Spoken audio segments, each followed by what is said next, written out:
This boy, not yet 15, was already called the Grim Reaper, for each day he allowed a white serpent to bite him and then used its venom to temper and nurture his soul. From an early age, he had been captured by a secretive assassin organization.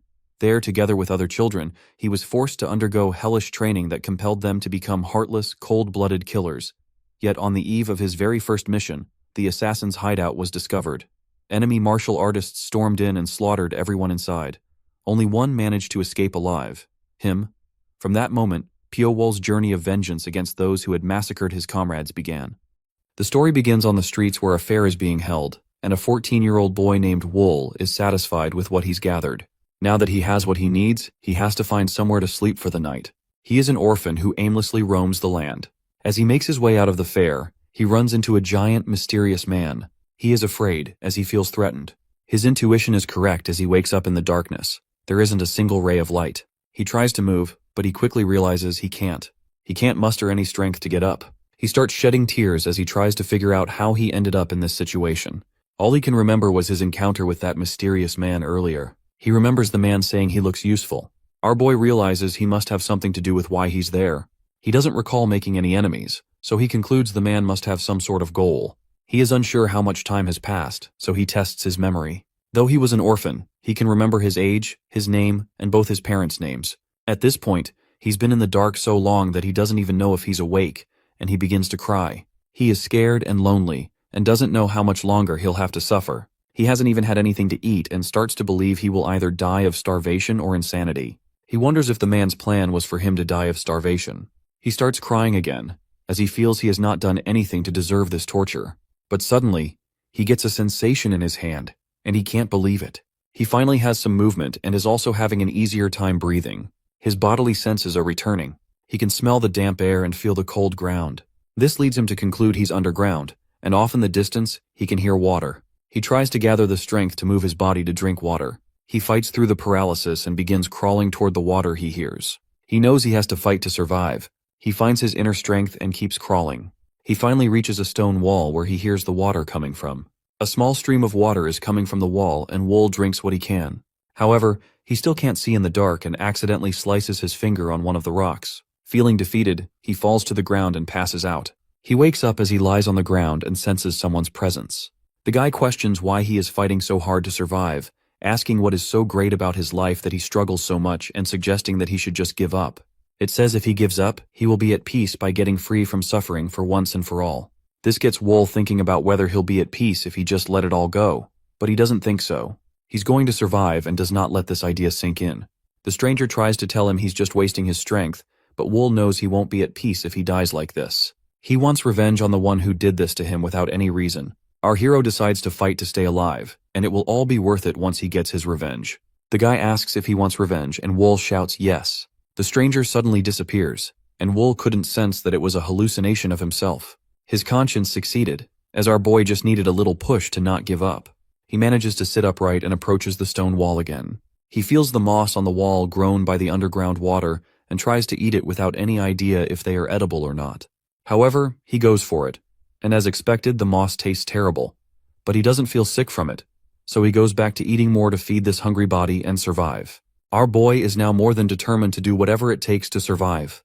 He needs to keep reminding himself so he doesn't quit. Wool now has the energy to stand and tries walking around the room. According to his measurements, his space is roughly 9 square meters. As he paces the room, he hears an iron door opening. The sudden sharp beam of light nearly blinded him. However, he doesn't sit back and walk towards it, wondering if it is some sort of help. But he sees a shadow of someone leaving him food, and immediately closes the opening. Wool smells the food and rushes to it. Although he can't see it, he smells the rotten fish, pork, and tea leaves. He received a few variations of leftovers and guesses there's more than one person involved. Just the 5 different leftover dishes and room space idea give our hero a vague estimate that 5 managers must be holding this place, and more than 5 people must be trapped along with him for a specific purpose. He just can't figure out why, but he can't hold off any longer and devours his plate of food. He'd much rather be eating scraps than that moss he had earlier. Now that he's done eating, he has to devise a plan. 4 months have passed, and he has taken this time to increase his strength. They provide him with food once a day and never say a word. He has yet to see a glimpse of a possible escape. He thinks he will go insane in a situation like this, but his eyes are beginning to adapt to the darkness. He can now see fragments of the pitch-black space around him. Sometimes, he wishes he couldn't, as he finds he doesn't live there alone. He notices something from the corner of his eye and assumes it's just more insects, but little did he know it was actually a snake. The snake gets a hold of Wool's arm and begins hissing. The snake bites into his arm without giving our boy a chance to defend himself. Wool shrieks in pain as the venom stings his flesh. His whole body is beginning to feel like it's on fire. The pain is unbearable, but all Wool can do is lie on the ground and suffer the poison running into his blood. Wool's meal arrives, and our boy grabs the bowl as he hopes eating will replenish some of his health. He refuses to let himself die no matter what. Time passes, and Wool is faced with the snake once again. He feels his body change during the detoxifying process. One improvement he noticed was his vision. He can now see things in front of him more clearly. Wool sticks his hand toward the hissing snake, believing the snake bite may have made him stronger. He's heard of stories like these before. He hopes to become resistant to the snake's venom and potentially gain a weapon, so he allows the snake to bite him again. He feels like his body is on fire, and this time, his entire arm gets swollen red. The guy wonders if he has done the right thing, but he notices the pain isn't as bad as the first time. He stares into the eyes of the snake as its eyes have degenerated from the darkness. Though its eyes are bright, it's an exceptional hunter that uses its stealth to consume its prey, sometimes even using sound to incapacitate its prey. Though they get a bad reptile, snakes are not greedy. After they finish their meal, they don't make the mistake of chasing their prey away by intimidating them. The snake slithers away, leaving him with a new attribute of poison resistance. Suddenly, the ground begins to shake, and Wool can't believe what's happening. He observes that the door has opened. He rushes to the door and sees more rooms down the hall, which are quite far away, so he has never heard a sound from them. He peeks into one of the rooms and gets a big whiff of rotting flesh. He analyzes the body and assumes the person is around his age. He also wonders if it's the same for the other rooms. He makes his way down the hall and faces the door again. The handles and bolts were removed, but he can open the doors. On the other side of the door, he sees a boy and a girl who seem estranged. Without saying a word, he walks past them and searches through the additional rooms. He sees more corpses, and the girl finally asks who Wool is. She asks him where he came from as she can't see who Wool is in the dark. Our boy introduces himself and says he is trapped in the adjacent sector. He asks for their names. She says her name is Yoel, and the boy's name is Song. Wool doesn't need to know more and demands they follow him. He says there are probably more places like this, and a few meters down, he runs into another door. They decide to follow him, and another group of people is on the other side of that door. They are all shocked to see each other, but Wool notices fewer people starve to death in this sector. The people in this sector opted to take their own lives instead. He also noticed there were more bowls of food here than where he was. Wool tries to think of why they would be discriminating between the sectors. Yo calls for Wool's attention and says this group was trapped around the same time as them. They continue walking and reach another area underground with a door. Wool opens the door, and they are blinded by the light. They think they're about to go outside at first, but then they realize they're being blinded by a torch. Once their eyes adjust, they cannot believe what they see. It looks like an underground village. They walk through the structures and see no one inside. Wool concludes it must have been made in a hurry because the structures are flimsy. As he tries to figure out the purpose of this village, one of the girls from the new group calls for him. Her name is Lee Min. She says she'll be in his care from now on. Min gets closer to Wool and asks if his eyes are always like that. This village has no mirrors, so Wool is not sure what she's talking about. She tells him his pupils are red, and he figures they must be from the snake bite. Min wants to know what Wool is thinking about, but he won't share any information. This doesn't stop her from talking, and she tells Wool he's different from the others. Wool asks how, and the girl replies that all of them are confused, and that he is the only one who is thinking. Yo interrupts and asks what they're doing. Min says they're just talking, and Yo says the others have decided to group up. Yo asks if Wool is going to stick with them, but Wool isn't sure he wants to group up with anyone just yet. Yo and Song get offended, but Wool says right now just isn't the right time for him. She has no choice but to accept Wool's decision. On the other hand, Min is eager to join the group, but Wool knows they've been isolated for too long. There's no way their cognitive thinking is in the right place. Wool walks away and decides to just watch from afar. After a while, Wool notices several cliques have already been formed. There's a group with Yo and Song as leading members, Kang leading a group, another guy Jung also forming a group, and Yongsun leading another. Then there's Wool, a kid who doesn't belong in any group. The other groups are talking and they're wary of Wool. They believe he might have killed everyone else in his sector, and that's why he doesn't want to join a group. Wool doesn't mind those guys and walks towards one of the walls. He thinks that this underground lair couldn't have been built that long ago. With the amount of moss on the walls, it seems the place is old but is reused again. This could only be the work of someone extremely wealthy. Suddenly, a hole opens in the ceiling and everyone looks up. A basket is descending from the ceiling. The basket reaches the ground, and it's full of food. A few others try to dig right in, but Yo stops everyone. She says they should try to distribute the food evenly so that all the representatives of the groups can come forward to distribute it equally. And before anyone says another word, Wool also says he needs his share. Wool reaches in for his share, and Young stops him. Young says no one may take food from the basket without his permission. Little does he know, he just made a big mistake. Wool pulls his hand back and gouges Young's eyeballs. Blood gushes out of his eyes, and everyone is in shock as Wool slams Young to the ground. Wool dares Young to say something to him again, but all Young can do is scream in pain. Wool isn't backing down now and digs his fingers in deeper. If the others weren't afraid of Wool, they definitely are now. Yo asks Wool nicely to let go of him, and at first Wool refuses, but Yo promises that no one will touch his share of food. Wool gets up and stares down at Young. Wool grabs his share of food and walks away. Time passes, and Wool still watches from afar as he's eating. He feels they're being tested right now for useful children, and that they'll continue to be tested until the captor's goals are met. And if this continues, many of them will die, and turn against our hero. Yo approaches Wool and asks how he's been. Wool knows he has no friends here but tells Yo he's been watching them. Wool knows how important Yo is to the others. She eats the least after securing the most food for her group, and stands out most among the other leaders. Yo asks our boy if he still sleeps alone in his dark room. Wool has been because he's trying to grow more tolerance for venom. The snake bites are no longer painful to him. As he talks to Yeo, the ceiling opens, and their meal comes. But when the basket drops, they're all confused. They've only been sent a small portion of food. Yeo can't believe it, but this is exactly what Wool was waiting for. He thinks to himself that it begins. Makno-sam was just a kid who made it through the final sector. He was part of Yo's crew, and honestly, he was the tiniest one in the group. But he always held his own because he was super determined. Sadly, Mac was found dead, and it really hit Yo's crew hard. Everyone felt the loss, but deep down, they couldn't shake the feeling that he didn't make it because he was the weakest among them. Yo and Song are set on getting revenge for Mac's death and are on the same page with their plan. Wall knows they're targeting the weakest link from another group next. Things are heating up, and the food shortage has started a real war. After Mac from Youngsan's crew went missing, everything began to unravel. The nightmare escalated as people turned up dead night after night. First, it was someone from Yo's group. Next, it was from Young's group. Then it circled back to Youngsan's crew and someone from Kang's group. Nobody trusted anyone anymore, and things were getting a bit crazy. But Wool wasn't too stressed about the food shortage since he had his secret stash of moss. The taste was still kinda weird to him, but he was ready to do whatever it took to get through it. Wool's been hanging out alone in his dark room, but that's about to change. He hears some voices heading down the hall and figures there are at least 4 people. They're definitely not just wandering around for fun. Young and his crew are planning to take him out, so Wool quickly ducks into the shadows. Young thinks it's the perfect time for revenge. He's already taken out 2 guys after the fight, and now he's pumped up and ready to go after Wool. While they were walking, one of Young's crew suddenly felt a sharp pain in his leg, and he fell down hard as the snake slipped away. He couldn't handle the snake's venom and died quickly. Young freaks out and starts yelling for Wool. Wool quietly sneaks up on one of the guys and puts him in a chokehold. Young's anger has intensified, and he orders Wool to immediately release his friend. Wool contemplates whether or not it'd be a good idea to take his life for a second, but then he proceeds to snap his neck. Wool has taken out all of Young's guys, and now Young charges at him.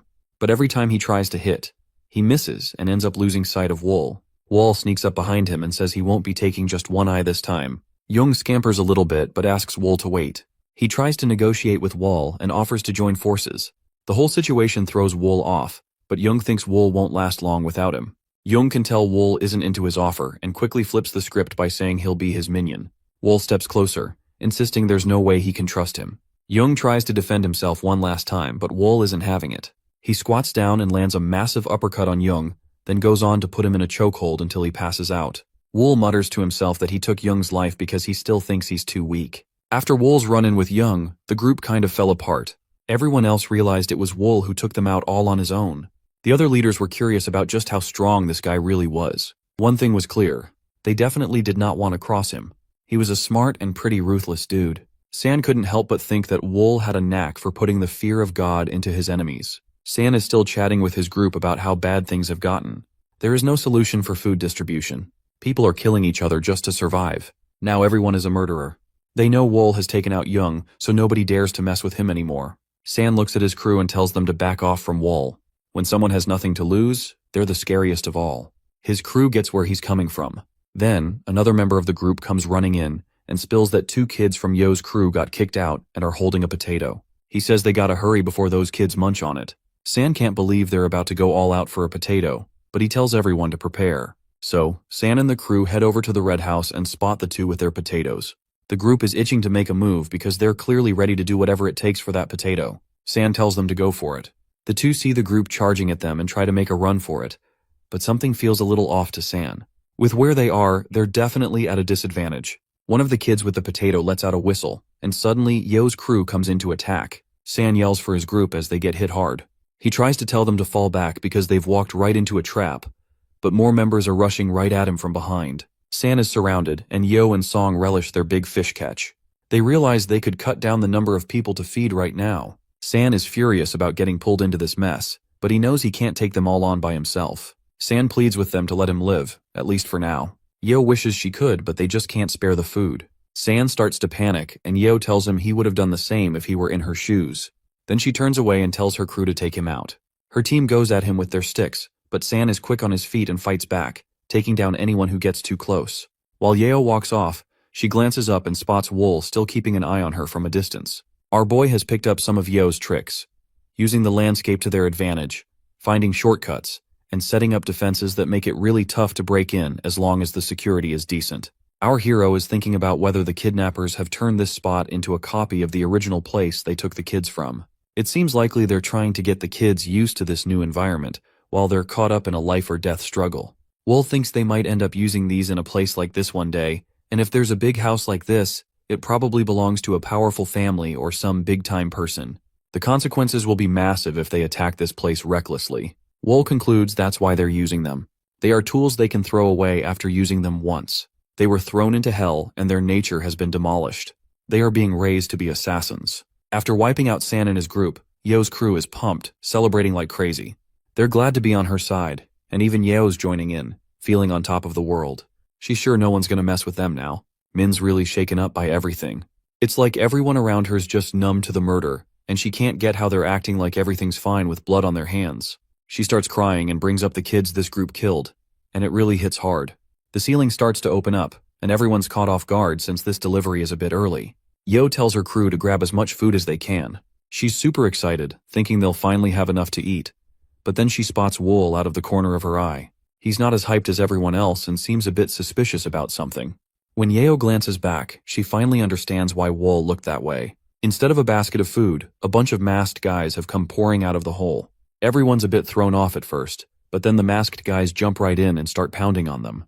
While everyone gets beat up, Wool lies down and tries to hide. He thought it would happen sooner, but he couldn't wrap his head around why they were being so aggressive towards him for no reason, which just made those wild kids even angrier. Despite that, our guy decides to keep quiet and not stir the pot because he doesn't want to attract any unwanted attention. Wall then spots 3 guys in nice clothes standing in front of him. He feels these are the real bosses calling the shots for the masked guys. The real ones stop the beating with just a wave of their hands, and the main guy introduces himself as the First Sword. He tells the kids that their lives are basically in his hands now, and there's no escape from it. One of Yo's members tries to protest and instantly gets beheaded. All the kids are shocked to see blood splashes before their eyes. First, Sword warns that if anyone speaks up without his okay, they're going to face some serious trouble. Wool realizes that things are about to get different. Later, the real ones are hanging out in secret in the village. They're talking about curse poison. When you toss a bunch of poisonous creatures into one jar, they'll fight it out until only one is left. The last one standing has the strongest poison. These real ones are trying to figure out which kid in the group has the most powerful poison. The First Sword is curious about which kid to watch out for, and the Second Sword jumps in, saying it's Yo. She's got the biggest crew and really knows how to get people on her side. If they don't break her spirit, she's only going to be a bigger problem later on. The First Sword is insisting that Yeo gets extra attention. He doesn't want her even thinking about starting a rebellion. The Second Sword points out that Song and Kang are definitely worth checking out because they're really good at martial arts. Then, the First Sword asks about Wool, the only survivor from Sector 1. The Second Sword mentions that Wool is still alive, and the First Sword is impressed since Sector 1 had the toughest conditions and hardly any food. He insists they keep a close watch on Wool too. As the meeting wraps up, the First Sword thinks about how there are just 6 years left to finish their mission. The Blood Phantom Group captain got handed an assassination job that spans 7 years, with a payout of 500,000 yangs. The catch? They can't leave any trace that links back to the Blood Phantom Group. One of the masked guys calls out the next challenge for the group. He says whoever gets to the flag at the top of the house first will score a 2-hour break, but the last one to make it will find out what real hell feels like. And just like that, the race was on. The tough days just kept coming for the trainees. They were stuck in non-stop training to turn them into lethal assassins. They had to do whatever it took to make it through, especially if they ever wanted to see the outside world again. And of course, Yo snagged the win in the race. The real ones talked about the challenge from a distance. They get that Yo is super smart and really brave. The first sword is curious about Wool, and the second sword says that Wool's just kind of average. He hasn't done anything to stand out from the crowd. This catches the first sword off guard because he thought there would be something extraordinary about Wool since he's the only one left from Sector 1. Still, he wants them to keep tabs on Wool. Yo walks up to Wool, puzzled about why he's still going over the thunder-splitting cultivation technique when the instructors stopped making them check it out. Wool just felt like revisiting it anyway. Yo thinks it's pointless and decides to head to bed. Our guy remembers what the experienced ones told him. They said the thunder-splitting cultivation technique is something a newbie like him can pick up pretty easily, but they still gave him 3 months to get it down. Once he gets the hang of the first step, his body will basically be reborn and able to sense chi and build up internal energy. Wool thinks that the others and the instructors just aren't getting the whole idea behind the technique. Since you can't really separate thunder physically, it seems like it might be about how fast you can think. He thinks that if he learns the technique with this perspective, he might actually get something new out of it. But he knows he shouldn't show off how much he's picked up. He can't afford to come across as either too amazing or completely clueless. Everything was going smoothly until Wool suddenly dodged a knife aimed at his throat, thrown by a guy named So Gyeok-san. Wool can't believe another trainee would actually try to take him out. He asks San why he's doing this, and San just shrugs it off, saying he wants some real fight experience instead of all this fake stuff. Wool is thinking about taking up the challenge because the instructors really don't seem to care much, even after training them with swords. So he pulls out his blade, and San charges at him, saying he better do something quick or he'll be done in no time. But San doesn't realize that our hero has really leveled up his fighting skills and easily dodges San's attacks. Wool can't believe how they're using blades and how much effort San is putting into this fight. But our guy has trained hard and knows how to handle all the blades. Out of nowhere, Sans jumps in and tries to stab our guy, but he easily pushes him aside. The mad trainer goes all out, throwing a bunch of fast attacks from every direction.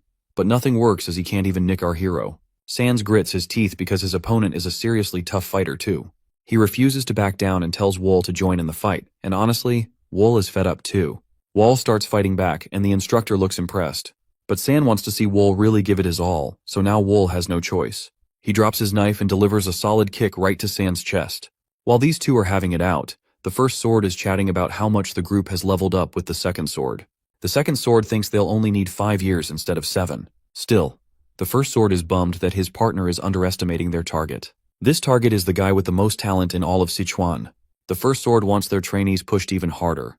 Otherwise, they won't be able to stand against their main opponent, who will even annihilate them if they make a mistake. This is the very reason they are using these kids who had nothing to do with their assassination target.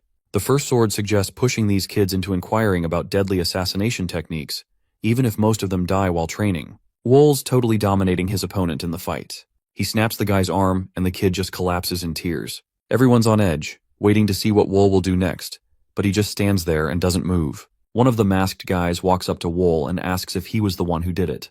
Wool says yeah, and suddenly, there's a sword at his neck. He didn't even see the sword come out and was totally blown away by how fast the guy moved.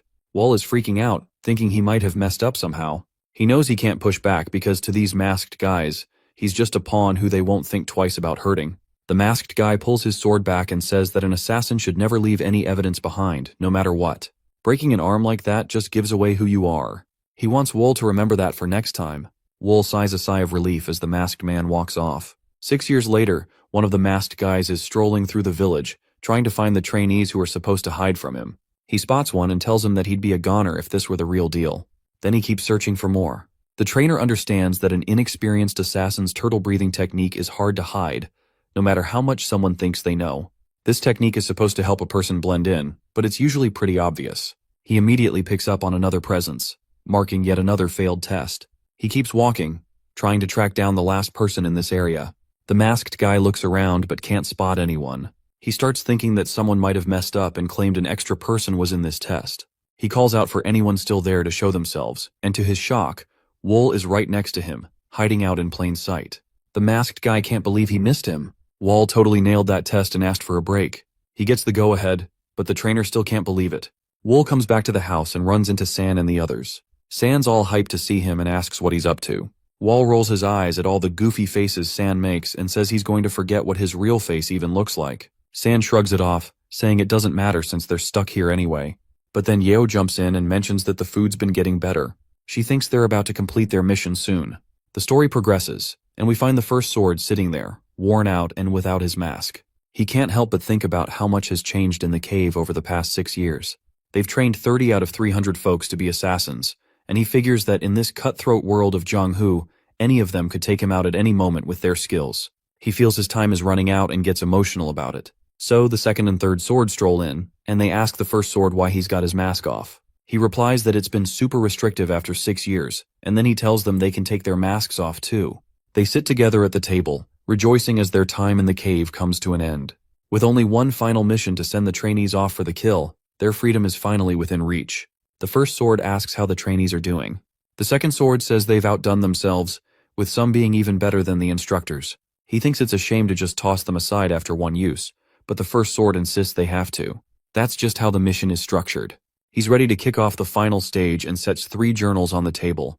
They call in the trainees and lay it out. 3 of them will learn a martial art technique, and the other 27 will have to take out the ones who mastered it. There's a heavy vibe in the group as everyone quietly grumbles about how unfair it is that they have to fight each other again.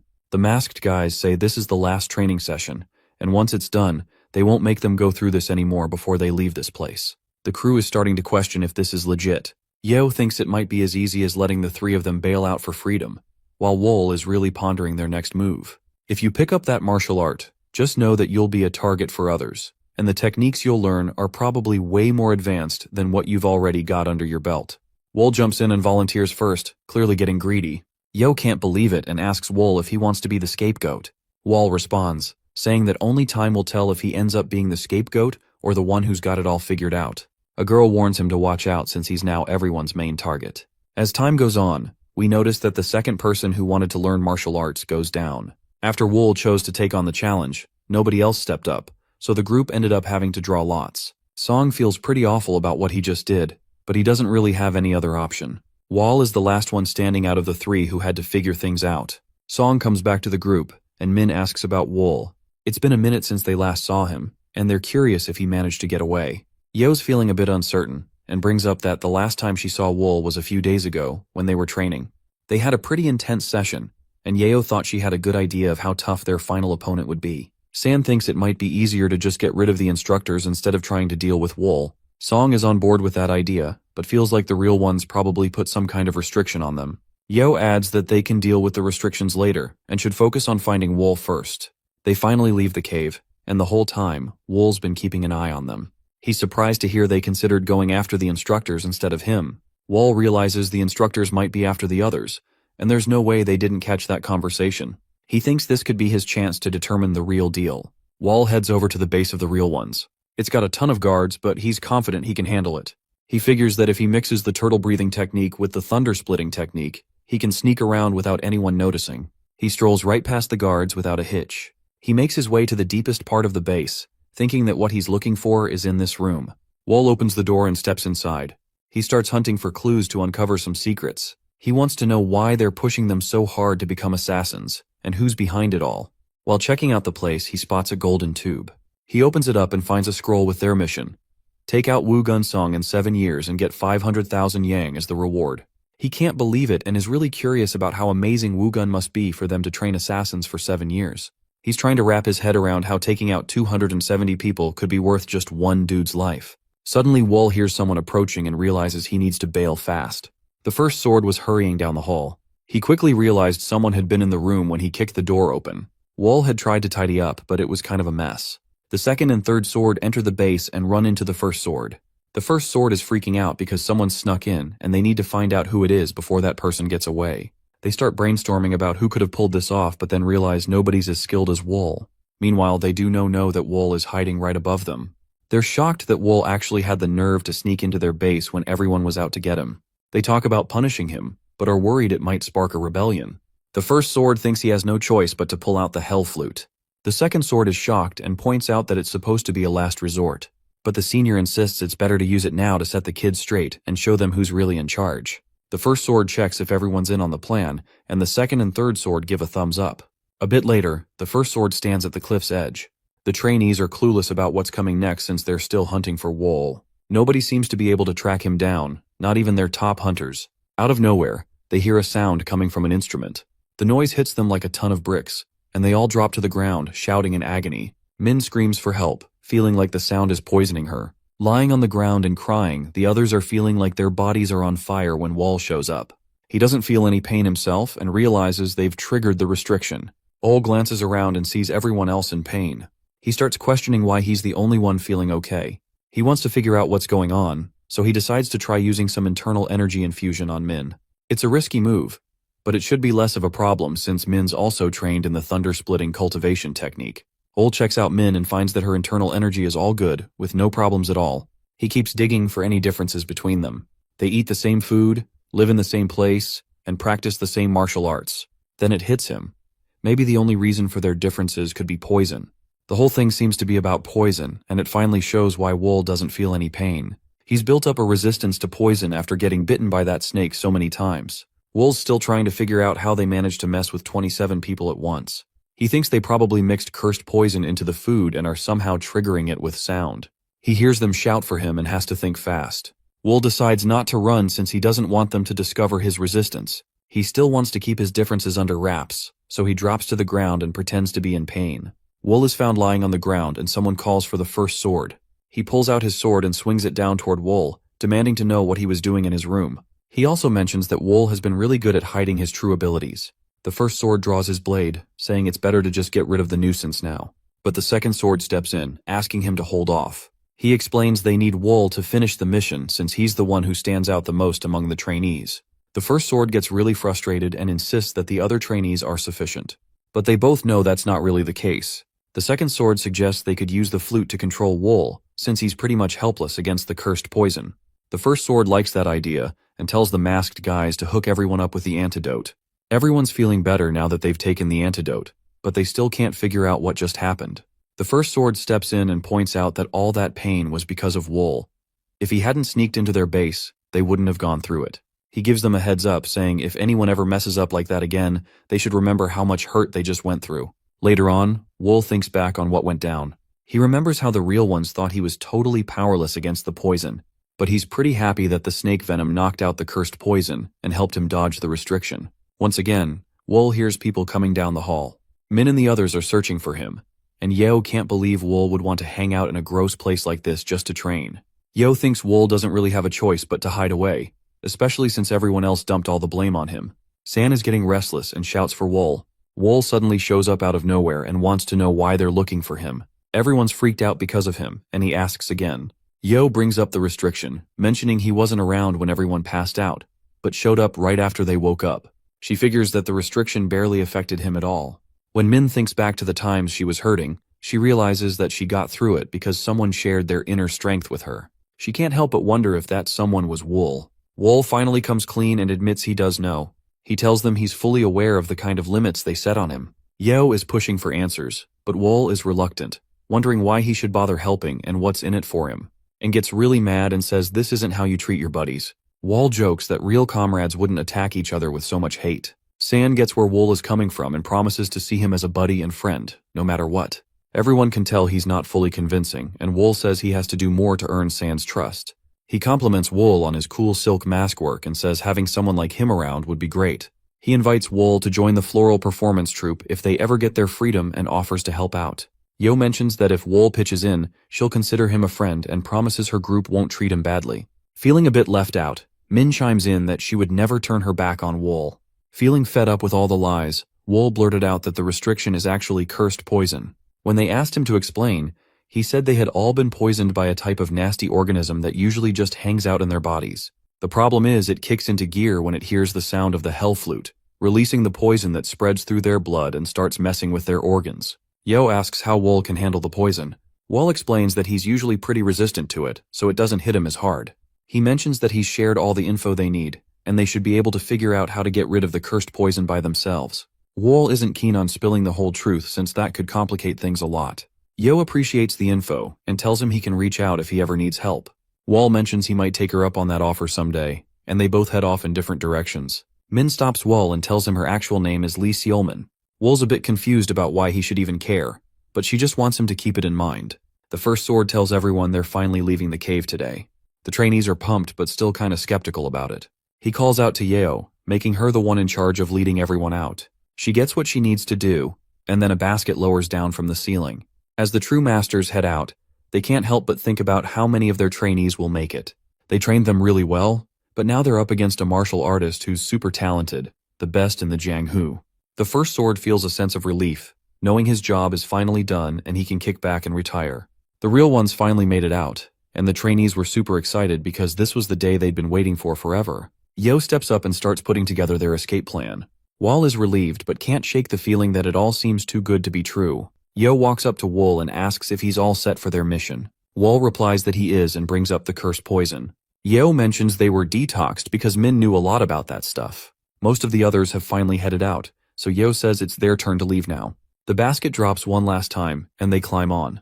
As it rises, Wool looks down at the place he spent the last 7 years. It was so deep underground it might as well have been hell. As they near the exit, Wool considers ripping off his arm sleeve. They need to shield their eyes since they haven't seen sunlight in forever. The others catch on and do the same. The light gets brighter as the basket goes up, but they finally make it out. As they were trying to take a look outside, a guy walked up to the basket and said proudly that they must have cooked up some good ones. Wool's eyes were still adjusting, and the guy mentioned that the person who ordered them would be happy with their assassins. Although he couldn't see him, Wool thought the guy's voice sounded totally emotionless. Wool feels this guy is high up in the ranks just by the way he speaks. He figures he's probably the captain of the Blood Phantom group. It turns out he's right because this is Ju Young, the captain. Ju Yuang tells everyone to get ready to head over to Clear Wind Manor. Wool glances back at Ju Yuang as they get led to the carriage. He's got his voice locked in his memory. Once they get to the manor, Ju Yuang tells the trainees that this is the spot where they'll get used to the outside world.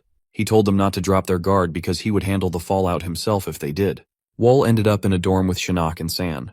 Wool lets his new roommates know he's washing up at the well. After a nice bath, he feels pretty refreshed and decides to chill in the grass, soaking in the beautiful scenery. He ends up spending the night out there and wakes up to a gorgeous day.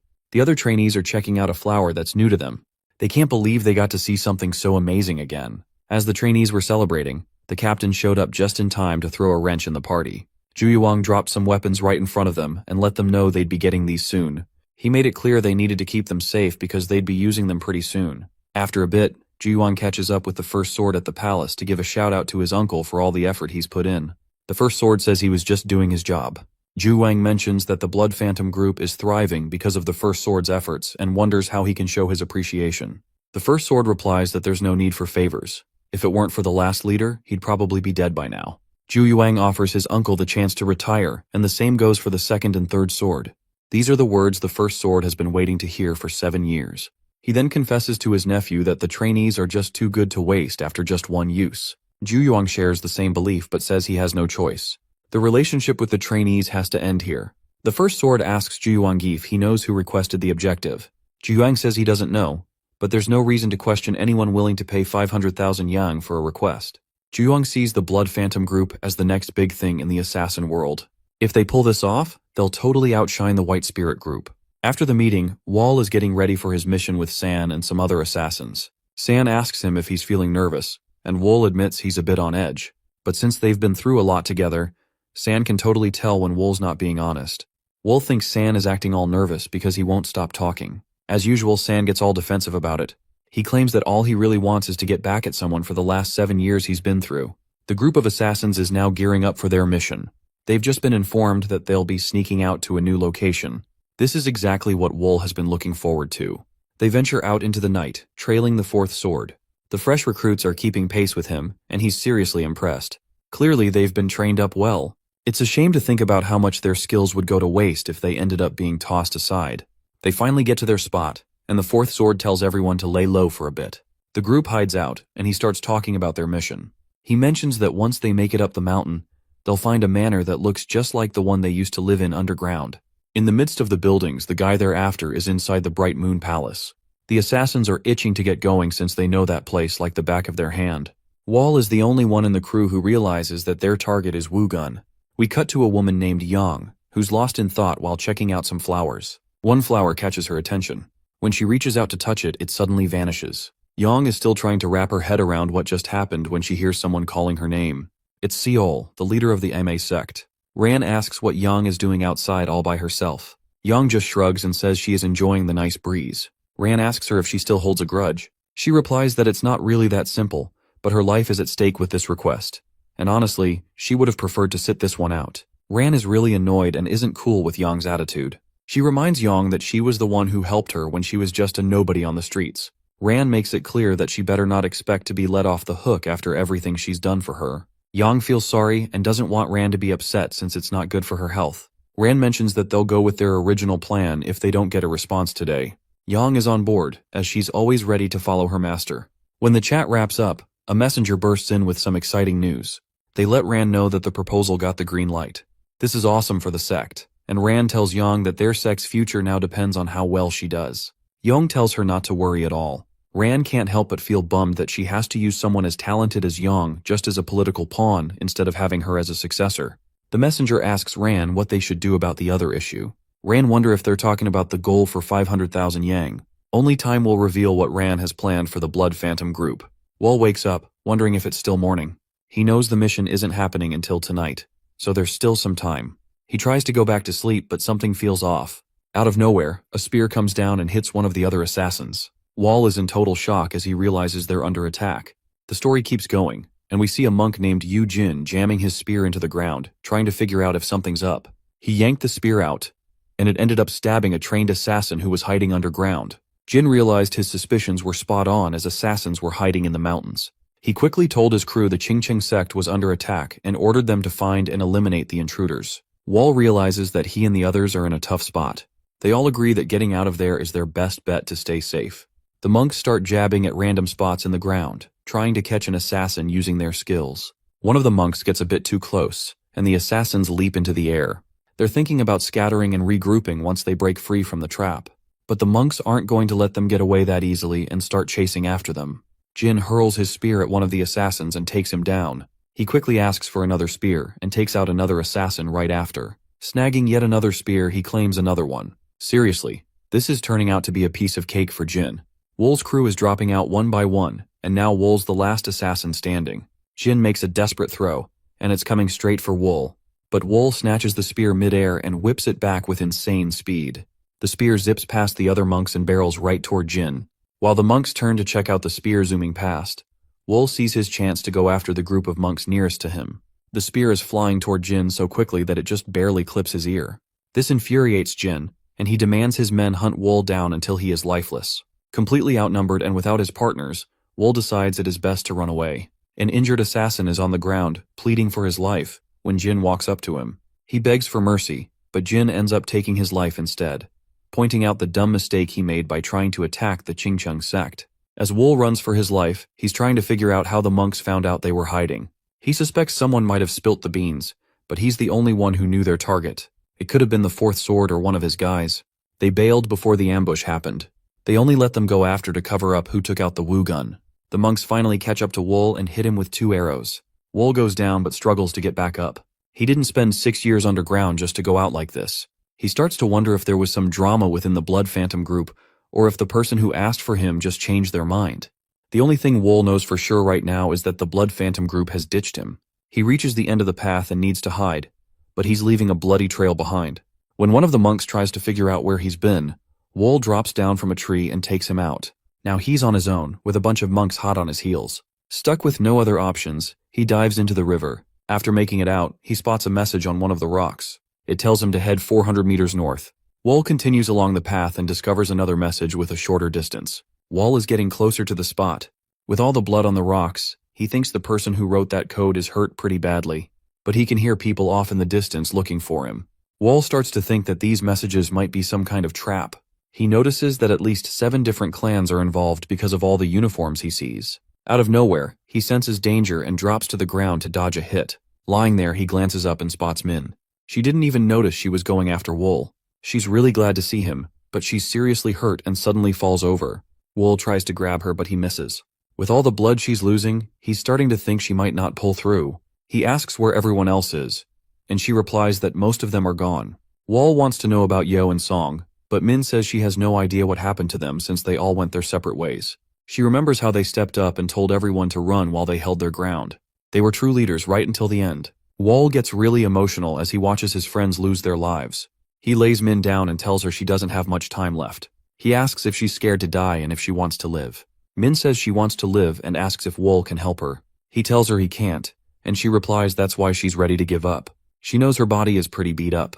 Min is just glad she won't have to go through this alone.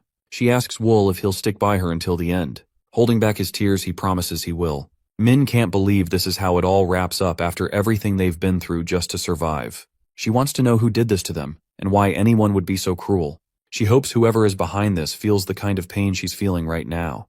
Wall tells Min it was all about Wu Gun. She's curious and asks him to explain what he means. Wall says their target was Wu Gun from the Qingcheng sect. Someone hired the Blood Phantom group to take him out. That's why they were kidnapped and trained as assassins. Now that they're not useful anymore, they're just trying to get rid of them. Wall tells Min that if he can make it through this, he'll find out who messed with their lives. He's dead set on tracking them down and getting revenge, even if it kills him. Min can barely take it in. She feels like time's running out. She tells Wall that she wants him to stick around for her. As she's slipping away, she asks him to say her full name. He does, and she thanks him for it. All Min wanted was to hear Wall call her name before she went. As her spirit leaves, Wall promises to wipe out whoever did this to them. Back at the palace, Zhu Yuang is checking out a message. The fourth sword tells him that the assassins are totally cornered and won't get away. As Zhu Yuang reads on, he sees it's a shame to just toss the assassins aside after everything they've gone through. But now he's got word that their mission is off, so they're pretty much useless. The fourth sword is curious if that means the palace might be in some trouble, and Zhu Yuang assures him that they won't be able to find this spot. He thinks it's better to just chill here until the storm passes. Then, the fourth sword asks if Zhu Yuang really has no idea who the requester is. Zhu Yuang responds that he can figure it out, but he has to respect some boundaries. Zhu Yuang isn't worried about it since they shot over a message, which was cool. But then the fourth sword looks at the message and completely freaks out. Turns out there was some tracking incense mixed in, and just like that, one of the real ones goes down. The palace is under siege. The first sword steps up, warning the attackers to fall back, saying they're outmatched. But they refuse to back down. One of them shouts to take down all the assassins and break the commandment. The fourth sword tells Zhu Yuang they need to retreat, but Zhu Yuang refuses, saying he can't leave because they're here for him, and there's no way they'll let him escape. Fueled by anger, Zhu Yuang says they've crossed the line and gets ready to fight. He charges at them, cutting through like they're nothing. He warns them that if they bite, they'll get devoured. Zhu Yuang tells everyone to hang in there a little longer, but then he hears someone in the distance say he's not getting that chance. Out of nowhere, the guy drops a ridiculously strong attack. The opponent tries to block it with a heavy sword strike, but it's way too much. He ends up coughing up blood and stumbling back, completely shaken. He can feel the power and asks who the hell this guy is. The woman scoffs, offended that a lowly assassin would dare ask her name. As she steps closer, Zhu Yuang suddenly realizes who she is, Zhonghua, the life-ending toxic heart.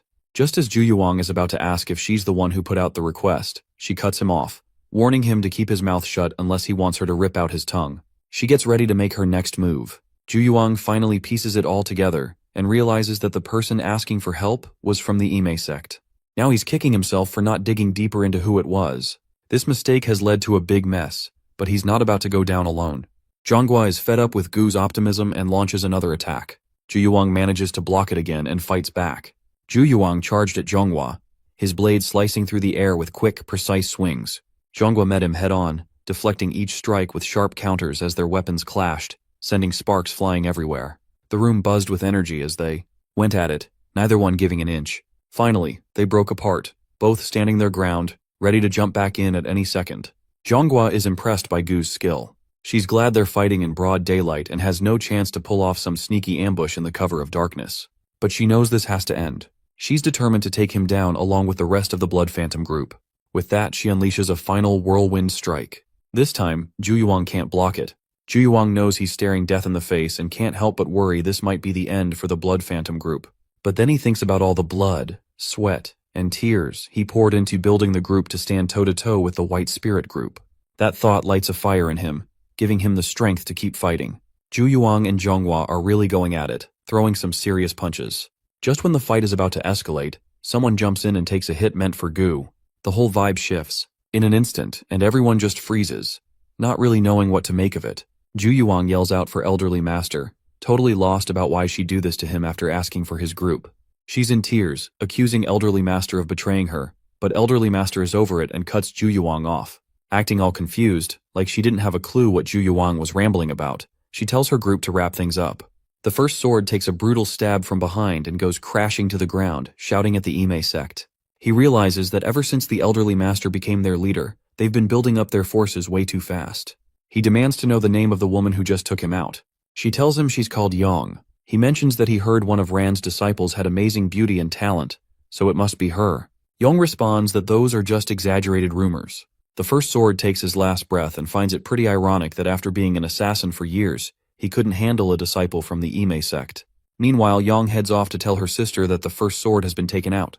We then shift to the fourth sword being brought in front of Ran. The captives claim that he's the one who led the newly recruited assassins to the nearby Qingcheng mountain area. The elderly master asks him how many assassins he brought up the mountain. He replies with a question, asking why she wants to know. She presses him for an answer, but he insists he doesn't know. The fourth sword chimes in, saying that even if he did know, he wouldn't spill the beans, especially after all the chaos she's caused in his palace. Elderly master thinks his tenacity is cute and tortures him. She asks her question again, and the fourth sword involuntarily says he took 28 assassins. Elderly master got what she needed and asked how many assassins have been eliminated from the mountain. The woman says 24 have been taken out. Elderly master wants the 4 left eliminated immediately. While the palace is burning, elderly master turns to Yang and says that her role is super important right now. She mentions that she'll send someone to the Qingcheng sect to schedule a date for the wedding as soon as things settle down. Elderly master also advises Yang to get ready, both in her heart and body, for the wedding. She emphasizes that everything happening is crucial for the future of the sect. Wall is up on the mountain, checking out the monks from a distance. Their security's pretty on point at the entrance, so he's thinking about sneaking in from the inside. He figures they're eager to go down as natural enemies of the Zhonghu, so he might as well fit right in with that plan. In their base, a monk is gearing up to head out and collect some herbs. His friends warn him to be careful since things have been a bit wild lately. But the monk feels pretty confident that no one would mess with the Qingcheng sect. While he's wandering through the woods alone, he suddenly gets jumped and caught in a headlock by Wall. He tries to ask Wol who he is, but Wol just pulls out his sword. Wol ends up hurting him, and the monk can't believe someone would attack him on this mountain. Wol then asks if the monk is a part of the Qingcheng sect. The monk nods and Wol lets him go so he can ask a few more questions. He asks for the monk's name, and the monk replies that he's Dojin, a third-generation disciple of the Qingcheng sect. Wol asks Dojin about what kind of guy Wugun is, and Dojin freaks out, thinking he's talking about the Lone Star of Qingcheng. Wol's curious about why Dojin called him that. He explains that senior brother Wugun is the best thing the Qingcheng sect has ever produced. He's nailed most of their martial arts and is on some next-level skills. Dojin even heard that past masters from the Qingcheng sect are interested in him and are sharing their teachings with him. Wol is having a moment, thinking about how the Qingcheng sect is shaping up, and finally gets why they put so much effort into training for this crazy tough opponent. Dojin begs Wol to let him live since he's spilled all the info he has. But when he turns to face Wol, he freaks out. Wol is changing, and Dojin is suddenly really worried. He has no clue what Wol is up to, and when he looks back at him, he sees his own face staring back. Dojin starts to panic as he tries to figure out what Wol is planning. But when he locks eyes with Wol's dark gaze, it clicks, and Wol's about to impersonate him, and he totally messes up by trusting an assassin. Back at the monk's place, the guards out front are caught off guard when Dojin shows up again so soon. He says he's back because he forgot something. As he walks through the entrance, it feels like a whole new world to him. That's because it's actually Wol, who is transformed into Dojin. Wol sneaks through the base using his turtle breathing technique, looking for Wugun's room. Wol quickly figured out where Wugun lived. Inside the Shangqing Palace, a meeting was in progress. The Qingcheng sect leader asked if things were calmer outside now. His second-in-command Wu Jin replied that they're close to tracking down the assassins. The sect leader was still shocked that a bunch of assassins had the guts to attack their sect. Jin pointed out that this couldn't have just happened without someone pulling the strings. When the leader asked if Jin had any idea who it might be, Jin said they didn't have any leads yet, but he sent some of the disciples out to dig up more info. The sect's top warrior jumps in, saying that what just happened is totally unforgivable. He's determined to make sure it doesn't happen again. Jin reassures him not to sweat it. The sect leader brings up the war of heaven and demons, reminding everyone how close they came to losing everything when the Celestial Demon Union was about to take over Jianghu. That's when the amazing martial artist Li Gok stepped up and created the Providence Alliance. The Shaolin Temple, Wudang Sect, and Manhwa Sect decided to join the action, and they seriously crushed it, reclaiming their past glory. On the flip side, the Qingcheng Sect and Ame Sect chose to sit this one out, sealing up their doors. They only ended up with the fancy title of Great Family of Sichuan, but can't really hold a candle to the others in practice. The sect leader says if they're really looking to catch up with the others, they can't slack off and need to keep their heads in the game. Jin reassures everyone not to stress too much. He thinks that if everything goes well, they'll be back on track in just a few years. The sect's top warrior is on board with that and asks how Jin's son, Wu Gun, is doing. He knows Wu Gun hasn't made any appearances lately and seems to be holed up training, focusing on atonement. Jin feels bad about not being able to raise his son the way he wanted. The top warrior of the sect reassures him, saying it's totally normal for a kid his age and that there's no point in apologizing for things that are already sorted out. Jin promises to get his act together. The warrior claims that no matter what people say, Wu Gun really has real talent. He adds that if Jin raises him right, Wu Gun will definitely keep up with the heirs of the three big sects. The sect leader jumps in and mentions he heard that Jin agreed to let Wu Gun marry someone from the Ime sect. Jin confirms it's true. The sect leader thinks marrying into the Ime sect isn't a bad idea and asks if the bride is Ran's disciple. Jin replies that she's actually his youngest disciple. He also mentions that there are rumors she's both pretty and smart, which could make her a good match for Wu Gun. However, he still has some worries because of Ran. The elderly master is really trying to catch up to the Qing Cheng sect, and if Wu Gun ties the knot with her, they might end up in trouble. That's why Jin has turned down the proposal so far. The sect's best warrior tries to ease his mind and points out that they can't keep being enemies with the Ime sect in such a tight area. After all, Wu Gun is their only shot at hope for the Qing Cheng sect, and he's getting some serious special treatment. Wall is hanging outside Wu Gun's place, and it's his first time seeing it for real. The layout is just like the one from the underground cave. The front gate locked, but Wool knows just how to get in. He jumps up onto the roof but hears two guys coming, so he quickly lays down. These two monks are complaining because they think Wu Gun is using his isolation training as a way to be with women. One monk's wondering if one of their disciples is with Wu Gun, while the other is just trying to hush him up. Wall can't believe it when he finds out that Wu Gun is bringing women into the sect. The thought of being around a woman in the sword training hall is just too weird for him. As the two guys walk away, Wall takes a moment to sort through his thoughts. He reflects that no matter where you are, there's always going to be someone who's different on the inside. As night falls, Wall gears up for his next move.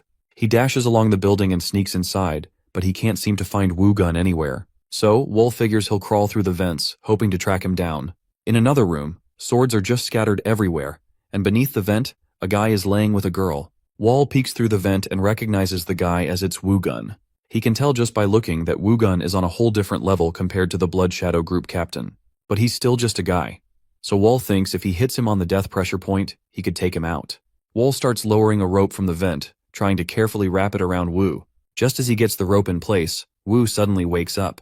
Realizing he has to act fast, Wall yanks the rope. As Wu gets pulled up and is in danger of being choked, he quickly uses his hand to slice through the rope. Wu finally breaks free from the rope and stands right in front of Wall. He asks him who he is, and Wall responds by pulling out his blades. He charges at Wu, but Wu doesn't look worried at all. He raises two fingers and easily blocks Wall's attack, catching him off guard with his strength. Now it's Wu's turn to fight back. Wu doesn't hold back as he goes for another attack, putting all his strength into it. Wall is struggling to handle the insane pressure from this monster who's just fighting barehanded. It feels like he might black out from all the energy he's trying to block. He can't wrap his head around how someone can do all this without any weapons. He knows he's running out of time to escape this situation, and it's only going to get worse. He tries another slice with his blade, but once again, Wu just stops it with two fingers. Wu takes a moment to give a shout out to Wall's skills. He asks our boy who sent him, but Wall can't catch his breath and doesn't answer. Wu chuckles and wonders if that girl's dad is the one who sent him. Wall just looks confused. The story takes a look at Wu Gun's life. He has got martial arts down as it just comes naturally to him, but honestly, he is not really into it. He starts to drift away from training, and then one day a woman spots how impressive his skills are. He used to be a total hero, a fighter like no other. But everything flipped when he met that girl. He went from being a legend to just another dude chasing after Justin's girlfriends, throwing away his honor like it didn't mean a thing. One night, Wu Gun met a woman who was not like the others, who usually showed interest in him. But things went horribly wrong, as he got drunk, lost control, and did something unforgivable. He hurt her in the worst way, and not long after, she ended her own life. As punishment, Wu was sent into isolation for a year. No action, no fun, just endless, repetitive training. It was dull, but since he had nothing else to do, he pushed himself to the limit. By the time that year was over, his skills were on a whole new level. Wu is now staring down our guy, who spent pretty much his whole life training to take him out. But Wu thinks Wall was sent by that girl's dad to get revenge for her death and gets into a fighting stance. Wool, on the other hand, has no clue what Wu is talking about and can only zero in on how crazy powerful this guy is. It feels like every bit of energy radiating off Wu is intense and super scary, almost as if he's made up of a ton of sharp blades. Wu goes full speed at Wool, throwing a bunch of attacks. Wool is using up a lot of energy just trying to block them, but Wu doesn't let up as he's raining down strikes. And luckily, Wool's got some quick reflexes to keep him safe. Out of nowhere, Wool manages to sneak in a kick that connects right on Wu's head, which really annoys him. Wu counters and knocks Wool down, throwing his blades aside. Just when it seems like Wu is about to finish him off, Wool dodges the attack and scoots off to grab some blades. He launches one at Wu, but it gets blocked. He shoots a few more blades, but those just get deflected by Wu Gun too. It feels like everything Wool tries just doesn't get through, but he keeps pushing and suddenly fires off a couple more blades. Wool's attacks get shut down again, and then he pulls out this crazy ching-ching move, sending out 72 sword waves like a massive tidal wave. The other dude is just standing there, looking completely stunned as the waves slam down like there's no tomorrow. Wool knows he's in deep trouble. As Wu charges at him, he quickly vanishes from the scene and grabs the woman Wu was with to use as a shield. Wu is getting pretty fed up again, so he pulls off his technique and whirls both Wool and the woman into this crazy storm. Out of nowhere, Wool reappears right in front of Wu and tries to land a serious strike with his sword. While being attacked, Wool remembers what the masters told him about learning martial arts from that book, because you never know when you might get into a fight. He tells Yeo that only time will reveal if he's just a sheep or really a wolf. Then, Wool pulls off the secret technique he learned, targeting the guy he had to assassinate. Finally, he manages to block his moves like a pro. Wu couldn't believe it. Wool was actually holding his ground against a secret move from the Qingcheng sect. Wu threw punch after punch, but nothing landed, and it left him completely stunned. What Wu didn't know was that Wool had studied that technique. Like his life depended on it. Sure, Wool had his own moves, but this one gave him an edge. Confident as ever, Wool used the swift mind technique to weave around Wu's attacks like it was child's play. Wool has taken care of business and got back at the Blood Phantom group too. Now there's a ton of panic in the Qingcheng sect. The bells are ringing, and inside Wu Gun's place, Jin is a wreck. He can't wrap his head around how this all went down. Then, the sect's greatest warrior has a lightbulb moment. He tells the sect leader they need to get rid of that girl. The sect leader is taken aback when he hears someone suggest getting rid of one of their own disciples. The guy argues that Wu Gun's reputation is at stake. If anyone finds out he was hanging out with a girl during his isolation training, both their reputations would take a serious hit. This idea really bothers the sect leader. The sect's top warrior sees what's happened and says there's no point in dwelling on it. With Wu Gun gone, he knows their sect's reputation is on the line, and they need to act fast. He suspects someone hired the assassin, a person who stands to gain from Wu Gun's downfall and the sect's disgrace. The warrior insists they can't let that happen, no matter the cost. But as the sect leader tries to figure out a plan, their brothers chime in, saying that no matter how crucial the sect's reputation is, it can't outweigh the value of a human life. The sect's top fighter is saying that at this rate, there's no way they'll ever catch up to the Shaolin or the Wudang. Instead, the gap is only going to get wider, and they'll just end up being a nobody sect. While everyone thinks about that, Jin stands up with his son's sword. He walks over to the disciple and reminds her, as a member of their sect, she should get it. The disciple starts crying, and Jin tells her she should have stepped in to help him. She pleads for her life, but he thinks it's too late for that. The sect leader rushes over to Jin and demands to know what he's done. Jin explains that he really had no choice. Wu wasn't just a big deal for the Qingcheng sect. He meant everything to Jin. He couldn't just sit back and let his reputation go down the drain. Jin says he's ready to take whatever punishment comes his way for what he did. The elderly master just got some news at the Emi sect, and she can't believe an assassin actually took out Wu Gun. She's pretty mad that they didn't catch all the assassins. Her plans to take over the Qingcheng sect are now messed up since her backup plan isn't even needed anymore. Zhanghua is saying they need to track down and get rid of the assassin who did it, because that person might know some important secrets. The elderly master mentions that the Qingcheng sect has already reached out for help. She tells Zhanghua to round everyone up because they need to set up the inescapable net right away. Then she glances at Seol and comments that she must be relieved now that the wedding isn't happening. Seol shoots back that she's actually not happy at all since she just lost her husband. She's unsure if she's being teased, but the disciple keeps her cool and walks out calmly. Out in the country, there's a farmer taking a stroll down the road. He runs into two guys who are on the lookout for a criminal who's done something really bad. They ask the farmer who he is, and he says his name's Cheo. He lives in a nearby village and was just heading home after a day of working on the farm. The guys are curious why he's done for the day so early, and Cheo explains that he finished cutting weeds ahead of time. They decide to let him go, but as he walks past, one of them gets this feeling that something's off. He stops Cheo and questions how he managed to look so clean after farming. He figures that if Cheo cut weeds, there should be some evidence of it, especially on his sickle. The farmer gets nervous, and the men accuse him of being the assassin that the elderly master said killed Wu Gun. They fire off a signal and call for backup. The man's suspicions were correct as it's Wall. He orders his men to capture him.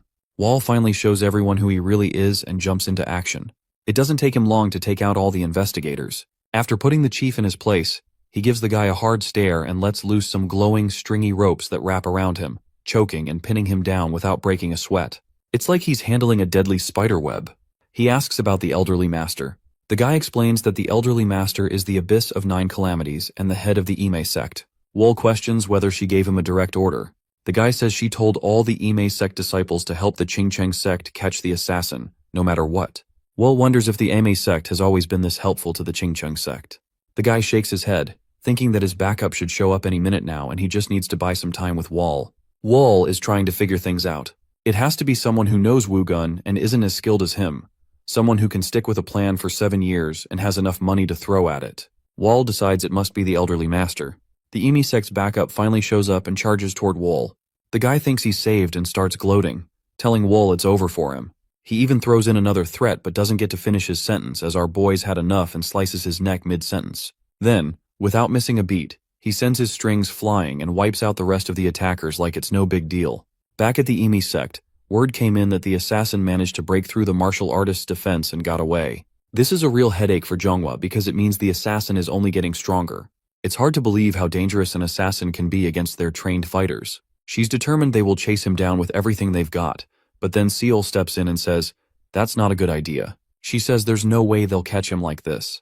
Zhonghua asks what she means. Seol explains that the fact he hasn't been caught yet shows he's got skills that are better than they think. If they keep chasing him like this, all they're gonna see is him getting away. Zhonghua asks Seol for a better idea, and Seol suggests they try to figure out where he might go next. She has a hunch about his potential destination. Given that the assassin must be worn out, it makes sense he'd head back to a place that feels safe, probably the spot where he was trained as an assassin for a long time. She mentions they've found out that the Bloody Phantom group trained their assassins somewhere near Batang. Zhonghua is totally annoyed by how smart Seol is, but he admits that they've got plenty of supplies coming into the area. He says they're going to head to Batang and see if they can beat him there. They're quick to track down Wall and are hot on his heels. They know he's hurt, so they figure he won't last much longer. He thinks he can shake them off by running up a wall, not realizing how they keep predicting his moves. When he glances back, he locks eyes with Seol, the brains behind this whole mess, and realizes he's really in trouble now. Wall is making a run for it, trying to shake off his pursuers as he dives into a dense forest. After a bit, everything goes quiet, and he starts to think maybe they've given up on him.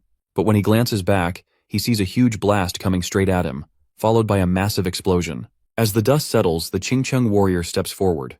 He knows his attack was reckless and brutal, but his rage drowns out any second thoughts. Still, he needs to capture Wall alive, and figuring out who ordered the hit is the real priority. He tells his crew to check if Wall is still alive, and up above, Zhonghua spots him and rushes in to attack. This lady's got some serious strength as she throws a lightning blade at our guy, causing another explosion. Everyone is on edge, waiting to see what happens next. The Qingcheng warrior notices that Zhonghua is not holding back and is aiming to take him out. She gives the order to find the assassin, making sure he has nowhere to escape. While searching, they find an entrance leading underground and assume that's where Wall went. The Qingcheng warrior orders his disciples to climb down the rope, reminding them the assassin must be captured alive. Watching from the shadows, Zhonghua tells her disciples to follow suit, but her orders are clear: the assassin doesn't leave alive.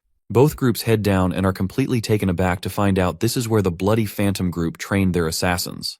Then, the Qingcheng warrior makes a wild discovery when they come across a perfect copy of the Qingcheng sect. Zhonghua spots the building and starts to feel anxious. A Qingcheng sect disciple catches sight of it too, and gets really mad. He tells his master that they can't just ignore this. The warrior realizes this means Wu Gun's assassination has been in the works for a while, and there's no way they could keep a spot like that hidden without some help. He figures someone must have been protecting them all along. Zhonghua just stands there, totally speechless. The warrior starts laughing like a total maniac, and tells his disciples that catching the assassin is their top priority right now. He makes it clear that they have to nab him alive. The disciples nod, getting what he means, and set off on their mission. Zhonghua steps up and says she'll rally her own group to do the same. The warrior reminds her that she needs to catch him alive too. He adds that she can do whatever she wants with him after that, but he has to be taken in alive. Zhonghua nods, feeling a bit nervous, and agrees to his request. As she walks away, he mentions that if the assassin ends up dead, he's going to be really upset. It seems like someone's been looking down on their sect. He's planning to track them down, even if it means going after one of the 5 great sects. Zhonghua feels a bit uneasy.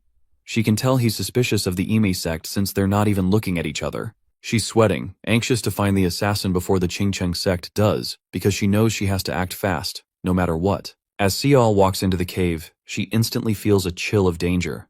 This place belongs to the assassins, and while everyone is itching to catch the guy, she knows both sects are way out of their league here. Meanwhile, the Qingcheng warrior stumbles upon the real one's base.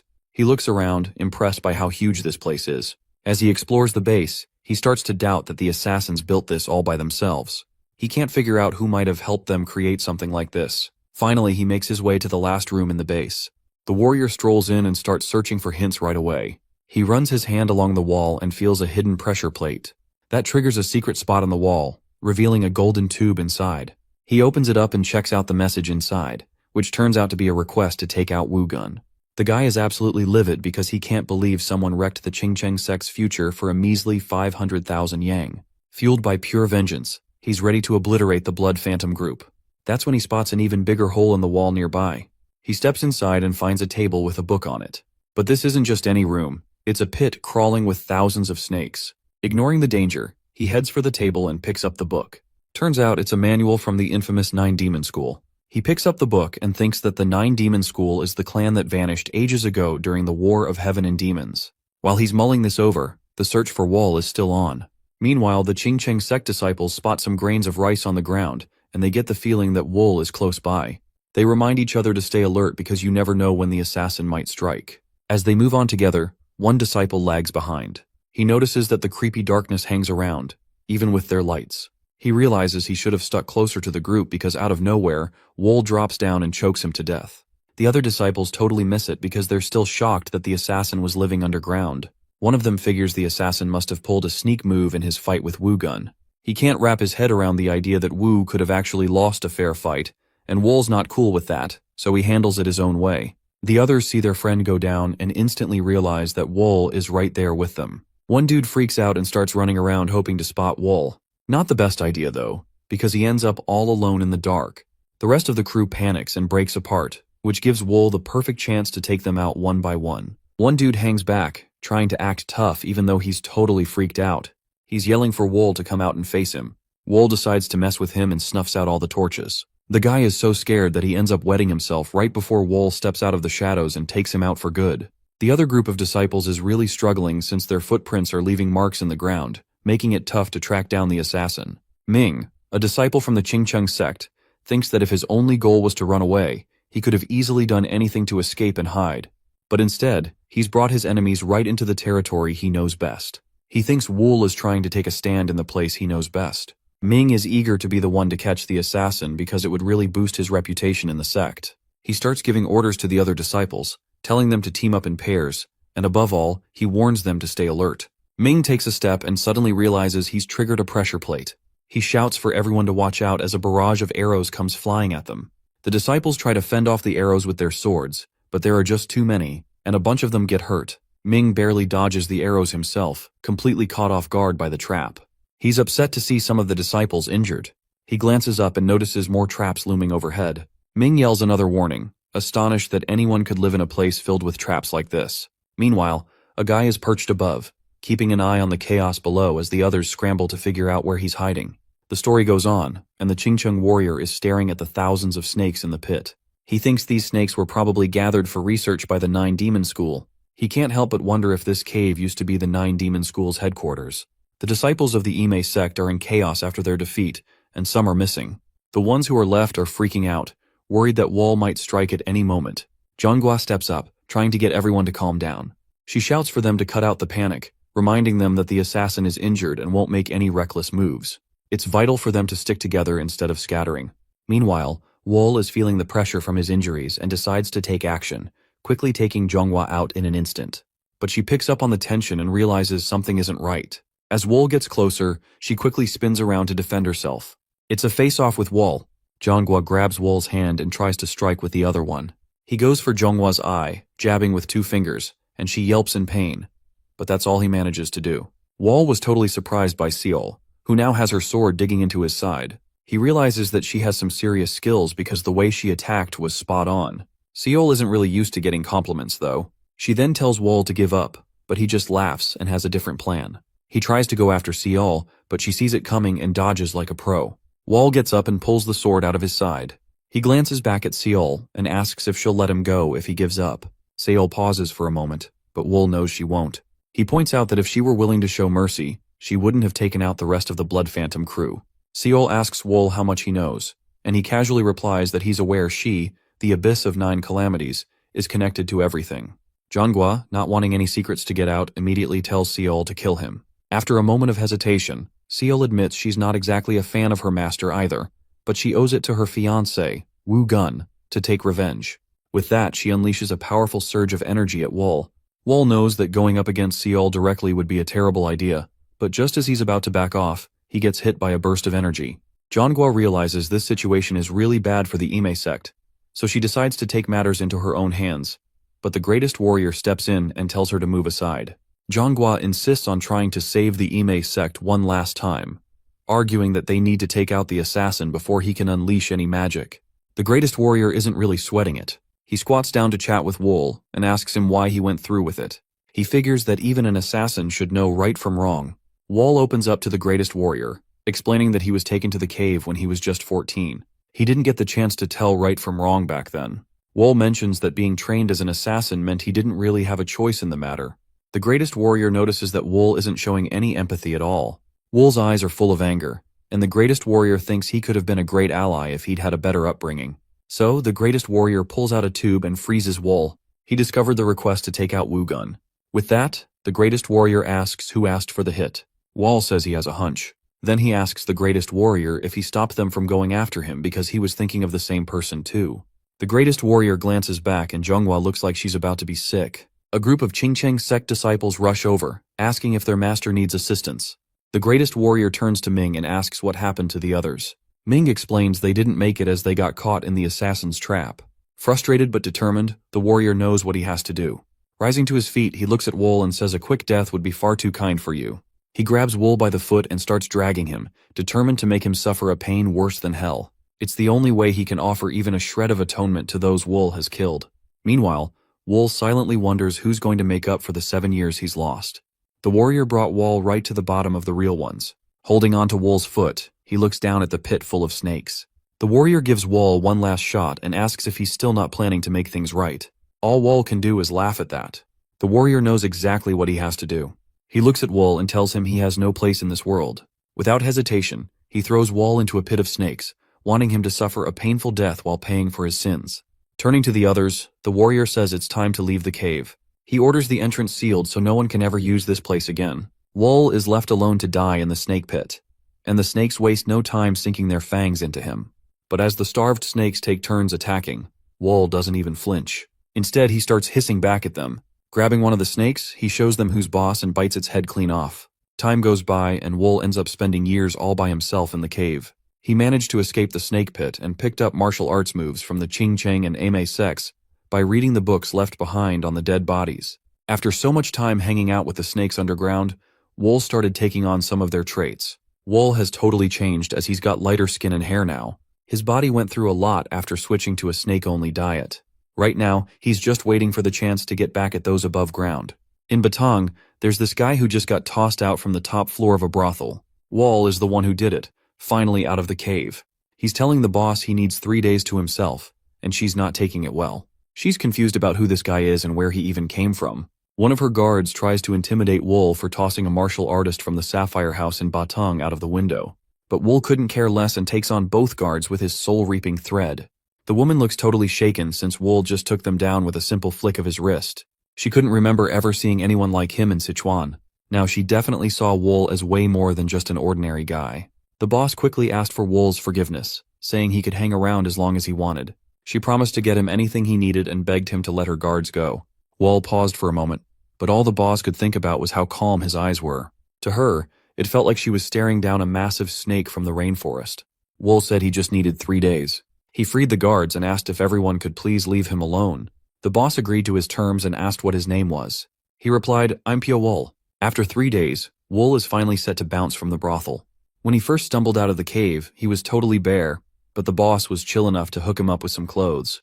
They even packed him a lunchbox for when he starts feeling hungry. As Wool walks out, the boss is still trying to wrap her head around who she just met. Her employee explains that Wool is just a guest who happened to drop by their brothel. The boss can't help but think that a new star of death has popped up in the Jianghu. Wool takes a break on his journey to grab a bite and escape the rain. He finds himself enjoying nature, something he's really missed for so long. It hits him that 7 whole years have gone by. He knows he can't forget his past, but he realizes that if he keeps holding on to it, he won't be able to move forward. To truly break free, he feels like the Qingcheng sect and the Ame sect need to pay for ruining his life. Wall figures if he heads to Chengdu, he might uncover more about those sects. Wall is chilling on his break when a group of people walks up, looking for a spot to escape the rain. Once they're under the roof, they start arguing about how soaked they are. After tossing blame around, they notice Wool just sitting there, watching them. They're a bit shocked to see someone else up in the mountains. The woman quickly tells Wool he's really handsome. The guy with her shoots back that she should be thanking him for getting them lost, which annoys her, so she tells him to shut it. Ranju turns to Wool and says it must be fate that they're all stuck under the same roof. She introduces herself as Ranju, and he replies with his name, Wall. She's totally smitten and kind of annoys him because she goes wild whenever a good-looking guy is around. Then, a guy jumps in and introduces himself as Daoshi, while a monk chimes in with his name, Huel. Ranju asks Wool where he's headed, and he says he's off to Chengdu. Coincidentally, that's where Ranju and the crew are headed too. She thinks it'd be awesome to travel together, but Wool seems a bit hesitant. They're a weird mix of people at first glance, but they all know how to work together when it counts. He's curious if Ranju is the main one holding it all together, even though she doesn't seem like the boss. Wool is up for it and decides to go with the flow. He feels like there's a strong bond or something deeper that connects them all, and he wants to dig into that more. They're all set to start their trip and manage to find a crew to hop on with. Daoshi mentions they'll be leaving in about an hour. Ranju starts griping about how uncomfortable rice cargo ships are. She loves getting under Daoshi's skin. Then she turns to Wool asking why he's off to Chengdu. Wool says he's got to meet up with someone. Ranju's curious and presses him for more info, so he explains he's meeting up with folks who owe him a favor. She asks if he's in debt, and he quickly clarifies that it's the other way around because he's the one owed. Wool asks Ranju why she's going to Chengdu, and she replies that it's for business. Wool points out he doesn't see any goods with her. Ranju chuckles and says sometimes you can sell what you can't see. Then Daoshi jumps in and asks Wool which clan he's from. Wool tells him he's not in a clan, which surprises them. He asks if that's an issue, and Daoshi says it isn't, but he's definitely left curious about who Wool really is. Everything feels chill and peaceful out on the water. People are chatting and enjoying each other's company. Wool is soaking it all in after being alone for so long, but his moment of calm is cut short when Ranju starts pestering him. She wants to know what's got him so lost in thought, saying he has this sentimental look on his face. Wool tells her to back off if she's just going to keep talking nonsense. Ranju laughs and teases that he's playing with her heart like a fiddle. Daoshi and Hyul are just watching, and Hyul asks if they should step in. Daoshi tells him not to worry, saying the powerful blood spider isn't going to fall for some guy's charms. He notes that everything she does is planned out, and even though she's acting all cute, she's still got a pretty nasty attitude, like a spider ready to pounce. Daoshi thinks Wall is pretty shady. Then suddenly the current gets super strong and messes up their trip. They glance out and spot an approaching boat. It's a gang of pirates looking to snag their rice. One of the sailors shouts for everyone to grab a weapon. They're definitely in a tough situation, but then Daoshi steps in and asks the sailor if he needs help. The sailor questions who Daoshi is, and Daoshi just replies that it doesn't really matter who he is. What counts is what he can actually do. The monk jumps off the boat and lands right on the pirate's ship. The pirates are a bit surprised at first, but then they rush to attack. Hyul takes them all on by himself, which leaves the sailors and his buddies stunned. This isn't anything Daoshi hasn't seen before, though. He tells the sailor it'll cost 500 yangs to settle this. Hyul doesn't waste any time after he makes his first move. He unleashes a flurry of kicks, taking down the pirates as if they were nothing, and he finishes the job on the last one who's still twitching with a quick hit. Once everything's wrapped up, he jumps back onto his ship like it's just another regular day. Daoshi gave a shout-out to Hyul for his work, and Hyul suggested getting Ranju to handle it next time. Daoshi just laughed it off, saying he'd be glad if she didn't go all crazy on him for asking. They both looked around for her, and she was still trying to catch Wool's eye. Ranju begged Wool to stick around in Chengdu, but he insisted that he felt better on his own. The girl totally digs his laid-back vibe. As Daoshi and Hyul get their pay, they can't believe Ranju is still at it. Daoshi figures that Wool isn't your typical person. Anyone else would freak out in this kind of situation. He thinks only someone who's been through a lot of chaos could have that kind of look in their eyes. Ranju gives it one last shot and hits Wol with her puppy eyes. Wol is totally confused, and Ranju can't believe he's actually saying no. He tells her he's just not into poisonous roses, no matter how pretty they look. Her tears dry up fast because she's stoked that Wol thinks she's beautiful. That alone makes her happy. Meanwhile, Wol sees these folks as wanderers who sell their muscle for cash. They just flexed enough to get some rumors buzzing around about their skills in Chengdu. He's starting to wonder if that means there's some big conflict going down that needs these wanderers to step in. He doesn't think the Imi sect and the Qingchang sect would let any kind of fight happen in Chengdu. But then he wonders, what if things aren't going so well for them? He recalls his last moments with the Qingchang sect and the Ime sect. Wol wants to make them pay for their mistakes just like he had to. They finally dock the boat and are ready to head to Chengdu. Daoshi says they need to get there by morning and asks Wol what his plan is. Wol replies that he's planning to stay here for the night. Ranju looks upset and asks if he's really sure he can't go with them. Wol tells her he has something he needs to sort out on his own. He tries to give her a little hope and says he'll reach out when he gets to Chengdu. Ranju makes him promise, and he does.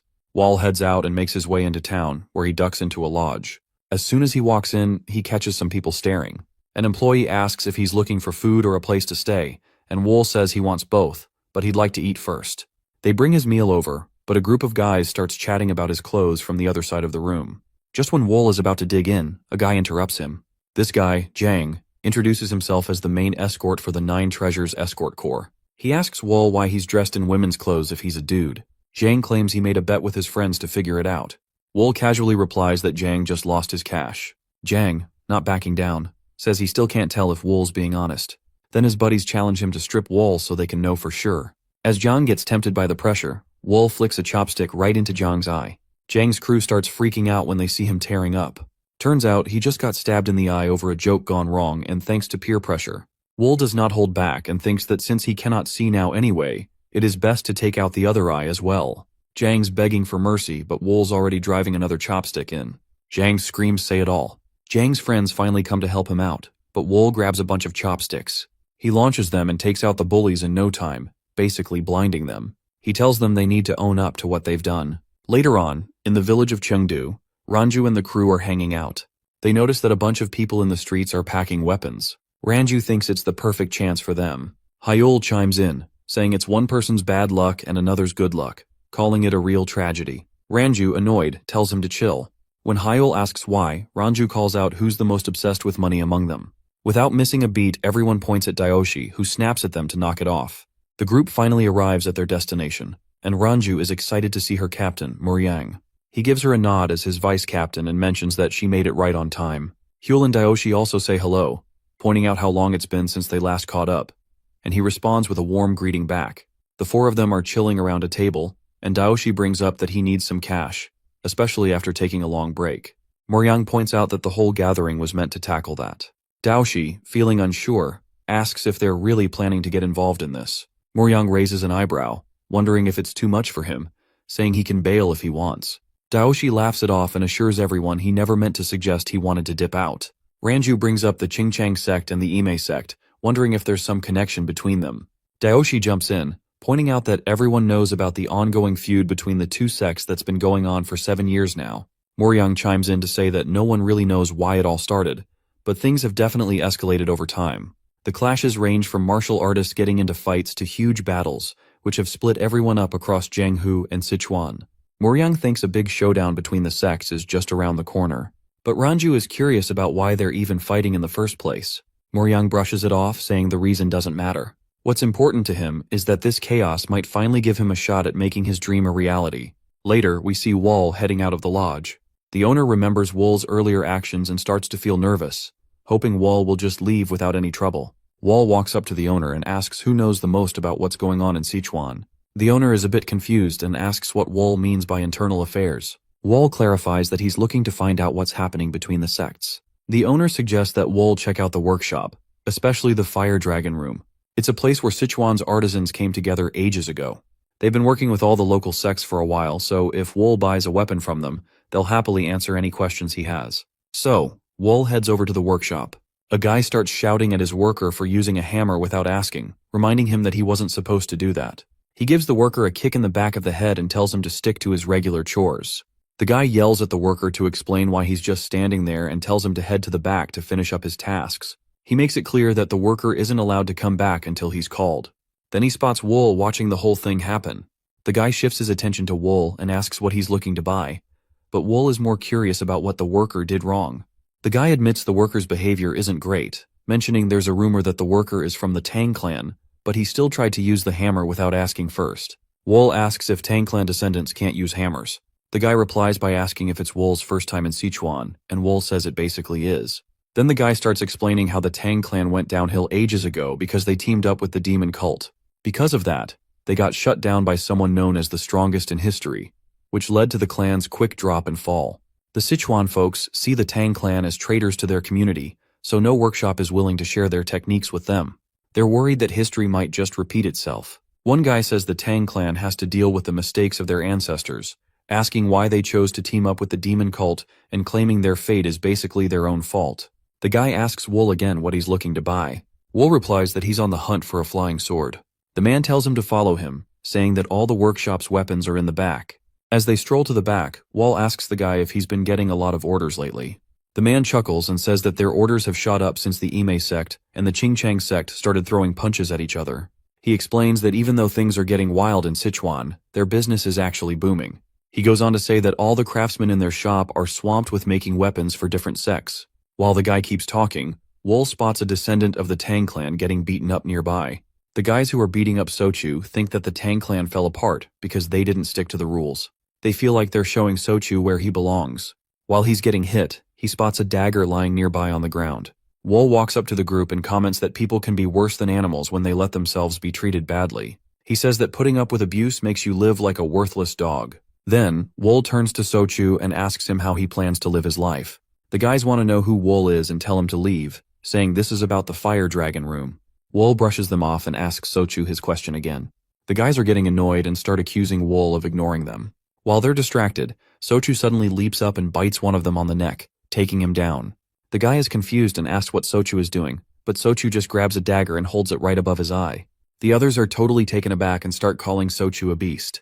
He stands up and points out that they've never treated him like a person, always seeing him as just an animal. He warns them that he is tired of being punched for no reason and threatens to cut the throat of the following person who messes with him. As the guys head off, Sochu starts to almost fall over from being so tired, but Wool steps in and catches him. Later, Wool walks Sochu home and takes a quick peek around his place, saying it looks awesome. Sochu, caught off guard by the compliment, wonders if Wool is just messing with him. Wool reassures him that his house is like a palace while his own home is more like a den full of snakes. Sochu thinks Wool is just trying to lift his spirits. Wool says he has to bounce because he's got plans. Sochu wants to know where he's headed, but Wool dodges the question and wonders why Sochu suddenly cares about what others are up to. Sochu chuckles and replies that Wool would have asked the same thing. Wool nods and explains that some people owe him big time since they used him, ditched him, and hunted him down. Curious, Sochu asks who these people are and if Wool's actually thinking about getting revenge. Wool lists names like the Qingcheng sect, the Ame sect, and a few others backing them up. Sochu can't believe it and says it's crazy, questioning if Wool really plans to go against all of Sichuan by himself. Wool just shrugs and admits he might be a bit out there. Wool asks Sochu for the flying dagger he lent him, saying he'll need it back. Sochu jokes around, calling the dagger a worthless piece of junk, but Wool stands up for it, mentioning he spent a whole tile of silver on it. Sochu then pulls out another weapon he had hidden under his bed and throws it to Wool, telling him to use that one instead. Wool is really impressed with how sharp, balanced, and tough the weapon is. He asks Sochu if it was tough to make. Sochu says it wasn't too hard to put together, but he had to keep it under wraps because he was short on time. Wool wonders if Sochu is really okay with giving it away, and Sochu reassures him that it's all good, adding how he's still mad at the Qingcheng sect and Ime sect for messing things up for the Tang clan. Sochu mentions that Wool was the first one to tell him not to put up with mistreatment, which makes the moment even more special. Wool thanks him and starts practicing with the weapon, picking it up really quickly. Sochu watches in awe, convinced that the flying blades seem to have a mind of their own. Wool decides to call the weapon the Phantom Dagger. As he leaves, Wool introduces himself to Sochu, who wishes him good luck in Sichuan. In Chengdu, Lady Wu is having a meeting. Thank you to everyone for coming after she reached out. The folks there reassure her that they're backing the 100-follower room, even with the pressure from the Qingcheng sect. Lady Wu sees their hard work and realizes that the Qingcheng sect isn't really powerful in Chengdu, which makes her feel a bit better. However, she secretly considers all men to be offensive barbarians. She recalls a summons from the Ime sect, driven by unusual actions from the Qingcheng sect. She tells everyone at the meeting that she won't be coming to the next one. The guys are super eager to join the Ime sect, even saying they'd hike up the mountain for her. Lady Wu feels pretty pleased, thinking they're just taken in by her looks. She starts dreaming about how she can get them to help her take charge of the Ime sect and run Sichuan. As the meeting wraps up, Lady Wu spots someone new in the crowd. Wool's bright eyes and fair skin kind of freak her out. She walks up to him, introduces herself, and asks for his name. He tells her he's Wool, but his icy reply gets on Lady Wu's nerves. She wonders if he's some sort of martial artist, and Wool just shrugs, telling her to believe whatever she wants. She pushes back a bit, but he cuts her off, asking why she's so curious about a random guy like him. He was not really disturbed by how Wool was talking. Lady Wu's guys wanted him to say sorry. Wool calls out their loyalty, wondering if they actually size up their opponents before trying to act all tough. The guy feels insulted and goes straight for Wool, swinging his sword at his head, but Wool dodges it like it's nothing. Getting frustrated and embarrassed, the guy tries again, pulling out the thunderstorm sword technique. The crowd starts to worry because their boss is about to use a seriously deadly move on Wool. The dude pulls out his sword and aims it at Wool's head, but Wool just steps aside like it's no big deal. Now frustrated, the guy goes all out, swinging like crazy, but Wool moves around so effortlessly it's like he's dancing, dodging every hit without even breaking a sweat. He even sneaks past the guy and ends up right next to Lady Wu. That's when the guy loses it and makes one last desperate swing. Wool turns around, looks him straight in the eye, and tells him his best move is still garbage. Then he grabs the guy, lifts him like he's a feather, and slams him into the ground. Lady Wu jumps in, telling Wool to let go of his anger and saying the guy was just reacting out of worry for her. Wool points out that everyone needs to own up to what they do. Lady Wu nods and says she'll take the responsibility for the guy. Wool notices she's kind of playing things to her benefit and can't help but smirk. Then, we see our guy and Lady Wu waking up in bed the next morning. Lady Wu asks Wool for a quick favor, feeling sure it'll be a breeze for him since he showed off his skills earlier. She tells him what she wants. She wants Wool to take out Nam Ho-san. The next in line for ThunderClan shares that not too long ago, their leader, Tae Janho, suggested a marriage between her and Nam Ho-san. They really put pressure on the 100-follower room and the Ime sect by saying they'd back the Qingcheng sect if the proposal didn't go through, which made things tough for both groups. Wool realizes that since he has no connection with the 100 Flowers room, Lady Wu thinks she can just pretend she doesn't know him if he messes up. She tells Wool that if he takes out Nam Ho-san for her, she'll put in a good word with her aunt and make sure he gets a nice reward. Wool is curious about his aunt's background. Lady Wu lets him know that she's one of the top disciples of the Ime sect leader and also the pavilion master, Zhonghua. This makes Wool think of his own amazing assassin buddy, and he smiles back at her. On Mount Emi, Ranju and one of her comrades arrive. The view from the mountain is breathtaking, but Ranju reflects on how meaningless it will be if they lose to the Qingcheng sect in the impending war. Ranju and her comrade are visiting the Ime sect for a meeting that includes Zhonghua, Yang, and the Abbess of 9 Calamities. The elderly master gets straight to the point, saying that a bunch of vagabonds wouldn't just spill blood for nothing. Ranju chimes in, agreeing that they can't take any losses, and notes that the group is asking for a whopping 500,000 gold yangs. The Ime sect disciples are furious, claiming that paying that kind of money is ridiculous. The elderly master steps in and everyone lowers their heads and falls silent. The old master is wondering if Ranju really thinks her offer will be taken seriously, pointing out that with the same amount of cash, she could hire a bunch of other groups. Ranju shoots back that none of those groups would be as tough as the Blood Cloud Corps. The old master pushes her, asking what would happen if they still said no. Ranju reveals that someone from their team has probably already made it to Mount Qingcheng. The elderly master lashes out at Ranju, accusing her of playing both sides, making her and her buddy cough up blood from the heat of the moment. The master demands to know the truth and what the actual offer is. Ranju finally spills the beans, saying they're just wanderers who sell their strength to whoever's got the cash, pointing out that their master will go with whoever pays even just one more yang. The elderly master is thinking it over, realizing the Qingcheng sect is already in a good spot, and bringing in the vagabonds could really tip the scales in their favor. She flirts with the idea of letting them go but decides not to, knowing she might need all the backup she can get if things blow up. So she tells Zhonghua to go talk to the vagabonds and work something out.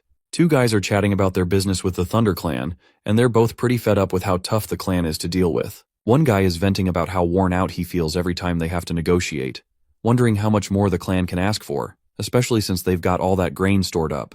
They're calling the clan stingy even though they've got plenty of money. Wool watches from afar, waiting for the Black Cloud Corps to come back. Moryang is thinking about how tiring it is to stay neutral between the Ame sect and the Qingcheng sect. and he's considering retiring once everything settles down.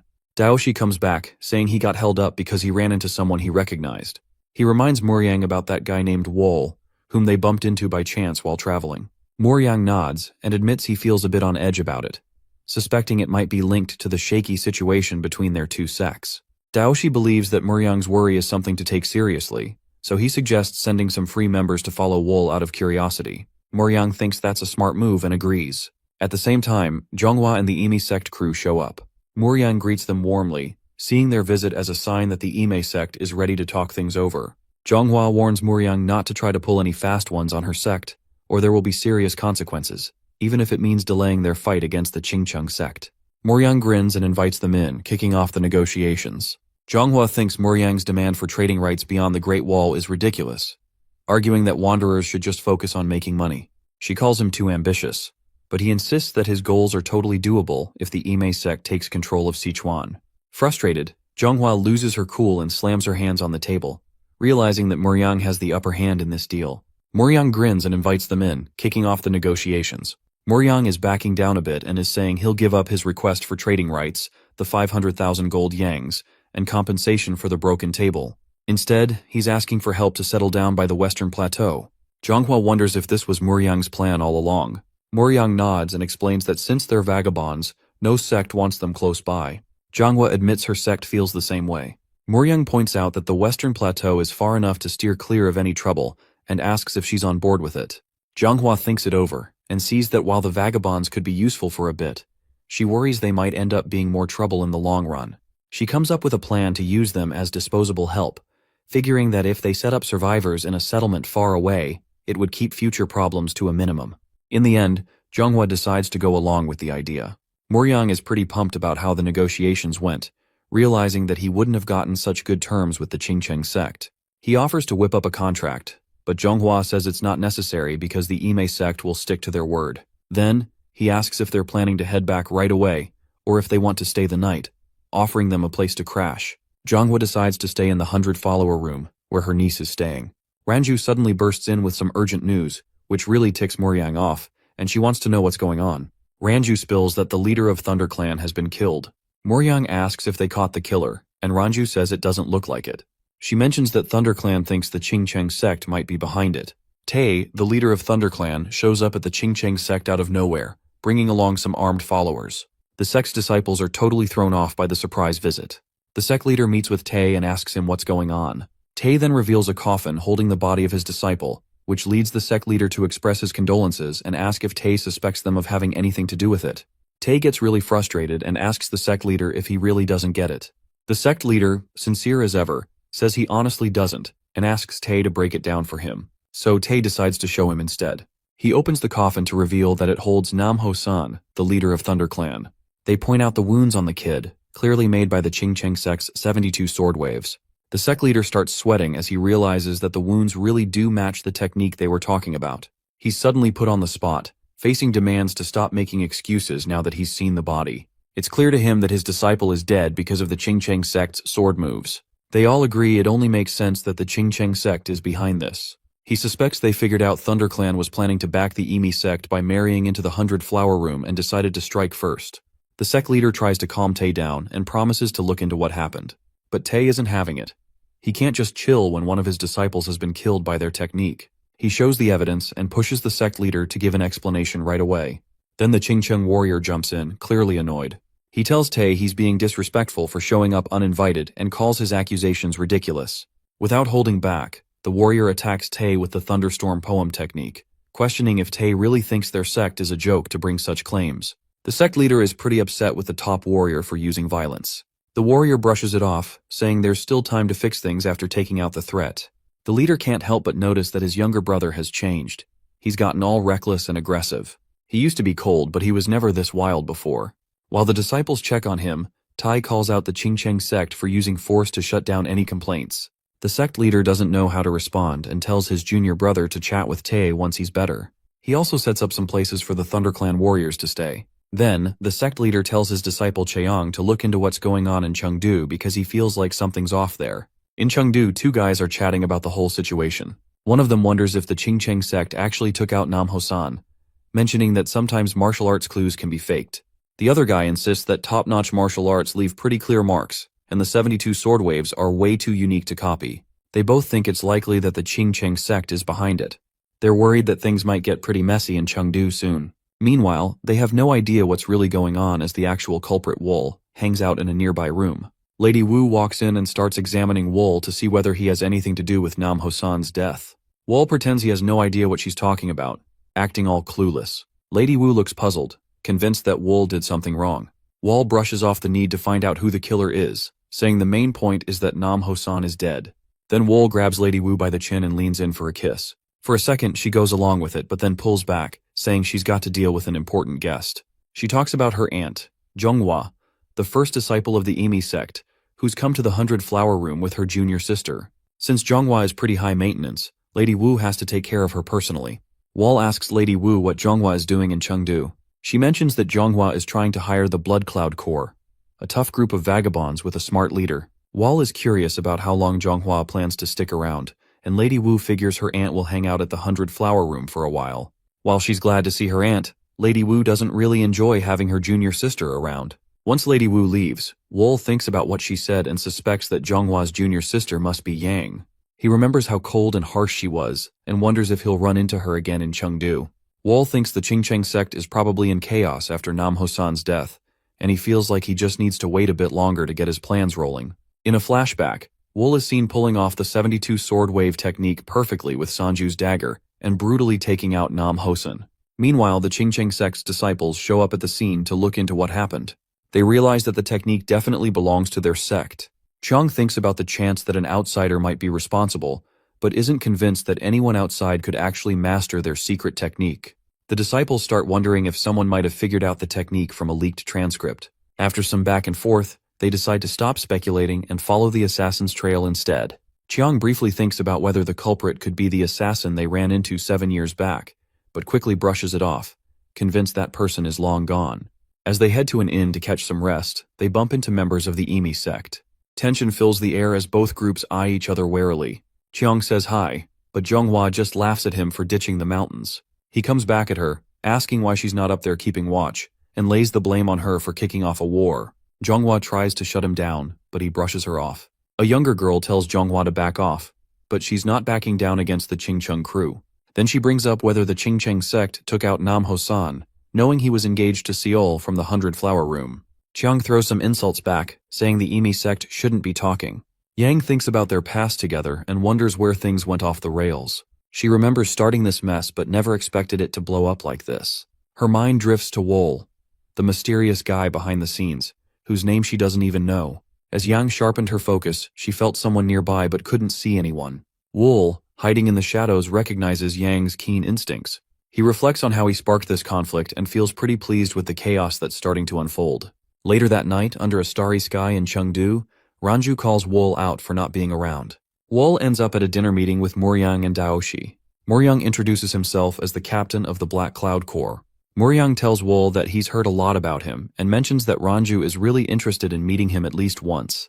Now that they're finally face to face, Muryang notices how strong Wool is. He points out that even though Wool covers up his intense energy with his flashy clothes and style, he can't hide everything because there's still a weird amount of energy leaking out from him. Ranju is feeling pretty good about how things are going. Muryang cuts to the chase and tries to recruit Wool for the Black Cloud Corps. He mentions that a lot of people see the Corps as a bunch of outcasts, but he has this vision of turning it into a recognized group. To make that happen, he thinks they need to bring in everyone who's got skills. Muryang tells Wool he's ready to give him whatever he wants, even bringing up Ranju. He finds it amusing that Ranju acts like she doesn't care about Wool when she actually knows what's going on. Daoshi is super curious about how Wool will react and hears him say that the offer isn't really tempting. Daoshi can't help but laugh at that and apologizes for butting in before asking them to keep going. Muryang turns to Wool and asks what exactly he finds so unappealing, joining the Corps or dealing with Ranju. Wool shrugs and says he doesn't really like either, and he'd rather not touch food that's just gonna go bad. Ranju can't believe he just blew her off, and there's this awkward silence. Then Muryang just cracks up, saying he was just messing around. Muryang gets up and tells Wool he has no clue how important Ranju is. He warns Wool to stay away from their Corps and explains that while he likes chatting, the others are all about taking action. Wool shoots back that if Muryang ever gets beheaded one day while just walking down the street, he should think it was Wool who did it. Muryang gives a nervous smirk, but Wool quickly says it was just a joke, even though Muryang doesn't laugh. Later on, a disciple gives Chong an update. Chong asks what's been happening with the Emi sect. The disciple mentions that they haven't left the 100 Flower Room yet, but a few of their disciples are keeping an eye on things nearby just in case. Chong says they need to find the person who killed the ThunderClan leader to get to the bottom of it and figure out their next moves. The disciple points out that the locals in the backwaters usually have the best info since they're well connected all over Sichuan. Chong's unsure about bringing them into this, but he decides to let the disciple make the call, and the disciple reassures him that he's all in for the mission. Looking into the night sky, Chong reflects on the unexpected involvement of multiple sects, including the ThunderClan, Golden Heaven Clan, and 100 Flower Room. He worries about the problems that may arise if the assassin is not caught soon. While a spy keeps an eye on Wool, they're convinced Wool is inside but can't feel him around. Even knowing how powerful Wool is, the spy can't believe there's absolutely no sign of him. Not even a whisper. The spy sends a signal linked to Yang, who's the vice captain of the Black Cloud Corps. The ninja tells Yang that the top target hasn't done anything all night. With morning coming up, they're ready to shift gears from long-range to up-close surveillance. Yang nods in agreement and tells the captain to stay alert. The ninja heads off to pass on the message. Yang gets back to his work, trying to figure out what's going on with the gates at the foot of Mount Qingcheng.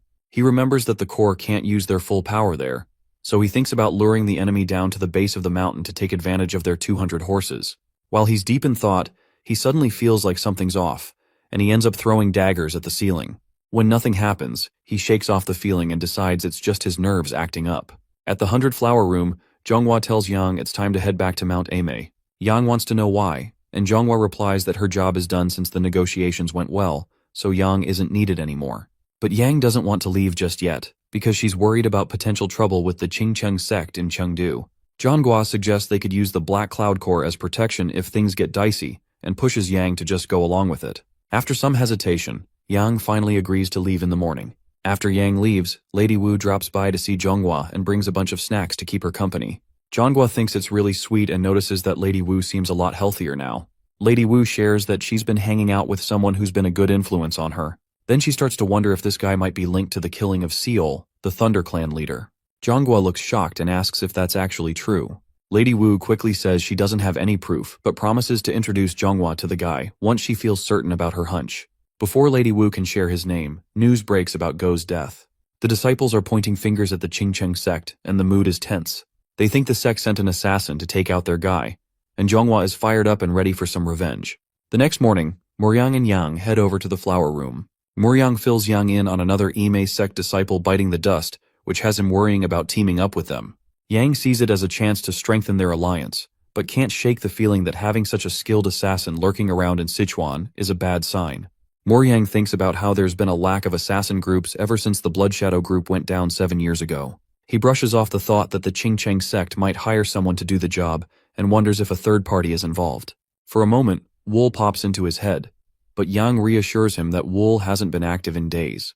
Trusting Yang, Muryang shifts his attention to keeping an eye on the Qingcheng sect. Muryang and Yang meet Zhonghua to express their condolences. Zhonghua asks them to check out her disciple's wounds, which she thought were nothing serious at first. Muryang takes a closer look and realizes the cuts are way too thin and sharp to have come from a sword or dao. He considers that it could be from a silver wire, but isn't sure how it could leave the skin looking so intact. Zhonghua asks Muryang if he's ever seen injuries like these, even with all his experience, and he has to admit he hasn't. When she wonders if he has any suspects in mind, he briefly thinks of Wool, but quickly brushes it off and apologizes for not being able to give Zhonghua the answers she needs. Zhonghua asked Muryang when all his forces would be back in Chengdu. He told her they'd return in 2 days, but mentioned he was worried the Qingcheng sect might get suspicious if the cavalry rolled into the city. Zhonghua brushed it off, saying she didn't care, and planned to take them down quickly anyway. Muryang asks if she's planning to go all in right away, and Zhonghua replies that she already promised to give him what he wants, so he shouldn't worry. She makes it clear she'd rather die than share the sky with the Qingcheng sect. Muryang and his vice captain recognize her strong resolve, but no one notices the figure sneaking around behind her. As night sets in, the scene shifts to the hospital, where one of Muryang's guys is in really bad shape. Muryang is quick to demand an explanation.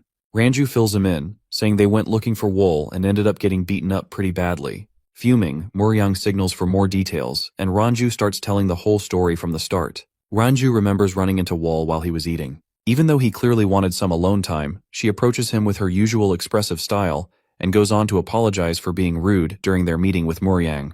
Wool brushes off her apology, which makes Ranju a bit uneasy, even though she tries to play it cool. She pushes him to think about Muryang's offer again. Just then, their chat gets interrupted by Yuk, and his arrival only makes Ranju more annoyed. Yuk says he's there to pick her up for Muryang, but she tells him not to get involved in her business. Yuk introduces himself to Wool and insists he isn't leaving. Ranju is getting more and more annoyed as Yuk keeps trying to chat with Wool. The big guy is eyeing Wool in a creepy way. Wool puts her foot down and warns Yuk to back off, or there will be trouble. He brushes it off and even has the nerve to try and touch her. Yuk doesn't realize what Wool is capable of and just stands there while she counts to 3. When she hits 3, she goes for him with chopsticks aimed at his eyes. But Yuk blocks the move with his arms. Yuk is furious and tries to hit Wool with a double punch, but he ends up smashing the table instead because Wool dodges out of the way. Ranju steps in, trying to keep things from getting worse, but he can't stop the fight from escalating. Wool jumps in swinging wildly, throwing down a crazy combo that lights up the whole room. Yuk barely has time to react before the ground explodes beneath him, leaving him stuck and gasping for air. Meanwhile, Wool just stands there looking fierce, while Yuk struggles to figure out what just happened. Wool really messed him up and then grabbed his head, digging his fingers into his eyes before trying to walk away. But our hero stays calm as ever and unleashes his soul-reaping move, sending daggers flying like it's no big deal.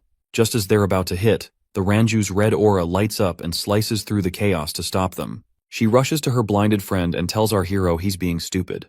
She begs him to chill out because he's already gone way too far. She says she's not looking for any trouble, and that Yuk has already faced consequences for what he did. Wool just nods along and walks off without saying anything. Before he leaves, Ranju tells him to stop being so reckless, warning that his wild actions could lead to problems. Wool doesn't seem to care about her advice. He's more annoyed about his clothes getting messed up since they were a gift from his girlfriend at the brothel. Muryang listened to Ranju's story, shocked and angry about losing such an important ally at a crucial time. Ranju swore to make Wool pay for bruising her pride. Muryang agreed, saying they'd deal with Wool after settling things with the Qingcheng sect. With that, they split up, both heading off to regroup with the cavalry and figure out their next steps. In Chengdu, Chong is grilling the manager of the ignoble clan branch about who killed the young ThunderClan leader. The manager seems pretty stressed as he admits it's tough to track down the murderer, but he does have a lead. Apparently, the killer used some moves from the Qingcheng martial arts. Chong then asks if there are any outsiders hanging around the city, and the manager drops a name, Pio Wool. He's got a reputation for his dangerous charm, and his master is rumored to have skills that are off the charts. Chong asks if Pio Wool is mixed up in the murder, and the manager admits that his best guess. Chong takes note of the name, slips the manager some cash, and heads out. The manager smiles but still has some doubts nagging at him. Once he's alone, the manager starts second-guessing everything and picks up a book to learn more about Pio Wool's background. As he reads, a chill creeps through the room. A shadow darts behind him, but he catches on too late. A hand snatches the documents, and before he knows it, he's tied to the chair by Pio Wool's soul-binding threads. It hits him hard and he's in serious trouble. Pio Wool steps up looking calm and composed. He gives the manager some credit for his hard work, but warns that spreading rumors without checking first comes with a price. The manager tries to explain that messing with him could lead to trouble, but Pio Wool's smile is icy. He replies that he's already aware of that, which is exactly why he showed up. The manager pleads for mercy, but Pio Wool just finds it funny and points out that the world didn't show him any kindness. Suddenly, the threads loosen up, and the manager goes for a quick attack with a shadow strike, trying to catch Pio Wool by surprise. But Wool is already one step ahead. The fight is over almost as soon as it begins. Before the manager can react, Wool wraps the thread around his neck and, with a quick motion, it's done. The manager's head is gone. Sitting calmly in the chair, Wool doesn't even flinch as blood splatters across the room. He grabs the documents and walks out, leaving the manager's lifeless body slumped in a pool of red. An explosion in Chengdu marks the growing conflict between the Qingcheng sect and the Ime sect. Buildings are on fire while Muryang watches the chaos unfold. Both sides are at their breaking point and are clashing hard, all because of some misguided revenge for assassinated disciples. Fire Dragon Remaster Po tries to step in and mediate, but gets caught up in the fight, which leads to his clan wanting revenge and escalating the war even more. Muryang takes a look around and realizes the MA sect is in trouble with their limited forces. He calls in the Black Cloud Corps and gets ready to jump into the action. In the middle of the chaos, with disciples scrambling everywhere, Zhonghua corners Chong and accuses him of being behind her disciple's assassination. Chong fires back, saying it's their fault for provoking the Qingcheng sect and pinning the Thunder Clan leader's murder on them. Zhonghua denies it, insisting the assassin's techniques scream Chong's sect. Furious, she launches an attack, swearing one of them won't walk away alive. The tension between them is electric as their fight ignites. In the middle of all the chaos, Yang tries to protect a fellow disciple with just her hand, but it doesn't work out. The other girl is already badly hurt and collapses. Yang is trying to keep it together, but the pain is too much, and the girl dies in her arms. Feeling completely crushed, she holds her fallen friend close, thinking about how she didn't want to join the fight in the first place, and how many lives have been lost because of it. Another explosion pulls her back into the harsh reality of the battle around her. Moryang is worried about the incoming forces, and is concerned that the Qingcheng sect might have blocked their path, but he quickly brushes that off since it's not really in their style. He senses that something's up and that there's a plan to stir up trouble, so he sends Seol out to check things out since the people who went to gather the forces still haven't come back. Soaring over the chaotic battlefield, Seol can't help but think about all the craziness happening below him. It seems like someone's got these two factions tangled up in a deadly game, and he's trying to figure out who's pulling the strings. As he glides by, he sees buildings getting blown apart, and wonders if the mastermind is smart enough to steer clear of the collapsing chaos. He spots this sacred tree in Chengdu that overlooks everything around it. He climbs up the tree to see if someone's hiding inside.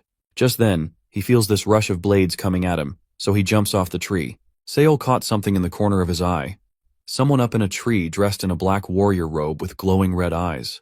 Before he could fully process it, a swarm of daggers flew straight at him, every single one terrifyingly precise.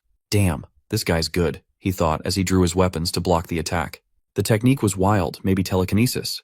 How's a master like this hanging out in Chengdu? The tree wasn't helping either, branches tangling him up like a trap and leaving him wide open.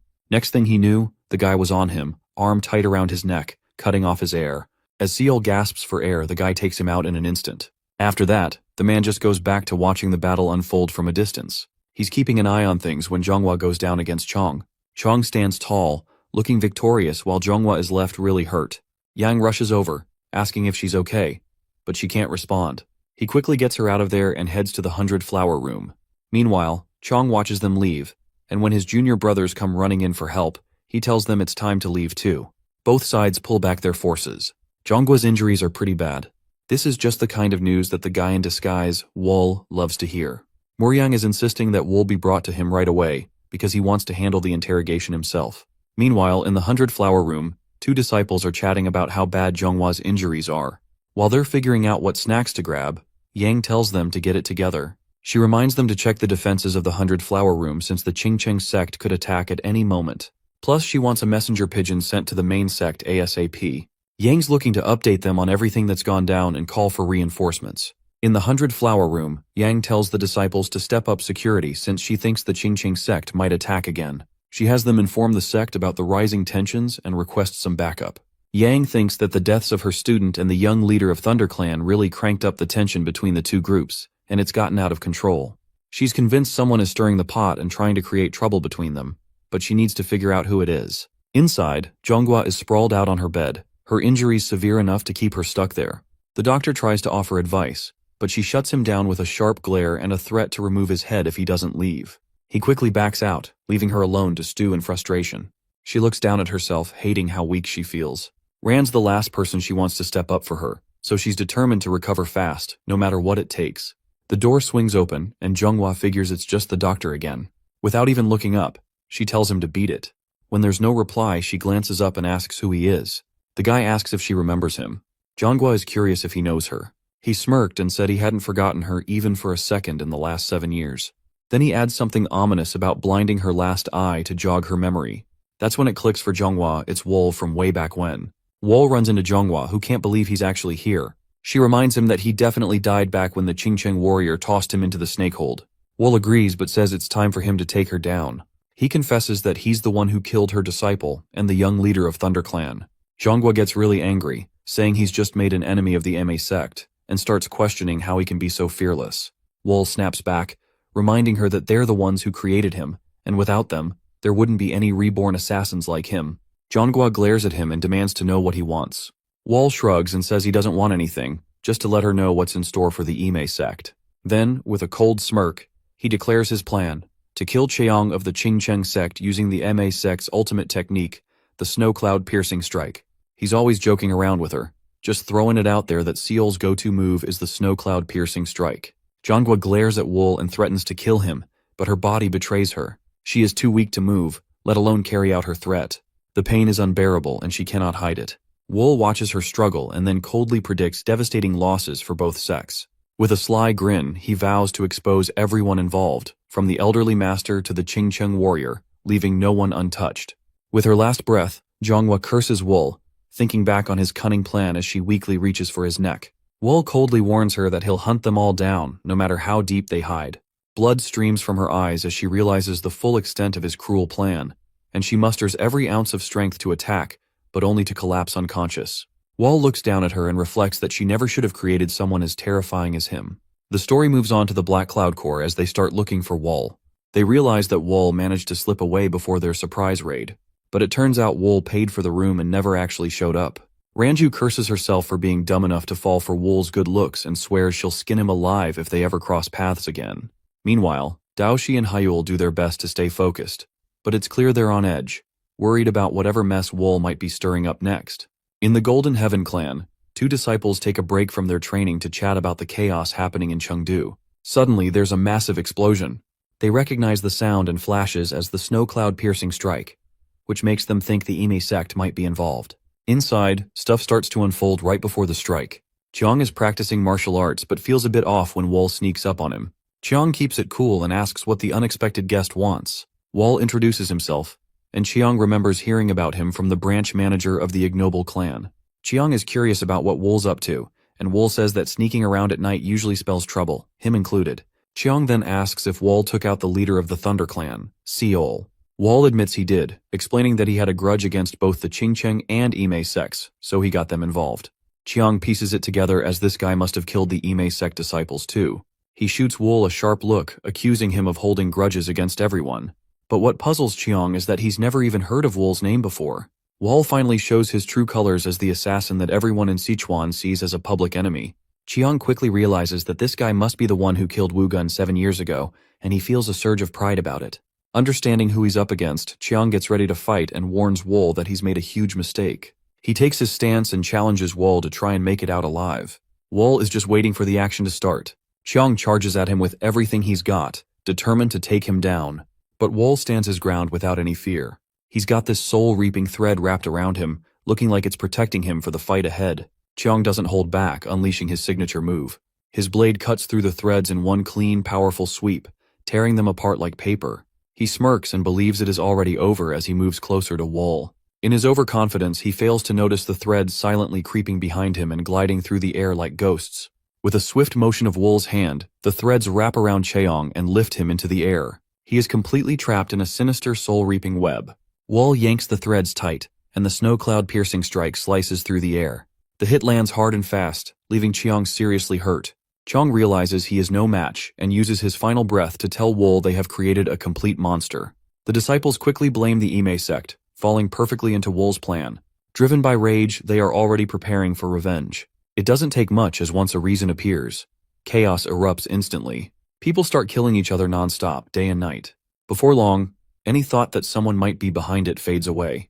Nobody cares anymore because all they want is to kill the enemies in front of them. In no time, the entire place turns into a bloodbath.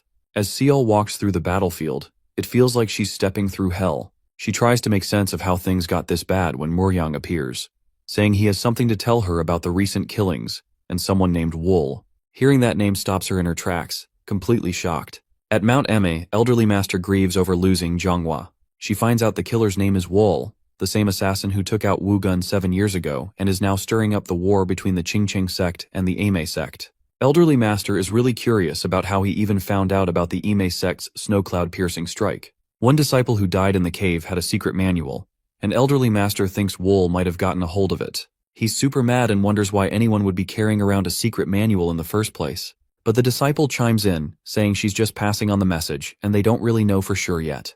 Elderly Master declares that the Qingcheng sect won't buy any excuses because they need to capture Wool. When a disciple steps up to volunteer, she shuts them down, saying she'll handle it herself. Her voice is firm as she vows to capture Wool and make him pay for mocking the great Ime sect. In Chengdu, Wool meets Sochu in the Fire Dragon room, where some guy starts messing with him. Wool quickly puts the bully in his place and laughs, saying the place hasn't changed, especially with Sochu still cranking out top-notch killing weapons. Sochu smirks and says those so-called noble types deserve whatever's coming to them. Wool turns to the boy and asks how he thinks people who make others suffer while pretending to be noble should be dealt with. Sochu shrugs and says, Wool can do whatever he wants, just as long as he kills them all. Wool nods, then casually snaps the bully's arm without hesitation. So he wants to show Sochu something cool. He grabs a guy and tells Sochu to check it out. Wool is all about letting Sochu see the dagger go right through the guy, and it brings Sochu a big kick of joy. Wool unleashes the soul-reaping technique with his dagger, wiping out the remaining nobles in the streets of Chengdu. They run for their lives, but there's no escape as the deadly dagger slices through every corner, leaving no one alive. He asks Sochu what he thinks, and Sochu, looking really surprised, says he can't believe the weapon is so powerful. Feeling thankful, Sochu bows and offers to help, asking if Wool needs anything. Elsewhere, ThunderClan leader Tae runs for his life and is chased by Qingcheng's greatest warrior, Zhong.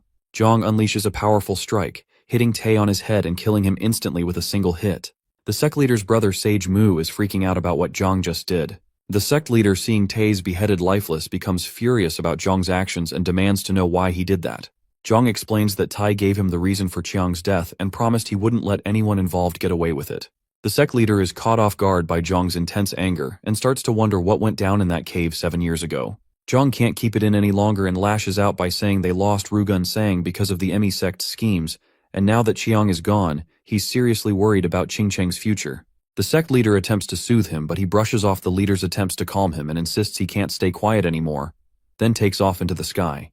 The leader's brother, Sage Mu, is pretty worried about the trouble Zhong might stir up if he teams up with Jin, who's been isolated since his son passed away 7 years ago. Sage Mu has a feeling that if those two get together, it could lead to some serious chaos all over Sichuan. So he offers to dig a little deeper and senses something weird that might uncover the truth.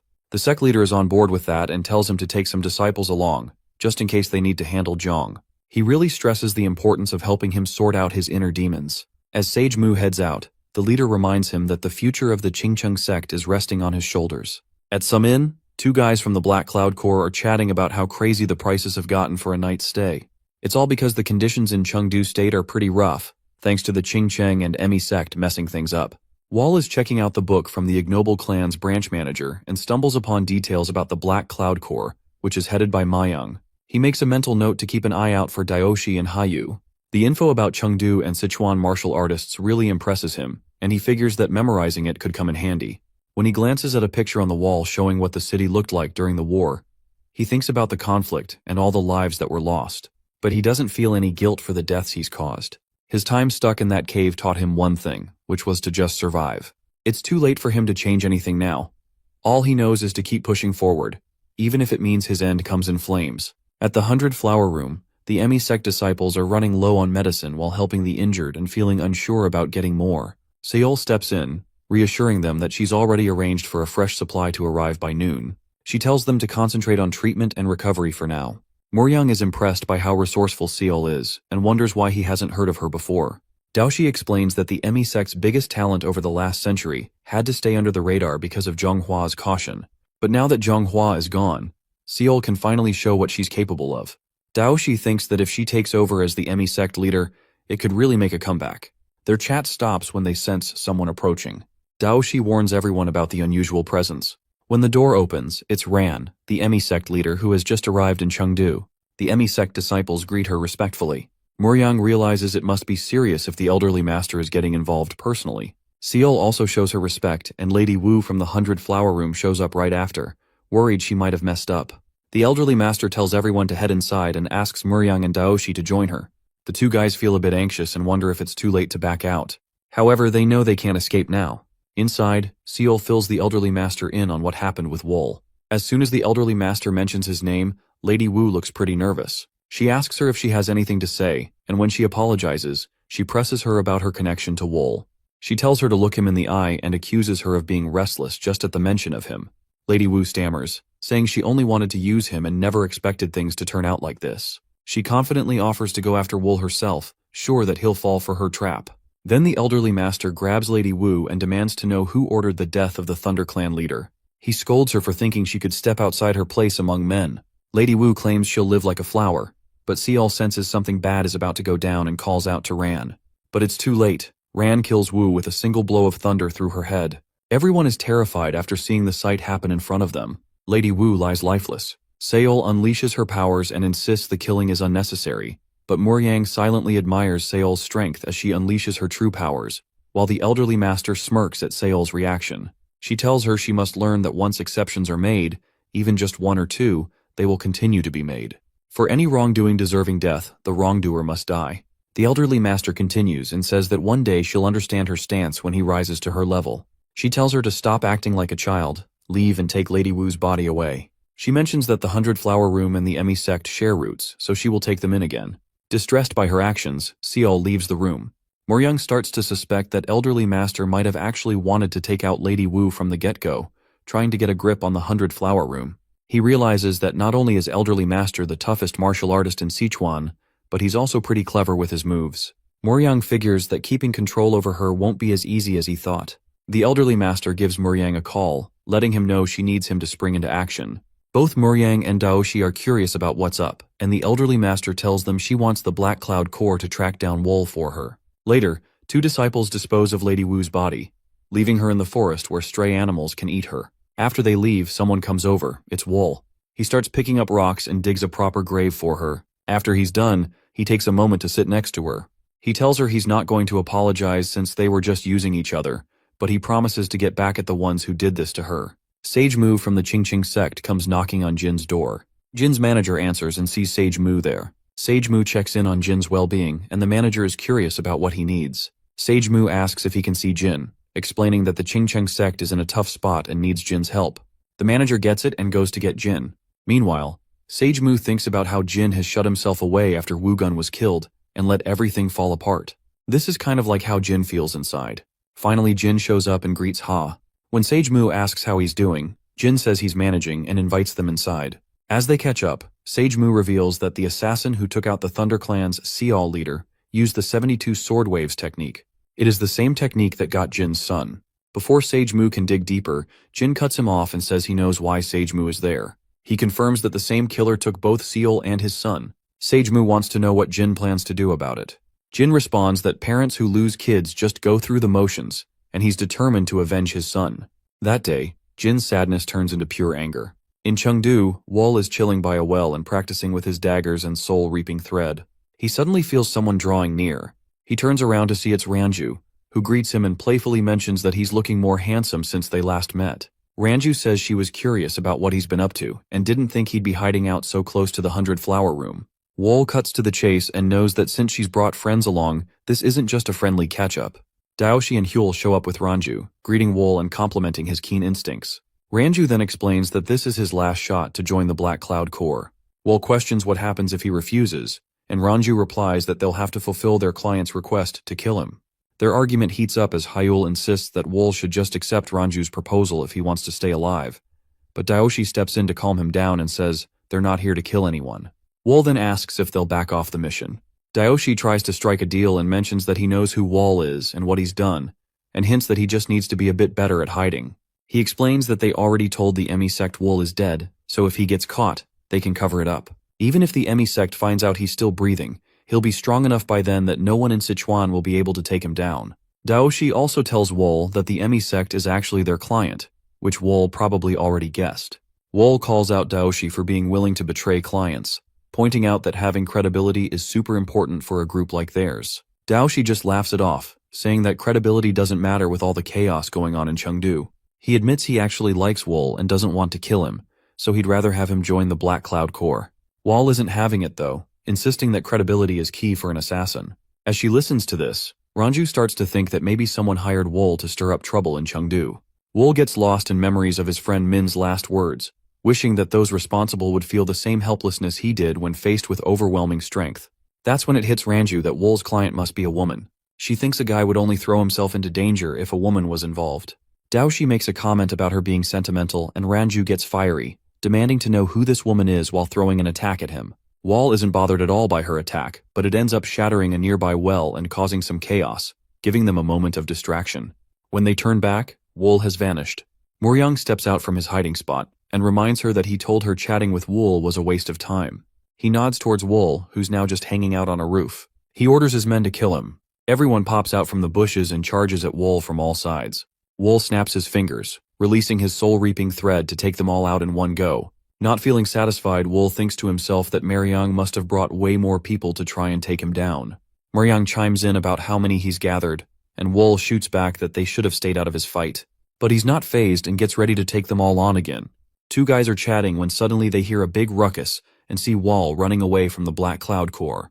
They can't tell if he's just trying to escape or leading some crew, and they've never seen him before. Wall spots them and quickly comes up with a new plan, heading their way. He suddenly kicks one of them in the head, taking him down, and the other guy freaks out asking what he is doing. Wall silences him and then goes after another guy nearby, hitting him hard enough to knock him out for good. Bystanders start gathering around, calling him crazy. The Black Cloud Corps catches up, confused by what he's up to as Wool's plan kicks into gear. The crowd think that the Black Cloud Corps is connected to Wool and turns against them. Realizing they've been outsmarted, Ranju and Daoshi see that Wool's plan is to slow them down. Wall makes a break for it, leaving them to deal with the angry crowd. Ranju tries to explain what is happening. Hyul steps in and offers to take care of the bystanders. He tells Ranju and Daoshi to go after Wool. They urge him to stay safe, and Hyul promises he'll follow their orders. The crowd goes wild, charging at Hyul with a vengeance. Before long, a full-blown battle breaks out between the Qingcheng and Emi sects. Muryang, Ranju, and Daoshi finally catch up to Wool as they watch the chaos unfold below. Muryang can't believe a single assassin managed to turn a minor dispute into an all-out war. He asks Wool if he even knows what kind of mess he's created. Wool wonders if everyone has joined the fight, even those who are hiding out, and he realizes the whole situation has turned out even better than he expected due to the Black Cloud Corps. He feels grateful, declaring that the battlefield is about to get even more intense.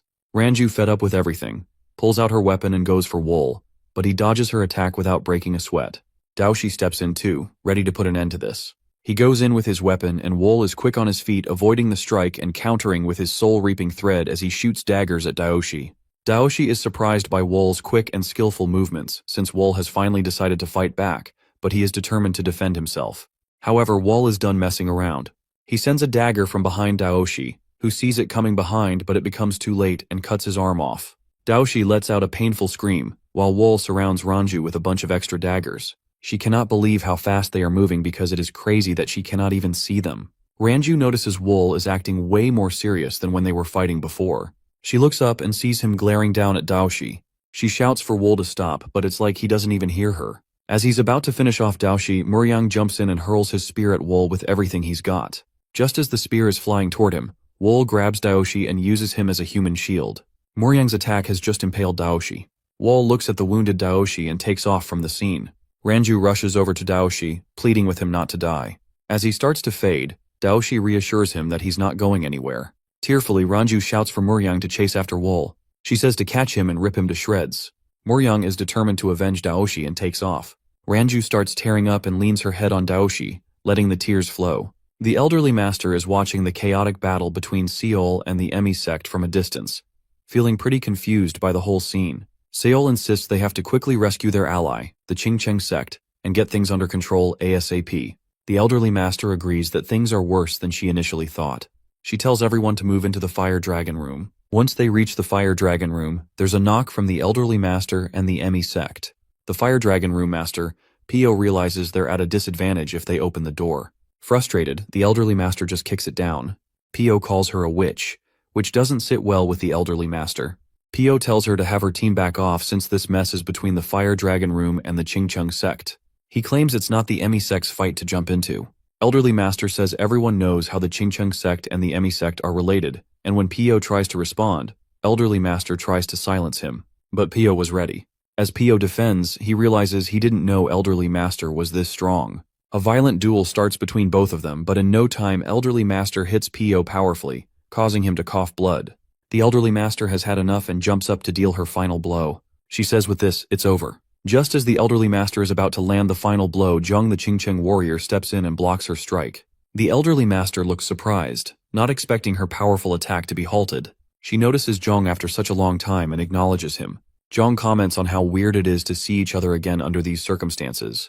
The elderly master isn't thrilled to see him, and Zhang mentions he's been waiting 7 years for this moment. He remembers how his senior brothers turned down his plan to wipe out the Emi sect all those years ago, which could have brought them together much sooner. The elderly master picks up on the new, mysterious energy around Zhang, recognizing it as something powerful and different, almost as if he's had some kind of awakening. Zhang downplays it, saying he has just picked up some new martial arts skills. The elderly master reflects on how she never thought the Qingcheng sect had such deep and extensive martial abilities, especially one that feels so impure. Zhang urges her not to judge the Qingcheng sect by her own standards, arguing that its potential is way greater and broader than that of the Emi sect. The old master throws down a challenge, saying that even an assassin managed to make the Qingcheng sect look bad. When Zhang asks what she's talking about, the elderly master drops the bombshell that the assassin he thought he defeated back in the underground cave is still very much alive. She wonders if he even looked at the body, and Zhang realizes he totally didn't, admitting that's why they're in this mess. It's hard for him to wrap his head around the fact that he's actually alive. Elderly Master continues to explain that the assassin is responsible for killing the Sial leader of the Thunder Clan Zhonghua from her sect and Cheong from his, which implies that they have all been outwitted by one man. Zhang can't believe they're being messed with by just an assassin, but the elderly master insists it's true. He suggests they sort out their issues later after taking care of this assassin, who's probably up to no good right now. But Zhang isn't having it. He gets ready to fight and states that the person behind Wu Gun Hit is right in front of him, and he's not going to let this chance slip away. He gets the 7 swords of Qingcheng together to help the Fire Dragon Room kick out the Wicked Witch from the Emi sect. Slowly but surely, he moves forward with the Fire Dragon army by his side, facing a whole army. The old master thinks he's pretty stubborn and has definitely picked the tough path and must pay for his crimes with his life. They rush at each other, preparing for a big showdown while not too far away, Wool takes a break from his run. He looks off in the distance and sees the brawl between Zhang and Ran, and a grin spreads across his face. Wall keeps on running, and a group of people is chasing him down on horses. Moryang can't believe he's struggling to catch up, even though he's on a horse. He starts to wonder if Wool is somehow making energy threads, and then stepping on them in midair. Regardless of whatever method Wool is using, Moryang is determined to catch up to him and kill him. He suddenly flashes back to his Seoler days, remembering the first time he met Daoshi. It still stings that Wool killed him. Daoshi was like a mentor to him. Moryang calls for an attack, and the Black Cloud Corps launches its spears at Wool. Wool feels the spears coming and turns back to face them. Everyone is confused and wondering why Wool is charging at the spears as if he has lost them, and then out of nowhere Wool vanishes. As they scramble to figure out where he went, Wool suddenly appears right above them. When they look up, Wool unleashes his attack and starts killing them. He is slicing the heads of them with daggers. Moryang just got outplayed by Wool again. Wool's not backing down this time. He's surrounded by Moryang and the Black Cloud Corps. Moryang says he will make sure to kill him with his own hands. Wool looks a bit lost and asks if this isn't just how everyone lives, hinting that it's the usual way in the Jianghu. He points out that Moryang and the Qingcheng sect along with the Emi sect kill people all the time, and he questions how they are any different from him. He's just thinking out loud about how many folks the Qingcheng sect and the Emi sect must have sacrificed to get where they are now. Then he switches gears and brings up the Black Cloud Corps, asking if they really haven't taken out at least 10 times the number of people here just to keep their big group of outsiders going. Wool says he just set things up for them and wonders if everything's gone so sideways because of everyone's greed and ambitions. Irritated, Moryang mutters that Wool has really lost it. Then he takes a closer look at Wool's dagger and realizes it's shining brighter than before. He wonders if Wool has infused some energy into it to make it gleam. Moryang starts questioning what Wool stands to gain by showing off his weapon. All of a sudden, Moryang picks up on some approaching vibes. He can definitely tell one of them is Ran, the Emi sect leader, but the other one has a similar energy he can't quite place. Since Wool usually flies solo, there's no way they would be on his side. It turns out that Zhang the Qingcheng warrior is chasing after Ran. While they're fighting above Wool and Moryang, they spot Wool's dagger. Curious, they pause and wonder what's going on. Seol also realizes who's down there. When the Elder Master asks her if she knows who it is, she responds that it's the assassin Wool. Zhang is shocked that Wool is actually alive and can't believe his eyes. Zhang lets out a loud scream that makes everyone wince. He leaps down to confront Wool. Meanwhile, Wool is pumped that everyone's finally come together. He thinks to himself that they have no idea he's got a plan up his sleeve. The chase is still going strong as everyone tries to keep up with Wool. Frustrated from running, Zhang asks Wool how long he plans to keep this up. Seol can sense something is off. She tells the elderly master they need to stop because it feels like they are walking right into Wool's trap. But Ran is so focused on her own goals that she just brushes Seol off. No one can tell, but the elderly master is actually feeling overwhelmed by Zhang's martial skills. It is annoying that Wool is causing a scene right in front of her, and she can't let him get away. If Wool survives, it can completely ruin the Emi sect's already shaky reputation. For just a moment, she is pushed back by Zhang's strength, and now she figures she has to take out Wool to have a fair fight with Zhang. Out of nowhere, a bunch of arrows come flying in as they are caught in an ambush with hidden weapons. Moryang is confused about where they are, noticing traps everywhere. He discovers they have arrived at the Tang clan estate, which is the home turf of Wol's friend Sochu.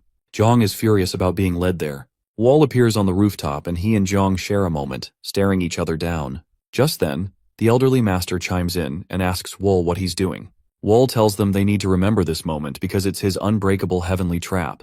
Meanwhile, one of the Black Cloud Corps guys tries to sneak up on Wol for an attack. Wol counters by launching some hidden daggers at him. The guy manages to block a few, but he starts getting a bit overconfident. More daggers come flying at him, catching him off guard. He fights back against a few more, but in the end, he just can't keep up. He is killed and falls off the roof. Other disciples complain about the hidden weapons, but they believe it should have been expected in a place like the Tang clan village. Wol can't help but grin as he thinks back to the secret Sochu shared with him. Sochu also mentioned that there are some seriously dangerous hidden weapons out there. The emisect disciples start freaking out, and even though Seal tries to calm them down, it is too late as more hidden arrows start flying in and take them out one by one. They begin taking the disciples out, and Seal warns them not to move recklessly. One of the disciples makes a break for it but ends up stepping on a pressure plate. That triggers a release of poisonous gas, and suddenly a bunch of snakes come out ready to put a stop to everything. The elderly master is done with all this chaos and calls out for Wol to come down. She wants to rip his head off. Wol says to wait as the best is saved for last. Not willing to wait as snakes approach him, Zhang becomes angry and starts blowing their heads off. He tells Wol he is the one who clipped the Qingcheng sect's wings, and he's ready to make him pay with his life. Wol wonders about paying with his life and questions if Zhang didn't make him pay for it 7 years ago. He thinks about how he's finally free of any debts in this worn-out world, and figures his only goal now is to collect what people owe him. Wol jumps off the roof and heads straight for Zhang. Wol is ready to confront Zhang, who stands his ground, watching him come closer. With his sword in hand, he prepares for the fight. As Wol approaches, Zhang swings his sword aiming for him, but the blow only slashes through Wol's cloak while he remains standing there. Zhang tells Wol he's changed a lot since they last met, except for his eyes. Wol responds that he's pretty much the same, just his eyes are different. Then, Wol's impressive appearance behind his cloak is revealed. Zhang pulls out his sword and tells Wol he won't let him get away this time.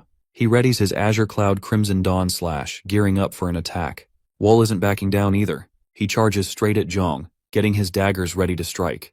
He throws his daggers at Zhang, who manages to block them. Zhang can't help but admire Wol, realizing he's no ordinary assassin anymore. As their battle kicks off, Zhang can't stop wondering what kind of life Wol has led over the last 7 years. His skills are sharper than those of any martial master in Sichuan province, and Zhang is loving the challenge. It's been ages since he's had to push himself this hard, but he still wonders what kind of dark path Wol has walked during those years. Now Zhang stops and says, "All right." He powers up and prepares to deliver a final threat. "Let's see if he can stop this," he says as he rushes in. Wol becomes extremely alert. He sees the incoming lethal strike. The two clash, and Zhang feels something. He knows Wol won't escape unscathed upon receiving this attack. He's sure it will split Wol in half, although it makes Wol bleed from his mouth. As the attack calms down, Wol is chilling there and casually holding Zhang's blade between two fingers. Zhang can't believe what he's seeing. Then Wol tightens his grip and starts crushing Zhang's blade. Wol is all set to spill the beans to Zhang about what went down in that snake pit. He activates Jade Destruction and totally wrecks Zhang's sword. Zhang is super upset because that sword was a family heirloom handed down from his master for ages, and it had never even been scratched before. He is very furious and cannot believe how Wol manages to do it. After a fierce fight, to everyone's surprise, a blade is sent right through his chest. Wol is surprised because it wasn't from him. The elderly master has stabbed Zhang in the back. Zhang looks at Ran and tells him he did awesome. Then she says she'll handle Wol from here. Chapter 52. Zhang spits out some blood and stands up. Zhang can't believe the elderly master hit him from behind. She brushes it off, saying that in the Jianghu only the winner counts, and he should just blame himself for not dodging. Zhang turns to Ran, calling her out as the leader of the Emi sect and saying she should be embarrassed about all this in front of everyone. The elderly master chimes in, saying all the crowd saw was the Emi sect claiming victory and taking charge of Sichuan province. No matter what else happened, they'd only talk about that in the afterlife. Zhang starts shouting at her, demanding to know if she really believes the Emi sect will keep going strong. He insists that it's getting weaker, and it's all her fault.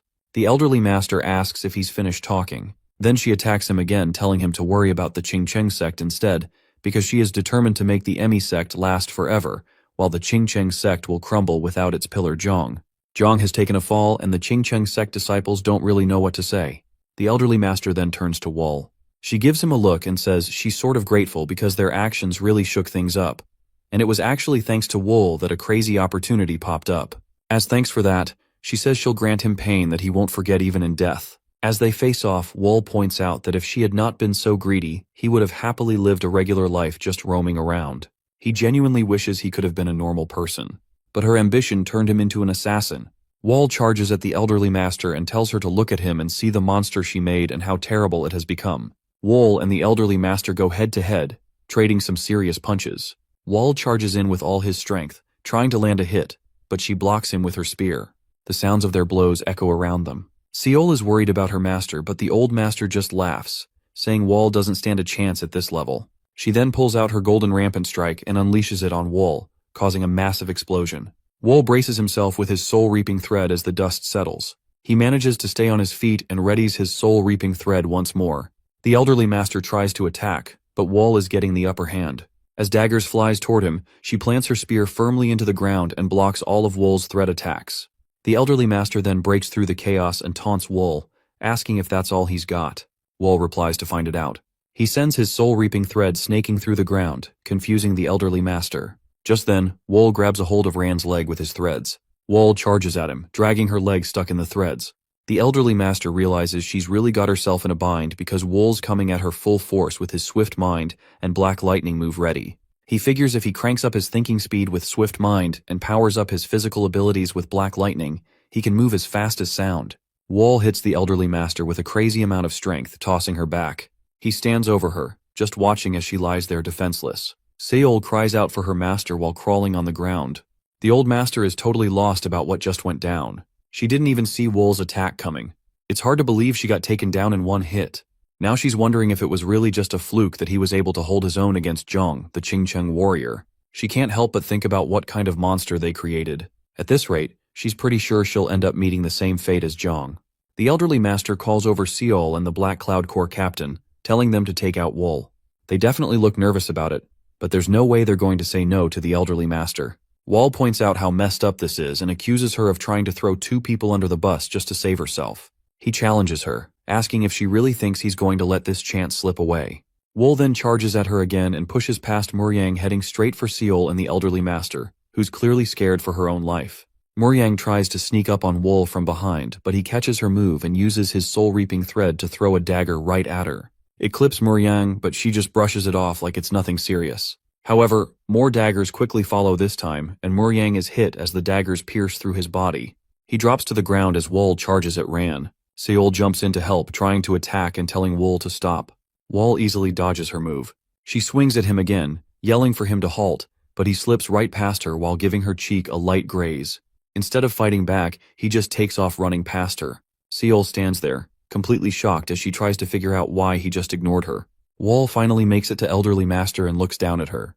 While she's lying there, she calls him a bastard. Seol feels the tension and begs Wol to back off. In a final wild move, Wol turns into a snake and wraps himself around Ran completely. When elderly master opens her eyes, she's greeted by a bunch of snakes surrounding her. She shoots a glare at Wol and bitterly says that Sichuan could have been hers if it weren't for him. Wol then drops down, ending Ran's life. Standing over her lifeless body, he questions if that was everything she had to say before she went. His final words to her are a request for her to just vanish from his life for good, marking the long-awaited payback from the Blood Phantom group. Seol and Muryang are left hanging, not really sure what's going to happen next. The Qingcheng sect's disciples are still stunned over their fallen master, struggling to believe he's really gone. Everyone is just standing there, caught up in the shock, and the fighting suddenly stops. People start mumbling about who Wol really is and where he came from, wondering if he's even human since he took down Ran so easily. Wol notices all the eyes on him and rolls his eyes at the disciples. Fear starts spreading among them, and they can't help but think about how they're supposed to handle him. When he turns his gaze towards them, one disciple panics and bolts. He is convinced they don't stand a chance against Wol. Seol knows they're all at Wol's mercy now. That assassin whom everyone hated took down the leaders of both the Emi sect and the Qingcheng sect in no time and completely takes over Sichuan. Seol can't help but think about what's next for the Emi sect. As she weighs their options, Wol suddenly turns to her and their eyes lock. Seol starts to say his name but gets cut off by a loud shout. The toughest fighter from the Qingcheng sect, Zhong, has come back and he doesn't look quite alive. Fueled by anger, Zhong is ready for a rematch against Wol. Both Seol and Wol watch as Zhong transforms into some kind of beast mode. The other disciples try to check in on him, but his terrifying new look sends chills down their spines. The energy coming off of Zhong feels demonic and the disciples are freaked out, worried he might have dabbled in some forbidden dark arts. Zhang charges at Wall with a speed and smoothness that feels strangely familiar. Wall notices that Zhang's technique has really improved and can sense the dark energy surrounding him. The other disciples are begging Zhang to stop, but he totally ignores them. Wall realizes that Zhang is faster now, and there are no gaps in his attacks. Feeling the demonic influence affecting his mind, Wall stays alert and on guard.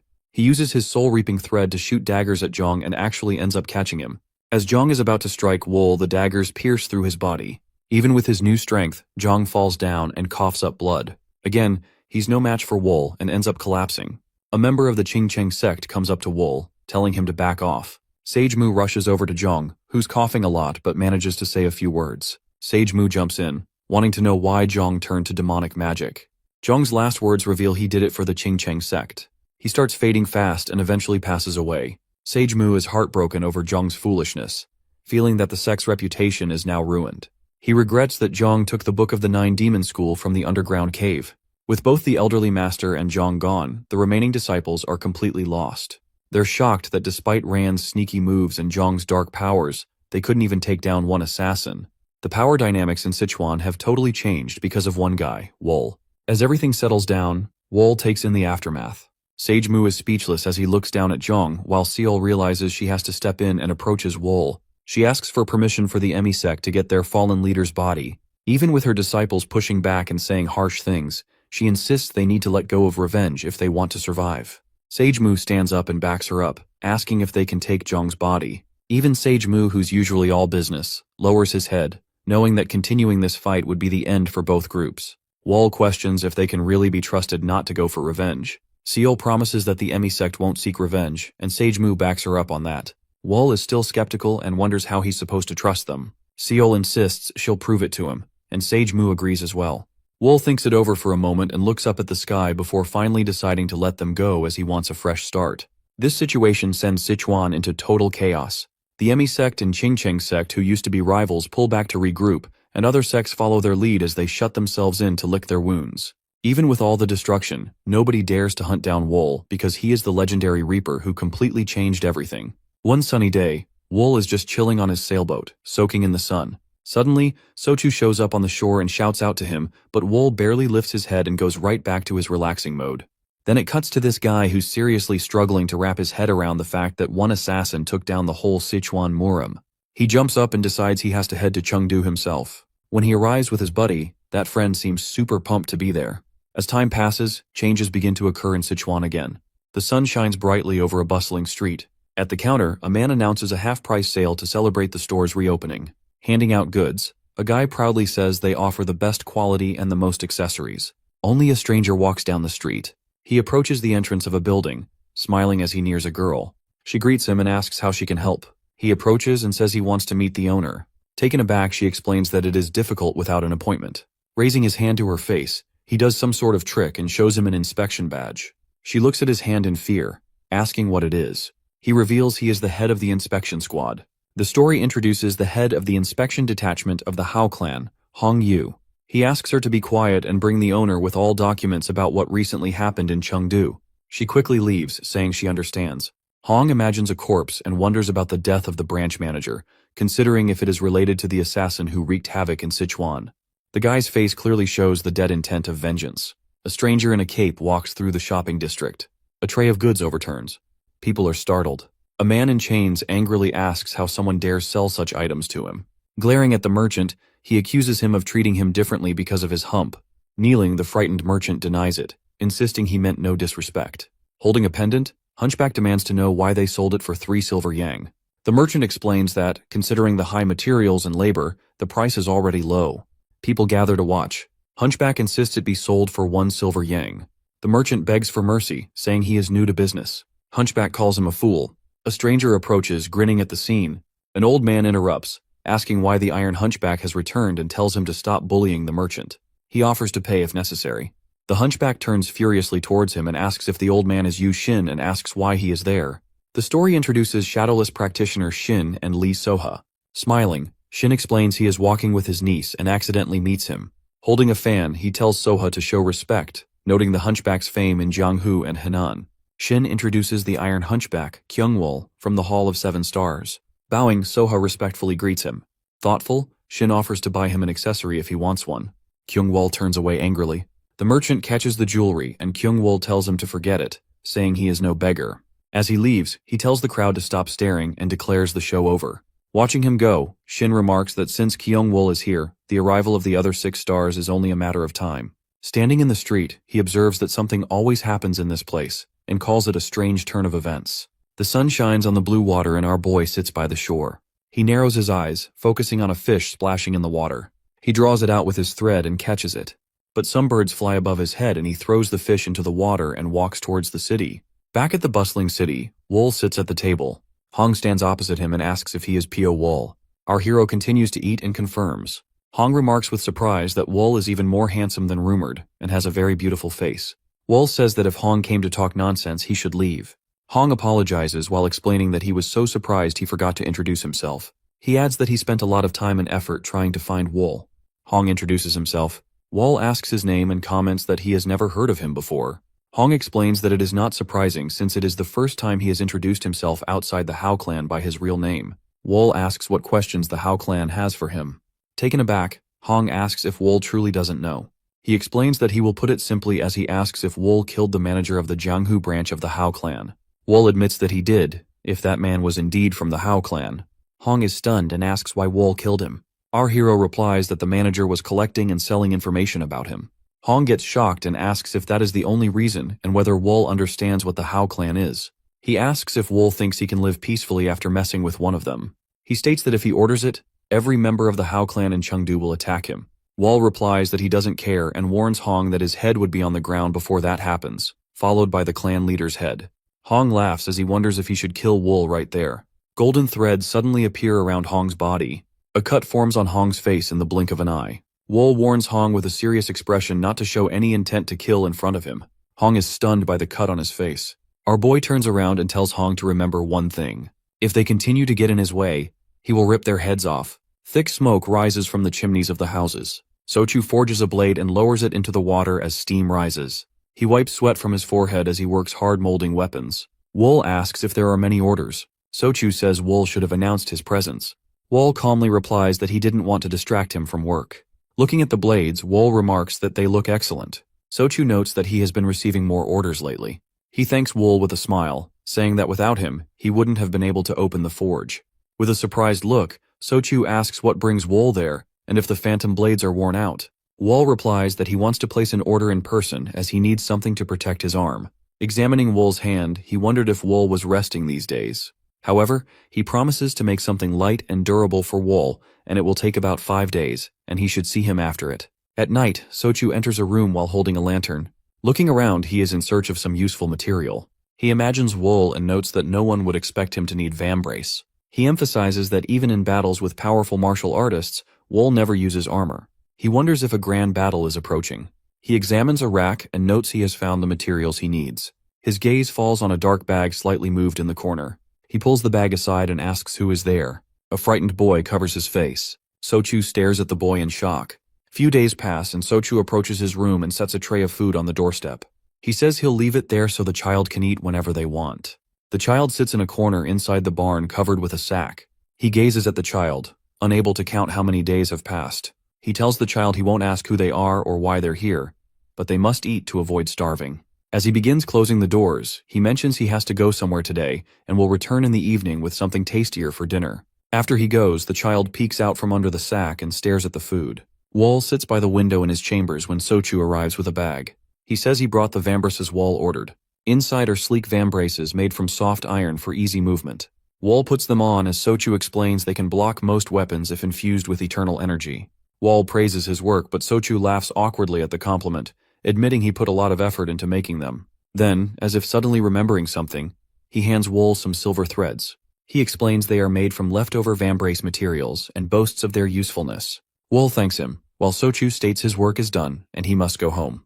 When asked why he is leaving early, Sochu reveals he has an uninvited guest at home and wants to check if they are still there. Wol looks at him curiously. In the city, a blonde girl walks among the crowd, asking if there's any news. A man with a strange appearance assures her that someone has come to Chengdu, but he still cannot sense their presence. Turning her head, the girl complains about the difficulty in catching the kid and distrust in involving the Hao clan for doing their job, calling the situation problematic. The two walk past Sochu, who overhears their conversation, who mention about the presence of other folks including Hyo, but Sochu pays it no mind, continuing toward the market. Kyungwol's massive metal wool suddenly flies across the ground and shocks the people nearby. Kyungwol sits on the floor while Wool stands in front of him with bared teeth and shouts insults. Wool stares at him with a cold expression. Kyungwol gets up and asks if Wool knows who he is. Wool responds with a question about why he should. Kyungwol swings his chains and curses our boy as his fury grows in response to Wool's empty cold gaze. Using his ability, Kyungwol grabs the huge metal and swings it while charging at Wool and destroying everything in his path. Wool takes out the silver threads and wraps them around his hand. At that moment, the blue-eyed girl shouts for Kyungwol to stop. Kyungwol halts mid-attack. Wool turns in displeasure to see Seol-young and Hyo-kyung standing nearby from the Seven Stars Hall. Kyungwol yells at the leader to allow him to teach Wool a lesson, but Hyo warns him to notice the silver threads and says that if he had taken another step forward, he would have been torn apart. Wool holds the threads and says he regrets that Kyungwol did not continue. The leader questions Wool's harshness and says that attacking Kyungwol, his sworn brother, is the same as challenging the Seven Stars Hall. Wool glows with aura as he steps closer. Before the tension grows worse, Seol steps in and says Kyungwol likely started the fight himself. Her words make him grow more furious, though he does so begrudgingly. Seol apologizes to Wool on behalf of Kyungwol and introduces herself while asking for his name. Wool gives his name, and Seol smiles sincerely as she praises it and calls it beautiful. She promises him they will pay for the damages caused. Wool listens in silence but then turns sharply and walks away without saying a word. The trio watches him leave and Seol remarks on the gloomy atmosphere in Chengdu and sternly warns her companions not to engage in conflicts until they understand the situation, emphasizing their mission's importance. Somewhere else, a scared child sits down to enjoy a hearty dinner, munching away happily while Sochu watches with a gentle smile. At night at Suyeon establishment, Wool stands in front of Hong's desk and demands information about the Seven Stars Hall. Hong looks at him with clear displeasure, staying silent at first.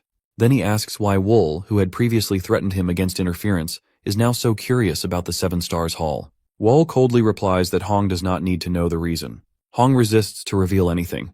Our boy leans in slightly and asks if Hong has a death wish. He laughs as he mocks Wool's threats and reminds him that the Hao clan cannot be easily manipulated. He pauses and admits the situation might be different. Hong offers a deal and says he will share the information if Wool answers his question. Wool agrees, and Hong asks about his true goal in mastering such powerful martial arts. Wool replies that he has no grand ambitions. This surprises Hong, who asks how someone with such skills could lack a goal and suggests ambitions like ruling Sichuan. Wool resumes reading and states that he learned martial arts only to survive and seek revenge. Now that his revenge is complete, he has no aspirations left. He adds that the only thing he still enjoys is reading books.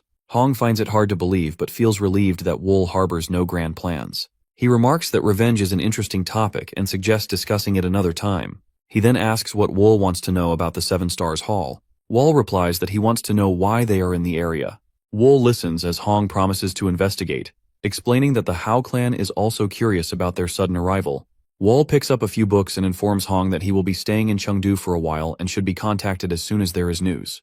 Hong bids him farewell. Wool sits reading and a young woman peels fruit beside him. She offers him a piece of apple, which he absent-mindedly eats while reading.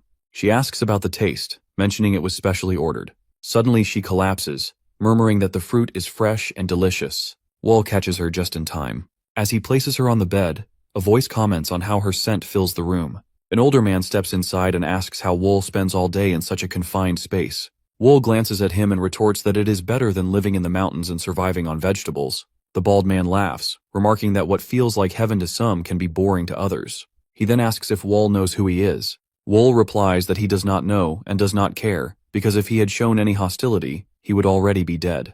He observes Wool and wonders aloud why Mu Jung is so obsessed with him. Wool responds that it is no surprise Wool is from Qingcheng sect. Introducing himself as Mu Jung's mentor, Go Yob, the swordsman mustachioed, who explains he is not here for revenge. Wool crosses his arms and asks why he has come. Yob recalls the destruction of the Qingcheng sect and blames Wool for its downfall. Wool calmly questions how it was his fault. Yob accuses him again, but Wool states that while he does not deny his involvement, the sect's ruin was self-inflicted. Zhang pursued demonic arts of his own will, and Wool insists the clan's reputation was destroyed from within. Goab admits he came intending to kill Wool to restore the clan's honor, but sensing no evil energy from Wool, he changes his perspective. Yob admires Wool's resilience, noting that appearances can deceive as not all bright ones are righteous, nor all dark ones evil. He believes everything has a purpose, including Wool's existence. Acknowledging the Qingcheng sect's downfall as a punishment for losing its purity, he vows they'll no longer interfere with Wool. Yob then asks Wool to promise that unrighteous people don't seize power, warning that such chaos could threaten not just Sichuan, but the entire world. Wool turns away, refusing to make a promise. He accepts his past, but insists he has no right to intervene. Yob urges World to live as someone who opposes evil and protects the deserving. As Yob disappears, Wool mutters that he will never pity anyone. Night falls, and we return to Sochu's barn. The frightened boy introduces himself as Xinwu. Sochu compliments and asks where he is from. Xinwu says he is from Hefei, a place thousands of kilometers away from here. Sochu gets puzzled as he marvels at how the boy traveled so far. Xinwu admits he does not know. Sochu asks if someone was chasing him. Xinwu looks up, recalling men in black suits. Before he can explain, a sudden strike from a katana slices into his shoulder. Xinwu's blood splatters onto Sochu, who freezes in shock. Tears stream down Xinwu's face as he weakly murmurs. Sochu is very scared, seeing Xinwu fall dead. The man standing right in front of Xinwu's corpse thinks maybe they should have brought him back alive after all.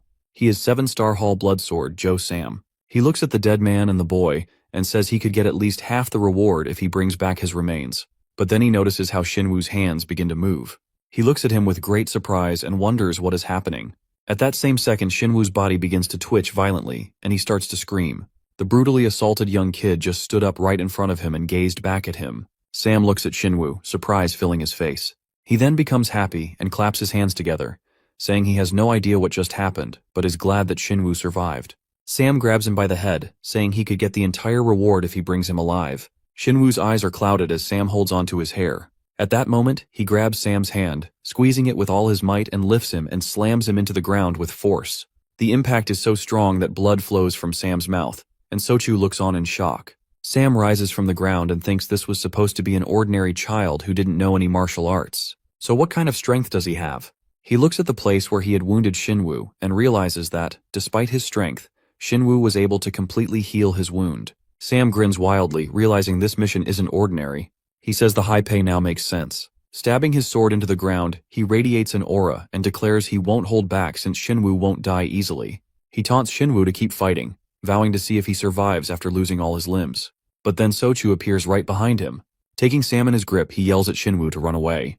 Hearing this scream, Xinwu returns to his normal state and begins to understand what is happening. Sam looks at him with displeasure and shouts to Sochu to let him go. Xinwu is still confused and doesn't know what to do. Sochu frantically shouts at him to stop standing like a pillar and immediately run away. Sam gets enraged and begins calling Sochu names and strikes him, throwing him far away. As he turns his head, he notices that Xinwu has managed to sneak away. Sam gets ready to find this kid once again. From the force of the blow, Sochu crashes into the wall and gets unconscious. In the chamber, Hong mentions the Hall of 7 Stars is searching for a skinny 15-year-old child. Curious, Wool asks why, but Hong admits they don't know yet. He adds that the secretive Hao clan is already involved. Suddenly, there are loud knocks on the door and shouting to let them in. A girl with black hair enters and informs him that a guest named Sochu is trying to break through.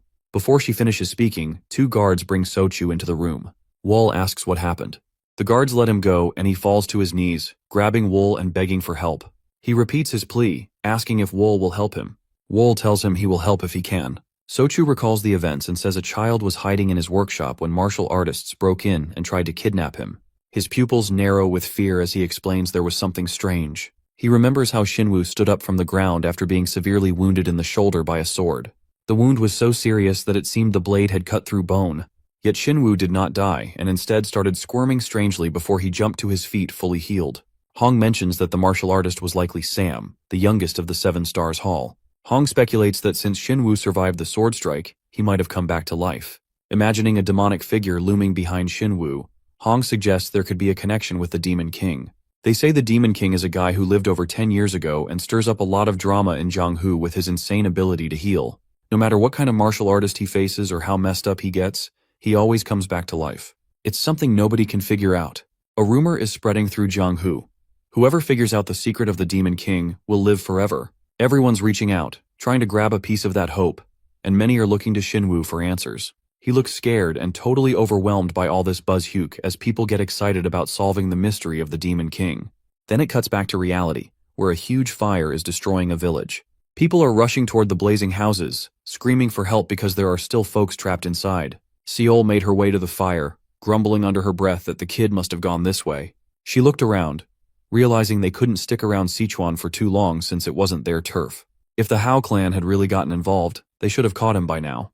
It was hard to believe they'd let him slip away. At that moment, Young, a member of the 7-Star Hall, shows up behind her and calls out. She says she's looking for a kid. Young points out that the kid's probably already gotten away. She realizes she's just wasting her time.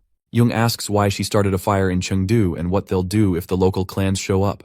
With a sly grin, she replies that they won't dare step in because Wool has them too scared to act outside their turf, cause his name alone sends chills down their spines. Young scoffed at the stories about the martial artists across the street in Chengdu being terrified of a nameless master. He drew his katana with a smirk and declared that if he ever crossed paths with Wool, he would take his head off with his blood wool sword in a single swing. There would be no chance to react. Seol walked beside him through the smoldering ruins and said she looked forward to the day his head fell instead. Young laughed at her words and promised she would be the first to witness it when he took Wool's head. The two seem completely unhinged as Seol casually mentions how the sound of people screaming always brings her comfort. Out of nowhere, silver threads snap around Young's neck and yank him upward in an instant. Seol spins around in a panic but sees no one. When she looks up, Young's body is dangling above the building, his neck trapped in 2 silver threads. He thrashes and claws at them, but they only tighten, choking the life out of him. Seol shouts his name, but before she can do anything, his neck snaps. His head hits the ground with a sickening thud, and blood splatters everywhere. The scene shifts to a bunch of panicked villagers running away from their burning homes. Some are just standing there, shocked at the destruction. Soha watches in disbelief, struggling to wrap her head around everything. When Shin comes over, she asks him what's going on. He admits he has no idea but senses something really bad is happening.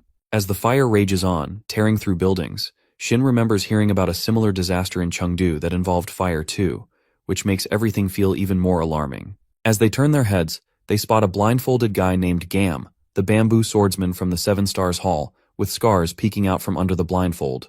He walks by them without saying a word and turns a corner. Soha and Shin decide to follow him, feeling the heavy tension and the intense bloodlust around him. Shin asks Soha how she picks up on it so easily. She replies that when the urge to spill blood is this strong, there's no way to ignore it. Shin stares at her in disbelief as Soha insists they should keep following him. The two make their way through the burning village, searching for Gam. They glance around, trying to figure out where he might have gone. Shin starts to wonder if Gam noticed they were trailing him. Soha shakes her head and says a swordsman like him wouldn't just disappear that fast. They turn a corner and stop dead in their tracks, eyes widening at the sight of a massive bloodstain on the ground. Both of them freeze when they see Gam's lifeless body sprawled out, drenched in blood. Shin looks at the scene and wonders how this even happened. Soha, noticing she lost sight of Gam for just a moment, can't believe it and questions if it's even possible. She says she just can't accept that a master like Gam was defeated so easily. He stares at her in disbelief and says that the world has killers at this level. He turns to Soha and wonders if he's talking about Wall. Soha nods and mentions that he's the guy who recently caused chaos in Chengdu. She adds that Wool is the one who's rumored to have taken down all the sects in Sichuan province by himself. Shin admits he thought it was just some wild gossip, but now he can't brush it off. He's worried that something huge is about to go down in Sichuan province. As sunlight pours over the city and leaves swirl through the air, Shinwoo clutches the ground with bloody hands. His clothes are drenched in blood as he struggles to crawl forward. Sam walks behind him, taking in the scene with a grin and casually commenting on Shinwoo's impressive. Sam grips several blades in his hand and launches them into Shinwoo's back. Shinwoo cries out in pain and stops crawling, collapsing in defeat. Sam steps over him, looking down at the wounded Shinwoo and telling him to take a good look. A red aura starts to radiate from Sam as he explains that no matter how skilled someone is in martial arts, nobody can survive after losing that much blood. He smirks, admitting he finally understands why they wanted him to capture Shinwoo alive. Tears roll down Shinwoo's face as he sobs, admitting he was wrong and desperately begging for help. Sam smirks and tells him he didn't do anything wrong, but adds that in Zhonghu, even if you're innocent, you can still end up dead. Sam looks down at Shinwoo and says he has no idea how he ended up with a body like that, but his client will tear it apart to figure it out. Every vein and piece of bone marrow will be studied. Smirking, Sam adds that no matter how immortal Shinwoo might seem, he will still die. Immortality might be a dream for many, but for that dream, Shinwoo will lose his life. A totally shaken dude rushes in, yelling for his older brother and freaking out about some major trouble. Sam turns around and asks what's up. The guy, still in shock, tells him that Il-hai, their 6th brother, is dead. Sam's face drops when he hears that, The guy adds that the shadowless practitioner Shin just found the body. Through the burned rooftops of houses, Kyungwol walks down the street with a grin on his face, muttering that he is in serious trouble. He wonders how that guy dared to humiliate him in front of Seol. He vows that the next time they meet, he will definitely kill him. Seol suddenly jumps off a rooftop and starts leaping between buildings. Kyungwol looks up in surprise and recognizes her. He's taken aback and wonders where she's in such a rush to go. He watches her move quickly along the rooftops, dodging the gaze of people below. Ki starts to feel worried, thinking there might be something going on in the city. As he sees her disappear from view, he decides he has to catch up to her.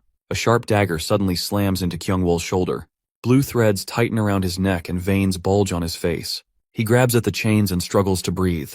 In a burst of rage, he throws an iron wool and blasts apart a nearby building. Dust rises from the impact. Wool steps out of the fog and just stares at Kyungwol with his chill red eyes. Kyungwol yells that this is Wool. Wool raises his hand to the black chain and just stands there facing Kyungwol.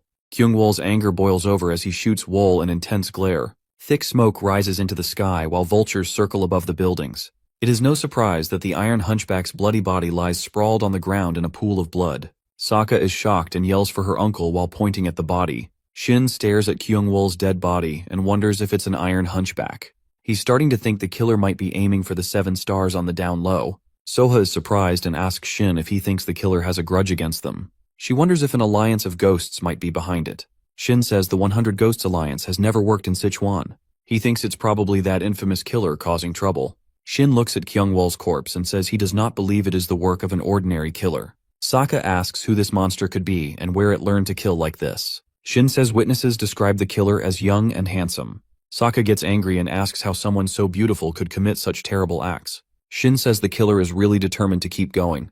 Sokka wonders if they are getting involved in other people's business, but adds that he can't just stand by and watch disasters unfold. He points out that even though the 7 stars are a bit strange, they are part of the legit organization and can't ignore this mess. Sokka agrees, and Shin looks at the distant fire wondering how far it is spreading. Hyo warns the rest of the 7 stars who are trying to escape into the thick forest to stay alive. He keeps reminding them to stay sharp, knowing the killer could appear at any moment. He feels guilty for not taking out Wool when he can do so during the fight with Kyungwol. He thinks about the lost members and realizes he stayed quiet to avoid trouble with Ching Cheng and the Amy sect, but it cost him 2 younger brothers. He isn't so sure the others would have done any better. Sam asks why Wool is coming after them now, thinking it might be because of the recent fight. Sanwi believes that if that were the case, Wool would have acted sooner, so he wonders if it has something to do with Shinwoo. He tries to calm him down, saying it's never too late to get back at someone. Sanwi suggests they hand over the boy to get some backup and then deal with Wool later. Hyo is determined to get rid of his shame by sending Wool to hell. Seol notices they are being a bit careless but thinks it's fun. Hyo looks around and feels like something isn't right. Seol asks what's wrong, amazed by his reaction, while Hyo notices the forest getting darker. They suddenly stop and Sanwi looks confused as he wonders what's happening. Suddenly something pulls him into the darkness. Hyo and Seol gasp in shock and shout his name as they start running after him. Sam is freaked out trying to figure out what's happening. Then something hits him from the shadows and he almost dies. Hyo and Seol sprint as fast as they can toward Sanwi. Up ahead, they see him getting dragged into the darkness with his face glowing yellow. He warns them to stay back and explain what's happening, but he vanishes into the shadows. Darkness wraps around Hyo and Seol. Hyo wonders about this strange situation he's never faced before. He looks around and asks where the youngest member is. Seol, who is usually calm, is now confused and admits she thought the kid had rushed ahead. Hyo can't believe the youngest might also be dead. She says they went through so much to save the child, and now the youngest is missing. Sanwi is tied up and bleeding as he calls out weakly to his older brother. The group looks at him in fear while he hangs above them with injuries all over. He whispers "Big brother," but before Hyo can do anything, Sanwi is cut to pieces right in front of him. Hyo cries as his brother's head lies just inches away. The battle of shadows is coming to an end as our threat finally shows up. Seol is shaking with fear. Hyo's so mad that he glows with this yellow aura. He starts yelling and unleashing his energy like crazy. He charges at Wool like a shark ready to attack, but Wool stands there totally relaxed and ready for him. Hyo jumps off the ground and throws a punch at Wool, sending out a blast of yellow energy. Hyo is filled with anger and yells in frustration, unleashing a flurry of powerful hits. He is confused and wonders what's happening as every hit misses Wool despite aiming for the right spots. He takes another swing and sees his fist wheezing right by Wool's face, realizing it feels like he's just battling a ghost. Wool easily dodges again. Hyo starts gathering energy in his fists to deliver a serious punch. When he finally lets it loose, a huge explosion shakes the area. Dust flies up everywhere, making it hard to see. Wool takes cover behind the thick cloud. Hyo is caught off guard when Wool suddenly appears right before him. Hyo is really frustrated by this. Wall is dodging his moves like he knows what Hyo's about to do. Seol is watching the fight when she calls out to her older brother, who catches Wool's attention. Blades fly from his hand straight at her. She panics and raises her hands to shield her face just in time to dodge the dagger. Blue mana surrounds her as she sprints toward Wool. But before she gets close, Hyo is trapped in Wool's deadly threads. Wool grabs Hyo and demands to know why they kidnapped Shinwoo. Seol realizes Wool is after him because of this situation. Wool grips Hyo's head tightly as he keeps pushing for answers. Hyo spins around and replies that he doesn't know anything because he was told to go after the kid. Wool tightens his hold even more. Seol steps in with an upset face and tells Wool to hold on for a second. She asks him to chill and tries to talk things out without being so scary. With a little grin, she says they don't really know much and pleads with him to stop the killing. Wool looks at Seol for a moment before letting Hyo go. Hyo is waiting for the perfect moment to strike, and he quickly flips the script to catch Wool off guard. But instead of landing a hit, he is left stunned by Seol's final scream as Wool's blade delivers the fatal blow. Talk about a harsh lesson. Wool just teaches them why you shouldn't try to deceive him. Hyo totally loses it and bursts into tears. He goes on about his family and swears to take down Wool. The dude's aura is leaking out of every pore. He charges at Wool again. Wool keeps a close eye on him and starts to transform. Hyo's eyes widen as Wool charges up and delivers a crushing blow that sends a hole straight through his chest. As Hyo falls to the ground, he locks eyes with Wool and calls him a reaper. Wool scoops up Shinwoo and walks away. He leaves the 7-star grace to become a relic of the past. Wool walks through the dark forest with the kid on his shoulder and thinks about how they actually call this child the Demon King. Just a moment ago, Shinwoo seemed to be on the brink of death, but now his breathing is finally starting to steady. Wool can't help but wonder if there are still people like this in Jianghua. Wool believes that Shinwoo will eventually die because he is a man, which is simply how things are. He isn't sure if it's even possible to change that rule and wonders what it would cost if it could be done. Out of nowhere, a guy shows up in front of Wool but raises an eyebrow because he doesn't recognize him. Even though the man is right there, Wool feels he has no presence, and it is strange because he has never experienced anything like that. He carefully puts Shinwoo down on the ground. Suddenly, strong gusts of wind whip around him and he strangely feels them as if picturing a dragon flying above. Wool can't help but wonder if the stranger will start attacking, and if he'll actually be able to stay calm. White snakes start flying alongside the dragons. Wool shoots a fierce look at the guy who just showed up. The stranger smirks as he steps closer and easily takes out the snakes. Wool raged as the stranger commented that this was just a copy of another incredible technique. A dragon floated above while the guy called Wool was clueless. Caught off guard, Wool realized this dude wasn't just some regular person. Wool reaches out his hand and makes it clear that if he cannot kill the stranger, he will end up dead. His soul will break free and tear through the thread. The stranger blocks Wool's hit with a strong burst of mana and doesn't even flinch. Then he strikes back as a swirl of green energy gathers above him, and his mana spreads out all around. Wool is blown away by the intense energy waves of anger and dodges to avoid getting hurt. Scrapes show up on his hand, and he ends up with a cut on his face. Golden energy wraps around him as he gets ready to break through. An aura surrounds his whole body. The guy smirks and asks if Wool is up for it. He remarks that Wool has turned from a peace-loving herbivore into a fierce predator in no time. As he watches Wool, he cannot help but be surprised by how strong his defense is. Wool radiates vibrant energy while the stranger grins and asks if he's finally helped the kid tap into their potential. Wool is wrapped in a storm of wild mana with energy crackling in his hands. The stranger watches him closely while the green mana swirls around him as if it is alive. Energy radiates from Wool as the air around him buzzes with tension. He tilts his head a bit to brace himself against the wild winds created by his magic. The stranger grins and mentions that the longer they let this go on, the more fun it becomes. With a casual flick of his wrist, he calls forth a giant dragon whose ghostly form is descending toward him. He warns that if they wait any longer, he'll get himself destroyed. The dragon's mouth opens wide and its teeth are just inches from the stranger's face. The battlefield shakes as their powers clash and send shockwaves through the ground. The stranger focuses and keeps his eyes locked on Wool's attack. At the same time, mana rushes through Wool and lights him up from head to toe. He releases a massive energy beam that slams into the ground with explosive force. The stranger moves closer to Wool, feeling uncertain and dread. Out of the corner of his eye, he notices a golden glow and looks down to see a shiny thread from Wool's hand wrapped around his leg. Panic kicks in as he tries to figure out what's happening. Before he knows it, the threads lift him off the ground, and he finds himself floating completely at the mercy of Wool's energy attack. He stares at Wool and realizes he underestimated him. He admits that Wool is way more impressive than he thought. Wool slumped over, totally drained and covered in blood. The stranger couldn't believe that Wool had survived the attack and tried to fight back. The stranger thinks this is his first time against someone like Wool. He wonders what would happen if Wool had a bit more time. As he considers taking out Wool now, he realizes it's the perfect chance. But then he notices Wool's eyes are red, but there's no fear. The stranger figures Wool is the kind of person who'll do whatever it takes to win. He toys with the idea of going for the kill, but knows it could backfire on him. He thinks that he's too old to mess with his health. Shinwoo is lying on the battlefield, feeling dazed. Suddenly a stranger offers a hand and says, "Paradise is something we can't get." The boy is lifted off the ground with the flick of some magic. The stranger warns him that he might regret this later on. Wool yells angrily for him to freeze and pounds his fists on the ground, causing cracks to spread. He wants to know why the dude is taking the kid. The stranger cradles the child and says he's just trying to save him. Our hero questions why they should bother saving the kid.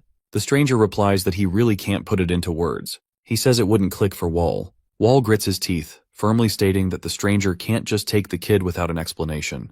The stranger laughs and says he doesn't need Wool's permission. He admits he has no clue how the kid ended up on the battlefield, but insists the kid doesn't belong there. If the child sticks around, Sichuan is done for. He nods to Wool's skills but insists he can only look out for himself. Wool asks how he's supposed to trust what the stranger is saying. The stranger turns his back and says he doesn't need to earn Wool's trust. He makes it clear he's not backing down because he isn't scared of Wool's power. He even calls Wool by name. Wool shoots him a glare and insists on knowing his name first. The stranger introduces himself as Wind Sovereign. He lifts off the ground with Shinwoo, his face disappearing into a glowing portal. Wool sits on the battlefield as the sun goes down. He mumbles that when the sword of the slaughtered shows up at dusk, the sky will turn a bloody red. The world must watch out for the evil coming from the other side. Our guy realizes he's been played. At Suyan's place, Shin is fuming as she looks at the bodies of the 7-star members. It is hard to believe that 7 of them could die in a single night. She notes that these 7 dead stars were famous martial artists from Hunan province. It is surprising that a group of 7 could gain so much attention, especially with all the larger sects in the area. Shin believes the killer finished everyone off very quickly. She acknowledges Wool's skills but points out that there's always someone better out there. Those who stand out too much often cause disturbances. She instructs her assistant to examine the bodies and identify the techniques that were used. While strolling with her assistant, she finds out about Wool. The assistant mentions that he is in the workshop, which is run by someone from the Tang family. She quickly tells her assistant to look into what's happening between Wool and the Tang family heirs. Shin figures probably cannot control Wool, but if they collect useful information, they might gain a big advantage. Wool is at Sochu's place and explains that Wind Sovereign took Shenwu under his wing to protect him. Sochu is stunned by everything that happened last night.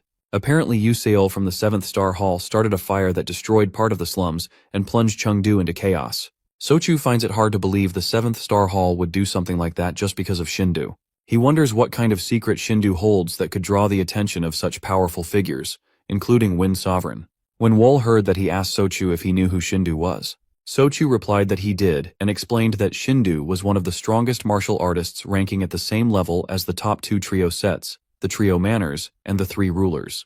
Even children had heard of him. Wool felt a bit confused and realized he did not know much about Zhang Hu. He asked Sochu to explain, but Sochu shrugged and said he did not know where to start. Sochu explains that the Berserk martial sect was founded by Great Li, who ended the Great Demonic War and made the sect extremely powerful as a result. The current leader is Li Chung, the son of Li Guok. The heavenly martial master Zhang Chunhua is well known for defeating the leader of the celestial demon troop who created chaos in Jeomgu.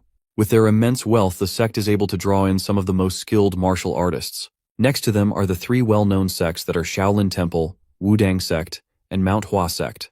They earned their reputation during the Great Demonic War. And then there is the trio of manners, which are Divine Moon Manor, Phantom Sword Manor, and Rain Sword Manor. Even though they have a relatively short history, they pack a serious punch in terms of power. Lastly, there are the 3 rulers, which are the Dragon Heaven Gorge Martial Sword Troop and the Water Heaven Society.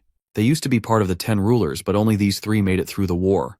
Together with the 8 stars and the 3 sovereigns, they essentially run Jianghu. The Wind Sovereign is one of the 3 sovereigns, and the other 2 are Martial Sovereign Yom Bul and Sword Sovereign Han Yu. When Wall asks about the 8 stars, he is told to check with someone else. He realizes there are over 20 folks who are as strong as the Wind Sovereign. It hits him just how huge and packed with talent Jianghu really is. He feels like a frog stuck in a well. Wall takes a moment to clear his head and thinks about getting Shinwu back, but he is told it's unnecessary. The Wind Sovereign has taken him, and honestly, it might be better for Shinwu. The guy feels bad about Wall getting hurt, but says it reminds him of his younger days. Wall just brushes it off and calls it a good learning experience, but deep down, he's determined not to lose next time. The next day, he puts on some clothes that make him look like a disciple to blend in and avoid drawing too much attention. He realizes he needs to bulk up so no one can mess with him, but first he has to shake off the Hao clan's watchful eye. He feels pretty sure he can keep himself hidden but knows his plan isn't foolproof, so he figures he'll find a way to stay under the radar while gathering some info. Thinking out loud or having a conversation with his memories. Alter the sentence in such a way that does not need any commas and dashes. He walks into Ezru Wynn Manor mumbling about a secret stash of cash and throwing shade at the leader of a shadowy group. It feels like he's either thinking out loud or having a conversation with his memories. Wall strolls along the bushes when a stranger walks by and mentions that there's a well in that direction. As he keeps walking, he thinks about his friends. He can see their spirits having a blast by the well, splashing water on him while another buddy lays back on the grass. Wall remembers how his friend used to stand right behind him. He's standing in front of his imaginary girlfriend, just taking it all in. As he strolls past some bushes covered in cobwebs, he glances around the old building and figures no one really cares about it anymore, especially after the Blood Shadow group went down. He reminds himself that the whole reason he came here is somewhere inside. Wall remembered how obsessed his boss was with money. Resting his hand on a box, he wondered if the head had used secret assassins to stack up all that cash. Looking up at the ceiling, he recalled there had to be jewelry stashed away in places where tomb robbers wouldn't look. He shot his threads into the ceiling and tore out a chunk of it. Spotting the hole, Wall jumped right into the dark space. A red chest sat there just waiting for him. Slowly he opened it and pulled out a book from inside, feeling convinced he had seen it before. A little stranger strolls by Wall, humming away. He stops by the door and spots a guy sitting on a throne in front of him. Wall calls him by name. Chiang freaks out and dashes away from the seated Wall, shouting that he has no clue who this guy is. He yells outside to see if anyone's around. Wall just laughs and says no one's coming. Meanwhile, the tired Fatsu stands there among a bunch of hanging corpses, totally lost about what's going on. Wall looks pretty pleased and tells him he's got a ton of wealth now. Chiang kneels down in front of Wall and asks if he's the Dark Moon. Chiang falls into his lap and tells him he hasn't heard anything about Wall in ages. He asks Wall to forgive him. The assistant starts crying, feeling like Wall's interest has faded away. He can't figure out why the Dark Moon has shown up again after not being seen for 7 years. He bows to Wall and insists he's never forgotten the kindness he received back in the day. Chiang mentions they've gathered a bunch of riches to hand over to him. He glances at the bars and realizes Wall has dipped out. Wall is up on the roof of the village, and Chiang can't believe his eyes, saying he'll have to cough up a ransom for him every single year. Wall thinks about how the tricky rabbit has a bunch of hideouts. He knows Jiang has split everyone up to cover different spots. Looking out over the city at night, he figures he's going to be busy chasing down cash. Back at the burnt houses in Jianghu, Han is frustrated with himself for not stopping the 7-star haul. Soha tries to comfort him, saying it's not his fault. Going up against the 7 stars without knowing their moves is tough. She respects her uncle's honor and the old man's straightforwardness. Han glances at the workers and says he's sticking around in Chengdu to figure out Wall's abilities and see if Wall poses a threat to Jianghu. Soha looks shocked and pushes back, not getting why he's sending her away.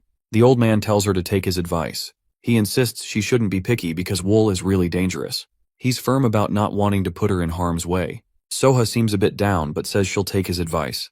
The old guy says sorry for not showing her Jianghu, and she tells him that next time she'll see everything.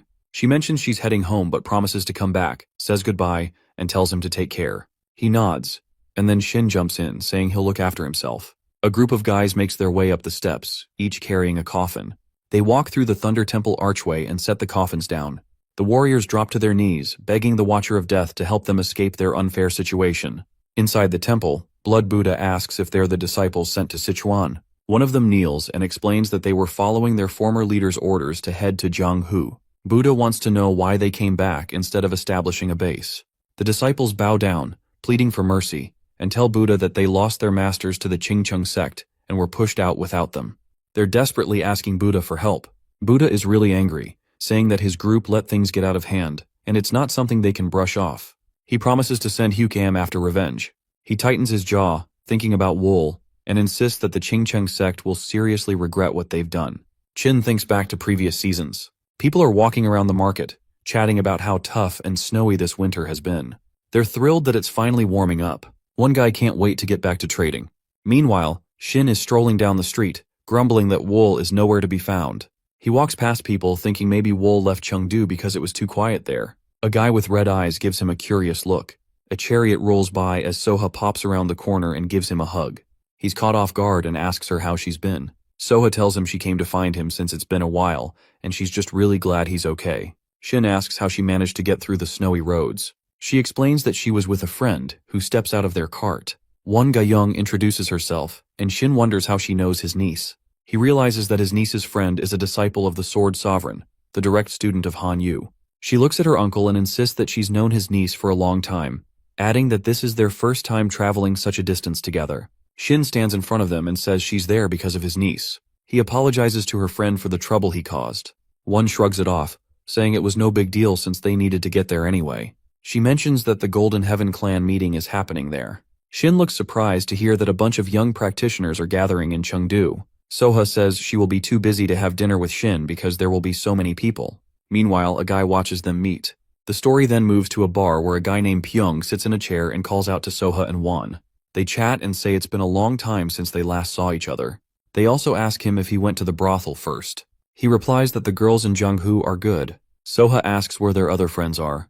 Other friends come over, including Sowoon and Jeomwoo, the leader of the Golden Heaven Society. Jeom looks at the table and says they haven't seen each other for a long time. Suddenly Jeom's face tightens. One looks at him and asks what is wrong.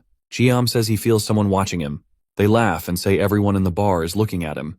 A stranger sits at a nearby table while Wool hides his true identity and observes the Golden Heaven members closely. Masked Wool stands at the meat counter, his empty eyes showing a hint of sadness as he gently pets a cow. An old man walks up and mentions that the boy has always been on time before. He asks if Wool feels up to handling the day's work. The boy says he can do it, but adds that he wants to leave after today. The old man gives a smile and asks if something's bothering him. Wool replies that nothing's wrong, and the old man, understanding that everyone has their reasons, decides not to pry any further. The old man remembers thinking the kid was just tough until he saw how easily he took down cows without making a fuss.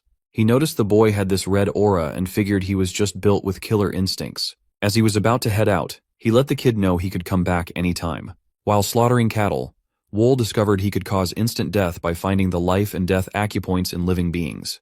Now he's ready to test if he understands the pattern. He charges his fist with aura and gets ready for the final strike, muttering an apology to the cow before landing a lightning-fast blow. The cow closes its eyes as its life slips away. The boy looks at the dead animal and proudly says his work is finally done. Next, we see Hong in his room at night, grumbling about being stuck in Jianghu and feeling like he's getting nowhere. It's seriously frustrating. A girl comes in and tells him someone is here to see him, but it's someone way beyond the current head's ability to deal with. Hong perks up and asks about the visitor, his eyes going wide when she mentions it's Jin Gyeomwoo, the Iron Blood martial arts master. Hong quickly says sorry for the wait and introduces himself. Jeom, staring intensely, introduces himself in return. Hong nervously laughs when Gaeom asks if he's really the branch leader. Jeom points out that Hong's vibe is different from other branch leaders. Hong brushes it off, saying it's just because he's newly appointed, but he can't help feeling a bit impressed by Jeom's fierce gaze. Jeom is on the lookout for someone connected to a major event that went down last year in Chengdu. The Qingqing and Emi sects took some serious hits and basically went into hiding. He remembers the wild destruction vividly and thinks that one person is behind it all, so he's asking Hong to help track them down. Hong is curious about why the Golden Heaven Society cares about this person. He recalls how Wool, the prime suspect, managed to stay off the radar, even though he was in the same city, and he had already taken out the entire 7-star haul with Hong's help. He tells Gaeom that tracking down Wool is tough. Jeom puts a sack of gold coins on the table and says that the Hao clan is great at finding hard-to-locate people. He offers the gold up front, pushing Hong to go after the target. Hong, who was already thinking about looking for Wool, takes the money with a grin. He promises to live up to Jeom's expectations. Jeom is the grandson of Jeom Wool, one of the 7 stars and a total martial arts whiz. Even with his skills and a bunch of followers, ever since he turned 15, there's been a lot of mystery around him. Almost like he's on the run from something. Back to the kid from the butcher shop. He's asking a guy about the visitors in Chengdu, and the man gives him a sign. He's sorry he doesn't have more info right now because he's busy. He tells the guy to figure out their motives, and then we switch to a busy fair. Quan, the butcher boy, is asked if it's his turn to speak today. One admits it is, but he's stressing about not having the skills. His buddy tries to calm him down, pointing out how much he's improved. In the crowd, Juan catches a glance at Quan, but Gaeom pops up in between and calls him over. Jeom checks in about the others and finds out some are keeping an eye on the street while the rest are just hanging out. She asks how his search is going, and he confesses it's tough but thinks that ruling out options counts as progress. They chat about a guy who's kind of suspicious, and he isn't so sure about him but feels like he needs to clear up any doubts. The girl suggests taking a break to boost their moods and brings up this cool spot called the Hall of 1,000 Melodies that has daily performances. Jeom thinks it's a good idea, so they decide to step away from their tasks for a bit of fun. A bunch of people are sitting on benches, soaking up the performance. Kwon is playing a nice tune with others jamming along. Jeom and the girl are watching, and she thinks the technique is nothing special, but there's some serious power in the music. She glances at Kwon and says that if he had started playing earlier, he could have been an awesome musician. Jeom feels tense as he notices that Kwon's energy seems more like a swordsman's than a musician's. The chi feels like that of a warrior, which makes Geom wonder about Kwon's swordsmanship skills. The girl sees Geom's reaction and asks why he is so curious. Geom says he just wants to know more. She smiles and agrees to find out information. As Geom watches Kwon, he finds that Kwon's energy feels strangely familiar, similar to what he sensed at the bar. He grows more suspicious. His playing becomes so skilled that it's hard to see it as just music. The audience is amazed and cheers loudly. One keeps plucking the strings beautifully and ends with a hand wave, playing the final note. The crowd bursts into applause and cheers. The wand tells Geom that she found out who Kwon is. His name is Lim Kwon. He is a smart businessman from Chengdu who increased his inherited wealth. Later, he pursued his dream of becoming an artist. When Geom asks if she is certain, she replies that she checked with several people, so it is likely accurate. Geom steps forward to confirm something himself. He approaches Kwon and compliments the performance, introducing himself. Kwon thanks him for the kind words. Geom apologizes for coming up so suddenly and asks if Kwon would like to have tea together. Kwon thinks about Geom's intentions. Their conversation was short, but Kwon notices Geom's sharp gaze. As he walks past a pillar, he becomes wool and reflects on their meeting. He believes Geom's invitation to enjoy the performance is just a cover. Wall remembers Geom saying he enjoyed their talk and hoped to meet again. Kwon decides to keep Geom close to find out his true motives. Wall gets to the gate and runs into this old guy holding a stone tablet. Wall calls him the city's manager and asks what's going on. The guy shows him the tablet, which shows some weird movements from the Thunder Clan. Wall thinks back to when he took out their leaders and figured they were done for. But this new activity definitely catches his interest. The scene shifts to a crowd gathering with torches in hand. At the center stands Kyun, the Thunder Clan leader, vowing he won't rest until the Chingcheng sect is destroyed. Haunted by his past, he remembers the shame of failing to give his clan's head a proper funeral and the bitter years he spent imprisoned by the Chingcheng sect. The fact that they never apologized still eats at him. With tears in his eyes and his teeth bared, he swears to get his revenge. He looks away and remembers why he called a man to Jiang Hu. Hyuk stands in front of him, marked by battle, and tells Kyun to meet him at Kang Mountain in 3 days. Kyun is shocked and asks if it will only be the two of them. Hyuk walks away and doesn't explain his plans. Another clan member runs over and calls out to Hyuk for being so unclear. Hyuk's anger is clear as he vanishes in an instant and reappears behind the shouting man. Grabbing the man's head, his glowing eyes make the other freeze in terror. The man's vision blurs as his capillaries bulge and he collapses while screaming and clawing at his face. Hyuk's eyes burn white as he says that insulting him is the same as insulting the elder, and that is something he will never forgive. Pyong is playing a board game in a large hotel complex. 2 other people are sitting at the table. One man asks why Pyong is here. He replies that he came to the training camp because today he can play like this, and he wants to enjoy it as much as possible. The man in the gray kimono adds that it will be sad to say goodbye to him. A girl in a red dress walks past Pyong, surprising him. The bald man says she is Su-yang, who is the manager of the 1,000 Fragrance Pavilion. Pyong stands up and grabs Su-yang's hand, which makes her nervous. With a nasty smile, he asks if she is the manager. Su-yang confirms this while still looking frightened.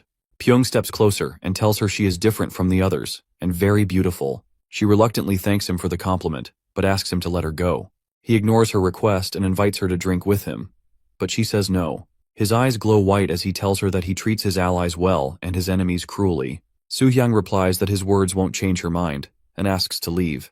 His expression turns wild as he warns her that if she rejects him, it will be the last day for the pavilion. Su-yang looks scared, struggling to understand his madness and what to do. Suddenly Wool approaches and calls out to her. Pyong lets her go after hearing from her that the owner of the pavilion is calling for her. Su-yang hides behind him while Pyong asks about the owner's name. Wool tells him it's none of his business. Pyong gets very angry and says no one has upset him like this in a long time. He starts using magic to float objects in the building and claims he will show the difference between their powers. Our boy just watches calmly as Pyong charges at him with his fist raised. Pyong's fist goes right through Wool and he stops when he realizes he felt nothing. Wool appears behind him and mocks him for trying to destroy someone else's property. Wool asks Pyong if he is ready to risk his life. Pyong panics and begs Wool not to do it, but Wool doesn't back down. He punches Pyong in the stomach, sending him crashing through the wall. Pyong lies injured as Wool approaches and plants a foot on his back. Terrified, Pyong realizes how powerless he is. Wool wraps him in silver threads and snaps his bones with a flick of his wrist. He orders his men to take Pyong away and walks off, leaving him broken. The scene changes to a small house by a pond. Soo-young takes off a mask from Wool's face and thanks him for saving her last night. As Wool rests on her lap, she worries about Pyong's friends causing more trouble. Wool agrees and says they have visitors who should be let in. Meanwhile, Won walks up to the guards and says she is a friend of the slacker who was recently embarrassed. With a big smile, she asks to meet the owner of the pavilion. When Won enters Wool's room, his confident invitation to come in catches her off guard. She pushes the door open and stares at him in stunned silence. Wool looks back at her, and that is when she sees the gigantic white snake looming behind him. She asks him if he owns the pavilion. Wool explains that Soo-young runs the place and is helping her. She introduces herself and asks if he has heard of her. Wool says he has not. She smiles and remarks that she needs to spread her name more because she thought she was well known in Jianghu. But not everyone seems to know her. He has never left Sichuan, but his skills are so impressive that he easily puts Shimen in this situation. This surprises her, especially after what happened in Chengdu. She asks if she can know his name. Wool looks at her and begins to say night, but stops. Remembering Seong's advice, he tells her to call him the Night Master. She says she is not there because of one clueless person, but because of the entire group. She then asks if he is the same killer from the Sichuan tragedy. Wool wants to know why she is looking for him, and she explains that she has something to ask the killer. When Wool asks what's on her mind, she replies that she will only ask when they meet face to face. Wool says there is nothing more to say. Before leaving, she says they might cross paths again someday. At Qingcheng sect, a man runs into the main hall shouting that something terrible is happening. The sect leader asks why he is freaking out. The man explains that the Thunder Clan is outside. Both of them look frightened and quickly leave the hall. A bunch of people in matching uniforms walks over to them. Kyun hangs out with his squad and says he is the new leader of the Thunder Clan. The sect leader introduces himself as Mu Ryong. Kyun feels confused and scared, not really knowing what to do now. He recalls what Hyuk said about climbing Qingcheng Mountain in 3 days and handling what he told them to destroy. He is not sure what to say to stall for time. Ryong asks if he is alright and remembers the murder of those 2 people. He says he is here to demand that the Qingcheng sect take responsibility for the death of their former leader. Ryong's advisor yells that the real culprit is already dead. Ryong asks what they expect them to do about it. Kyun says they lost their leader, so the Kang clan needs to repay that loss with someone just as important. Then he drops the bombshell that the leader of the Qingcheng sect has to take his own life. When Ryong heard that, he paused for a second. The members of the Qingcheng sect were really fired up, yelling that it was disrespectful to their elders. Kyun started to panic, feeling unsure and scared. He thought about Hyuk's promise to take care of things while they created a distraction, but now he was totally lost on what to do next. Suddenly, a man steps in and tells everyone to stop. He introduces himself as Lee Pyong, the head of the High Heavens Martial Academy. Ryong is surprised and wonders why Mr. Lee is here, thinking it must be pretty embarrassing for him to see this mess. Ryong figures Lee stepped in because the Qingcheng clan and the academy have been close for a long time. He thinks Lee could not just stand by and watch them handle these demands even if they messed up. Lee grins like a maniac and says the Thunder Clan leader's request makes total sense. Ryong is shocked and does not know what to say. Suddenly, another guy in the crowd yells out that he's Lu from the Clan of True Warriors and backs up what Lee said. Kyun is watching all of this with fear, as the 2 of them push for the Qingcheng sect leader to take responsibility by ending his own life. Ryong feels completely crushed inside after hearing that. Under the bright midday sky, ruined buildings with shattered windows stand tall. Hong and a monk stare ahead at the wrecked village surrounded by lifeless bodies. Hong asks what happened. The main street is covered in corpses with blood soaking the ground and tools scattered everywhere. Hong scrunches down to check the pulse of a body and asks if there are any survivors. The monk in black says there aren't any. Curiously, Hong asks who did this. The monk explains they found the scene this morning but still don't know who the culprit is. Looking a bit anxious, he adds that they might never figure out who was behind it.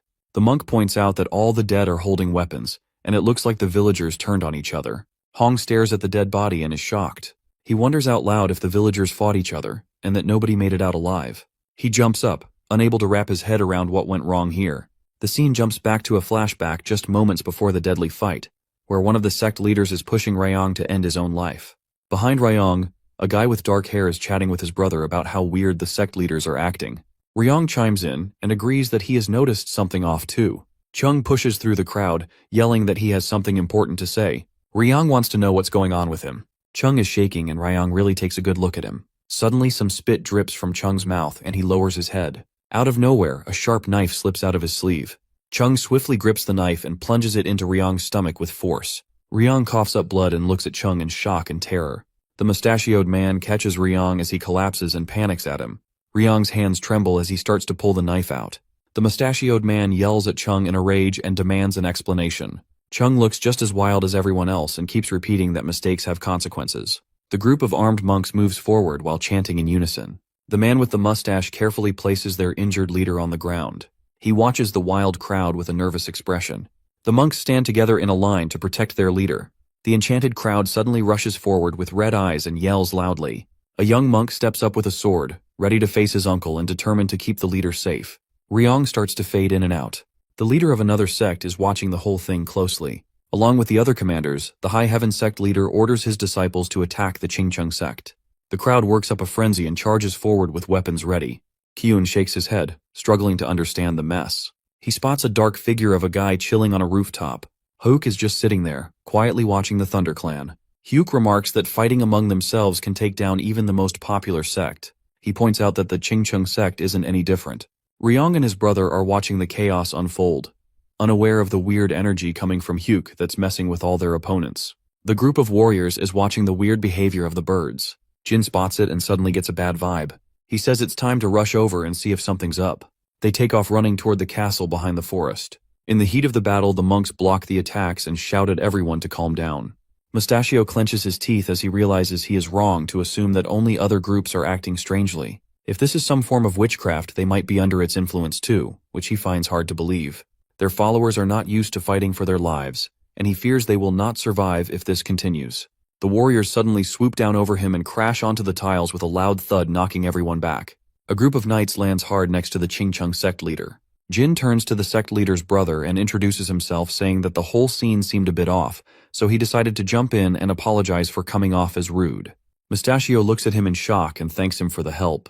Jin asks what went down and the mustachioed man says he is not sure either. Ryong slowly shuts his eyes, looking pretty glum, while the mustachioed man adds that they seem to have fallen into some kind of magic, but have no idea who did it or why.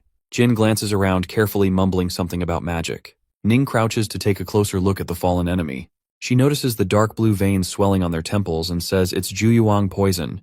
Mustachio's face twists in horror as he hears about Gu's poison. It's a deadly toxin from South China that is made by forcing venomous creatures to fight until only one survives, and is packed with concentrated venom. He pauses before asking if everyone is affected by it. Kyun looks around at the people near the sect leader, and his eyes widen as he wonders how this could even be possible. Ning thinks she might be onto something. If she is right, someone nearby must control everything. They need to track down and stop the sorcerer. She looks at Jin and tells him not to worry. They will handle things while he goes to find the sorcerer. Jin agrees with Ning and starts using his magical energy to look for the sorcerer. A wave of energy spreads out, turning everything around him into weird negative colors. A moment later, Jin notices something and shoots into the sky for a better look. He flies over thick bushes and stops above a small clearing where he pulls out his sword. With a powerful swing, he chops down the treetops, revealing a dark space below. Red glowing eyes and a shadowy figure start to appear. Hyuk asks how Jin tracked him down. Jin lifts his sword and wants to know what Hyuk is up to. Hek chuckles softly and says he has no clue. Jin tells Hyuk he will break the curse by force if he does not get an answer. He spreads his arms wide and creates an intense wind before grabbing his glowing sword and swinging it with full force. A massive red wave of energy blasts toward Hyuk, but Hyuk does not move or react. The attack crashes into a rock behind him, leaving Jin completely stunned. Before Jin can act, Hyuk appears behind him with smoke coming from his eye and says it is not too bad. Jin turns quickly to strike again, but Hyuk transforms into a spirit and vanishes into the sky. Jin lowers his sword and looks at the empty sky, frustrated that he has lost him again. Jin figures out what he needs to do. He faces the city and remembers this guy Kyun, realizing there are still a few things left to take care of. He takes Kyun to Mustachioed, who is sure there's poison involved. Kyun is sweating and staring at the ground, looking scared. Jiam glowers at him and tells him to spill who put him up to this. Kyun yells that he doesn't even know. Jiam presses him, asking if he's really that clueless, and warns him this is the last time he's gonna ask. Kyun, clearly freaked out, finally admits that the sorcerer is from the Thunder Temple. Jiam thinks that the Minor Thunder Temple could be where the Thunder Clan originated from. If that's true, then it's likely that the person who used the Juyuang poison is a martial artist from that clan. When Wan asks about what the sorcerer looks like, Guillaume recalls Huek's look but says it's tricky to describe since he was all wrapped up in black cloth. However, he's pretty sure the sorcerer comes from the Thunder Temple. Moments later, Kayun's veins swell and turn purple as his eyes glow. He screams loudly, and everyone watches in horror. He coughs up blood before falling to the ground and begging for help. After he says that, he collapses to the ground. One rushes over to him and checks for a pulse, but soon realizes he's dead. As she looks at the Thunder Clan guy's body, it hits her that she can't trust anyone, not even her own people. Tracking down the killer is going to be tough. She mentions they need to make sure he's really from the Thunder Temple before they reach out to other sects for help. Mustachioed says his group is too weak to fight right now. His monks are knocked out, and the ones who are still standing are pretty banged up. He's not sure how long it'll take for everyone to heal. He asks for forgiveness, admitting he won't get involved. This takes Guillaume by surprise, but Mustachioed reminds them that it's never too late for revenge. He emphasizes that for the Thunder Sect, even if it takes 100 years, it'll still be worth it. They'll take their time to recover, and at some point, they'll get back at those who humiliated them. Guillaume suddenly bows and says that if that's what he wants, there's nothing more to say. He then wishes him good luck with bringing the Qingcheng sect back. Mustachioed thanked him for it. As the three warriors head down the stairs, Guillaume mentions they need to find the sorcerer, who's a serious threat since he can control other people's powers. They can't let him get out of hand. Sowoon points out it's been a while since he got away, so tracking him down might not be easy. She spots some blood from the nasty sword wound she gave him, a wound no regular doctor could handle. They figure he'll likely go to Chengdu to seek help from the top-notch physicians there, so they decide to reach out to the Hao clan for backup. Sowoon says she will take care of that, while Wan adds that she will inform Soha and Sir Shin, hoping they will help as well. Guillaume believes everything is settled, but the others feel it is too much work for too little reward. They think Guillaume is stubborn, yet they still respect his strong sense of justice, even if it has dragged them into this situation. Su Yang wishes Wool a safe trip as he walks down the empty quiet street. Suddenly, Wool gives Guillaume a suspicious look before Guillaume smiles and introduces himself. He asks Wool if he owns the fragrance pavilion. Wool responds by asking if Guillaume needs anything. Guillaume says he's looking for some help, and all of a sudden, the protagonist's eyes start glowing red.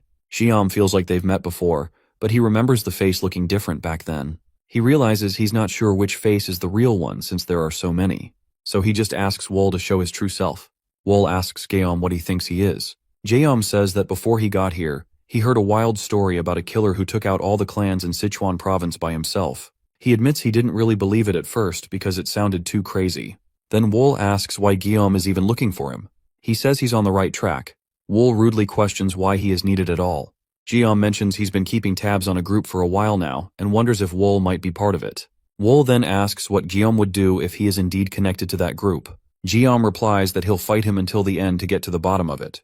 Guillaume wants to know if he can answer now. He asks if he's the musician Quan from the Fragrance Pavilion, or the killer who caused all that mess in Sichuan. Guillaume is serious, wanting to get to the bottom of his true identity. Wool removes his hat to reveal his identity and asks if Guillaume is ready to talk, since the person he has been searching for is standing right in front of him. Guillaume flicks a coin with a smirk and agrees. Wool catches it in midair and runs his fingers over the dragon design. Guillaume leans in, asking if he's heard of the 9 dragons. Wool asks what's going on. Guillaume explains that a bunch of people using the same sign was recently found. He points out that even though there's no real link between them, they all have the same symbol. They show up everywhere, messing with different areas of interest. This group is nothing like the usual organizations. They don't care about their reputation and are only out for themselves. Wool thinks of it as a trading or organization. Guillaume points out that they differ in who has the real power. He then asks if Wool is part of this organization. Wool says no and wonders if Guillaume believes him. Guillaume responds that he does because he can read it in Wool's eyes. He reintroduces himself as Jin Jeomwoo and asks for Wool's actual name. For the first time in a long while, Wool finally shares his name with someone. Guillaume makes a sarcastic comment about wanting to be friends, saying that real friendships can happen no matter who you are. Wool dismisses him rudely, walking by and acting like Guillaume thinks he knows everything about him. Guillaume responds that he might not know a lot, but he trusts his instincts. He believes Wool's a good guy, and surprisingly asks him for some help.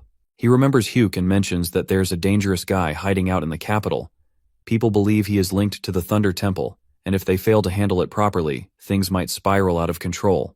He asks for help to track this guy down. After they wrap things up, they should catch up and chat to get to know each other better. Wool responds, saying it all sounds like just talk. Guillaume can't help but think about the bloodshed incident. It's crazy how everyone knows about it, but not many bothered to find out why it happened. From what he figured out, Wool was actually the one who got hurt in all this. Jiam thinks about how Wool has a reputation for the brutal massacre he caused in Sichuan, and he's aware that a lot of people are curious about what really drove him to do it. He comes to the conclusion that Wool isn't actually evil at his core. As he heads out, he calls out that they'll cross paths again. The scene shifts to a room covered in blood with a candle casting Hyuk's shadow on the floor. He sits on a pile of bodies and growls how dare he and vows to make him regret it. Pyong sits at the table, his face all tensed up with anger as he thinks about his fight with Wool. He can't wait to get back at him once he's feeling better. He yells at the waiter to hurry up with his drink and accuses him of making fun of him, then turns away in frustration. Out of nowhere, Hyuk shows up next to him, clearly not impressed. He grabs Pyong by the hair, and Pyong has to struggle to pull his arm away, yelling to find out who this guy is. Hyuk spits out a black clot from his mouth. Everyone around stays unaware of the masked man in strange clothes. Hyuk pushes the clot into Pyong's mouth as he struggles but swallows it in the end. The villain speaks in a strange language and Pyong clenches his teeth while drooling. His eyes turn purple and veins swell on his temples. Hyuk says it's time to chill and the others chime in, vowing to get back at someone. Hyuk just laughs and says that revenge feels pretty great. The next morning, there's a bunch of cries for help. A crowd with violet eyes is rampaging through the city, wrecking everything in sight. One guy steps up and tries to stop them, yelling out to ask what they've done wrong and pleading for some kind of explanation. The crazy guy stops and says it's too noisy. The man drops to the ground, screaming and trying to protect himself. The madman picks up a wooden club, shouting at him to stay out of this. He swings hard and knocks the guy out cold. Out of nowhere, Jiam shows up behind the attacker. He can't believe what's going down and figures it has to be Hyuk. Poison-crazed people attack civilians and bite their necks as a mob armed with clubs rushes toward screaming women. Jiam looks at the unconscious victims and blames Hyuk, accusing him of not being satisfied with harming the Qingcheng sect and now throwing Chengdu into chaos. Sowol is curious about why Hyuk decided to make a move now after keeping quiet for so long. Jiam thinks all this chaos isn't really what Hyuk is after and believes Hyuk is just acting out of frustration because they're starting to corner him. One rushes over and tells him that Pyong headed to the Divine Fragrance Pavilion. The squad hears shouts about a fire and sees a huge blaze at the far end of the city. Someone screams that it's the Hall of Divine Aroma. The whole place is engulfed in flames, and smoke is billowing into the sky. People are freaking out, yelling for water and running everywhere. A girl is staring at the fire, shouting that Su Yang is still inside. The room is thick with smoke and flames. Pyong is hunched over dead Su Yang, coughing and shouting in anger, demanding to know why she turned him down. His friends burst in, shocked, as Pyong turns to them with drool hanging from his mouth and wild eyes. Jiam quickly figures out that the Juyuang poison has a grip on Pyong too. One yells at Guillaume to focus on saving Pyong before the fire spreads. Jiam spots the dagger sticking out of the girl's chest and figures she's already gone. He decides to help Pyong first and tells him to ditch the girl and come over. Pyong yells that it's all Wool's fault. He goes off about how everyone looks down on him, feeling like it's all his mess. Jiam and the crew can't believe their eyes when the main character steps out of the burning room. Wool glares at Pyong and walks toward him. Wool moves swiftly as his deadly threads wrap around Pyong's neck in an instant. His head is cut off and hits the ground with blood gushing non-stop from his neck. Jiam watches from a distance as Wool beheads Pyong in an instant. The three of them stare in shock, unable to recognize him. So-woon, furious, demands to know who he is and how he dared to kill Pyong. Wool ignores their questions and kneels beside Su Yang, lost in memories of their time together. He remembers lying on her lap while she asked if he had achieved what he wanted. She mentioned how he always fulfilled others' wishes but never his own. Wool tells her about his dream of creating a world free from darkness and asks about hers, pointing out that she never seems to want anything for herself. She reluctantly admits that her dream is out of reach. Even though it won't happen, she thinks it's enough just to look at him. Trying to shake off those painful thoughts, Wool wraps his arms around Su Yang and says that while she was doing her best to help him reach the dream he wanted, she was also trying to make the world better. Wool suddenly bursts out in anger, insisting that she won't just die here all alone. The Geom group stands there looking indifferent, but Geom feels a chill run through him. Out of nowhere, one pulls out two katanas and gets ready to fight. One kicks in his power White Moon 18 strike. In response, Wool sends a ton of blades flying at him. One swipes them away with his sword and zooms forward like a bullet. A few blades barely miss his back, but he manages to dodge most of them and keeps charging ahead. One sees the situation and immediately rushes in to help, leaving Guillaume behind, who's in a tough spot. She cuts through anything that gets in her way. One goes after Wool with everything she's got, but Wool manages to block every hit. She's really trying to keep up with those fast and tricky blade moves, but it's tough to predict what they'll do next. Wool is just sitting there calmly in the flames, holding the Su Yang. So-woon charges in for one last attack, arms wide open and swords blazing with energy. Wind starts swirling around her as she strikes, but Wall just stays put, saying his silent goodbyes to her. No matter how hard she tries, her attacks just bounce off because Wool's energy is protecting him. One throws a dagger to help, but Sewon panics and shouts for everyone to fall back immediately. One fights hard against the blade attacks. She turns, fear flashing in her eyes for a moment, as blood sprays across the room. A dagger cuts through Wan's shoulder, and she screams in pain. Wool's thread suddenly wraps around Sewon's neck. Someone wrapped up Wan's neck, which just made her feel more scared and hurt. Sewon was fuming but felt totally helpless to do anything. Wall tied our heroes' hands with his threads, leaving them stuck. They couldn't wrap their heads around how Wool had caught them without even moving, just using his blades. One was frustrated because they had easily lost to someone who just stood there. A blade inches toward Wan and Sewon's face, ready to cut through their eyes. Out of nowhere, Guillaume pulls out his sword, sending out red waves that shimmer around him as his eyes blaze with a fierce light. He goes for his 9-ring heavenly sword and launches the third move, soul-blinding blow. A bright red beam shoots towards Wool, so hot that Wan and Sewon flinch, and her injured shoulder starts to throb even more. However, Wool stays indifferent and keeps holding the girl right before them. One grabs his sword, realizing he could have lost his eye or even his life without Guillaume. He's never faced such a strong opponent but knows he can't give up. Guillaume suddenly interrupts, saying this must end and needs to retreat. Sewon protests angrily, insisting they must avenge Pyong. One urges them to listen to Guillaume, surprising Sewon, who looks at Wan in disbelief. One quietly says they have already seen enough and are no match for Wool. Sewon turns away from her, thinking about her reputation as a disciple of the Supreme Sword Han, known for her skill and resilience. He is shocked that she now suggests retreating. Sewon falls to his knees as he gives up too. Guillaume suggests putting their fight on hold. Wool asks why he should bother. Guillaume explains that Pyong started it but wasn't bold enough to go this far. He adds that the real culprit is someone controlling others, as shown by signs in past victims. He further suggests that this recent incident is a mere distraction and insists they must catch the real villain. He warns that the perpetrator may have already left Chengdu, potentially causing more harm elsewhere. Wool asks what happens if he refuses. Guillaume replies that he will fight Wool with everything he has. He adds that if Wool fights him, he will never catch the true killer of Su Yang. He asks if Wool is willing to accept that. Wool turns and leaves the burning building. Moments later, the house collapses, charred by flames. Su Yang lies on a cloth, surrounded by grieving people who call her name in disbelief. Wool turns to one of the girls and lets her know he'll be gone for a bit, leaving the fragrance pavilion in her hands. He asks her to make sure Su Yang gets a nice, sunny spot for her burial. The girl promises she'll handle everything. Without saying much more, Wool walks off. Guillaume asks Wool if he's ready to track down the real culprit. Wool says he's not interested in helping. Guillaume insists it wouldn't be too hard to find the bad guy, but he's more focused on finding the one who's really behind all of this. Guillaume grips his sword and gets ready for a fight, but Wool brushes off the idea and mentions the Minor Thunder Temple as a possible lead. A girl moves quickly between the houses, her mind racing about Guillaume meeting Wool and Sewon handling Pyong's schemes. Lost in thought, she accidentally bumps into a man and quickly apologizes. But when she looks up, it's Hook, whose piercing gaze sends chills down her spine. Hook reaches out his hand and uses his magic to put her to sleep. Before long, one falls under his spell and drops to the ground. He scoops up the girl, calling her a great catch, and says he's taking her to the Minor Thunder Temple to turn her into the strongest puppet. Black smoke swirls around them as they teleport away, with Hook excitedly shouting that he can't wait to see Guillaume's tears. Meanwhile, Wool tells Sochu to grab some stuff he needs for a trip to Tibet. Sochu is taken aback and points out that it'll take a month to get there. He asks if this is about what went down at Fragrance Pavilion, and Wool just nods. Sochu hands Wool a suitcase and explains it's got a windbreaker in there that's been treated with some special oil to keep water out and handle a bit of fire. Then he pulls out a small bag tied with string. Inside is a bit of white phosphorus fire, a cool creation from the Tang clan that makes a candle burn forever. He warns that there's only a tiny amount and tells Wool not to use it unless he really has to. As dawn breaks, Guillaume tells Wool that his friend Wan is missing. He insists that Wan wouldn't just disappear after hurting Wool. Wool mentions he hasn't seen her since their last encounter.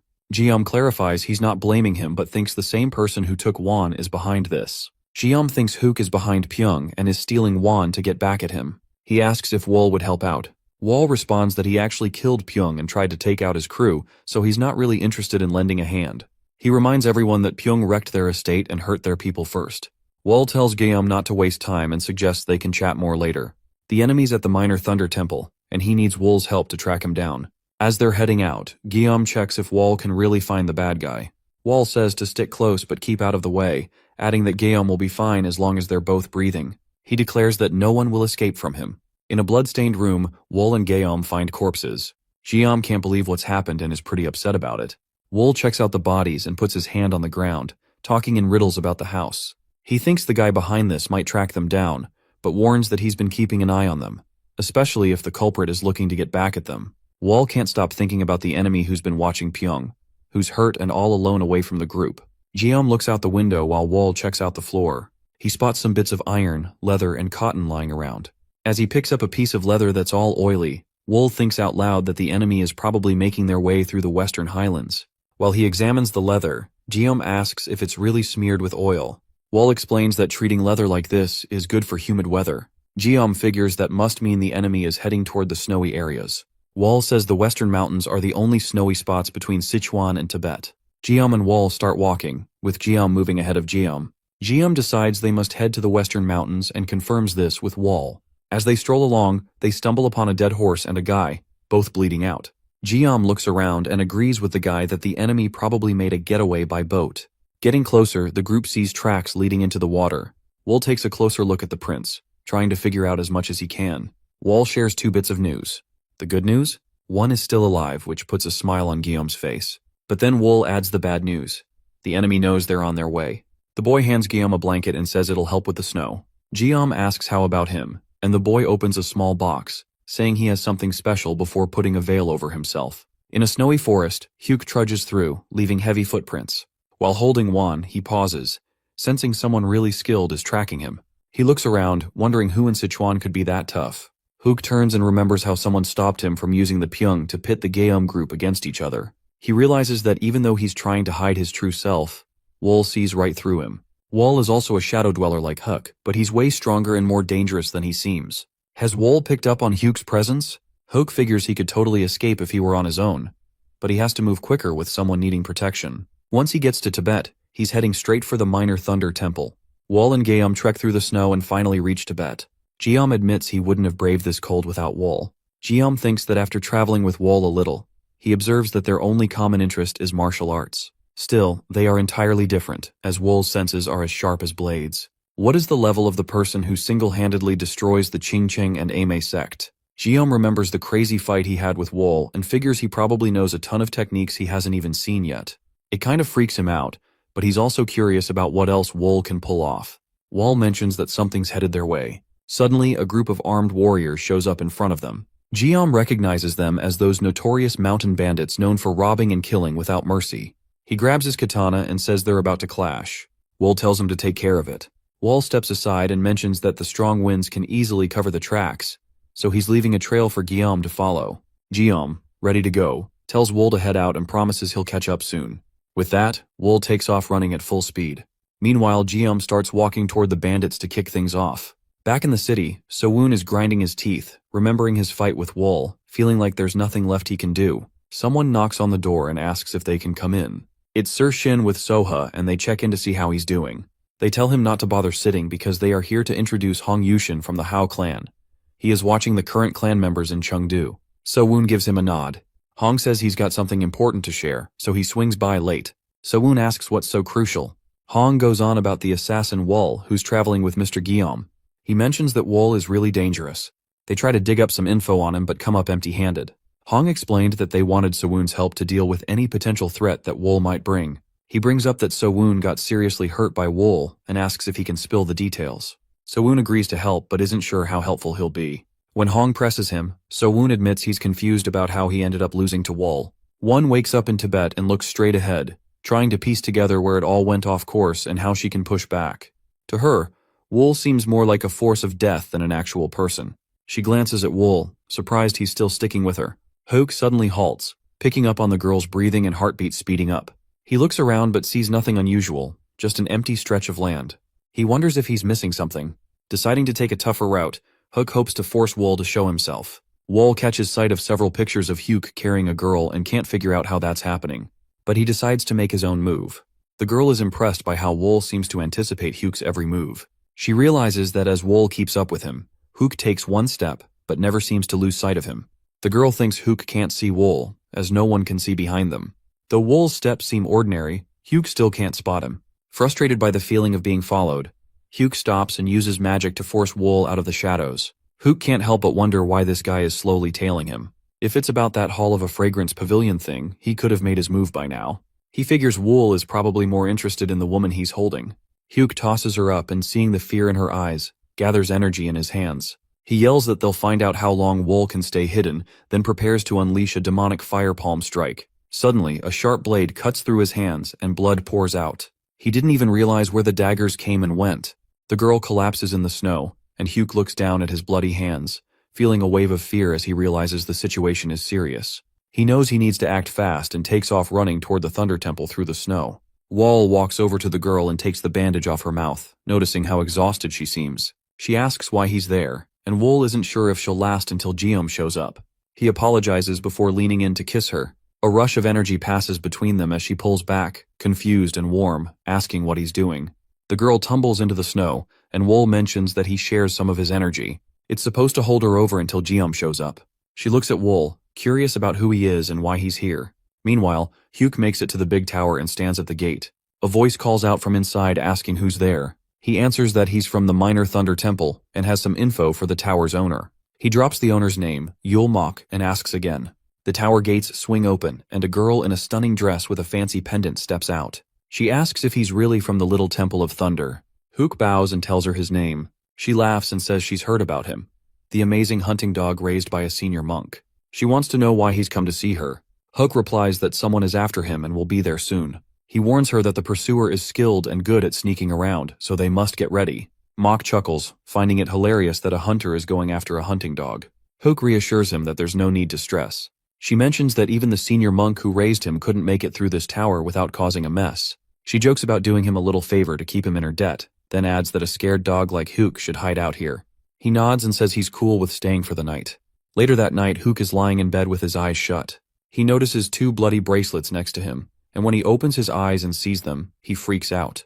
He grabs the bracelets and remembers they used to belong to Mok. In a flashback, we see Wool standing in front of the tower. Someone inside calls out to see who's there, but no one replies. One guy looks through the gate, looking confused, while another asks if someone went by. The first guy insists he heard someone at the door, but there's nobody around. Suddenly, Wool emerges behind them and pulls off that creepy bloody bracelet. Fast forward a bit, and Hyuk nervously looks at his bangs, thinking it's too dark and quiet now. He can't see anything. As he tries to make his way out, he realizes the hallways feel way smaller than he remembers. Definitely not this cramped before. Hyuk walks forward, holding a bloody bracelet in his hand, and tries to focus on finding its owner. Suddenly, his eyes widen in horror when he sees a smiling man in front of him who falls to the floor and bursts into flames. He sees men in the passage, all facing Wool as a circle starts to burn. Confused, he darts away from the flames closing in on him. All around he spots guys who look like they're just standing in line, but they're dead. It makes him think about the tower, and he can't shake the feeling that everyone there is gone too. Hyuk's eyes widen as he runs forward, confused by what happened. Bloody bracelets fall to the floor as he sees Mok's bloody body on the throne, surrounded by a pool of blood. He wonders why Wool killed everyone in the Crimson Tower but left Mok's bracelets for him. Why not just kill him? What does Wool gain from toying with him? UK jumps from the burning Crimson Tower, thinking it's about to come down. Wool throws a dagger, hitting Hyuk in the shoulder as he runs for it. Hyuk doesn't notice the injury and keeps charging ahead, convinced that his only chance to survive is to reach the Minor Thunder Temple. Wool just stands on the tower, watching Hyuk dash away. The scene shifts to the forest, where Hyuk strolls among the trees, holding his bleeding shoulder, and starts laughing. Wool is sneaking behind him, curious about where he's headed. Hyuk slipped away right before Wool could grab him. He could feel Hyuk's breath and warmth just a moment ago, but now he vanished. Wool picks up on some weird vibes and starts wondering if this is a setup, or if he's been in this place before. Eventually, he turns around and admits he lost him. Wool stands by the forest's edge but decides to avoid it. He can't shake the feeling that the forest is unfriendly, and almost seems to want him gone. Wool senses spells meant to mess with a traveler's mind. He feels strong energy from a nearby temple, likely the Hidden Thunder Temple, an important yet elusive place in Tibet. Wool figures if he keeps exploring, he'll eventually uncover its secrets. Moving away from the forest, Wool reflects that this is his usual approach. He finds himself in a small town, wandering the street and scanning for hints about the Thunder Temple. As Wool walks, he notices the townspeople staring but keeping their distance. The streets are oddly quiet, like they're avoiding outsiders. Suddenly a boy sneaks up behind him with a rock, darts around a corner and throws it hard. Without even looking, Wool catches it effortlessly. The boy yells at him to leave their town. A crowd gathers behind the boy, yelling for their friend Myung. A man rushes forward and kneels while bowing his head, asking Wol to forgive his son. Everyone in town gets down on their knees begging for mercy from Wol. The boy lifts his head and shouts that he's not scared of Wol. Wol tells his son to chill out and that he doesn't have to prove anything like his brother did. The boy insists he's not afraid, even though they turned his brother into a freak. Wol then asks about the people who took his brother. The boy jumps up and yells that he doesn't know, but thinks it's folks like Wol from that Thunder Temple. Wol's expression changes when the boy mentions the Thunder Temple. He urges him to keep talking. The boy accuses Wol of coming to take his family, saying he might as well just take him. Wol steps closer and promises he won't, but the boy calls him a liar. Wol responds that he never intends to kidnap anyone, but he prefers to kill outright if necessary. The terrified kid asks Wol if he's from the Thunder Temple. Wol calmly says no. When the kid asks again, Wol warns that if they keep asking, he'll kill them all. The townspeople are really sorry about what's happened because of the Thunder Temple. One guy talks about how their lively town turned into a ghost town. Even though they live close to the Thunder Temple, it's not like they had anything to do with it. He remembers a time when the streets were safe and full of life. Then one day, the monks came along and took all the kids without even saying why. Only his son Myung was left behind because he was out of town that day. Years later, the kids returned, but the townspeople uncovered a horrifying truth. Wol revealed that the temple forced the kids into deadly fights, threatening to kill their parents if they disobeyed. Worse, the families of those who lost were also slaughtered. Wol goes on to explain how the temple broke the children, turning them into unrecognizable monsters who didn't even know their parents anymore. While weeping, he confesses that his own son went so far as to cut off his arm. Our hero asks why they're still hanging around this place. The guy explains that their kids are here too, and if they try to leave, they could end up in serious trouble. He adds that their kids don't even recognize them anymore. Then, the guy why Wol is so interested in the Thunder Temple. Wol just glares at him and says he's there to destroy it. The guy looks totally confused at that. He then promises to share everything he knows about the Thunder Temple. The guy talks about the Thunder Temple's leader, the sage monk, known as Blood Buddha. He's a martial arts master, said to have perfected the legendary Heavenly Dragon arts. Blood Buddha commands 10 top fighters, the 10 Blood Thunder monks, and around 300 demon blood monks who make up the temple's main force. There are other groups involved too. The kidnapped kids are being trained as weapons for various purposes. The guy admits he doesn't know exactly where the temple is but believes Wol will find it. Wol notes how much the man knows for someone who's never been there.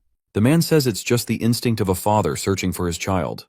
Wol reflects on how the temple uses these kids, finding it disturbingly familiar. He realizes if he hesitates, the temple will prepare for him, so he decides to act quickly. Myung nervously walks up to Wol and pleads with him to save the kids if he comes across them. He admits he couldn't do it himself. That day haunts him as he can still hear the screams of the children being taken. Hiding in an alley, he felt afraid as he listened to his brother's cries. He shares how his brother Soma was calling out to him, but he was too scared to budge. His dad tries to comfort him and tells him that it's not his fault for being afraid in such a terrifying moment. He reminds Myung that it would have ended badly if he had been caught too. As the boy starts to cry, Wol suddenly cuts in and says he can't promise to help them out. Shocked, Myung asks why not. Wol explains that he can't know what's happening inside the temple. He mentions that there's no way to get in through the front and admits he is there for a completely different reason, which is not to save anyone. But then Wol makes them a deal. He'll kill every bad guy in the temple. Next we jump to a dark forest. Wol strolls by a river while scanning the area. He thinks the magical setup around him is working perfectly. He realizes that even the best magic can't hide everything, like how the water flows. He studies it closely and figures it would be tough to fake how it feels. Suddenly he spots a lot of fish in the river. Seeing so many, he guesses the area must be polluted with food and waste. As the water rushes past his feet, he finds a drain pipe. He notices a dark aura from the pipe, spreading throughout the forest. He realizes that his eyes have tricked him, but this time he's sure he's on the right path. He takes a few steps forward and stops trusting what he sees, focusing instead on the stream's flow and how things feel. He follows the stream until he spots something ahead. A big grate, and the dark energy behind it feels even stronger. He can see the Thunder Temple beyond that, realizing he's at the edge of their base. Our boy pushes through the strong current and grabs one of the grate bars. He then steps toward the temple, and someone warns that nobody approaches their headquarters without an invite. Wol stands firm, overhearing a couple of monks chatting at the entrance. One talks about how their headquarters has a history of keeping outsiders out. Just then, their commander shows up and urges them to stay alert, and the monks nod nervously. In a tall tower, Sage Monk questions Hook about being chased by an assassin. Hook, keeping his head down, apologizes. The sect leader gives Hook a hard time about his failure, saying he should have spotted the assassin's face. Hook begs for another chance, promising he can take care of it if given more time. A monk jumps in to back Huk up, saying he deserves another shot. He suggests they send out hunting dogs or start some patrols, but others brush off the threat, thinking anyone could unlikely reach their headquarters. Huk disagrees as he figures he can't depend on anyone else and resolves to deal with the situation alone. The story shifts towards three monks who are having a chat. They're wondering if there's anything to discover and keep saying they haven't seen anything. One of them figures it's pointless to keep searching the forest and thinks Huk might have steered them wrong. The second monk grumbles that Huk always acts so superior. The third monk jokes about how Huk ran like ghosts were after him. The first one then suggests they head back to discuss what to do next. Two of them start walking back toward the temple, but the first monk hangs back in the clearing, watching them go. A few days earlier, that monk from the temple came home and crawled into bed. He then wondered how they'd track down an invisible assassin. He accused Huk of having no clue about what they went through all day. Through the haze, Wool appears on the ceiling, watching him. He unleashes his soul, reaping threads that start to pierce through the monk's body. Wool completely paralyzes his body. Terrified, the monk stares at Wool. Wool leans in, and the monk calls Wool a monster. He realizes too late that Huk was right. Now that monk is going up the stairs from the woods to the temple. Two other monks spot him, wondering if it's senior disciple Young Mok and what he's doing back from the forest. They ask if he's done with the search. Young Mok says this is the last place to check out. He thinks there's nothing special to report and he's just here to share the news properly. The monks bow as he moves further into the temple. Young Mok catches a whiff of a strong, bad smell that seems to be coming from somewhere specific. He figures this must be some kind of research area. He ends up at a particularly foul wall. When he takes a closer look, he finds a gap. This is where the stench is coming from. Wool, disguised as Young Mok, finds this stench familiar and wonders if it is poison. He then forces open a hidden door that leads down into a green mist.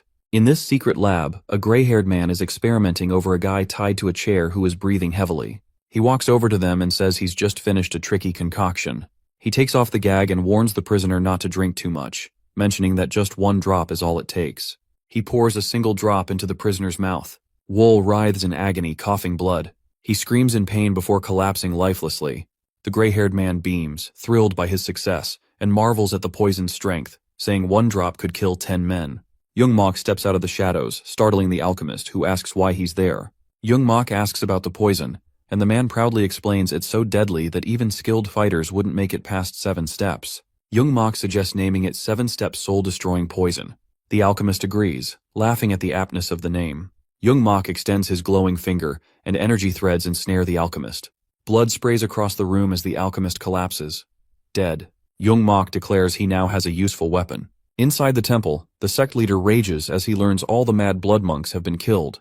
The assistant leader nervously reports that the murderer is likely hiding within the temple. The sect leader demands to know how the killer bypassed their defenses. The assistant leader reveals that Young Mok's body is missing. They search the entire area, but neither Young Mok nor his body could be found. He suggests the killer might be Young Mok himself. The sect leader slams his fist into a sofa and destroys it. He orders his monks to capture Young Mok before further harm befalls the disciples. The sect leader growls that he will personally tear the intruder limb from limb. In the temple, the monks are packing up the bodies of their fallen comrades. They can't believe that one assassin managed to take down so many of them without getting caught or killed. The assistant is furious about how their temple has been brought to this state by just one guy. He starts thinking about how to report this disaster to their leader, Blood Buddha. When he asks about Huk, someone tells him Huk has locked himself in a room and hasn't come out. This makes the assistant even angrier that Huk is hiding away when he's the one who brought the assassin into their midst. Furious, he orders someone to drag Huk out and bring him to the leader. When Huk finally gets dragged in front of the sect leader, he claims he has a plan to handle the assassin. The sect leader isn't impressed. He's angry that Huk was missing while their monks were being slaughtered. But curiosity gets the better of him, and he asks about Huk's plan. Huk explains that he has gone to great lengths to lift the restrictions placed on the orangs. These are children taken from a village and trained in the corrupt Guanyin demonic arts. This technique is a twisted version of the Shaolin Temple's sacred arts, designed as an experiment. The problem with this demonic art is that while it gives the user unlimited potential, unleashing its full power causes the brain to start melting. To protect itself, the brain imposes a limit and restricts the user from fully tapping into the art's abilities. Huk is really good at messing with people's minds. He says he's figured out how to lift the restrictions, and the results are impressive. He's totally convinced these kids can take down the assassin, but the sect leader isn't so sure. He reminds Huk that he's got a lot at stake, especially since he's already messed up before. Feeling a bit humbled, Huk can't shake off the embarrassment of being chased by the assassin. He vows to give it his all this time and asks the sect leader to bring everyone together. After thinking it over, the sect leader agrees and calls all the disciples to meet at the lunar pavilion. Once everyone is gathered, Hyuk introduces 3 kids from the village named Gui-an, Yoon-yo, and Soma. He thinks the assassin is hiding in plain sight, disguised as one of them, and he feels pretty sure the assassin is among the gathered crowd. With all the disciples present, Hyuk believes they can take him down with the help of their martial masters. The sect leader asks how Hyuk plans to find Wall. Hyuk explains what the kids can do. Gui can see energy flows, so she can spot anyone who doesn't have the usual energy from martial arts. On the other hand, Yoon might be blind, but her other senses are super sharp and enables her to sense lies. The sect leader is pretty happy. With Gui and Yoon on the job, they can finally figure out Wool's disguise. Then he asks about Soma's skills. Hyuk admits he's not totally sure but says Soma has this crazy bloodlust and really loves to kill. Even though Soma's made it through the lifting of restrictions, Hyuk doesn't have a clue what his real abilities are. The sect leader brushes off Soma's bloodlust as nothing special since every member of the Thunder Temple has it. Still, he thinks Soma might have something more to offer and tells him to help find the assassin. However, Soma doesn't seem to be interested in anything. Meanwhile, Gui and Eun start looking for Wall. Gui checks out all the disciples but can't spot Wall anywhere. This surprises everyone, especially Hyuk, who can't believe his plan is falling apart. The other disciples are just as shocked. The sect leader gets really mad and asks Hyuk if he can guarantee they'll catch Wall. Hyuk argues that the kid's abilities can't be wrong and suggests Wall might be hiding out somewhere else. Just then, Soma confidently jumps in and says Wall is right there in the pavilion. He rushes over and points at someone, revealing that he is right. Wall has been disguised as the sect leader's assistant this whole time. Soma asks if he can kill Wall. His bloodlust is at its peak and he is ready to strike. Soma pulls out all his weapons and goes all out against Wall, who's still pretending to be the assistant. But he's totally shocked when none of his hits connect. Hyuk starts to get the feeling that Wall is actually the owner of the Thousand Fragrance Pavilion. Soma feels unsettled because no matter what he does, he cannot land a hit even though Wall does not move at all. Gui watches in confusion and starts to realize that Wall isn't just sitting still. He's actually using some kind of thread-like energy to dodge every single attack. Meanwhile, Wall stays super calm and effortlessly avoids all the chaos around him with his soul-reaping threads. He looks completely unfazed while everything around him is going nuts. Wall asks Soma what his name is, and Soma's a bit thrown off but finally tells him. Then Wall brings up Soma's brother, Myung, which totally surprises Soma. He can't believe Wall knows his brother. Wall explains he ran into both Soma's brother and their dad in the village where Soma grew up. When the sect leader catches wind of this, he gets really mad. He furiously calls Wall a bastard and shouts for everyone nearby to kill him. Wall becomes angry, as he is clearly irritated by being interrupted during the conversation. He tells Soma to jump and then prepares an attack aimed at the disciples. In a split second, he lets loose a fire attack that sets the whole place ablaze and triggers a huge explosion. The disciples freak out as the heat becomes unbearable. Chaos erupts as some try to take on Wall, while others scramble to put out the flames.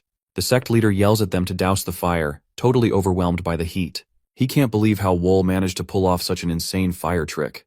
He curses himself for letting Wall stay right under his nose. Soma is super excited to hear from Wall that his parents are still alive. Suddenly, a flood of memories strikes him as he recalls the moment his dad lost his arm. He thinks about how his dad toughened it out through the pain and acted like he was dead so he wouldn't worry Soma. Soma gets that his dad only lost his arm because the monks would have killed him otherwise. Soma asks Wall how he plans to get out of here, but Wall makes it clear that he isn't trying to escape or save Soma. Instead, he is here to kill all of them. At first, Soma feels a bit lost because there are so many people around. But when Wall reassures him about the plan, Soma gets more and more pumped up. His bloodlust kicks in and he's fired up to join Wall in the fight. Hyuk steps up to Soma, blasting him for what he sees as betrayal. Soma fires back, reminding Hyuk that he was never really with them in the first place. He tells Hyuk they were just slaves to the monks. Gui and Yoon also chime in, saying they want to back Wall too. They don't remember their families like Soma does, but they're not going to forgive the monks for all the crap they've been through. Hyuk gets really mad and looks ready to attack, but Wall is quicker and uses his threads to tie up Hyuk's hands, leaving him completely frozen. Wall coldly tells Hyuk that it's just not his turn yet. The sect leader watches the chaos, his monks screaming for help as flames engulf them. Monks burn alive before his eyes. One of them mentions that the sect leader should probably make a run for it, saying the fire is getting way out of hand. The leader refuses to leave without the assassin who has deceived them and slaughtered their disciples. The monk is freaking out, saying they need to get out now or they'll all get burned alive. He argues they can always go after Wall later, but first, they have to survive this. The sect leader is getting more and more furious as he thinks about how the kids turned on him, even after Hyuk said he had them under control. Watching the chaos happen right in front of him is too much to handle. He decides he won't just sit by anymore. He decides he must kill them all. He launches a massive attack, sending a huge wave of energy straight at Wool. Wool just stands there watching as the blast comes in. It wrecks the entire pavilion, leaving serious marks on the ground. But when the dust settles, neither Wool nor the kids are anywhere to be found.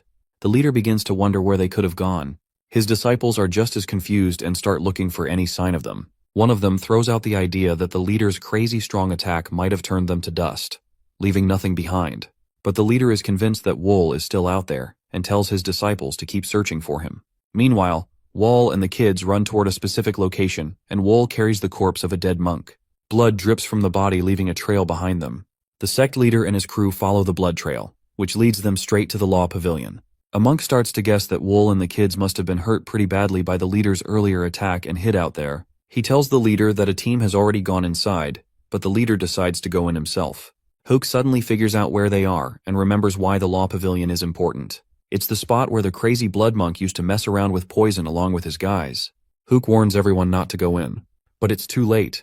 As the inside disciples stroll down the hallway, thick poisonous gas bursts out from a door and spreads like wildfire. Anyone who breathes it in drops dead in seconds. When the sect leader arrives, his disciples are already down for the count.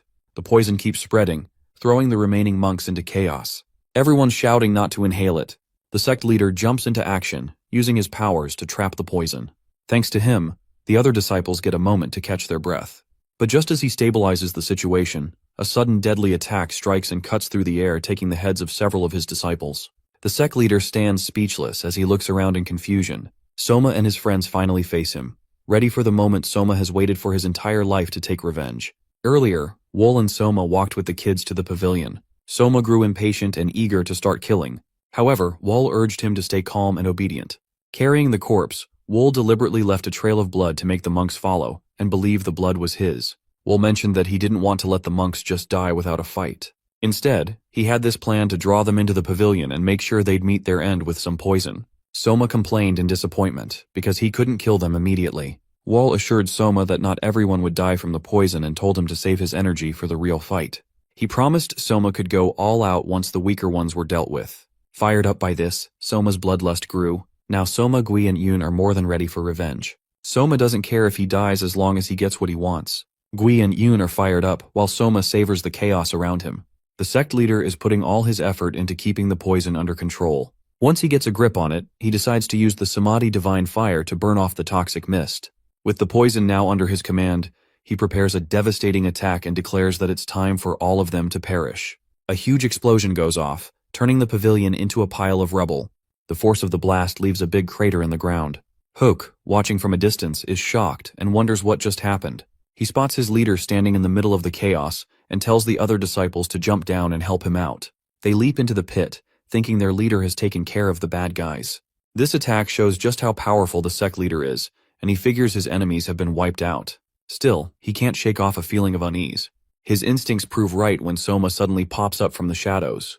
With unparalleled speed, Soma rushes past the leader and slices through the necks of nearby disciples before dashing toward the remaining ones. The disciples try to fight back, but Soma's speed and intensity make him a total powerhouse. Gui and Yoon jump in, slicing through enemies with serious determination. Even with their help, they're still facing a ton of disciples. In his bloodlust, Soma relishes the chaos and cherishes every moment of vengeance. The sect leader is fuming as he looks over the battlefield. Wool sees his chance and tries to bind the leader's neck with his soul-reaping threads, but the leader just rips through them like they're nothing. Daggers come flying at him, but he flicks his arm and deflects them without breaking a sweat. He taunts Wool, asking if that's all he's got. Hiding in the shadows and invisible, Wool just watches quietly. But the leader senses him and rushes in, claiming he knows exactly where Wool is. He throws a massive punch, but Wool, cool and collected, easily blocks it. Wool gets his daggers ready for another go. The leader sees it coming and thinks it's too obvious. He grabs the daggers right out of the air and crushes them to dust. Without missing a beat, he charges at Wool, who pulls out his weapon, which is a windbreaker given to him by Sucho with secret blades inside. Wool starts to spin the windbreaker, creating a strong gust, and charges at the sect leader. The weapon whirls out in a deadly move, but the leader holds his ground, deflecting Wool's attack and hitting back hard. In one smooth motion, Wool breaks the windbreaker into pieces and launches his counterattack. Wool shows off his skill with the Ching Cheng secret art, specifically the 72 sword waves. He unleashes a powerful storm of razor-sharp waves aimed straight at the sect leader. Even with this intense attack, the sect leader stands his ground and is ready to take on every hit.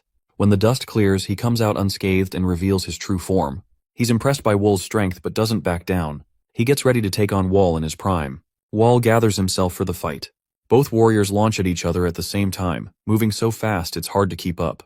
Finally, Wool has met a worthy opponent. Wall starts by thinking about the Wind Sovereign, this incredible fighter he had to face once. The skills he picked up so far just didn't cut it against someone so tough. To take down an opponent like that, he needed to come up with a whole new approach. After a lot of hard work, he finally developed a new fighting style that perfectly suited assassins. When he goes up against the sect leader, Wool tries to hit him with a quick attack, but the leader blocks it like it's nothing. Wool realizes that trying to overpower the leader won't work. Instead, he decides to dodge the leader's moves by a tiny amount. This strategy lures the leader into bad positions. But he knows that this is a risky strategy. The closer he gets to the leader, the more dangerous it becomes. The leader's enhanced aura can shatter bones and rip through flesh even with a graze. A direct hit could end Wool's life. Even with that, Wool moves in a bit and uses his soul-reaping threads to fake being vulnerable. He tricks the sect leader into thinking he's actually landing some hits, even fabricating the sight of blood loss. Wool knows the sect leader isn't going to be easily tricked because this guy is a seasoned martial artist and can feel when something's off. But Wool hopes that if he keeps feeding him little lies, the lines between what's real and what's fake will start to blur. He lands a punch on the leader's face, but it's pretty weak. The leader laughs it off, saying that Wool's out of gas and his attacks are just sad. He insists that in the end, Wool's just a lowly assassin. But Wool isn't bothered by the insults. He's actually enjoying how his plan is unfolding. The leader is totally stepping into his trap. Feeling overconfident, the sect leader gets ready to unleash his biggest and most powerful move. Wool sees it coming because it is the kind of attack that reveals a fighter's weak spot. The predictable strike that happens when someone believes they have already won. Dodging swiftly, Wool closes the gap and drives his bare hand into the sect leader's chest. The leader asks Wool what he thinks is going to come out of such an attack. Wool responds by activating his body demolition technique, unleashing a force that begins to burn the sect leader from the inside out. Wool explains that while the leader's aura can protect his exterior, it cannot defend against destruction from within. The flames consume the sect leader's body entirely. The powerful monk has finally been taken down, and his students are left in shock, unable to move. The silence ends quickly as they surge forward with the determination to kill Wool in their leader's place, because they believe he is too exhausted to defend himself. Soma is pumped and yells out, asking where everyone thinks they're headed while clearly loving the chaos and itching for more action. Out of nowhere, a figure drops down from the sky and puts up a barrier that blocks the way for the disciples. It's Guillaume. He checks in on Wool, asking if he's okay. Wool looks a bit surprised and asks what he is doing there. Guillaume explains that it was tricky to track down Wool since his trail just disappeared out of nowhere. He only found him by following the tower and that huge explosion. Even though he wishes he could have gotten there sooner, he's glad he made it in time. He points out that while Wool has done a lot already, there are still some things he could help with. Guillaume turns to Wool and asks if he can still go for it. Even though he's wiped out, Wool says he owes Guillaume for having his back. Guillaume says it feels great to finally be fighting together. Even though their leader is down, the fight isn't over yet. Wool and Guillaume are ready as the last of the enemies gear up to attack. Hugh watches in shock as the chaos unfolds below.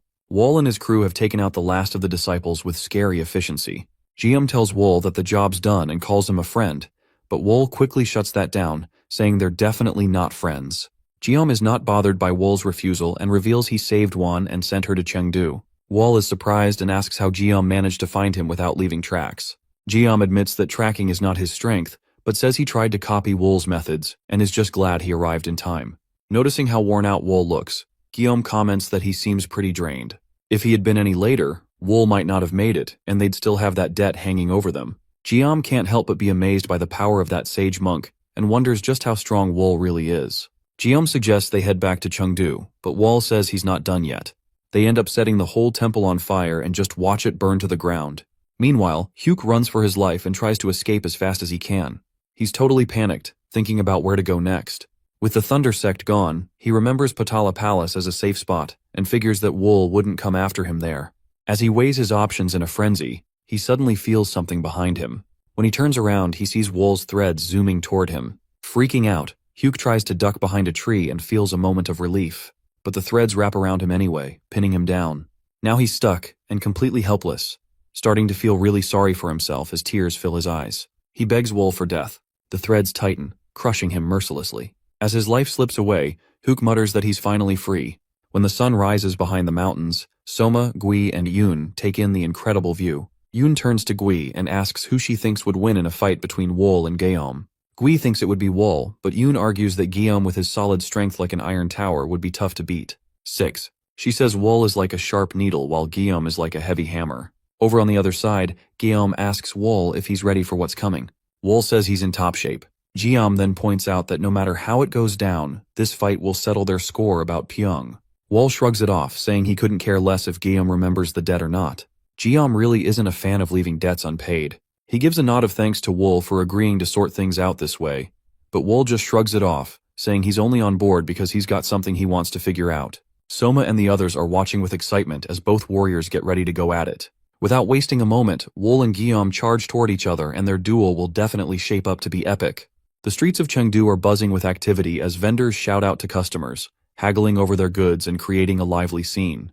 An old innkeeper is handed a bunch of books by a passerby, and he's so grateful that he invites the guy to chill at his inn. Not far away, a yellow-haired guy listens in on their conversation, but he is not interested in the book and is only looking for some fun. He walks away in annoyance, grumbling that he just wants to enjoy Chengdu. As he's wandering around, he spots a young woman named Yoon, and his mood shifts as he watches her. Curious, he decides to follow her to see where she's going. Yoon walks with a clear aim until she reaches a nice-looking house. She opens the door and steps inside. The yellow-haired guy, still intrigued, checks out the place and notices it looks fancy. Seeing there are no guards around, he climbs the wall and sneaks in. In the courtyard, he's surprised by how little security there is until Soma pops up behind him. The guy freezes in shock as he realizes Soma must have been watching him. Soma coolly asks who he is, but there's a dangerous sparkle in his eyes. The guy nervously asks if Soma lives here. He nods, then wants to know why the guy is trespassing.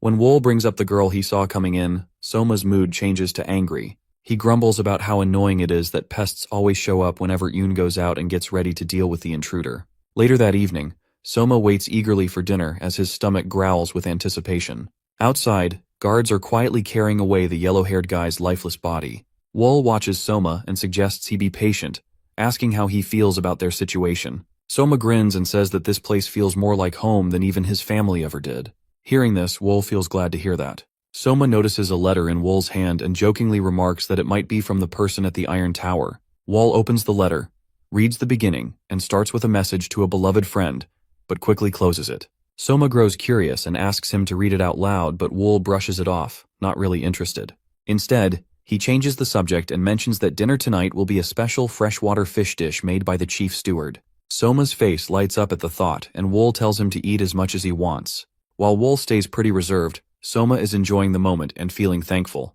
Before heading out to grab Gui and Yoon for dinner, Soma turns to Wol and sincerely says thanks for saving him and his friends. He admits that now he gets why Guillaume thinks so highly of him. Wol downplays it and calls Soma's words nonsense, but underneath his tough exterior, there's a quiet recognition of the bond they've built. It was often said that the martial world could not truly be called such if it were without blades and bloodshed. In the Jianghu, deaths on the street were a daily occurrence. What captured people's attention was never the fact that someone had died, but rather who the victim was, and who had struck the fatal blow.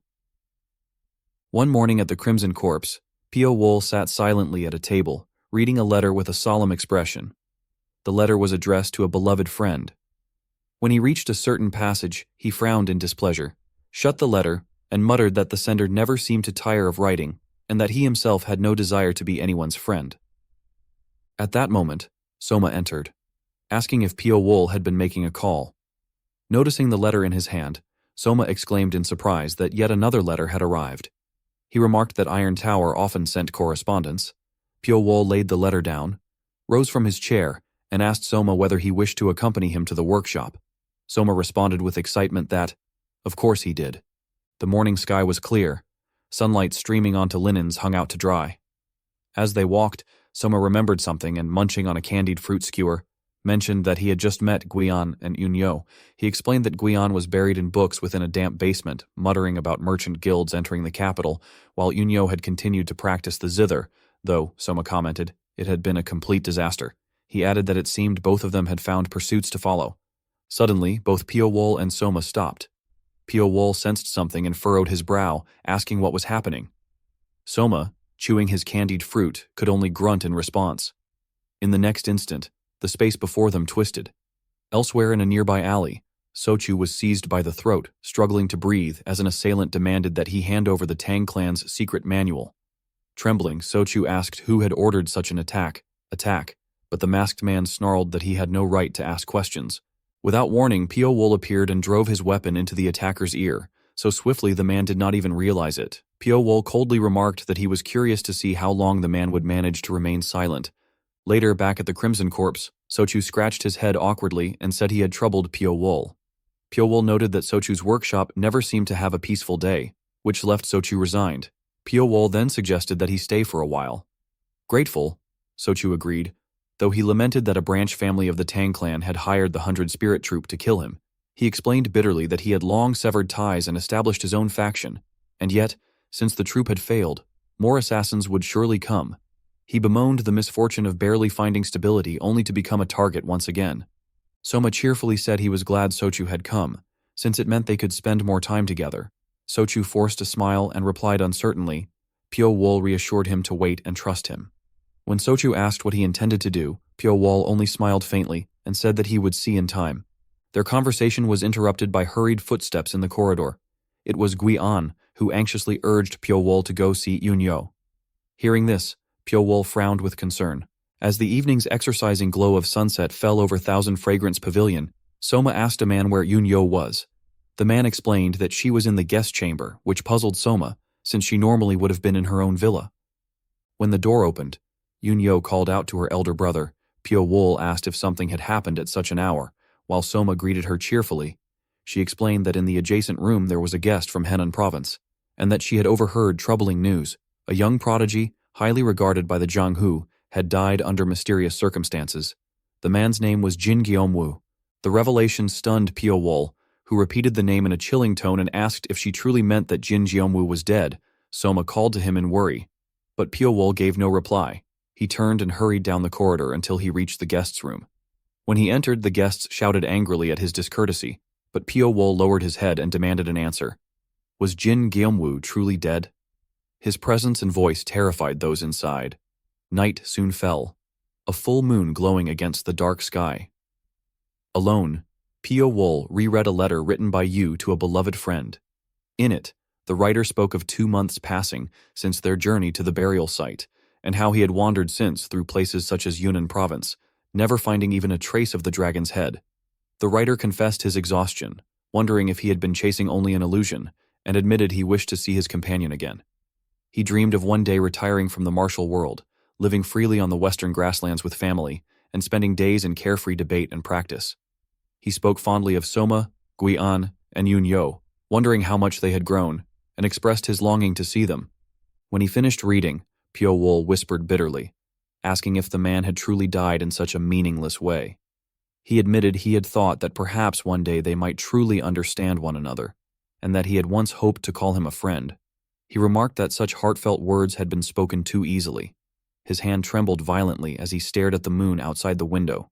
With a surge of power, he released threads of steel wire, the wire severing the table before him. Pio Wol grew so enraged that streams of powerful aura radiated from him. He swore to himself that the one who had killed Jin Gyeomwoo would pay dearly, that the man would be made to suffer for daring to murder the brother he valued most. In the corridor of the Thousand Fragrance Pavilion, Pio Wol and Soma appeared in new attire. Sochu explained that what they were wearing was the Shadow Dragon robe, dyed with a special tincture that would change color once inner energy was infused into it. He added that he had also hidden several kinds of concealed weapons inside. Pio Wol gave him quiet thanks. Soma, looking delighted, cried out in excitement, but then quickly turned sulky, asking why he had received nothing. Sochu laughed and told him to check inside his robe. He explained further that he had filled Soma's robe with the dried meat he loved so much, prepared by Administrator Go in its finest quality, since Soma preferred food over weapons. When Soma opened it, he was overjoyed. Clutching the meat in his hands and shouting his thanks to Administrator Go, Sochu, lowering his voice, admitted that he felt guilty for leaving the heavy burden of responsibility to Pio Wol. Pio Wol replied calmly that it was of no concern. The investigation into Jin Gyeomwoo's death was necessary anyway, and along the way it would be convenient to deal with the 100 Spirit Troop. Afterward, he and Soma prepared to depart.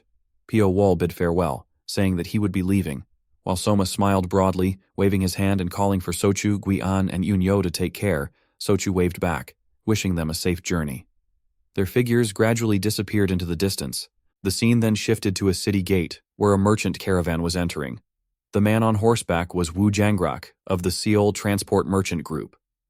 He frowned inwardly, thinking that their task had been only to deliver Buddhist scriptures to the Shaolin Temple. He turned to glance at the little demon behind him, wondering why he had to travel with such people. A cold fear crept through him, sweat beading on his face, for in Chengdu there was no one who did not fear that figure, and now the little demon was with him as well. Jangrak recalled the words of an old man who had once said that since Master Pio was setting foot into the Jianghu for the first time, Jangrak should look after him until he grew accustomed to the outside world. The memory only deepened his dismay, for how could he possibly not pay attention to such a man? As they traveled, Soma munched on his dried meat and asked what kind of place the Jianghu really was. Pio Wol told him that one would have to see it for oneself. When Soma pressed further, asking if he too did not know, Pio Wol curved his lips into a faint smile and asked if Soma was disappointed that he lacked the answer. Soma grinned and said he was not, remarking instead that if they simply kept walking, the meaning would reveal itself in time. Elsewhere, in a certain house, a man was flung against a wall. Soma approached him slowly, crouched down, and regarded him with puzzlement. Then, smiling brightly, he turned to Pio Wol and asked if he could kill the man, adding that perhaps he should, since it was tiresome to be disturbed during meals. One of the assailants, brandishing a blade, shouted angrily, demanding if they knew where they were. Another added that he had already intended to go easy on them. In the next moment, the group charged together, declaring that the intruders would taste their blades. Pio Wol simply called out Soma's name and permitted him to act as he pleased. Suddenly, an unfamiliar man appeared, crying out and falling to his knees before them. He kowtowed, begging forgiveness on behalf of his subordinates, pleading that the great hero show mercy to ignorant fools.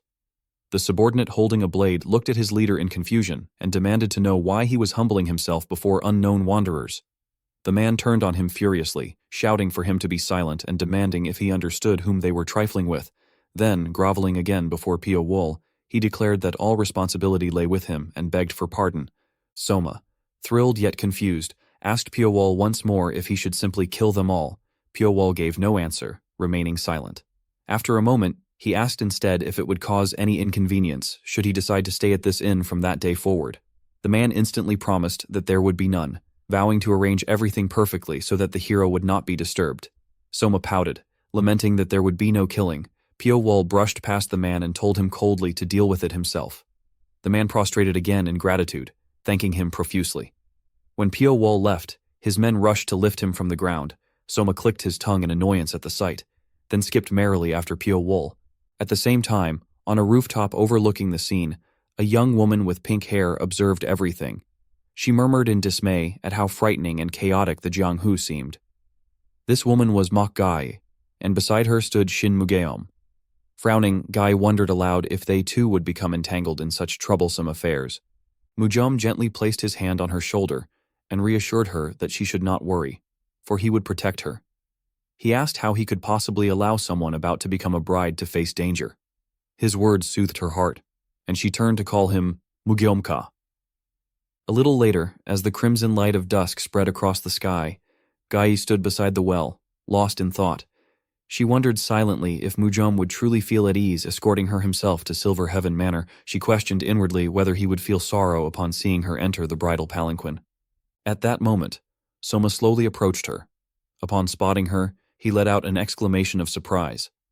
Seeing him, Gai widened her eyes in fear. She recognized him at once as the boy who had spoken those terrifying words the day before. She recalled his chilling question about whether he should simply kill everyone.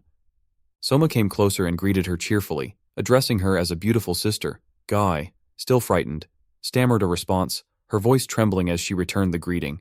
She asked if he had come to bathe and offered that he could go first. He leapt onto the edge of the well and told her that since she had come first, she should go ahead. She quietly answered in agreement and thought to herself that she must finish quickly and leave at once. Determined, Gai plunged her face into the basin of water, splashing it everywhere until it even struck Soma's face. He called out to her, making her startle and hastily ask what was wrong. With water dripping down his face, Soma told her there was no need to be in such a hurry and assured her that he would not kill her, even if hunger gnawed at him. She faltered, thanking him and apologizing for her earlier behavior. She then nervously asked if he truly was hungry. Suddenly, Soma grew listless. Holding his stomach, he explained that it was not real hunger, only that all the snacks he liked had already been eaten, leaving him with a hollow feeling. Guy frowned slightly at his words, then gave an awkward smile, remarking that so that was the case. The next morning, deep within a forest, Soma was happily chewing on dried meat. Between bites, he exclaimed to Pai how delicious it was. Pai, noticing another piece in his mouth, questioned why. Since Soma had supposedly finished all the dried meat at the start of their journey, Soma only laughed and explained that a lady at an inn had left it for him, saying she had prepared it herself. He even asked if Pai wanted some. Piowol coldly refused, telling him that he had no need. Holding the meat in his hand, Soma wondered aloud if he might meet that kind lady again, and if he did, he would certainly ask her to teach him how to make dried meat. Meanwhile, on Mount Kamgo, Guy and Mujom were suddenly ambushed by a group of attackers. Mujom stepped forward to shield her and demanded to know who they were and who had sent them. Speaking quietly to Gay, he warned her that it was dangerous and urged her to stay behind him. She clutched tightly onto the treasured sword in her hands, while the men with fierce faces eyed her greedily. Their leader sneered that Mujom need not know the details, only that the object they sought was the sword she carried. He revealed that it was the Gongbu sword, confused. Mujom demanded to know how they had discovered that they were carrying it. The man threw off his cloak with a cold snort and said that there was no need for words. Mujom clearly had no intention of handing it over. He declared that they would never give up their pursuit of that blade. The reason soon became clear. The Gongbu sword was one of 3 legendary blades forged jointly by Uyezi and Ganjiang. It was the only surviving sword of the 3, the least known among them, and, to everyone's surprise, had ended up as the heirloom of a seemingly insignificant family. Their leader smirked darkly, remarking that the client who had commissioned this mission had indeed spoken the truth. With that, he ordered his men to seize the weapon. The attackers rushed forward in unison, and Mujom had no choice but to fight. Dozens of strong men lunged at him, determined to claim the sword. With no path of retreat, he could only stand his ground.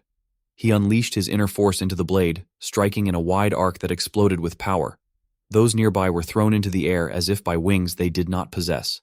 Their leader admitted grudgingly that it was impressive, though not nearly enough to make them retreat. Deciding at last to fight himself, he charged straight at Mujom, thrusting forward with a blazing sword. Guy cried out in fear, but Mujom reacted swiftly, dodging to the right. Regaining his balance, he launched into a duel with the man. They exchanged blow after blow, evenly matched in strength, though the advantage gradually tilted toward Mujom. With a final burst of energy, he drove a crushing strike into his opponent's chest, forcing him back. The man staggered, panting, yet his face showed a spark of admiration. He admitted to himself that Mugyom's cultivation was formidable, too strong to overcome alone. Resorting to cunning, he shouted to his men that they should all target the woman instead. One subordinate hesitated, pointing out that she was trapped between the cliff behind and Mujeom before her. How could they possibly reach her? But their leader struck the doubting man in the stomach and mocked them, asking if they were afraid. He assured them he had already planned everything and demanded that they charge. Wave after wave of attacks followed, with men wielding daggers, swords, even crowbars, whatever weapons they could grab. Mujeom, alone as a man, was forced to endure them all. Finally, their leader released a terrifying aura and declared that he would take action himself. Channeling his energy into his sword, he unleashed a devastating surge that tore through the air with overwhelming force. The blast hurtled straight toward Guy. Mujom, entangled with his enemies, could not reach her in time. The violent energy struck her side, piercing her body. Blood poured forth, and she collapsed to the ground. Horrified, Mujom shouted her name and desperately drove away the attackers, rushing to cradle her in his arms. He begged to know if she was all right. Their leader only sneered triumphantly and demanded once again that they surrender the Gongbu sword. On Mujom's side, he continued to reassure her, urging Guy to wake up. But Guy, weeping, thought that with him both protecting her and fighting, his chances of victory were slim, and that she herself was only holding him back. Suddenly, a familiar voice rang out, wondering aloud why the flock of birds was so noisy. She immediately recognized that voice. Soma approached with a bright smile and told her that they were meeting again. Tears welled in Gay's eyes as she stared at him. But Soma seemed to care only about food, asking whether there was still any dried meat left. Trembling, she tried to keep her composure as she explained that she had already given it all away and had not made much to begin with. Soma reacted with disappointment, his shoulders slumping, which made Guy cry even harder. She then hurriedly promised that she would make more for him, pleading that if only he saved them, she would prepare dried meat for him. Soma made her promise again, and when she confirmed it, he could not help but drool. At that moment, the gang leader stepped forward and told Soma to get lost, saying that the adults were talking. Curling his lip, he dismissed the boy, but Soma merely smiled, released the seal on his neck, and in a flash severed the man's head. He tore the corpse apart with frenzied delight, leaving trails of blood with every step. He skipped around in excitement, ripping his enemies apart one after another. His weapon was soaked with sticky blood of all kinds. When it was over, he turned with a squinting smile and reminded Gay to make plenty of dried meat for him. Stammering, she agreed. Mujam, meanwhile, was in disbelief. How could everything have ended in the blink of an eye? He wondered who this child really was, for Soma seemed no different from a demon. It was then that Pio Wol slowly approached. The young boy Tio Ma happily greeted him as his elder brother, but Pio Wol, with a grave expression, remarked that he had heard the wardens mention the Gongbu sword earlier and asked if that sword was truly the Gongbu sword. He requested to come closer to Gai to examine it, begging her for permission. Tears continued streaming down her face. Faced with his request, Mugeom spoke on her behalf, expressing deep gratitude for Pio Wol's intervention. Yet Gai stopped him, saying it was fine, since they could not protect the sword by their own strength anyway. Ignoring Mugeom's hesitation, she handed the Gongbu sword to Pio Wol. Unwrapping the cloth, Pio Wol examined the blade, wondering to himself whether they had been trying to protect it or conceal it. In terms of hardness and sharpness, there was nothing to criticize, but the blade was unusually short. Weapons of this kind were rarely crafted anymore. Holding the finely honed sword, he recognized its excellence but thought it impractical in real combat, more suited for display, and tossed it back to Gai. Soma then asked why. Since to him it only looked beautiful, Pio Wol explained that in battle, a single-edged weapon was generally easier to handle than a double-edged one. Of course, he added, judging the sword's usefulness could not be based on that alone. At this point, Gai lightly touched the blade.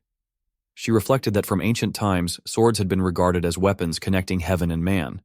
For that reason, each sword was given a name and considered a token, and this one was no exception. Mujeom bent down to wrap the sword again, his face dark with sorrow, silently lamenting that it was precisely because of this sword that they had suffered so many troubles, and he feared what further misfortunes Gai might face. Curious, Pio Wol asked where they intended to take the sword. After hesitating, Gai finally revealed that they were heading towards Silver Heaven Manor in Enshi. Mugeom tried to interrupt her, but she continued firmly, explaining that the sword was part of her dowry, as she was on her way to attend her marriage with Hua Yucheon, the manor master of Silver Heaven Manor. A moment later, another figure appeared. Peng No-san, the outer hall master of Silver Heaven Manor. Introducing himself, he asked whether she was Lady Mok Gahe. She confirmed her identity. No-san, relieved, said they were fortunate she had reached safety. He explained that upon hearing of the attack on Lady Mok, the manor master had immediately dispatched them to escort her. Apologizing for not having protected her from the beginning, he expressed his shame. He then asked whether the Gongbu sword was still safe and requested that they entrust it to him for safekeeping. Gai immediately refused, insisting that the Gongbu sword was the heirloom of her sect and that she had to take full responsibility for it. Her uncle, seeing her determination, frowned slightly but still kept a smile on his lips, remarking that it would be up to her choice. He then mentioned that he had heard she had been rescued when attacked. At this, she glanced to the right, admitting inwardly that without their help, they would have faced a great disaster. It turned out that she was referring to Pio Wol. At that time, Jangrak was also with them. The moment No-san spotted him, he hurried over, almost tearful with emotion. Jangrak, however, immediately grew cautious, remembering the warning he had once received, that he should be careful not to let Master Pio get dragged into unnecessary troubles. Cold sweat broke out on him as he realized that trouble had already come. Though he still had to pretend friendliness so as not to give himself away, No-san greeted them with a practiced smile, introducing himself as Peng No-san, the outer hall master of Silver Heaven Manor, and explained that he had come to express gratitude for their assistance to Lady Mok. Hearing this, Jangrak felt somewhat relieved, realizing that it was not just some young lady accompanied by guards, but rather people from Silver Heaven Manor. He forced a modest laugh, brushing the matter off as a small thing, but No-san laughed heartily, stating that to them it was not a small matter at all, which was why he wished to invite them to Silver Heaven Manor to repay their kindness properly. This left Jangrak feeling awkward, unsure of how to respond, since they had not truly done anything extraordinary. Meanwhile, elsewhere, a man bowed before a voluptuous woman, reporting that the plan had failed. Not only had they failed to seize the Gongbu sword, but the entire pursuit squad had been annihilated. That woman was none other than Iron Sword Hermit Yeo Hwa-young. Sitting upright, she asked whether their opponents had truly been strong enough to wipe out the pursuit squad. The man, drenched in sweat, explained that the situation was not that simple and that it seemed the three great powers had intervened in the matter. Hwa-young then ordered that the Hao clan investigate who those forces were, and the man immediately obeyed. Still, he dared to raise the question of whether they should entrust this matter to someone else, since if things continued this way, the Gongbu sword would surely fall into the hands of Silver Heaven Manor. Once in their possession, the Manor Master of Silver Heaven Manor would undoubtedly send the sword to the Rain Sword Manor, with whom he shared close ties. Yang Pyongsan, the Manor Master of Rain Sword Manor, was infamous for his madness in pursuit of swords. If he were to acquire the Gongbu sword, he would certainly devote himself entirely to supporting Silver Heaven Manor, and in turn the standing of Verdant Blade Hall in Enshi would be shaken considerably. Looking down calmly, Hwa-young replied that she had already invited a master capable of restraining the Manor Master of Rain Sword Manor. This revelation startled the man, who wondered aloud whether such a martial artist even existed. Someone strong enough to suppress Yang Pyongsan. At the very least, that person would need to be on par with the 8 stars. But would someone of that caliber truly be willing to face Yang Pyongsan? Hwa-young, however, stated firmly that it was an acquaintance of hers and assured him there was no need for concern. If she had asked, that person would certainly help. Her eyes revealed unwavering confidence, making it clear she was certain of what she said. Later that evening at Silver Heaven Manor, Mei Bolgun, the chief steward of the manor, came forward to welcome Lady Mok and her distinguished guests. He introduced himself warmly and expressed his gratitude that they had come. After acknowledging the long journey they must have endured, he invited them first to rest and informed them that a banquet would be held that night. Jangrak responded with a friendly smile, thanking Lord Mei for his hospitality. Mei Bolgun led them in with cheer, expressing his own gratitude for their acceptance of the invitation. He explained that quarters had been prepared for them in the guest wing, and told them they could rest there until the banquet. He added that Lady Mok's room had been arranged separately. But before he could explain further, Guy quickly interrupted, firmly declaring that there was no need for such special arrangements. She cast a meaningful glance toward Pio Wall and insisted that she would stay in the guest quarters along with the others. Bolgun was visibly confused, pointing out that the Manor Master had ordered her to receive special care. Yet Guy, frowning slightly, clarified that since she was not yet a member of Silver Heaven Manor, it was only appropriate for her to stay with the others. She felt an inexplicable sense of discomfort around Bolgun and preferred to remain with those who had saved her. Although irritated, Bolgun ultimately had no choice but to yield, saying that if Lady Mok wished it so, then it would be decided that way.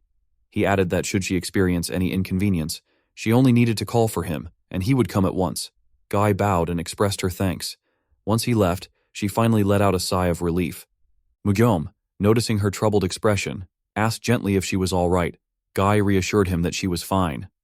At that moment, Soma came running over, asking with childlike curiosity if her elder sister was feeling uneasy. Despite the bright smile on Soma's face, her words carried a sharp edge, as she cheekily suggested that she could take care of that troublesome old man for her sister. The sky gradually darkened, yet Pyo Wol wandered alone, observing his surroundings. The city was indeed quiet.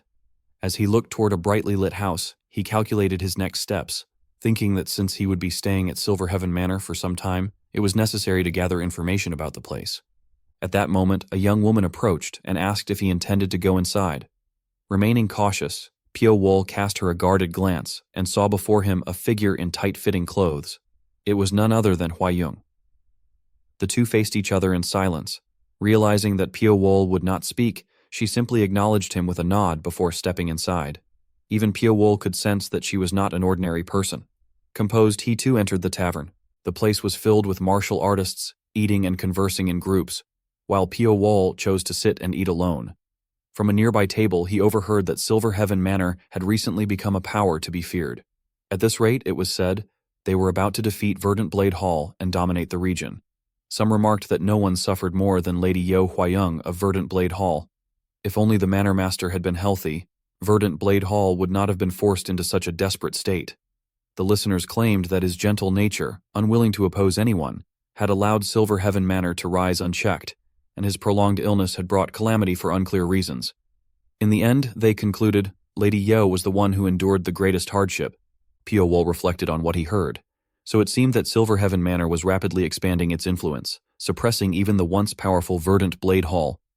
The situation was so dire that even the smallest markets and towns could not withstand the pressure.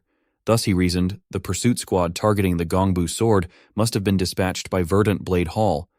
Taking a sip of hot tea, he considered how the sword had nonetheless ended up in the hands of Silver Heaven Manor. He wondered what strategy Verdant Blade Hall would employ next. Suddenly, a strong murderous aura filled the room, and Pio Wol's senses sharpened as he looked toward its source. A tall, broad man entered, carrying a heavy sword on his back, clearly well used. The man grinned excitedly, as if thrilled about something, before glancing toward the upper floor. This man was none other than Chusan. Following his gaze, Pio Wol looked upstairs and then quietly asked the attendant if he could change to a room on the second floor. The attendant bowed apologetically and explained that the entire second floor had already been reserved. At once, Pio Wol recalled Huayong, who had disappeared after entering earlier.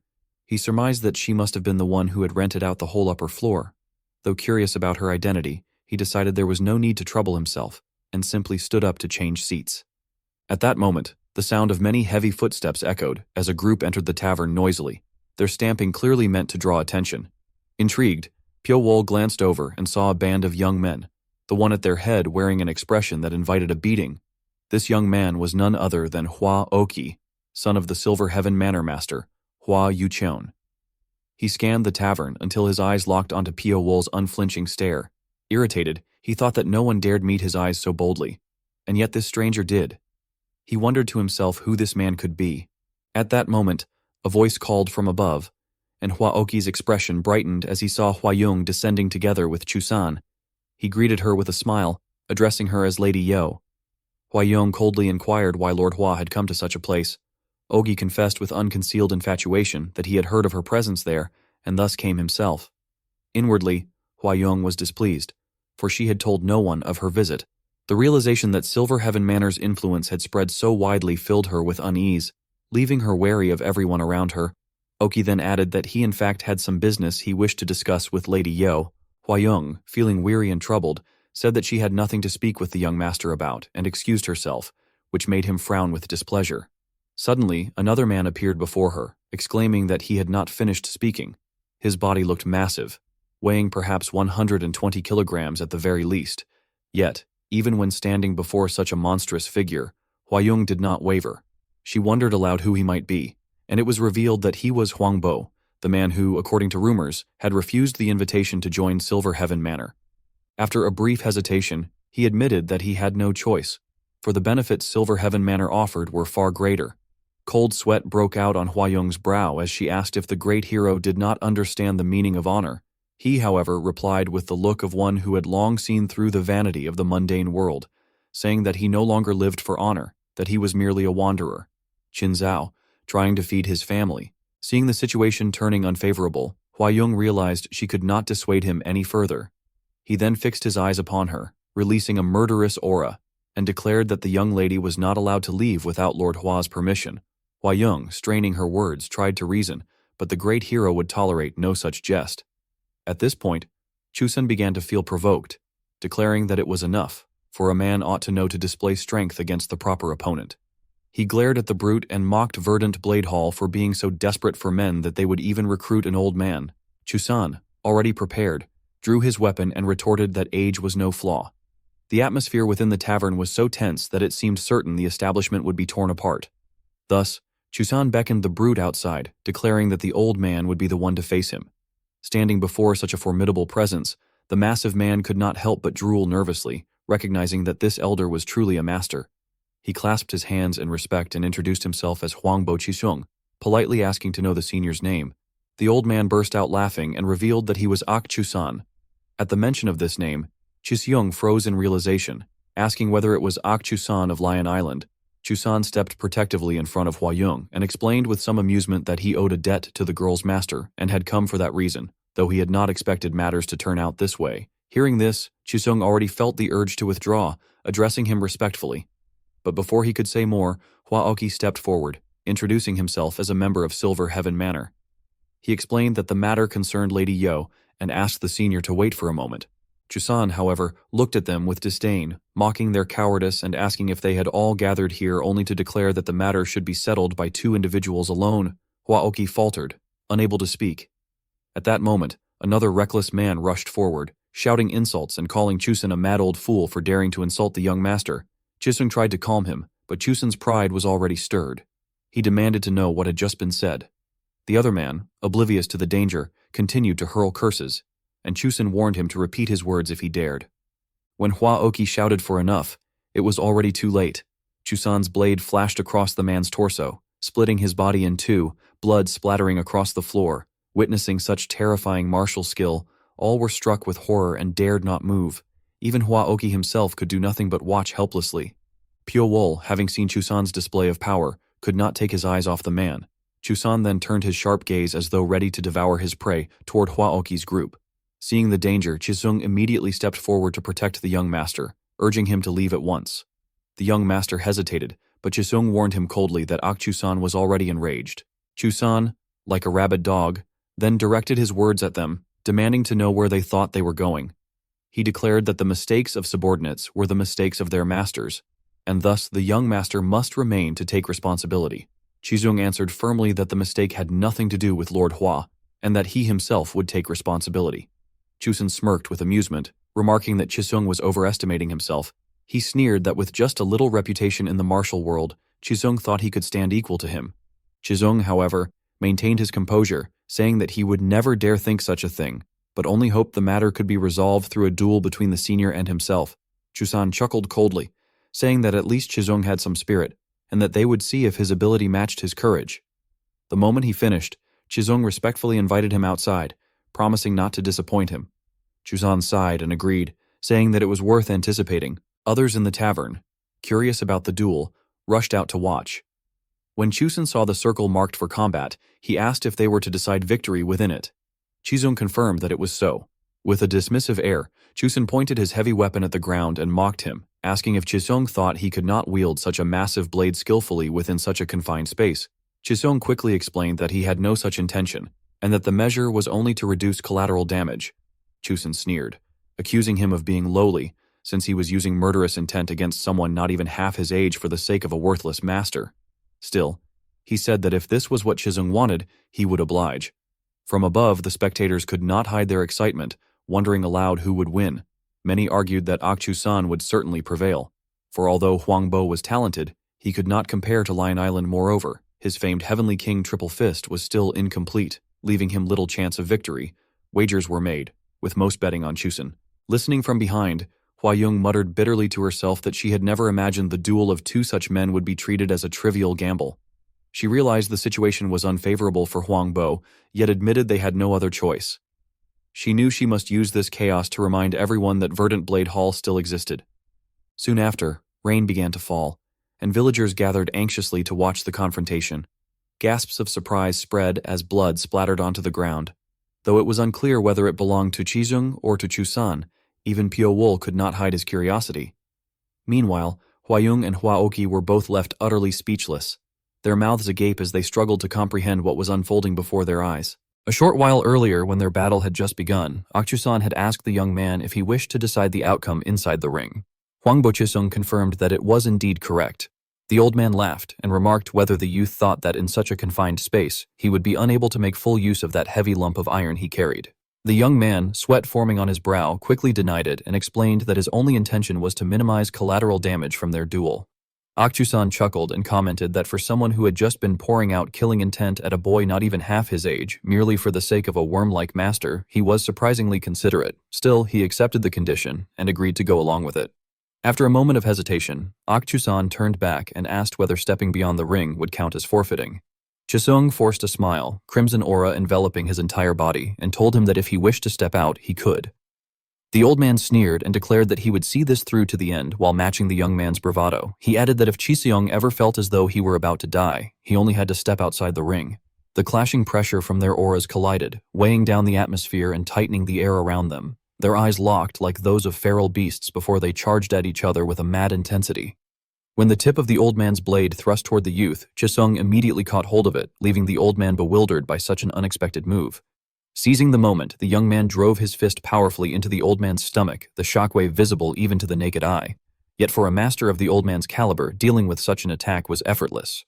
He caught Chisung's punch and twisted the youth's strength against him, grinning with excitement as he prepared his counter. Chisung's eyes glowed a furious red as he attempted a second strike, but the old man evaded it easily. Lowering his stance, he drove his blade into the ground as a pivot, careful to adjust in the narrow space they fought in. Without hesitation, Chisung poured every ounce of strength into his massive frame, throwing relentless punches toward the old man, but none of them broke through, for the old man parried each blow with his sword. The young man's expression revealed the strain and determination consuming him, while the old man wore a delighted smile, as if nothing troubled him at all.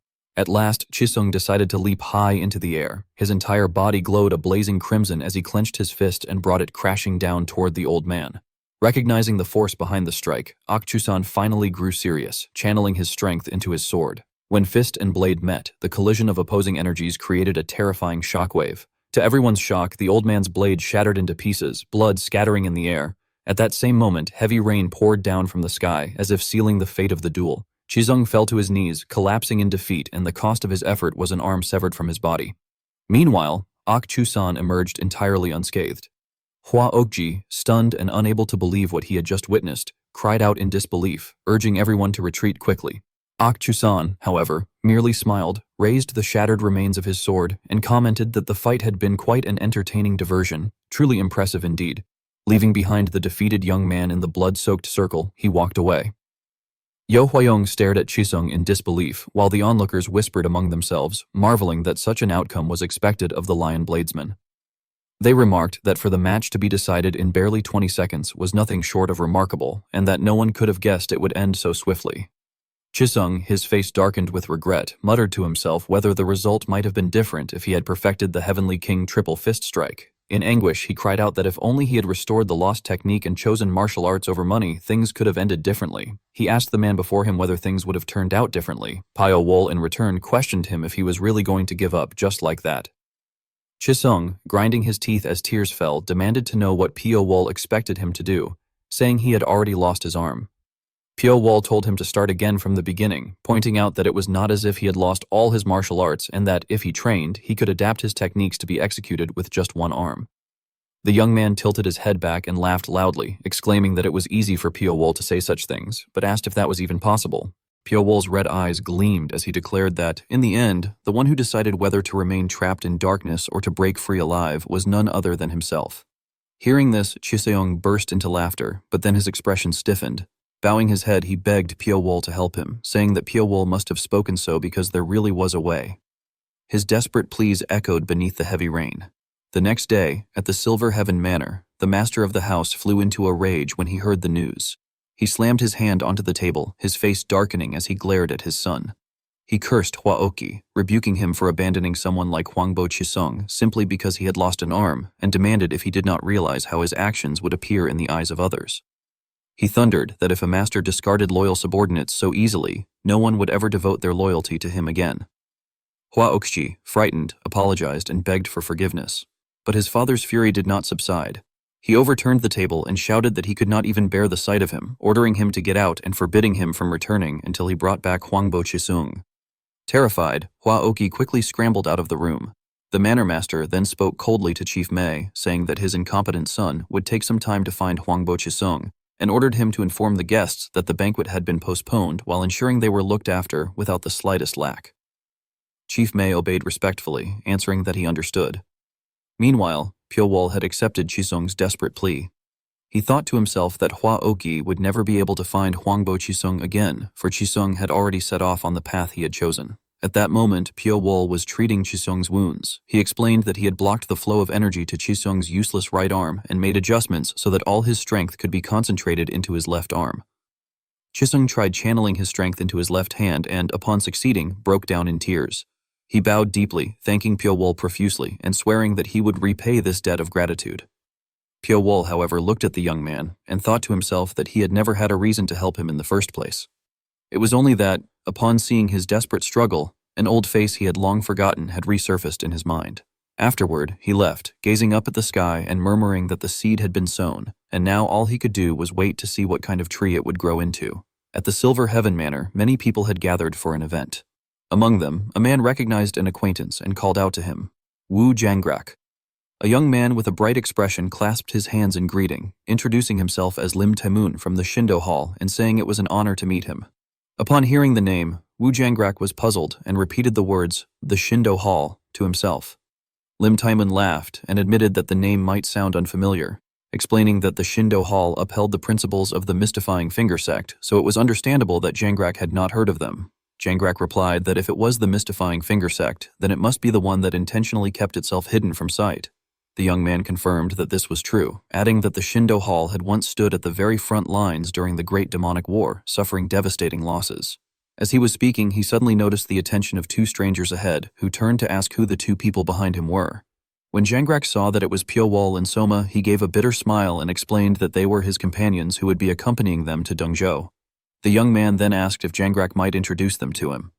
Jiangrak only gave a half-hearted, vague response, his face drenched in sweat from fear. Taemin, noticing his strange expression, wondered inwardly what was wrong with that reaction and why he seemed so flustered because of them. He then took the initiative, saying that if it was burdensome for Jiangrak to make the introduction, then he himself would greet them. This only deepened Jiangrak's terror. The naive young man, showing no hesitation, introduced himself as Lim Taemin and suggested that since fate had brought them together at the banquet, they should at least exchange names. Hearing this, Piowol merely looked at him without speaking.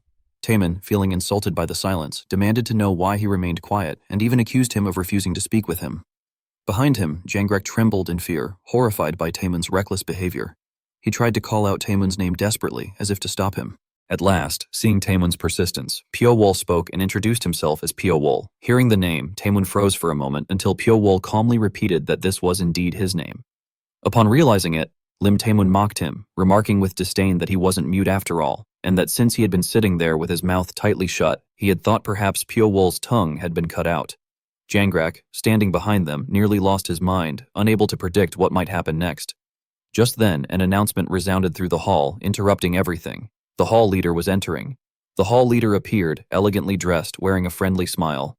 Everyone present bowed and greeted him respectfully, declaring their reverence. The man raised his hand with a cheerful laugh, asking everyone to be seated. Meanwhile, Lim Taemin cast Piowol a contemptuous look before leaving. Seeing this, Jiangrak clutched his chest with relief, thinking that he was saved, that the hall leader had appeared at just the right moment. He cursed inwardly, blaming the near disaster on that one unexpected fool. Reflecting on the fact that Taemin was said to be a close friend of Hua Ochi, he concluded bitterly that with such a narrow mind, the boy would never live out his natural lifespan. Afterward, Soma leaned toward Piowol and quietly asked whether he should kill him. Piowol answered that they would do so if they met him again. Soma then grinned brightly, asking to confirm if he truly meant it. Jiangrak, walking ahead, overheard their entire exchange. His face turned pale, and he was too terrified to utter a single word. At the front, the hall leader smiled and thanked everyone for taking the time to attend even amidst such difficult days. He urged them to relax, yet his words were suddenly cut short when Mei Bulgun rushed in, urgently calling out for the hall leader. He reported that there was trouble, specifically concerning Lady Mok Gahe. Hearing this, the hall leader's face flushed red with rage, his features twisting as he shouted furiously, demanding to know what had been said and ordering that the woman be captured immediately. At that moment, the scene shifted to a nearby forest under the dim light of dusk. Mok Gahe was seen running desperately, panting heavily while clutching the gongbu sword in her hand. Beside her, Shin Mujeom asked with concern whether she was all right and if they should take a short rest. She firmly refused, saying that she could still endure a little longer and that if they rested, they would leave traces, making it easier for their pursuers. Even if she were to collapse from exhaustion, she declared, they must never rest. Seeing her determined expression, Shin Mujeom found himself unable to dissuade her. Mok Gahe then spoke with bitterness, saying that she had never wanted to become Hua Yucheon's concubine, and that she had only gone because of fear. She confessed that she had known everything, and had already resolved herself to accept it. She explained that she had never expected love from becoming Yucheon's concubine, but after facing them in person, she had realized how truly terrifying they were. To them, her life meant nothing as long as they possessed the sword. She cried out that even their promise to help her clan would be discarded like trash. Questioning her past decision, she lamented why she had abandoned her love and come so far to this distant place, and wondered aloud whether it would be all right if she chose to be with Shin Mujeom instead. Upon hearing this, Shin Mujeom exclaimed that he could not understand why he had not realized it sooner. Mok Gahe, confused by his words, listened as he continued, saying that he had believed the best he could do was to suppress his feelings and leave her side, protecting her will until the very end. He admitted that even though he had long known her feelings, now that she had found the courage, he too would no longer run away. He declared to her that he would never let her go. After pouring out his heart, the two of them continued running deeper into the forest together. That evening, under the glow of the crimson moon that illuminated the woods, a group of people stood on a cliff, watching the situation below. One of the men asked the others if they were truly certain about proceeding, warning that the damage would be considerable. At the same time, the forces of the Silver Heaven Manor were urgently hunting Mokgahaye, shouting among themselves that they must move quickly and find the Gongbu sword before the Silver Heaven Manor could claim it. Meanwhile, Yo Huayong gave her own order, stating that they had to take the risk, for if they were to retreat now, the Verdant Blade Hall would never be able to defeat the Silver Heaven Manor. As both factions searched for the girl, their scouts suddenly cried out that the forces of the Verdant Blade Hall had arrived, while others exclaimed that the Silver Heaven Manor's people were there as well. Without hesitation, the two groups clashed violently. Yo Huayong assessed that the Silver Heaven Manor was fully aware of their involvement, and because of that, they were staking everything on finding the Gongbu sword first. Therefore, she declared that they must match their enemies and respond in kind, commanding that all remaining forces of their hall be mobilized. Her subordinates answered clearly and obediently, affirming their loyalty. Beside her, Akchusan said nothing more. Watching her, he simply closed his eyes and judged inwardly that it was an act of utter foolishness. The group was described as walking through the night under a crimson moon, while Soma, lying on a pile of saman, expressed her hope that they would not catch the girl and added that if she saw her again, she would ask her to make plenty of jerky. Pio Wol was said to have listened silently to the child. It was then mentioned that a man approached and addressed Pio Wol as Master Pio, apologizing for their sudden decision to leave Yunsi. Pio Wol replied that it was fine and explained that with Qianyun Manor and Juke Manor at war, it was best for them to leave before the situation escalated. The man then stated that from then on, they would avoid battlefields and travel overland to Dengzhou in Henan province, noting that aside from crossing the Yangtze River, they would be riding hard the entire way and that it might be exhausting. He reassured Pio Wol not to worry, adding that everything would be fine if he led the way and praising him as a capable guide. The man responded awkwardly, expressing surprise at the kind words and saying that he would explain the rest of the route, beginning with their current location at the edge of Hubei province. Suddenly, it was recounted that someone shouted for attention, urging the others to come and see something.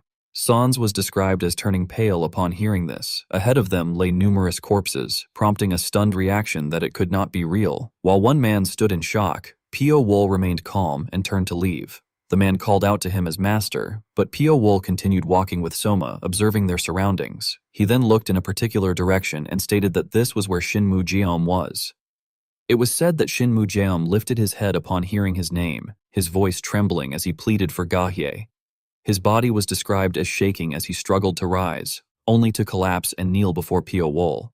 He desperately begged Pio Wol to save Gahye, explaining that she was a pitiful girl who had sacrificed her entire life for her family and had only just begun to live for herself. However, speaking too forcefully caused him to cough up blood. Clutching Pio Wol's leg, he continued to beg earnestly. Pio Wol responded that he was an assassin and that protecting people was not his duty. Shinmu Jeom then said that in that case, he would make a request. Pio Wol narrowed his eyes and asked what the payment would be. Shinmu Jeom clenched his fists and requested that Pio Wol kill everyone who threatened Mokgahaye, declaring through tears that the price would be his own life, along with Gongpo. Pio Wol reacted with interest, questioning whether Shinmu Jeom had thought it through, and remarking that the sword Gongpo was likely the reason the forest had become a forest of the dead. He inferred that Shinmu Jeom intended to give it to him to eliminate any future threats to Mokgahaye, and found the proposal intriguing, ultimately accepting the request.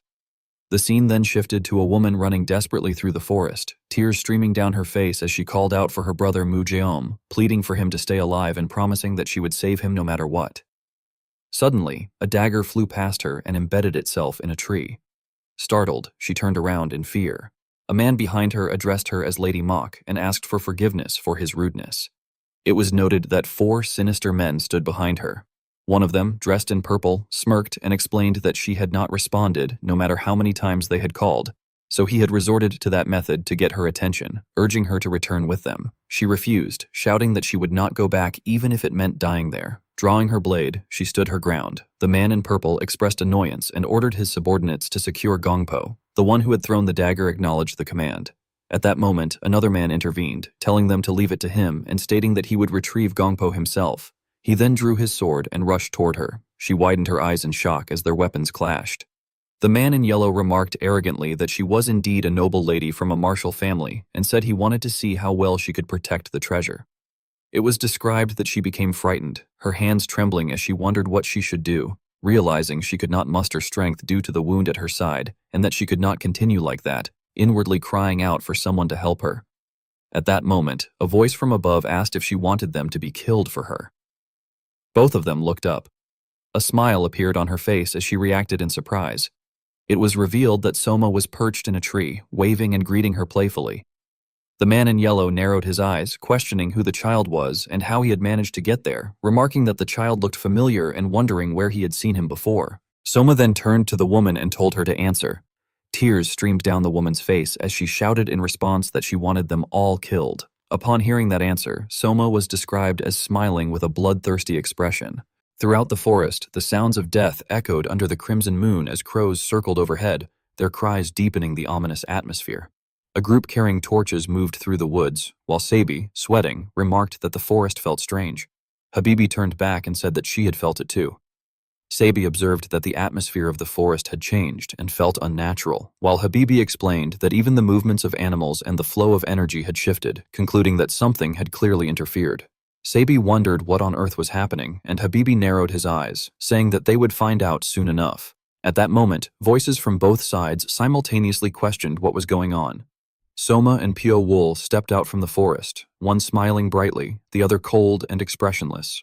Both drew their weapons, their eyes flashing with a chilling red glow. Soma's smile vanished as she screamed wildly and charged forward, frightening her opponent. She swung her weapon back and then struck fiercely. The man quickly blocked with his sword, trembling as he thought that the brat's attacks were heavy and fast, but that she would soon tire herself out and would not be able to defeat him with just one ring. Soma suddenly stomped down hard on his sword with both feet. The man in yellow glanced at her feet in shock, unable to comprehend what was happening. In the next instant, Soma leaped up and disappeared, then dropped down directly in front of him with an excited grin. Her weapon spun in her hand as she moved like a beast through the air before delivering a powerful downward strike. The man saw the attack coming but could not react in time. The blow split him in two, his body bursting apart as blood scattered everywhere. Nearby, Pio Wool calmly retracted his threads, having already sliced through everyone around him. His gaze remained cold and indifferent. Elsewhere in the dark forest, another group walked with dim torches. Habibi commented that it was strange for the forest to be so silent even though Cheon-un Manor and Juke Manor were tearing through it. Sabi agreed, adding that it was becoming darker and darker, to the point where even with torches and enhanced vision she could barely see anything. Suddenly, a horrifying scream echoed from deep within the forest. Startled, Sabi asked what was happening, and a torchbearer turned back, shouting that something was above them. Members of Cheon-un were overhead. Both Sabi and Habibi reacted in shock as they realized that the area around them was filled with grotesquely suspended corpses. Sweating heavily, Sabi observed that all of those people had been completely slaughtered, noting that some of them were well-known masters and not opponents they could have handled easily. Habibi concluded that their guess had been correct and that a powerful expert had become involved. Sabi questioned why, wondering if it was because of Gongpo, but Habibi replied that they could not be certain. He emphasized that her top priority now was to withdraw all her men and leave the forest. Sabi asked if he truly meant all of them and whether that person was really that strong. Habibi smirked, saying that it had been a while since his blood had boiled like this. He added that Gongpo no longer mattered. What mattered was whether she could get out alive, because without her, Jukai Manor would be finished. He told her to go. Sabi hesitated, but seeing his expression, she bowed her head and said that she understood. Habibi then looked around and remarked that more than one person had disrupted the flow of energy, at least two, and questioned who they really were. The scene shifted to Kabe, who stood trembling before the corpse of a man collapsed at the base of a tree. Unable to believe what he was seeing, he muttered that it could not be, recognizing the body as Chief Steward May, and demanded to know who had done this. His shaking hand reached toward the corpse's face, but suddenly the sound of a switch clicking made him gasp. A blade pierced into his foot, causing those around him to shout in alarm and ask if their master was all right. Gritting his teeth, KB demanded to know who would dare do such a thing, vowing that whoever it was would beg for death once he got his hands on them. He pulled his foot free from the blade and ordered his men to move immediately, but his voice abruptly faltered when he realized that only one person remained behind him. That man trembled, addressing him as the lord of the manor and begging to be spared. When a torch fell to the ground, Kabe flinched, his face gradually filling with fear as he saw countless corpses hanging before him. Frozen in terror, he screamed, demanding to know who dared target him, the manor lord, and asking if they had been hired by Juke Manor. He offered to pay double, even triple whatever had been promised, urging the attacker to reveal themselves. He added that if it was Gongpo they were after, he would hand it over and begged for mercy. At that moment, Pio Wol appeared behind him like a phantom and calmly stated that there was no need, as it was already his. KB trembled as he turned around, thinking in horror that the figure before him was not human, but a demon, a grim reaper. Pio Wol coldly declared that KB would die there. The man in purple looked around in fear, his voice trembling as he panted that the brat thought he could do such a thing and still walk out alive. Soma turned to his Nuna and told her that they should go. She hesitated in confusion, asking what he meant. The girl smiled and said that Mugyeom Hyung was waiting. The woman was stunned and wondered if her brother was alive, adding that she was so relieved. The girl then explained that the sword she was holding would be taken by their Hyung, as he had said they would receive it when he accepted the request. The woman silently looked at the object in her hand and thought that if she could just leave safely with him, she did not care what happened and they could do whatever they wanted with the sword. The man in purple rushed forward, shouting angrily and accusing them of trying to deceive him. A slash came toward them. The woman screamed Soma's name in panic. Soma dashed forward, but the attack only struck an afterimage as the girl taunted him, asking if he wanted to die too. She reappeared on a tree behind him. The man turned back in shock, cursing her and swearing that he would kill her with his own hands. Soma let out a killing laugh, and the two faced each other in silence as the forest grew ominously quiet. A sharp gust of wind rose, startling the woman, who gasped in shock. Both fighters suddenly looked in the same direction before their figures vanished. Thousands of blinding lights appeared, and Soma cried out in pain. The woman called his name in worry. The girl planted her sword into the ground to brace herself. The man stared in disbelief and began to say that she was... But before he could finish, a sword sliced through a piece of wood. Habibi appeared and remarked that she could even dodge, admitting it was not bad, as he had thought she was just a cowardly worm. The man in purple cursed in fear, demanding to know why Akshu-san was there, lamenting that he had almost succeeded and that Gongpo would have been his. He shouted that they should just wait before fleeing in frustration. Habibi looked at him and coldly remarked that a man who abandoned his own subordinates would never find any honor, calling him a filthy worm. Soma cut in, questioning why the old man was interfering. Habibi stared intently at the girl, who glared back without fear. He burst into laughter, saying that she was better than that man. Soma responded sarcastically that he was not looking for compliments from an old man, and remarked that Habibi had the eyes of a starving jackal. Habibi fell silent for a moment before warning the brat not to run her mouth just because she had a few tricks, telling her to call them. The girl asked in confusion who he meant.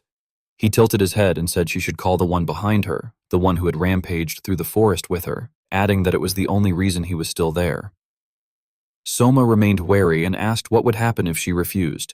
Habibi stomped the ground and laughed loudly, saying he had only been testing her and that his guess was correct. He then threatened that if he sliced that girl apart, she would surely talk.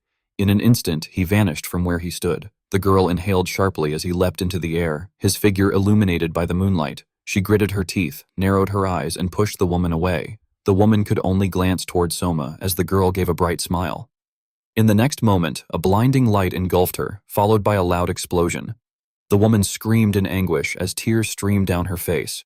Soma was blasted into the air before crashing back to the ground. Crying, the woman ran toward the girl, calling Soma's name repeatedly and asking why she had done it. The girl still managed to smile faintly and explained that it was because she had accepted a request and had to protect it. Habibi spoke coldly, stating that it had been a meaningless act, as he had never planned to let any of them leave alive. He added that once he killed them all, that person would come looking for him. The woman could only grit her teeth, clutch Soma in her arms, and glare at him. Suddenly, a flash of light appeared behind Habibi, and a hidden weapon shot toward him. However, he turned back with a chilling smile and remarked that the person had finally arrived. He swung his blade, and blood sprayed into the air, some of it splattering toward the woman. Habibi slowly turned his head, his pupils shrinking in surprise. A severed head rolled across the ground, but to his shock, it was the head of the man in purple, and he muttered in astonishment, calling out Hwaoki's name. Habibi was startled and wondered in shock why Hwaoki was there. As the realization dawned on him, he quickly grabbed the hilt of his sword and slashed at the incoming hidden weapons, cutting 4 wooden logs in half as his sword was thrown forward. From within the split logs, Pio Wol's gaze emerged. As the sword slowly returned, Habibi caught it and remarked that Pio Wol had indeed been there, demanding to know who he was and who dared to meddle in Juke Manor's affairs. Pio Wol cast a cold glance toward the two figures before shifting his gaze back to Habibi and simply introduced himself as Pio Wol. Habibi responded that he had never heard of the name and questioned whether he was a newcomer to Jeonghu. Pio Wol replied that it did not matter and that Habibi was asking useless questions. Smirking, Habibi asked what truly mattered and whether there was something else of importance. Pio Wol's killing intent manifested like a serpent as he answered that what mattered was Habibi's life. Habibi threw his head back and laughed loudly, mocking them and questioning whether they truly thought they could take his life so easily. Pio Wol then turned to Nuna and ordered her to take Soma and leave, adding that his companions would be waiting outside the forest of the dead. Though she looked at him with concern, she obeyed. As Habibi charged forward, demanding where they thought they were going, Pio Wol stepped in, blocking him. Seeing the overwhelming killing intent, Habibi was taken aback, wondering when Pio Wol had moved. Protected behind him, Nuna trembled but clenched her teeth, then picked up Soma and fled, grabbing an object from the ground as she ran. Watching her retreating figure, Habibi questioned whether Pio Wol was satisfied now, admitting that he had managed to surprise him and acknowledging that Pio Wol was the one who had caused the disturbance in the forest, including the bodies strung throughout it. He condemned such brutality as something only heretical demons would commit, but declared that now that Pio Wol had revealed himself, he would pay the price. Pio Wol calmly replied that Habibi talked too much, adding that those who talked too much were merely afraid. In an instant, he appeared behind Habibi. Startled, Habibi widened his eyes and quickly turned to slash at him, complaining that it felt like cutting shadows and expressing frustration at how Pio Wol kept spinning and dodging. He then declared that he would see if Pio Wol could dodge his next attack as well. His pressure took the form of a leonine beast, and with a powerful strike, the ground cracked and split apart. Pio Wol tilted his head to evade the attack, moving like a phantom as he dodged every strike. Habibi shouted in frustration that Pio Wol was as slippery as a loach before lunging again and unleashing 4 consecutive slashes. As Pio Wol evaded them once more, Habibi ground his teeth and demanded to know why he could not cut him. Both of them landed on the ground as Habibi roared and unleashed a barrage of attacks, the image of the beast manifesting again. The surrounding earth shattered under the force of his strikes, sending debris flying everywhere. Stones hurtled toward Pio Wol, but he remained calm and used his technique, Black Thunder. The surge of energy advanced steadily, and without hesitation, Pio Wol charged forward. For the first time, a different expression appeared on his face as he transformed into a streak of black lightning, dodging every attack. In an instant, he struck Habibi across the chest.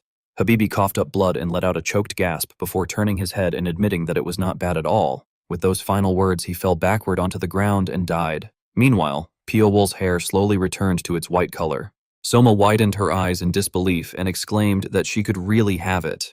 Nuna smiled and nodded in response. The little girl ran around excitedly, shouting with joy, before bowing her head to Pio Wol and expressing her deep gratitude, saying that she did not know how she could ever repay the favor.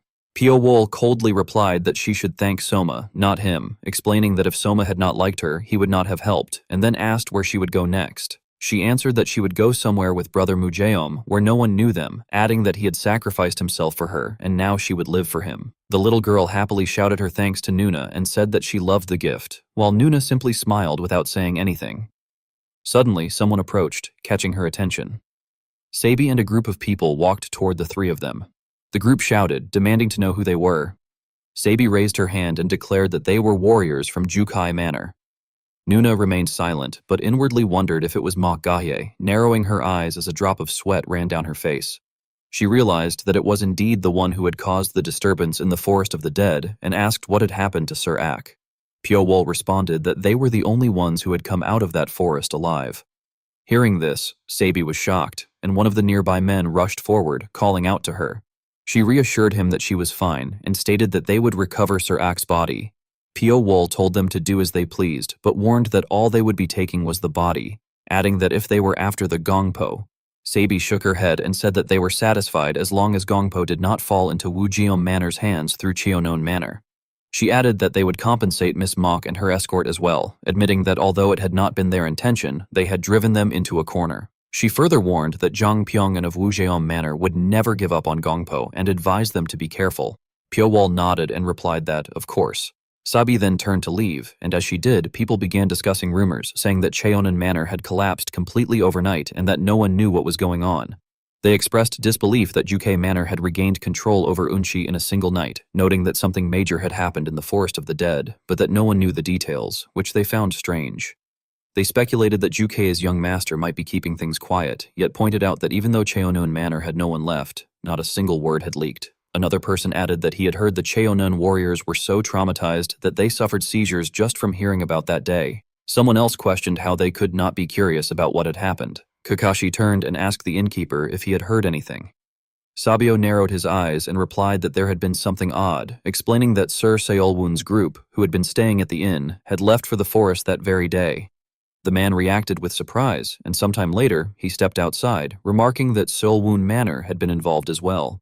He then ordered someone to quickly send a carrier pigeon, stating that a delegation dispatched by Seolwon Manor in Chengdu, Sichuan province had passed through the Forest of the Dead at the same time and that they needed confirmation of personnel from Haomen Yunchi. Someone clicked their tongue in annoyance, saying that they had just been about to enjoy their drink. A door suddenly swung open, sunlight shining onto the road. Jang Pyeongsan was sitting in meditation. A duck flapped its wings, quacking loudly, prompting him to open his eyes and quickly begin painting. At that moment, a shout rang out, causing his brush to halt. Someone called out, "Buguk," and he turned his head, addressing the person as "my lady," reminding her that he had told her not to disturb him while he was painting. A well-developed woman approached. It was Hwa Gumshon, the second wife of Jang Pyongan. She sobbed that their main family and their house were in ruin. Jang Pyeongsan grew concerned and asked what was wrong, questioning whether something had happened at Cheonan Manor. She explained that she had heard Cheonyun Manor had been devastated and that her brother and Okji were said to be dead, adding in distress that everyone was gone and wondering how poor Cheoncheop was supposed to live now. He then turned and called for Jonghak, demanding to know what in the world was going on. Jonghak respectfully reported that an urgent message had arrived from Unchi, and although the details were still under investigation, everything she had just said had been confirmed as true.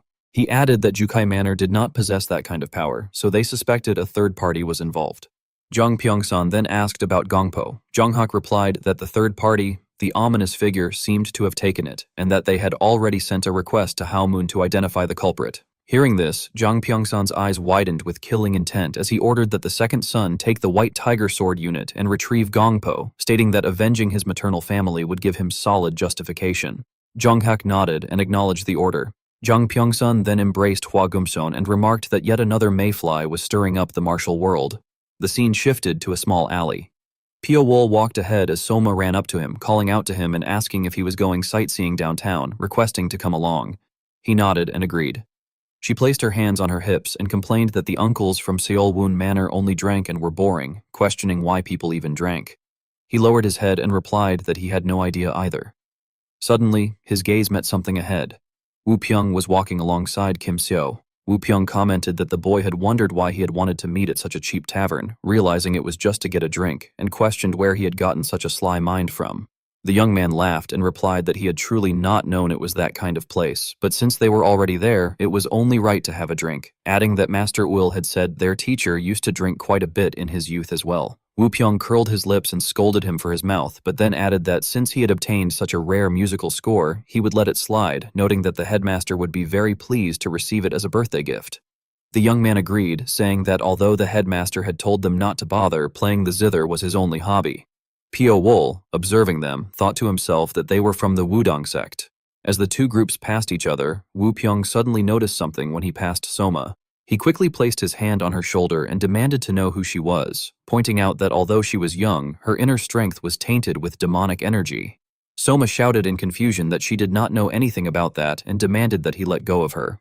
Woo Pyong insisted that such demonic energy corrupted not only others but also oneself, explaining that this was why it was called Sama external art, and questioned how someone like her could have learned it. Soma grew angry and repeated that she did not know what he was talking about, insisting that she had just been walking and asking why he was doing this, again demanding to be released. Woo Pyong stated that she was too young to know right from wrong and that he could not ignore this, ordering her to come with him to Wudong, where they would hear her story and take appropriate action. Soma screamed that she would not go and demanded again to be let go. Woo Pyong then looked at Pyo Wol and said that he seemed to be the guardian, instructing him to come with them to Mount Wudong because the child needed to be questioned. Pyo Wol coldly responded that he could take her. Woo Pyong thanked him for his cooperation, remarking that he was glad the guardian was at least reasonable. Soma stared in shock and called out to him in disbelief. Pyo Wol then added that there would be a price to pay. Woo Pyong was shocked and stammered as he asked whether he was being threatened right now. As the oppressive aura and killing intent from the two spread, he felt a surge of pain throughout his body and coughed, realizing in alarm that his supreme purity heart technique had been broken through and his breathing disrupted. He was astonished that someone who did not even look 30 could wield such refined internal energy at such a young age. He quickly withdrew his own pressure, while Pyo Wol remained silent. Woo Pyong then admitted that he had stood before a master without recognizing it and introduced himself as Woo Pyong, respectfully asking for the other's honored name.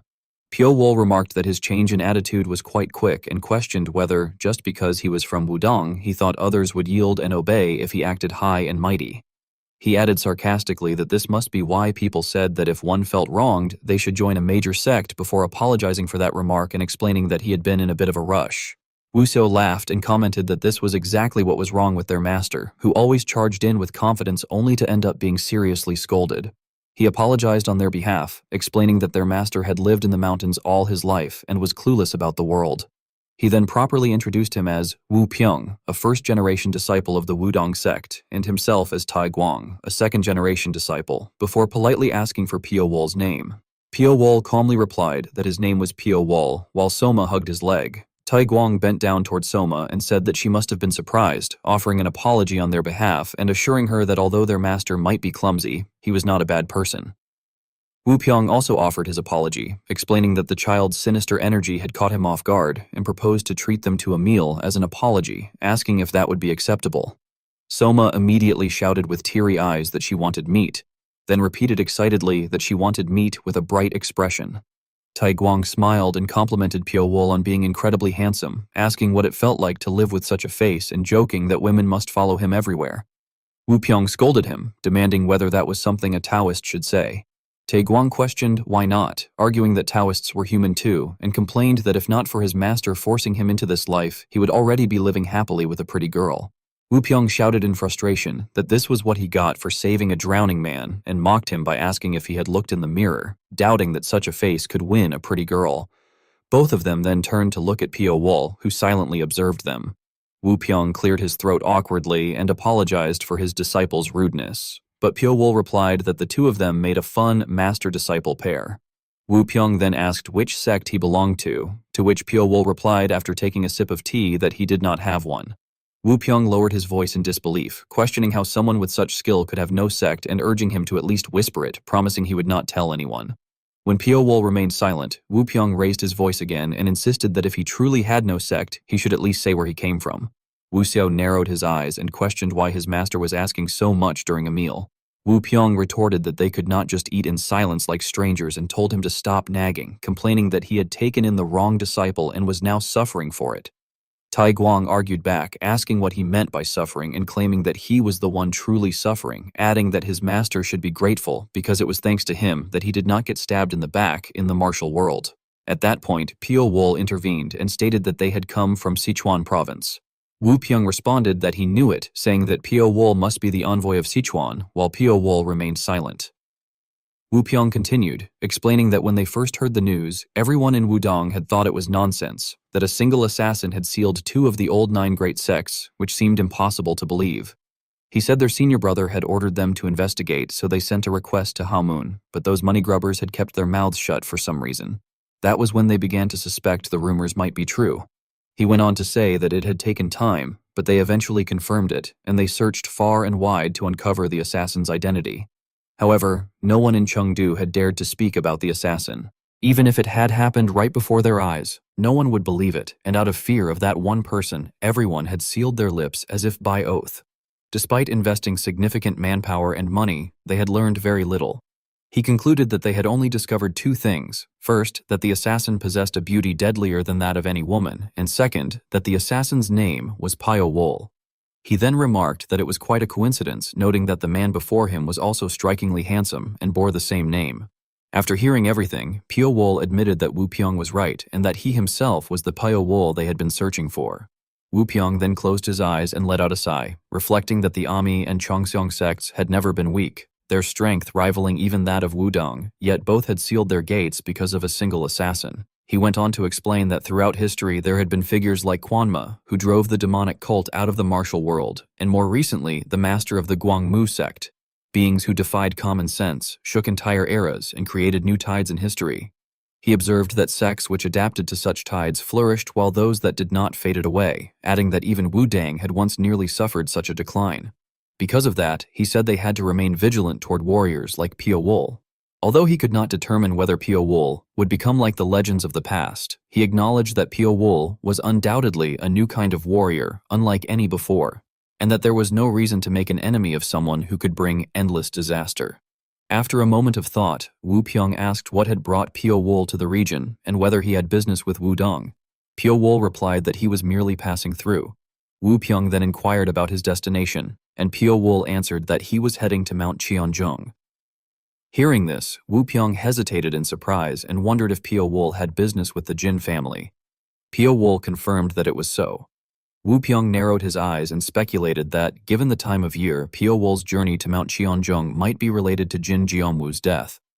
Pio Wool lowered his gaze in silence, thinking, and Wu Pyong took that as confirmation. He then asked whether Pio Wool had been close enough to Jin Jianwu to leave Sichuan and travel all the way to distant Mount Cheonjung because of his death. Pio Wool responded that they had not been particularly close, only that there was some lingering attachment. When Wu Pyong repeated the phrase in question, Pio Wool simply nodded and said it was something like that. Wu Pyong then remarked that Jin Jianwu had been a good man and that his death was truly tragic, as he had lacked nothing either as a person or as a warrior.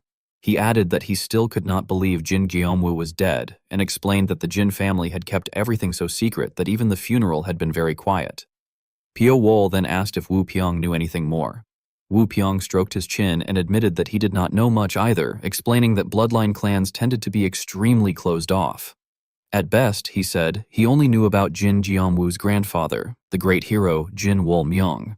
He added that even if Pio Wool managed to enter the Jin household, it would not be easy to learn anything since the family treated the death of a talented member returning from abroad as a shameful secret.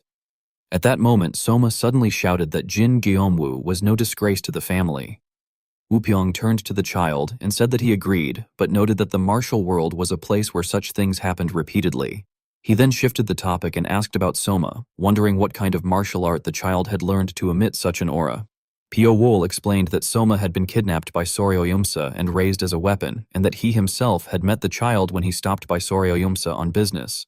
He added that now they had taken in several other children in similar circumstances and were caring for them. At this, Wu Pyong and Wu Seo exchanged glances. Wu Pyong then asked whether the recent destruction of Soryoyumsa had anything to do with Pio Wool. Pio Wool replied vaguely that it might and suggested asking Wan Ga-young for the details. Wu Pyong narrowed his eyes thoughtfully, but Pio Wool coldly informed him that if he meant the blade immortal Wan Ga-young, she was already dead. He further stated that Wan Ga-young, Nung So-un, and everyone who had stood with Jin Jianwu were gone, and then asked whether Wu Pyong had any information about those who had killed Jin Jianwu. Wu Pyong lowered his head and admitted that he knew nothing at all.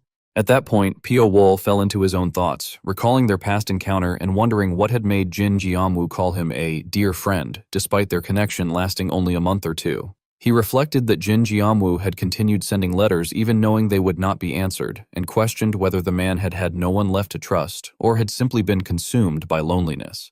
He concluded that there was no way to verify it now, and that he could only sense the desperate feelings left unwritten in those letters, feelings he himself had kept turning away from.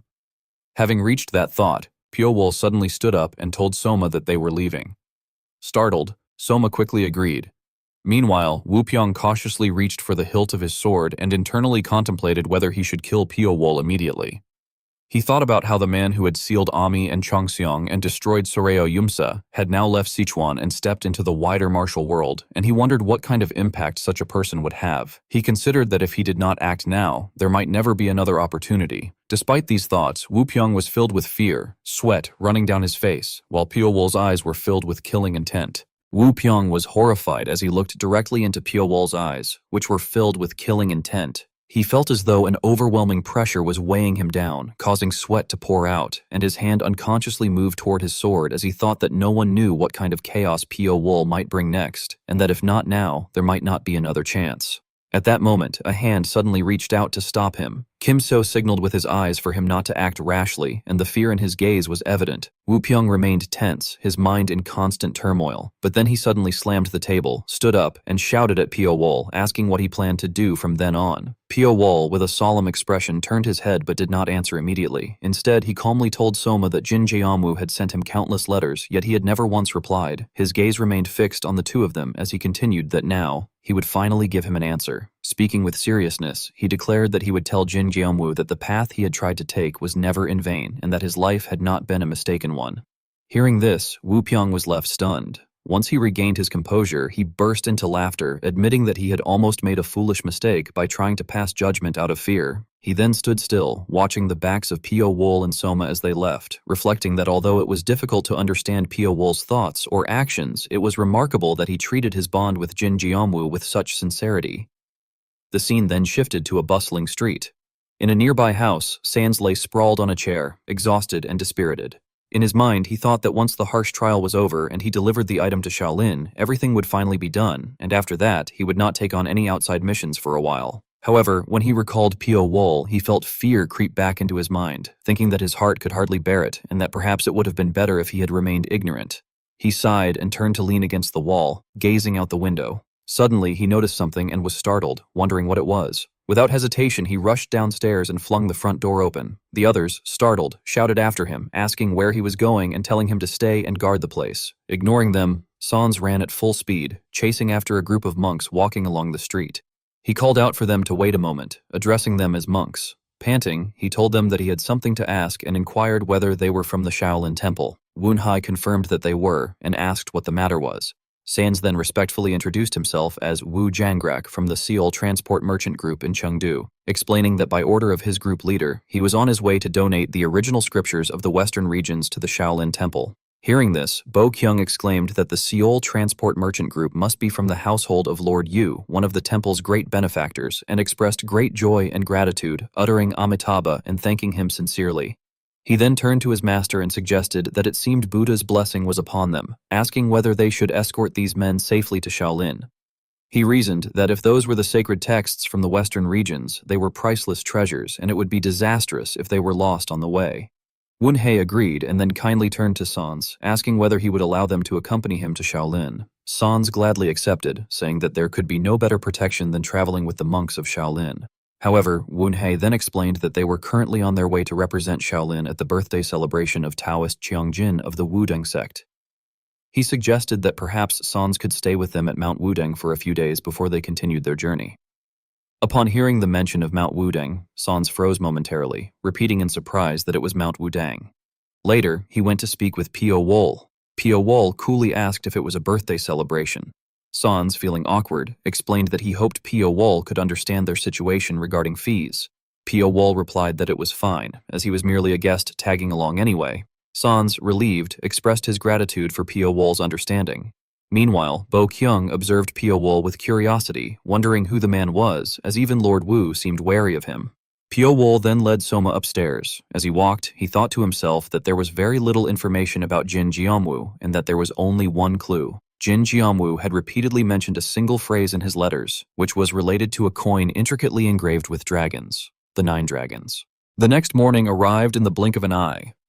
Pio Wol was having breakfast with Soma when someone suddenly called out loudly to him. It was Wu Pyong, who had come with Kim Seo to ask for help, stating that he had a request and pleading for assistance, while the bowl of soup on the table still steamed. Pio Wol was somewhat surprised upon hearing the account and wondered if it had been a suspicious death. Wu Pyong immediately confirmed that it was exactly so and remarked that since Pio Wol was an assassin, he had assumed Pio Wol would know more than any of them. He then went on to recount the entire incident in detail, explaining that a child named Li Soyeol from the Wudang sect had been found dead. He added that although she had been only 10 years old, she had been clever and well loved by the disciples, and that despite the lack of concrete evidence, the likelihood of a natural death was extremely low. He further stated that if Pio Wol could uncover the cause of her death, he would ensure that Pio Wol was rewarded. Pio Wol then asked where the incident had taken place. Wu Pyong responded in detail that it had occurred at the Zhangyong Pavilion, where they stored their most precious texts, ranging from miscellaneous books to recorded histories of the Jianghu. Pio Wol continued by asking about the martial art manuals, and Wu Pyong explained that they had already been moved elsewhere for safekeeping ahead of the sect leader's birthday celebration. Rather than agreeing outright, Pio Wol stated that he understood and requested free access to inspect the Zhangyong Pavilion. Wu Pyong did not object, replying that it should be fine since no martial art manuals remained there anyway. Pio Wol then fell into thought as he reflected on the Zhangyong Pavilion. Meanwhile, at the Violet Palace of the Wudang sect, voices of discussion continued to echo within. Someone questioned whether they still had not found the cause of death, while another apologized. The sect leader calmly suggested that perhaps it would be better to postpone the celebration, and another voice questioned whether it was truly necessary to hold it at a time like this. An elderly man nearby shook his head and sighed, explaining that postponement would be difficult since invitations had already been sent and many guests had already arrived in Zun County. Another elder added that while that might be true, the celebration also served to show the world that their sect still stood strong, and that it was all the more reason to proceed in order to demonstrate the Wudang sect's vitality. Finding the reasoning somewhat convincing, the sect leader pondered the matter. At that moment, someone knocked on the door and announced that it was Wu Pyong, asking for permission to enter. The sect leader granted him entry. Wu Pyong entered and seriously asked whether they had discovered the cause of death. The sect leader, still troubled by the issue, replied with irritation that they had not. Wu Pyong then proposed that he had met someone in Bogang and had been considering allowing that person to examine Soyol's body. However, the sect leader expressed doubt, pointing out that even Taoist Sang Jin had been unable to determine the cause, and questioned who Wu Pyong could possibly be referring to. With some tension, Wu Pyong revealed that the man in question was the Reaper from Sichuan, whom they had been investigating. Upon hearing this, the entire room erupted in shock, exclaiming in disbelief and asking whether he meant the same assassin who had brought down both the Imei and Qingcheng sects. One man could not contain himself and slammed his hand on the table, while Sang Jin angrily rebuked Wu Pyong, demanding how he could bring such a fiend to them and questioning what would happen if the man harmed them. Remaining calm, Wu Pyong explained that the man was not as wicked as the rumors suggested and reminded them that their own investigation had revealed that the Imei sect had been at fault.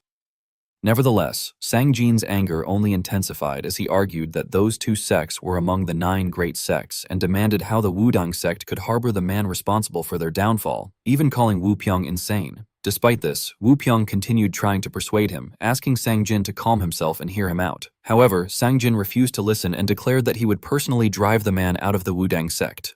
At that point, the sect leader intervened, telling Sang Jin to calm down.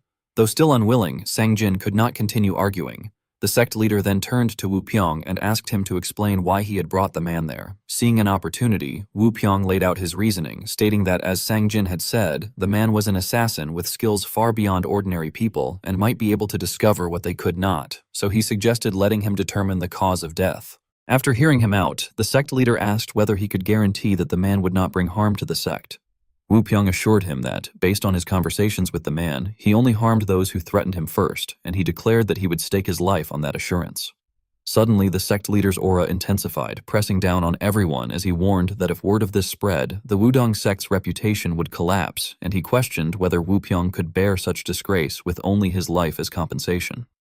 Frightened into silence, Wu Pyong did not dare to respond further. Yet just as quickly, the sect leader's demeanor returned to normal, and he smiled faintly as he remarked that, then again, perhaps such concerns did not matter. Confused, Wu Pyong asked for clarification. Thinking of the unfortunate child, the sect leader spoke sorrowfully, saying that in the face of their disciples' unjust death of that poor child's passing, the reputation of the Wudang sect held little worth. With that, he cast aside his hesitation and made a firm decision, ordering that the matter be assigned to him. On Pio Wool's side, Soma had been staring at her breakfast with a displeased expression.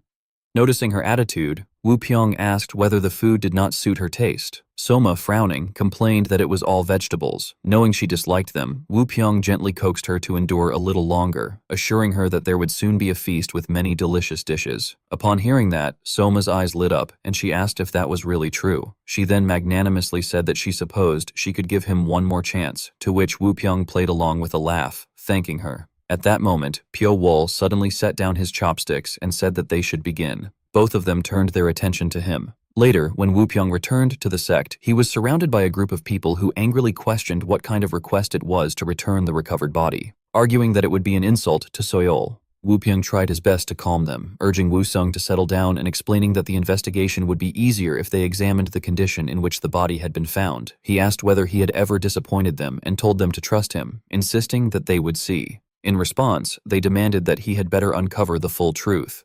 Meanwhile, inside, Pio Wool carefully examined the child's corpse.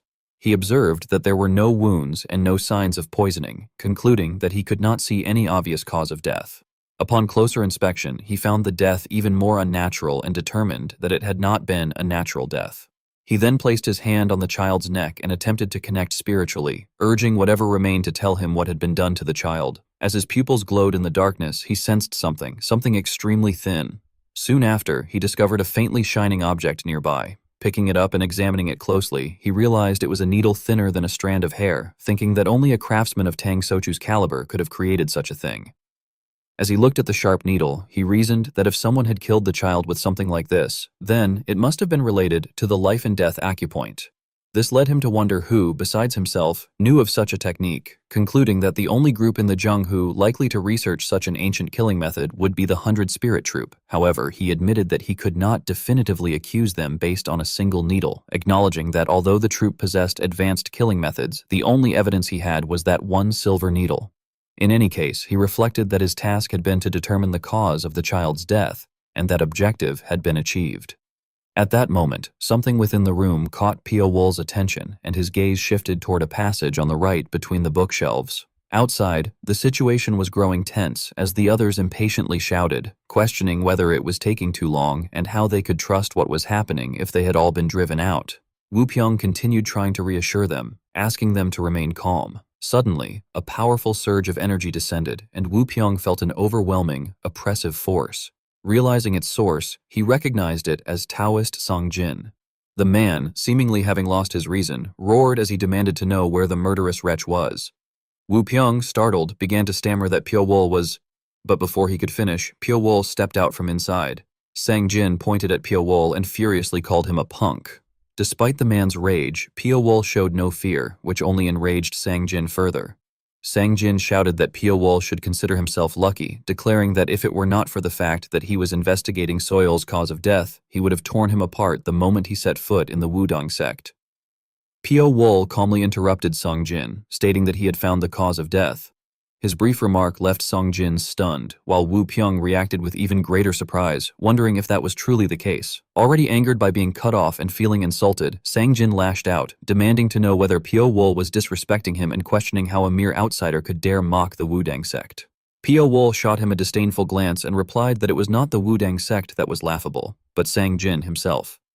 This remark completely provoked Sang Jin, who angrily demanded what he had just said.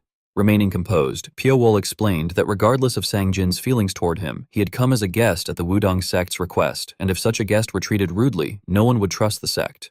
He then warned Sang Jin to stop talking and, if he dared, to attack him, adding that he would simply evade the attack and leave, and that the Wudang sect would then be remembered as a sect that attacks its own guests. At this, Sang Jin's anger reached its peak, and he declared that he had had enough of Pio Wol's arrogant words, preparing to fight him. Sensing the situation escalating, Wu Pyong stepped in despite his trembling condition, urging Sang Jin to calm down and reminding him that these were the sect leader's orders, emphasizing that Pio Wol had successfully identified the cause of death. Gradually regaining his composure, Sang Jin clenched his teeth and turned away. Before leaving, he warned that he would let the matter go this time because Wu Pyong had pleaded for Pio Wol, but he would be watching him at all times, and if Pio Wol harbored any foolish thoughts, his sword would be the first to strike his neck. Once Sang Jin left, Wu Pyong let out a sigh of relief and sincerely apologized to Pio Wol, admitting that he felt deeply ashamed for inviting him only for him to suffer such unwarranted humiliation. He asked for understanding, explaining that everyone was on edge because of the incident. He then inquired about the child's cause of death. In response, Pio Wol handed him the cloth-wrapped weapon and explained that it had been embedded in the child's neck. He pointed out that the needle was so thin it was almost impossible to see and stated that someone had indeed killed the child with it. Shocked, Wu Pyong exclaimed in disbelief and questioned whether such a tiny needle could really kill a person. Pio Wol replied calmly that if he could do it, then someone else could as well. Hearing this, Wu Pyong was even more astonished and asked whether Pio Wol could truly kill with something like that. However, not daring to press further, he simply acknowledged the explanation and praised his effort. After confirming the cause of death, Wu Pyong returned to report that Pio Wol had found the evidence and proven the cause, ordering everyone not to treat him rudely any longer and warning that he would not forgive anyone who crossed the line again. The others responded that they understood. Later that afternoon, outside the city gate, a man stood giving instructions, telling everyone to line up, directing those with invitations to the feast to go left and those without to go right. Hearing this, the townspeople began to complain, remarking that it was unfair to discriminate against guests who had come to celebrate, though they admitted there was not enough space. Someone then pointed out a group approaching. Following his gaze, they saw two young men walking forward confidently. Observers identified one as Sang Guan of the Gunma Pavilion and noted that Bangju-san, the Great Dragon Sect leader, had also arrived.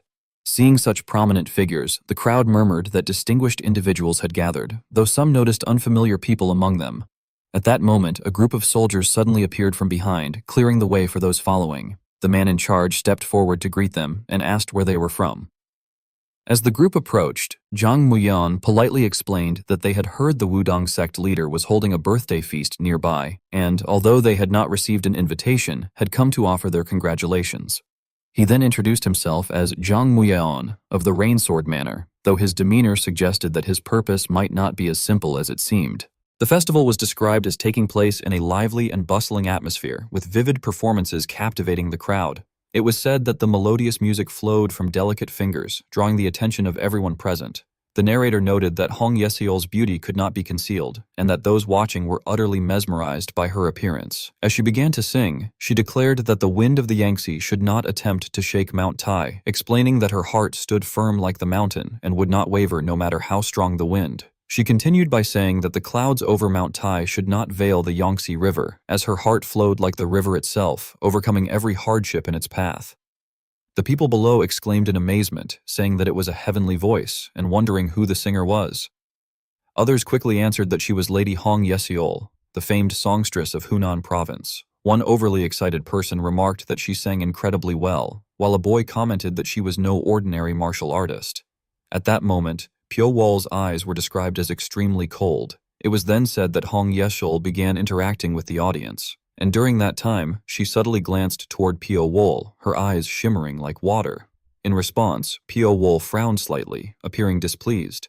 At that moment, someone rushed in and called out to Hero Pyo, saying that he had finally found him and warning him to be careful of Zhang Muyan. The man explained that Zhang Muyan, the second young master of Wu Jeom Manor, had arrived at Wudong. Hearing this, Pyo Wol questioned whether it was the same Zhang Muyan whose uncle was Hua Yu Cheon, the lord of Cheonan Manor, and concluded that he had likely come because of that incident. The man advised him that he would gain nothing from crossing paths with him. Pyo Wol responded that he understood. A boy then excitedly pointed out that Uncle Wu Pyong had arrived. Suddenly, someone in the crowd raised their hand and called out to Hero Pyo, greeting him and noting that Hero Wu was present as well. The subordinate stated that he would be borrowing Hero Pyo for a while, explaining that the sect leader wished to speak with him privately and asking him to come to Samshiang Hall. Pyo Wol expressed surprise that the sect leader himself had summoned him. He then instructed Soma to stay with Chief Wu, and the boy agreed. Afterward, Pyo Wol quietly disappeared into the crowd. Chief Wu was said to be deep in thought, wondering how Pyo Wol could remain so unfazed even after hearing about Wu Jeom Manor, and admitting that he could not understand what Pyo Wol was thinking. Elsewhere, it was described that a hand was gently playing with the strings of an instrument while the sect leader leaned back in boredom.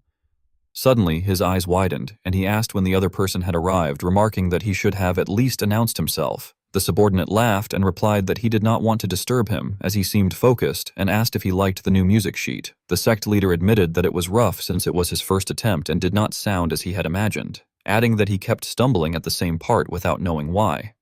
Pyo Wol explained that it was because he was spreading his fingers too wide, preventing him from applying proper strength and causing his tone to waver. The sect leader expressed surprise, noting that Pyo Wol seemed quite knowledgeable about the guqin. Pyo Wol then asked to borrow the instrument for a moment. It was described that Pyo Wol began to play, his fingers moving gracefully across the strings, mesmerizing the sect leader to the point that he did not dare blink. The sect leader observed that the plucking was fierce and wild, heavy as Mount Tai, yet light as the wind. He reflected that a melody changes with the performer's heart, and although the music was rough, he sensed no malice within it. After a while, Pyo Wol stopped playing, and everyone's gaze turned toward him. The sect leader suddenly burst into laughter and praised the performance as truly wonderful. Pyo Wol then explained that one should keep the hand relaxed but stretch firmly when reaching. The sect leader realized the solution and said that he would set the guqin aside and sit for the moment.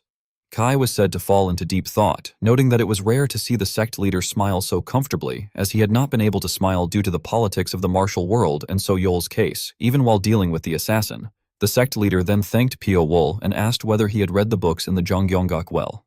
When he pushed an object aside, it shocked everyone. He explained that moving So Yol's body to the Zhongyonggok had been the only solution he could think of, and asked whether Pyo Wol had found the information he wanted. Pyo Wol replied that there was not much.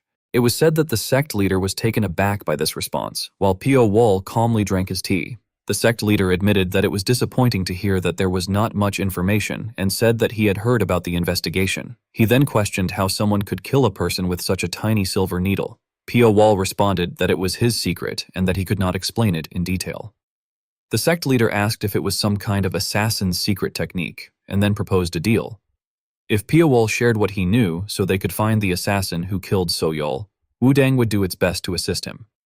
He added that they would officially grant him access to the Zhongyonggak so he could read at his leisure, concluding that it was a fair arrangement. Piawol closed his eyes tightly for a long moment before opening them and agreeing that he would call it the life and death thread technique, explaining that even among assassins, only a very few were likely to know it. He went on to say that it was a lethal point whose location could change depending on time, the condition of the body, and the surroundings, adding that when it lay deep beneath the skin it was safe from external blows, but if it struck a delicate organ like the tongue, it would become a serious problem. He explained that finding it required extremely delicate control of internal energy, so under normal circumstances it was impossible to kill someone using that technique.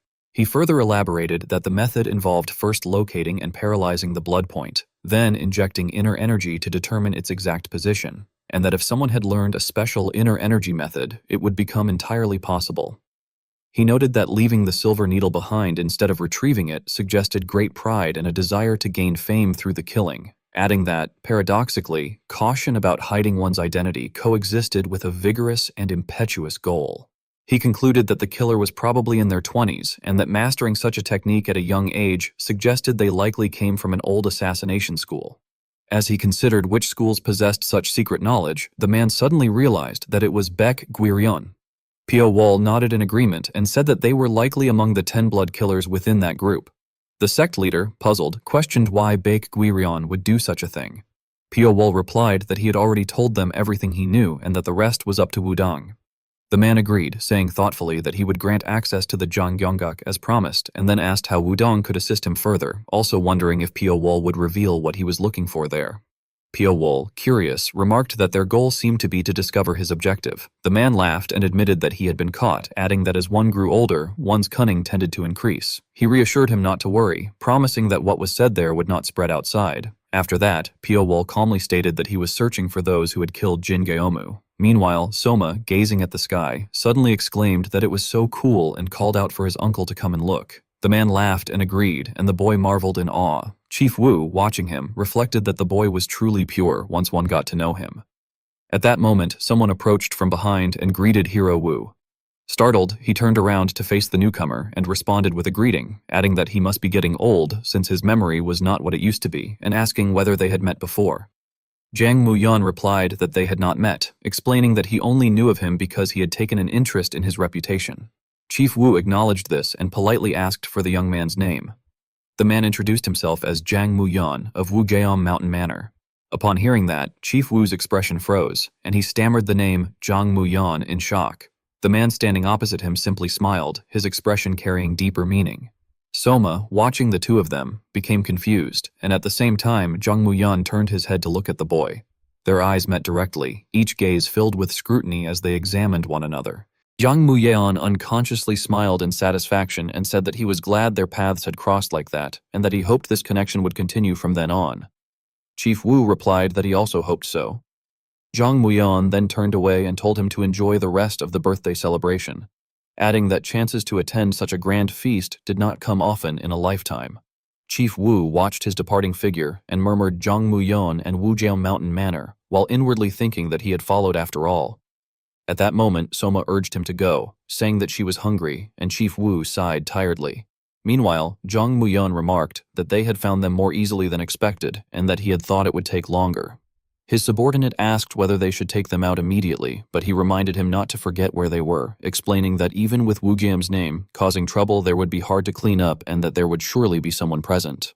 He added that Wu Jiangrak was neither strong enough to kill his uncle nor decisive enough, and instructed them to strike after leaving Wudang Mountain. He told them to prepare thoroughly, and said they would make an example so that no one would dare touch Wujiao Mountain Manor's belongings again. As the lively night streets glowed under lantern-lit skies, Hong Yesiol moved through the crowd and instinctively glanced back. She saw the excited boy beside Piawol and began staring at them. One man adjusted his clothes, and the others followed unconsciously. One of them turned around and voiced his confusion, while the others echoed the same reaction.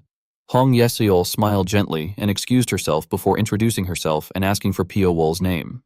The boy recognized her as the sister who had sung well the previous day, and Piawol introduced himself. Hearing his name, Hong Yeseol reacted with surprise. When Pio Wol asked if there was a problem, she replied that she simply thought the name suited him and then asked what connection had brought him to the birthday feast. Pio Wol questioned why she was asking, and she answered that she was curious, saying it felt as though their meeting at the feast was some kind of special bond. He responded that there was no special tie and instead asked where she had learned to sing. Surprised, she asked why, and he casually replied that he might want to learn there as well. Hong Yeseol then reached out and tugged at his sleeve, offering to teach him if that was the case and asking what he thought. However, Pio Wol refused directly. She was taken aback and asked why not, and he answered that it was because he was not ready to die yet. At that moment, Song Guanyok approached and ordered him to let go of her hand while asking if Miss Hong was all right. Hong Yeseol asked who he was, and he introduced himself as Song Guanyok, the master of Gun Mahal, declaring that he would protect her from that scoundrel and scolding Pio Wol for daring to grab a woman's hand without shame. Hearing this, Soma excitedly asked whether she should kill him. Sangwanyok frowned in confusion and rebuked her, calling her a bold child and telling her not to interfere in adult matters. He warned her to step back if she did not want to be scolded and threatened to teach her manners if she continued acting arrogantly. Suddenly, someone behind him questioned whether he would teach manners. Startled, Sangwanyok turned and exclaimed Wu Pyong's name, hastily explaining that it was a misunderstanding and that he had only thought Miss Hong was in trouble. Wu Pyong refuted this, asking who said there was trouble and pointing out that neither Pio Wol nor Hong Yeseol appeared troubled at all. He remarked that they actually looked fine and suggested that if anyone was in trouble, it was someone present there. He added that the man had angered a frightening child and said he would calm the child, instructing him to leave and warning that if any trouble arose, he would be forced to leave the mountain. The others began bowing to Wu Pyong, and Pio Wol watched as they fled. Hong Yeseol apologized, saying she had caused unnecessary trouble, then turned to leave, adding that she hoped to see him again. Wu Pyong commented that all the commotion had been caused by a pretty face, but Pio Wol cautioned that she was no ordinary beauty. When Wu Pyong asked what he meant, Pio Wol advised him to keep a close eye on her before a bigger disturbance broke out. He then raised his hand and examined it closely, thinking to himself about the scent of wild chrysanthemum. Meanwhile, Hong Yeseol moved gracefully through the crowded street, softly calling Pio Wol's name and wondering why the Sichuan envoy was there. She concluded that they should finish things quickly and leave, suggesting they might try to use him. As the sun rose and illuminated the bustling street, people gathered and chatted cheerfully. A group of men grumbled that everyone seemed excited and wondered whether the brat and the courtesan's brother were around. They suggested waiting at the Wudang gate, saying they would run into them anyway and deal with the arrogant brat together. One man questioned whether that would be all right, noting that the brat did not seem ordinary and expressing concern about the courtesan's brother. Another insisted that they would simply overwhelm them with numbers. At that moment, Zhang Muyon stepped in with a smile and said that he would like to hear more about that plan. As his imposing presence approached, one of the men stammered in shock upon recognizing him. Zhang Muyon coldly replied that it seemed they could be of help to him. Under the clear blue sky with warm sunlight bathing the building, Pio Wol focused on a book, reflecting inwardly that two great wars recorded in history had changed the martial world, the Heolchian War and the Makian War, and that although many forces had risen and fallen during those times, the name Guryong had never once been mentioned. He reasoned that if it was an organization Jin Jiom-u had spent his life pursuing, then it must have been building its strength for a long time and should have appeared in records at least once or twice, yet it never did, suggesting that while little information existed about it in the martial world, something clearly did exist, and that Jin Jiom-u was likely killed because he had come very close to that hidden entity. He further concluded that the lack of historical mention implied it arose after those two wars, perhaps feeding off them to grow stronger, and that the name Guryong might refer to an alliance of different groups or warriors training together, forming a new kind of force unseen before, possibly even a tightly secretive cell structure where lower members did not know who they belonged to, unlike visible organizations like the demon cult, making such a covert group difficult to confront, and he wondered why Jin Geomu had pursued them. Sometime later, as Pio Wol walked outside at a leisurely pace, he suddenly heard someone cry out that it was murder, which made him instinctively frown. Outside, a mock battle had just taken place, and as he stood among the crowd looking on with narrowed eyes and a cold, unreadable gaze, he noticed Soma standing with his back turned, prompting him to approach and ask what had happened, to which Soma turned back with a trembling voice and addressed him as brother. Seeing Soma's frightened face, the fallen bodies scattered on the ground, and the blood-stained sword in his hand, Soma hurriedly insisted that he had not done it, explaining that although they had fought, he had not killed anyone and swore it was the truth, leading Pio Wol to calmly turn away and reassure him that he knew and that Soma should calm down. At that moment, Jang Muyon stepped forward with overwhelming presence and questioned who else could have done it, arguing that since Soma had fought them and held a sword stained with their blood, there was no one else who could be responsible. As the atmosphere grew tense, Soma stammered in fear, unable to respond properly, when suddenly another person shouted, asking what the commotion was and expressing shock that a murder had occurred in the Pure Tranquility Hall, while someone pointed at Soma and accused the little demon behind that man of killing someone, causing murmurs to spread as others demanded to know why his sword was covered in blood and ordered him to stop making excuses and surrender, calling him a demon and insisting he was the killer.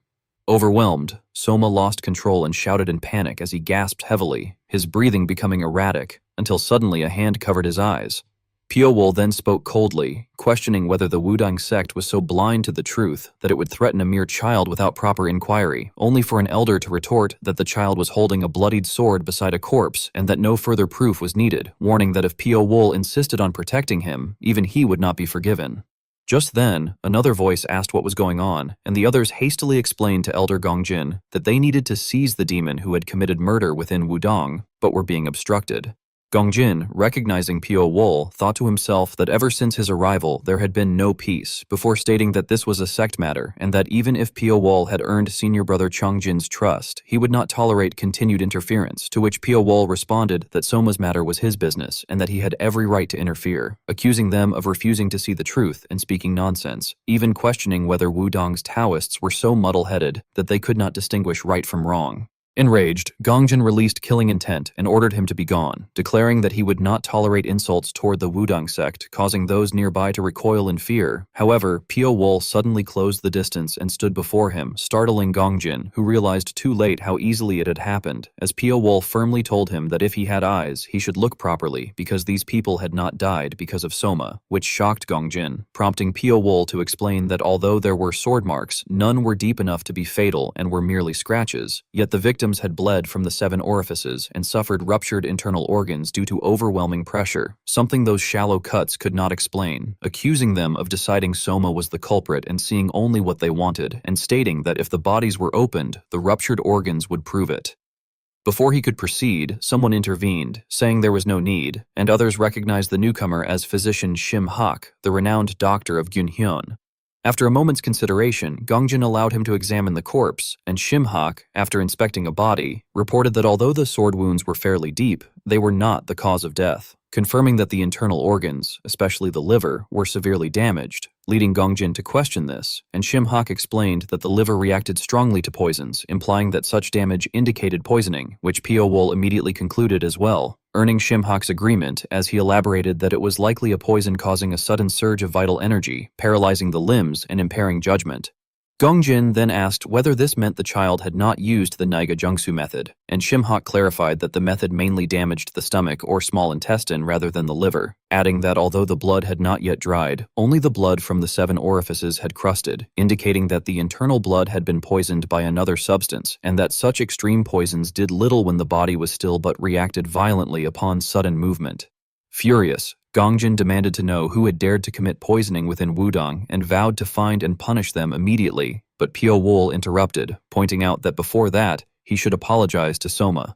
Soma, standing nearby with lips pressed tightly, silently expressed his feelings, prompting Gongjin, now sweating coldly, to bow his head along with his subordinates and admit that the elder had hastily accused him, offering an apology on behalf of the Wudang sect and asking for forgiveness while promising it would not happen again. Watching this, Jang Muyun clicked his tongue in frustration, inwardly cursing that although giving those fools the black blood pills had been a good move, the perfect plan had been ruined. Suddenly, his eyes widened as his gaze met Pyo-wol's, and with a trembling voice he asked what the matter was, while Pyo-wol, with a cold expression, remarked that he detected the scent of wild chrysanthemum and concluded that Jang Muyun had been with Hong Yeseol, demanding to know where she was, which shocked Jang Muyun into denying it and calling it nonsense, insisting he had no idea. Pyo-wol, however, reasoned that it was a feint, creating noise in the east while striking in the west, and declared that they should head to Bigo immediately, causing Gongjin to panic and question whether it was truly a diversion before urgently ordering everyone to go to Bigo while he himself would head to Samcheong Hall, to which all responded in unison that they understood.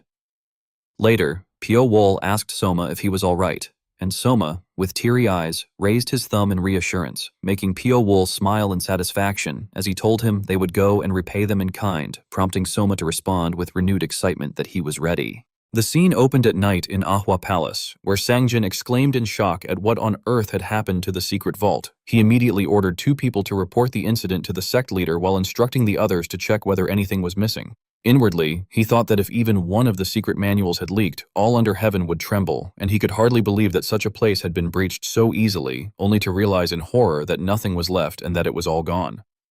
At that moment, the sect leader entered and demanded to know what had happened.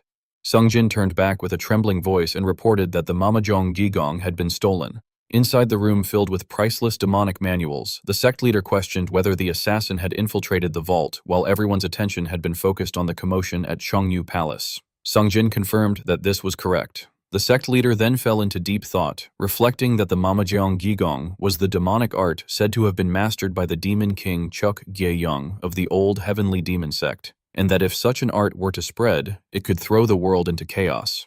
He then recalled that before the incident, Pyo Wol had warned Sungjin to beware of the singing courtesan, asking if that had been the case. Sungjin affirmed that it was, specifying that the courtesan was named Hong Yeseol, while thinking to himself that Pyo Wol had also warned him to beware of Baek Gwiryeon.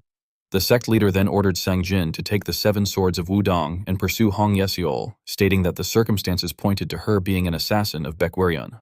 Sangjin accepted the order respectfully. The sect leader then turned to Gongjin and asked whether the one who had first threatened Soma had been the young master of Wugeom Manor. Gongjin confirmed that he had descended the mountain in haste. The sect leader reasoned that if Hong Yeshol had been the decoy, then the young master must have been the real target. When Gongjin asked whether they should capture him, the sect leader ordered that they leave him be, explaining that someone else would deal with young Master Zhang, as a man like Pyo Wol never forgot a grudge, and there was no need for Wudong to clash unnecessarily with Wugeom Manor. Elsewhere, Zhang Muyeon fell into a rage, cursing the woman and realizing that she had used him. He recalled how she had once said that Pyo Wol had humiliated her and that she wanted revenge, asking whether he would help her since he wanted the sword they possessed. Thinking back on it, he ground his teeth in anger, unable to believe he had fallen for it so easily, and fearing that at this rate his father would be so disappointed that he would be stripped of his inheritance entirely. He then shouted for the White Tiger Blade unit to be summoned immediately, thinking that they had to obtain the Sword of Terror at all costs, as it was the only way to resolve the situation. Later, standing before his subordinates, he ordered that their target was the boy named Soma, and that they would guard the route and seize the gongpo when he appeared. When one of them hesitated, pointing out that this was Wudong's territory, Zhang Muyeon reassured them that the manor would handle the aftermath and that as long as they escaped Hubei safely, Wudang would not risk escalating the conflict. He added that they had justification and ordered them to split into 3 groups of 10 to take turns guarding the route, commanding them to move out. The scene then shifted to a desolate forest where the group attempted to hide in preparation for an ambush. Suddenly, one of them sensed something, and a mysterious voice echoed through the darkness, eerily describing 30 wildcats hiding in the forest and how each one would meet a gruesome fate. Before the voice could finish, the man was killed from behind. Witnessing this, the others were thrown into panic. At that moment, Soma remarked that his older brother had been right in saying that they would be waiting if they came that way. As the group began to scatter in fear, Soma smiled excitedly. Savage sounds echoed through the dark forest, and one subordinate questioned whether Squad 1 was fighting, wondering why they were not even running and calling them foolish. Another man noticed something unusual, prompting a question, and it was reported that one man was missing. Shocked, the leader demanded confirmation, but the subordinate insisted there was no mistake and that one of their men was gone. Zhang Muyeon's expression grew increasingly grim as he concluded that it was him and ordered everyone to be on guard.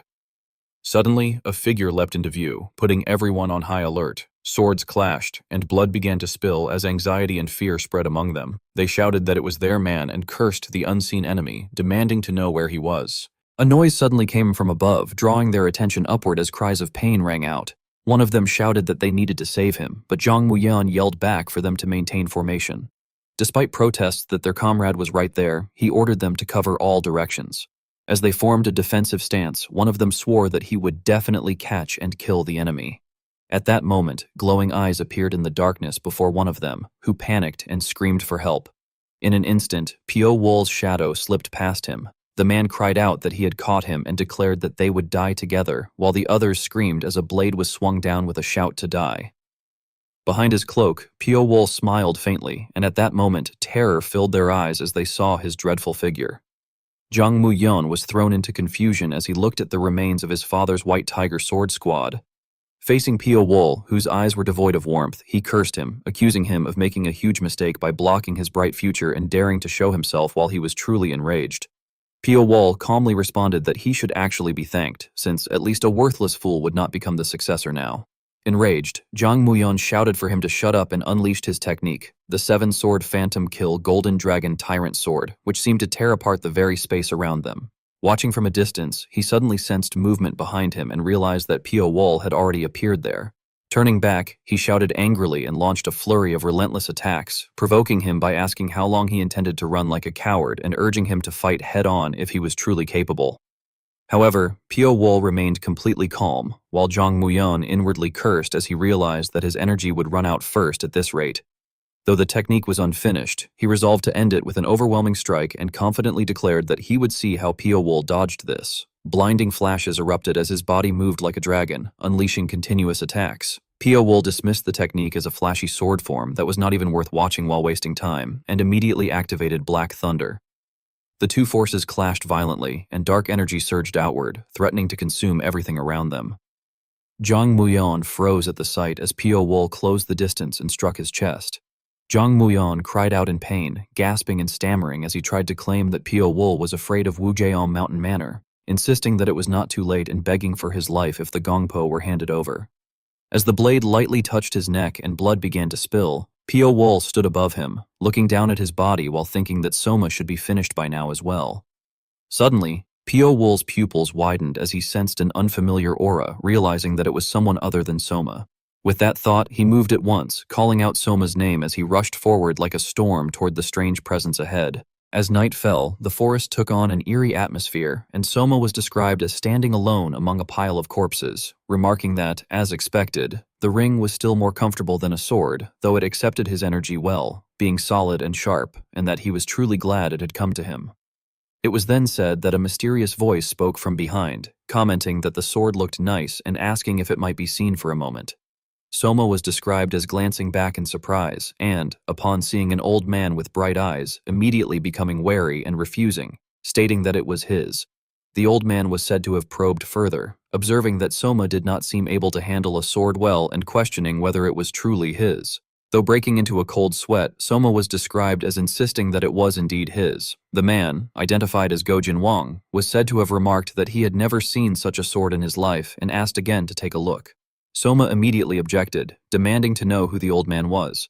In response, Go Jinwang was described as expressing surprise that Soma did not know the Wolf King, Gu Jinwang, one of the 8-star thrones, adding that he had thought himself fairly famous, though perhaps not, and concluding that Soma was not yet prepared to wield the sword, suggesting that it be left with him until Soma grew older, at which point it would be returned.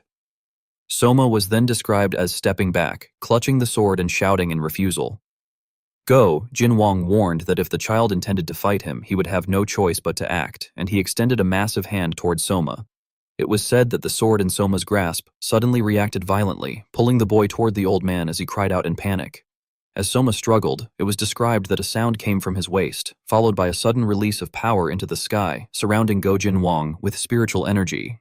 Go Jinwang then declared that putting such a fine sword back into its sheath without using it proved Soma unworthy to be its master, calling the sword pitiful and stating that he would demonstrate its true use. He was described as raising the sword and drawing in lightning, leaving Soma stunned as bolts of lightning struck throughout the forest. In the end, the sword was said to have been driven forcefully into a rock while Soma lay unconscious nearby. Go Jinwang was then described as dipping the charred blade into water and stating that he no longer had any need for such trash.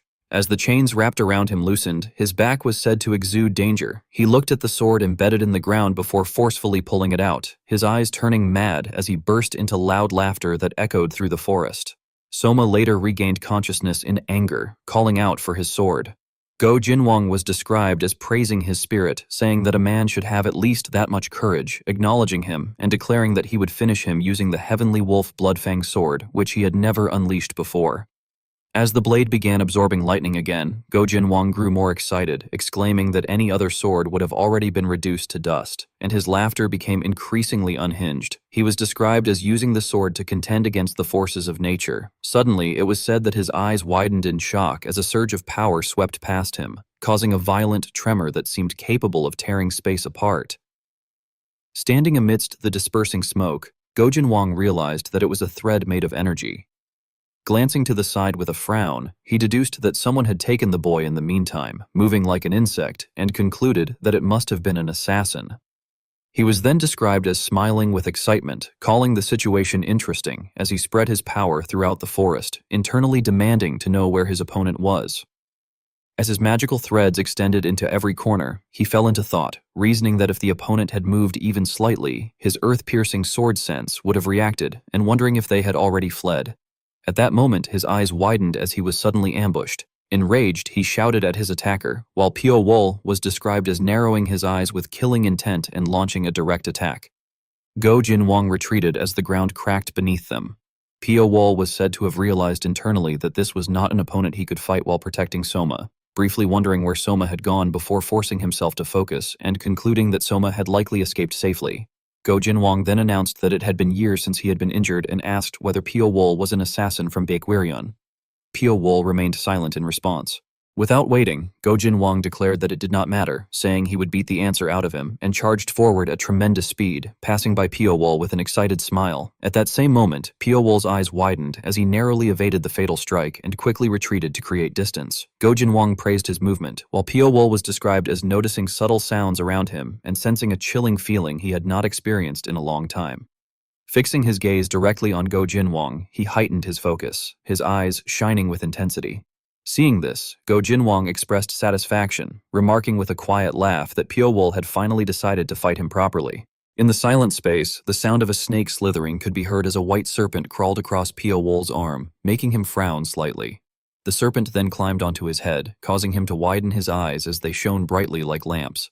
As a streak of lightning flashed, his body became enveloped in electricity, and he activated the Thunder Serpent Soul Heart method, while the form of the white serpent surged forward. Go Jinwang gritted his teeth and unleashed a powerful force, manifesting the image of a wolf as he braced himself against the ground. The two of them charged at each other, and Go Jinwang swung his sword directly at Pio Wol's neck. Pio Wol quickly raised his blade to block the attack, successfully stopping it, then pressed his knife against the sword, causing sparks to scatter. He counterattacked with a forward slash, which Go Jinwang avoided by lowering his head. Pio Wol then threw two daggers, prompting Go Jinwang to grit his teeth and shout that Pio Wol dared to use mere hidden daggers against him, calling it pathetic and declaring that it would end now. However, Pio Wol remained expressionless as the daggers he had thrown began returning to him. Go Jinwang lunged forward, while Pio Wol slipped beneath him to evade. Realizing something, Go Jinwang widened his eyes and thought that they were chi threads. Meanwhile, Pio Wol formed blades at his fingertips and leapt backward, sending sharp daggers flying toward Go Jinwang. In response, Go Jinwang angrily exclaimed that he had seen enough of that trick. Pio Wol then controlled the blades to circle behind Go Jinwang before launching them downward again. Go Jinwang raised his sword, enveloping it in energy, and swung wildly in all directions. The violent clash cracked the ground and sent dust scattering everywhere. Pio Wol brought his hands together and created a web of intertwined threads. Go Jinwang, bewildered, exclaimed that there were more chi threads again and mocked it as boring, adding that if Pio Wol had nothing else to show, then he should die there. He then delivered a powerful strike, but it was blocked by the threads.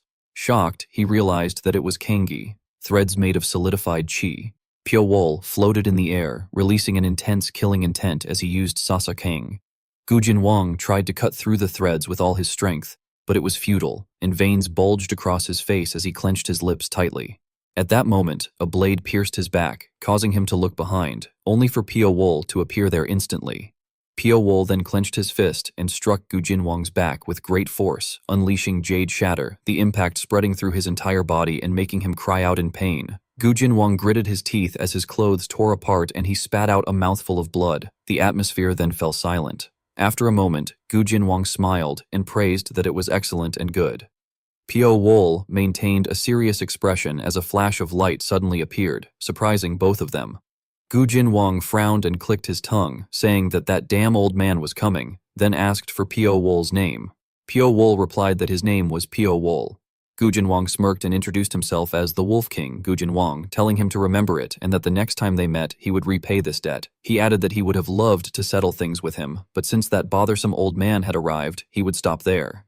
Hearing this, Pio Wol asked in confusion whether he was running away. Gujin Wang then retreated deep into the forest, and Pio Wol immediately chased after him. However, they soon came upon an unconscious child lying in the forest, causing Pio Wol's eyes to widen. Ignoring Gujin Wang, he quickly ran toward the child and called out Soma's name, only to realize that the child had already lost consciousness. Pio Wol froze as a cold wind passed by, and Ilgium approached from afar, saying that he had smelled that wolf bastard's scent around there. Pio Wol remained stunned as the scene before him seemed like a painting. Ilgium then remarked that Pio Wol was the one who had driven that vicious beast away and praised him as impressive. Pio Wol asked who he was, and Ilgium replied that he was called Ilgium, that he lived on Mount Wudang, and asked who Pio Wol might be. Pio Wol answered that he was Pio Wol. Ilgium then pointed at Soma and remarked that the child looked as if he was about to stop breathing, instructing Pio Wol to carry him and follow. After saying that, he quickly left, adding sharply what Pio Wol was staring at and asking if he was just going to let the child die. Pio Wol stood there blankly for a moment before quickly getting up and following.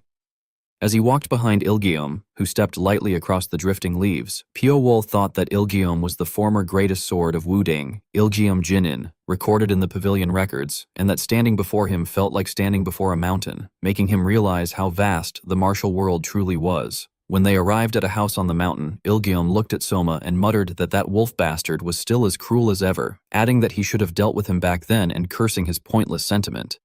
Pio Wol thought to himself that Ilgium was using the red sun finger, a technique meant to destroy evil energy, to save a person.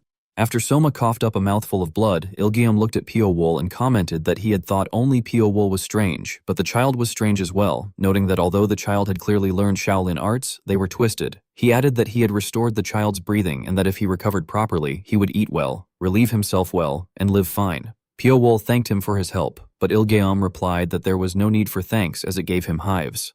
He then questioned what exactly Pio Wol was, saying that such vile killing intent pouring out of a young body made his nose rot, and wondered how he had not known that someone as strange as Pio Wol existed. He demanded to know why a young man lived with eyes that had seen the whole world. Pio Wol remained silent, prompting Ilgium to curse him as a tight-lipped brat and ask if he could not speak without something in his mouth. Ilgium then walked over to a jar of liquor. Pio Wol said that he did not really drink, but Ilgium angrily told him to just drink when it was given. When Pio Wol frowned, Ilgium handed him a bowl of liquor and told him to drink, saying he would never taste it again and that not a single drop should be wasted. Pio Wol accepted the bowl and drank it in one go.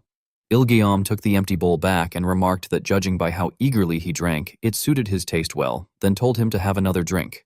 Though confused, Pio Wol accepted and drank again. Ilgium repeatedly urged him to drink more, refilling his bowl again and again until the jar was empty, continuing to press him for another drink each time. Eventually, Pio Wol's face flushed red and his surroundings became hazy. Ilgium, observing him, said that it was good and asked if he felt like talking now. Pio Wol began to speak, and as Ilgium listened, he commented that he saw how it was and understood what had happened. Later, Pio Wol slowly opened his eyes and abruptly got up, thinking that he had gotten drunk, though alcohol poisoning should not have affected him. Ilgium, sitting at the table, told him that he was awake and instructed him to eat first. Seeing the steaming, appetizing food, Pio Wol asked if Ilgium would not eat as well, addressing him as Jin-in. Ilgium replied with closed eyes that he had not eaten rice in a long time and that bigok pills were enough for him. He instructed Pio Wol to scrape the bowl clean, warning that if he left food, heaven would punish him, and explained that for every grain of rice casually eaten, a farmer sweated for a whole year. He added that taking a life took only a moment, but raising one took time and effort, telling him never to forget that, and then said that was enough. Hearing this, Pio Wol silently picked up his rice and ate everything. Ilgium watched him intently.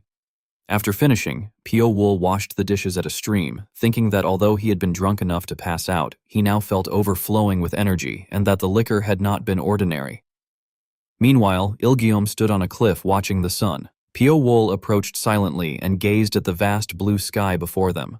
Closing his eyes, he described how it scattered as if blocked by peaks, then gathered again, swayed like in the wind, then calmed down, ever-changing yet still clouds. Ilgium remained silent, thinking that some people were taught their whole lives and never understood, while others opened the door after seeing once, and that this was why the world was unfair. A golden aura began to emerge from Pio-wol's body as he said that he would not forget this kindness. Ilgium asked why he was thanking him when he had realized it himself, then said that the old man needed some rest and told Pio-wol to go down, adding that he should leave the child there. Pio-wol, confused, questioned this, and Ilgium explained that the child had learned major techniques from Soroyumsa and even reverse Guanyin demon art, and although he could endure for now, he would eventually go mad and destroy himself. He said the child needed to learn how to control himself. Pio-wol then asked if that meant the child would become a Taoist. Ilgium chuckled and replied that not just anyone could become a Taoist and that it all depended on destined ties. For now, he would keep the child and teach him how to control his mind, and whether he became a Taoist or not would be for him to decide later. Pio-wol frowned and asked why Ilgium was showing them such kindness. Ilgium gazed at the sky and said that Pio-wol would understand once he lived to that age, explaining that some things were seen even when one did not want to see them and that worries piled up, which was how one ended up meddling. Upon hearing this, Pio-wol widened his eyes and said that he understood. Ilgium smiled and told him to go on now. Pio-wol then descended the mountain while Ilgium watched his back. At that moment, the sect leader approached and said that he was really going to miss him, addressing him as senior uncle. Ilgium frowned and called him a brat, asking what he was upset about now. The sect leader replied that even when his disciple had begged for a single sip, he would not budge, yet he had given all of it to Pio-wol. Ilgium laughed and said that there was no point wasting it on someone who would not even understand its effect, adding that treasures always had their destined owner and that Pio-wol was someone who could create something from nothing, so he deserved it. The sect leader, curious, asked if it was truly that much, then inquired whether that child would become his junior. Ilgium snorted and said that those stiff old fools would riot over disrupted order, dismissing the idea of a junior disciple and explaining that he was merely teaching the child a few things, telling him not to worry. He added that the child was a rare monster in the world and that the existence of such a child meant the flow of fate was twisted. The sect leader then asked if that meant Pio-wol was also a monster. As Pio-wol bowed and left, the two stood on the cliff watching him. Ilgium finally said that that one was something beyond a monster. At the Gunhyeon horse market, people were bustling and loudly advertising that a horse mixed with the blood of the famous western steed, the Fergana horse, cost 10 gold niang, and that they would offer a peerless horse in return. Someone pushed forward, called out to Pio-wol, and told him to come over, adding that if he went elsewhere he would be cheated, but that he himself would sell cheaply. Pio-wol asked where Sangwon-yok was. Sangwon-yok wondered who was looking for him and began to introduce himself, saying that he was that Sangwon, but Pio-wol merely glanced at him, and that gaze caused him to falter. Daeyong pointed and demanded to know where Pio-wol had come from, telling him to show proper respect at once, but Sangwon-yok, frightened, slapped him hard and shouted at him, asking if he was trying to get them killed and calling him a bastard. He explained that the man before them was the one who had wiped out the White Tiger sword unit of Wujiam Mountain Manor, then nervously asked what had brought such a great hero to the horse market. Pio-wol questioned whether there was even a decent horse there, remarking that all he saw were useless nags meant to fleece people, and said he would pay the proper price. Later, he rode away on a horse. Sangwon-yok, sweating, let out a breath and remarked that Pio-wol had really just come to buy a horse, though he worried that Wujiam Mountain Manor would not stay quiet and wondered if things would be all right. As night fell, Hong Yeseol sighed and said she had known something was suspicious, accusing someone of daring to try to kill her to cover up the contract and adding that this was why one should not take second-hand jobs. Feeling a sharp pain in her waist, she remarked that she had not expected those damned Taoists to notice and chase her so quickly, yet wondered whether, for dealing with the Wudang sect, she had gotten off cheaply. As she loosened her hair and let it fall, she glanced aside, brought her hand to her lips, and murmured Pio-wol's name. That evening in Nanyang, Pio-wol sat in a busy tavern where people were arguing loudly, complaining that there were no empty seats, shouting at each other, blaming one another, and cursing a Taoist. Sekang shouted not to shift the blame, but Minji suddenly cried out and spotted Pio-wol in the distance. The two froze, locking eyes. Minji then smiled brightly and exclaimed that it had been so long, calling him a handsome big brother and asking if she could join him. Pio-wol closed his eyes and told her to sit. She sat down, thanked him, and asked what had brought him there and whether he was traveling somewhere. He replied that it was something like that and asked about the others. Minji smiled and said it was something she could not talk about. Pio-wol wondered if she was on a mission and asked whether they had planned to meet there and if the leader had come as well. She laughed awkwardly and said he never gave up, explaining that she was meeting the blood monk there and that if the leader had come there would have been a bloodbath since the Black Cloud mercenary group had suffered heavy losses and he was furious. Pio-wol nodded, said he understood, and stated that he would leave first before quickly departing. Sekang, sweating, cursed his bad luck for running into Pio-wol in such a vast world. Minji let out a relieved sigh. Sakang then remarked that being on that road at that time felt ominous and worried that he might be dragged into trouble again. At Tianzhong Mountain, Myong held a document and said that it was the IOU his grandfather had written when he borrowed money from Gumsan Manor. Cha In-jeol, standing before him, said that, as could be seen, it bore Great Hero Jin's seal, introduced himself as Cha In-jeol, the King of Salt and head of Gumsan Manor, and stated that the repayment date was the end of next month. Myong frowned and said that 10,000 nyang was hard to believe. Cha In-jeol explained that the money had been borrowed at the end of last year, and that at the time their lord had handed over 10,000 gold nyang, adding that Myong did not have to believe it since the IOU was genuine and could be checked by an expert if necessary. Myong thought to himself that his grandfather, Jin Myong, the falling sun divine sword and one of the 8 constellations, would not have borrowed money from a place like Gumsan Manor without urgent need, making it hard to believe, yet the seal was undoubtedly his grandfather's, leaving him wondering what had happened. Cha In-jeol frowned and reminded him that the due date was the end of next month, instructing him to repay 10,000 gold nyang plus 7,000 in interest, adding that he had only come to deliver the message and that their manor had never failed to collect a debt. Myong raised his voice and asked if he was threatening the Jin family. Cha In-jeol laughed and said he would not dare threaten them, but warned that the power of that piece of paper should not be underestimated and suggested it might prove useful elsewhere, for example in places like Seoldo Manor. Myong thought that the situation was troublesome. As Cha In-jeol turned to leave, he added that nothing bad would happen as long as 17,000 nyang was repaid by the end of next month, then exited the room. Myong closed his eyes and lamented that the great Jin family had come to this, wondering what he was supposed to do. Outside, rain poured heavily as Pio Wol took shelter in a cave. Young Cheol Hwan called out to him, asking if the young man would help him. Han Bu-yong told him to hurry, and as they entered, Cheol Hwan complained that the servants could not have known it would suddenly pour. Bu-yong smiled and thanked Pio Wol, saying she had survived thanks to him. Cheol Hwan sat before Pio Wol and remarked that he had found quite a nice spot, suggesting that since they had met like this, they should introduce themselves. He introduced himself as Young Cheol Hwan, while Bu-yong introduced herself as Han Bu-yong and apologized for barging in suddenly. Pio Wol responded simply by stating his name. Cheol Hwan smiled and said that now there were more people, but the fire was small, suggesting they add the firewood they had gathered. He then asked if Pio Wol was heading to Yeonam and said that if it was about the Jin family, he would like to stop him, warning that the Jin family's downfall was not far off. Pio Wol questioned why the Jin family was falling. Cheol Hwan explained that Seoldo Manor, the original owner of Cheonjong Mountain, had returned. Pio Wol repeated the name, still confused. Cheol Hwan pointed at him and remarked that he really knew nothing, then said that since he owed him, he would explain. He recounted that Cheonjong Mountain, now the base of the Jin family, had originally belonged to Seoldo Manor, that the Jin family had driven them out and taken it, and that after being expelled, Seoldo Manor had secretly rebuilt its forces and grown stronger. He added that they had recently returned and were pressuring the Jin family to reclaim their land, and although the Jin family was holding on for now, they would not last long. Pio Wol wondered to himself whether something had happened to the Jin family. At that moment, a stream of black energy shot through the air and struck the blazing fire, extinguishing it instantly and plunging the cave into darkness. The group revealed cunning smiles, while Pio Wol's expression turned serious as he thought to himself that he smelled poison. As the rain grew heavier and the flames flared up, Pio Wol fell into a deep sleep. Cheol Hwan let out a chuckle and remarked that he seemed to be sleeping well, adding that camping alone in such a place took nerve and wondering if he was truly asleep. Bu-yong, resting her hands on her hips, explained that it was dream soul incense, which could put even an ox to sleep instantly, and questioned how someone as delicate-looking as him could possibly endure it, though she added that it felt like a waste to kill someone so handsome. Cheol Hwan cut her off impatiently, telling her to stop the pointless nonsense, kill him, and take his belongings.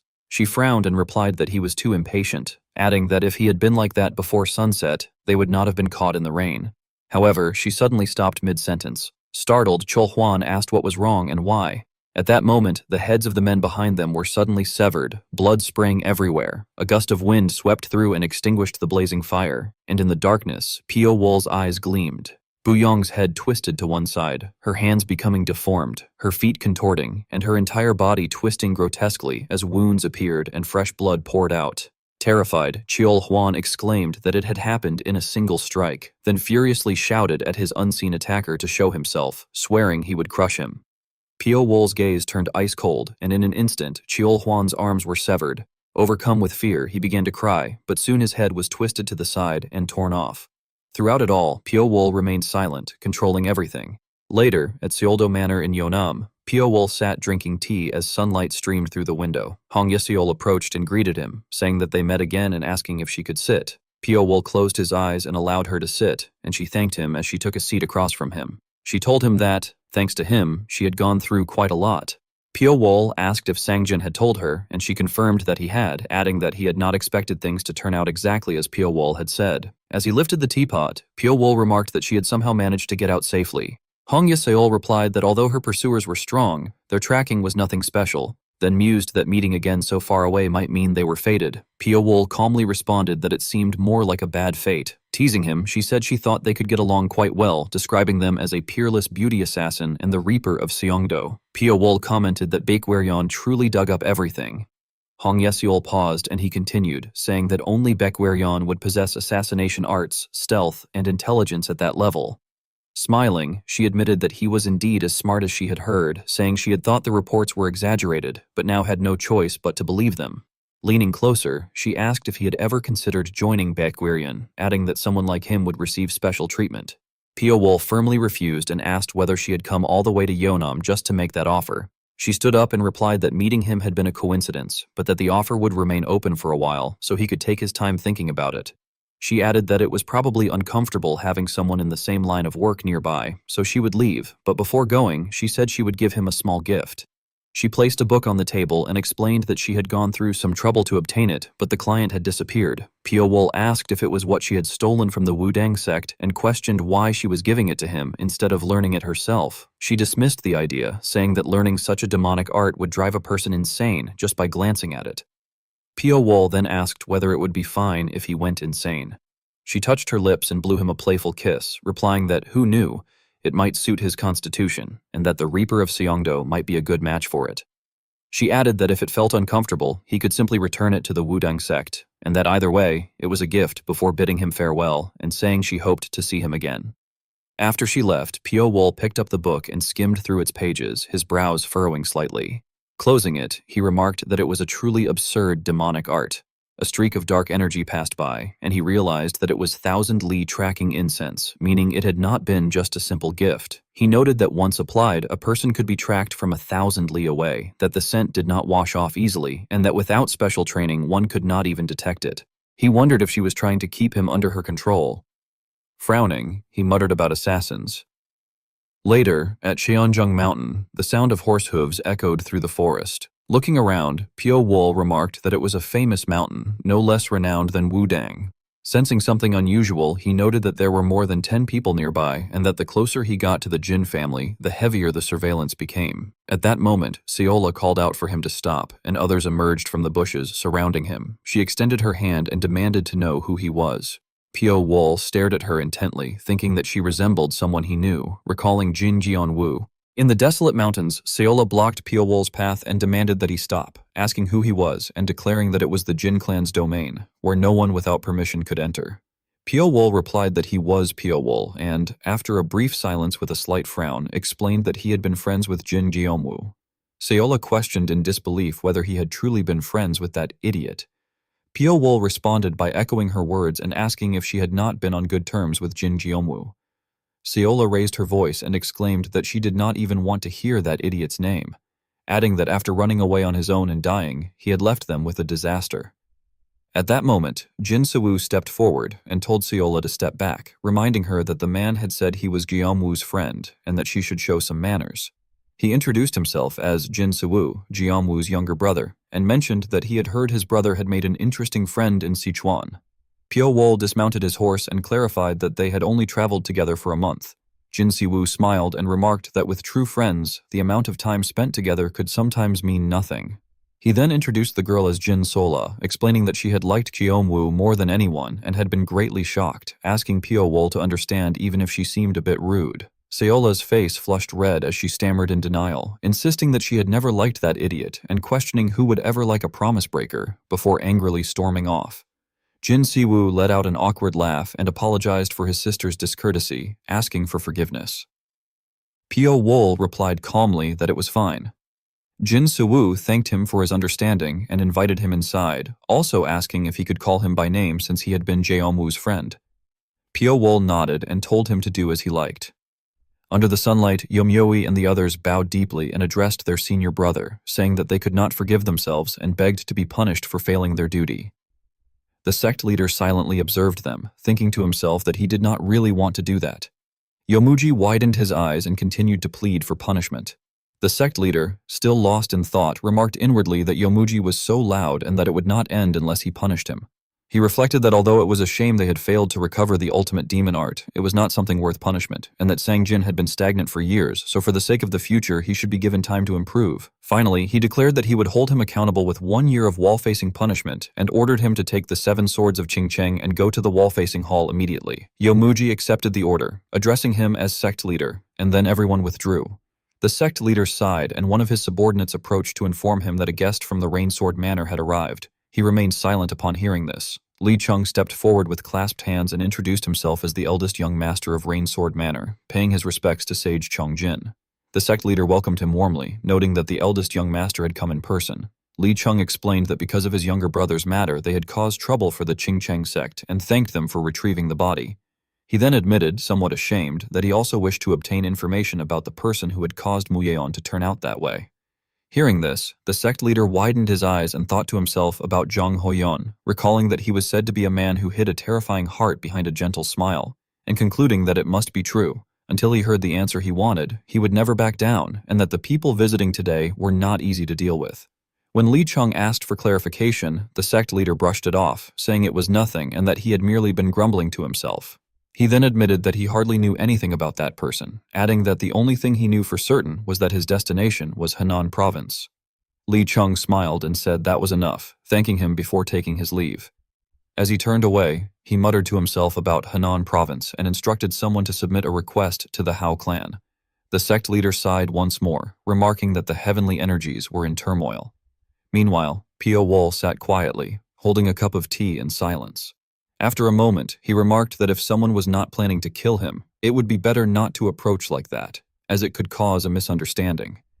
Seola, slightly embarrassed, muttered in frustration and asked whether he had really been that idiot's friend, saying she had never heard Jeonwoo mention someone like him. Pio Wol closed his eyes and replied that he had never heard that Jeonwoo had an idiot younger sister like her either. Seola stormed up angrily and demanded what he had just said, but Pio Wol calmly told her that if that was all she had to say, she should go practice her martial arts and stop blocking the sunlight. Seola clenched her teeth as tears welled up, calling out in anger, but when Pio Wol saw her crying, he seemed slightly puzzled. Her tears fell onto the table, sparkling in the sunlight, and rolled down her cheeks. Pressing her lips together, she asked him to tell her something, anything, about that idiot. Pio Wol fell silent for a moment before beginning that the first time he had met Jin Jianwoo was... Elsewhere, Jin Siwoo greeted and thanked the arriving guests for coming all that way. One of them replied with a smile that they had heard the Jin clan was in danger and could not simply stand by and watch, adding that although they were a branch clan, they were still Jins, and asked that there be no need for formalities. The gathered members remarked happily that now that all the Jin branch clans had assembled, it finally felt like they might be able to do something. Jin Siwoo let out a quiet sigh. At that moment, Seola's laughter rang out brightly. Jin Siwoo turned his head in surprise, wondering if that was truly Seola laughing like that. Seeing her smiling like a small son, he approached and asked what they had been talking about that made her laugh so much. Seola replied cheerfully that it was the story about that idiot. Jin Siwoo, slightly bewildered, asked if it would be all right for him to listen as well. The three of them then sat together at the tea table as Pio Wol continued telling the story, with Seola listening intently. He recounted moments of carrying a girl, traveling with Gaeomwoo through heavy snowfall, fighting alongside him, and training together in green fields. Jin Siwoo listened and burst into laughter, and before they knew it, night had fallen. Elsewhere, Seol Gangyeon asked whether people were gathering at the Jin clan, and a subordinate confirmed that a considerable number had entered the Jin clan estate. At Snowblade Manor, Seol Gangyeon, the manor master, smiled and remarked with a chuckle that they were making their final struggle. He then asked Chief Li about the progress of recruiting talents. Li Yul, the chief steward, closed his eyes and replied that everything was proceeding smoothly, so there was nothing to worry about. Seol Gangyeon smiled with satisfaction and said that if that was the case, then the day they reclaimed their clan's territory was not far off, adding that they would purge the vile Jin clan and plant their banner on Mount Tianzhong. A voice was heard from inside the room asking whether someone had called for a physician, after which it was explained that they had summoned every renowned physician in the region, but none of them had been able to determine the cause, saying they had never seen a case like that before. It was added that, for now, there was no method, but they believed his condition would gradually improve. The speaker further mentioned that collateral blood relatives had also returned and that people had been sent to acquaintances as well, emphasizing that the Jin clan still had enough support from those around them that they would not collapse from something like that. It was concluded that within just a few days, so many people would gather there that there would not even be space left to stand.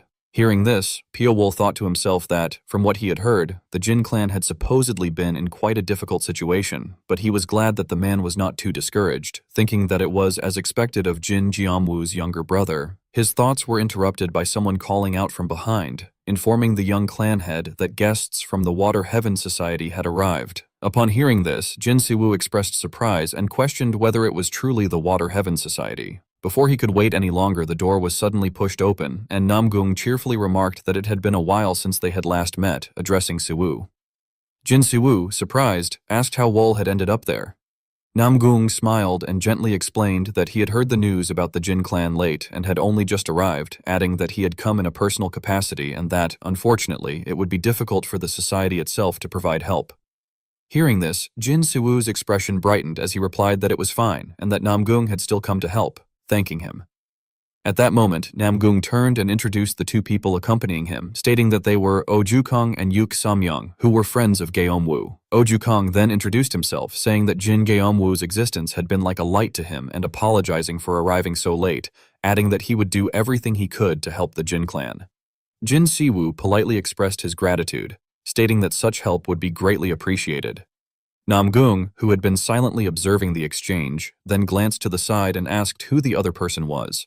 As if recalling, Jin Siwoo immediately turned back and introduced Pio Wol, explaining that this was Pio Wol and that he was speaking to Namgung Wol of the Water Heaven Society. Pio Wol stepped forward and introduced himself as Pio Wol of Chengdu. Namgung politely responded that it was nice to meet him and remarked to himself that this man was no ordinary martial artist. Night soon fell, and the moonlight reflected upon the water below as Li Yule walked slowly along the path. Suddenly, Seol Guangho called out from behind, asking if he could spare a moment, saying that there was something he wished to discuss regarding his manner. Li Yule frowned slightly and told him to proceed. Seol Guangho then explained that among the people who had recently entered the manor, there was a young lady named Gu Sohyeon, and requested that she be assigned to his direct subunit, the Secret Shadow Group.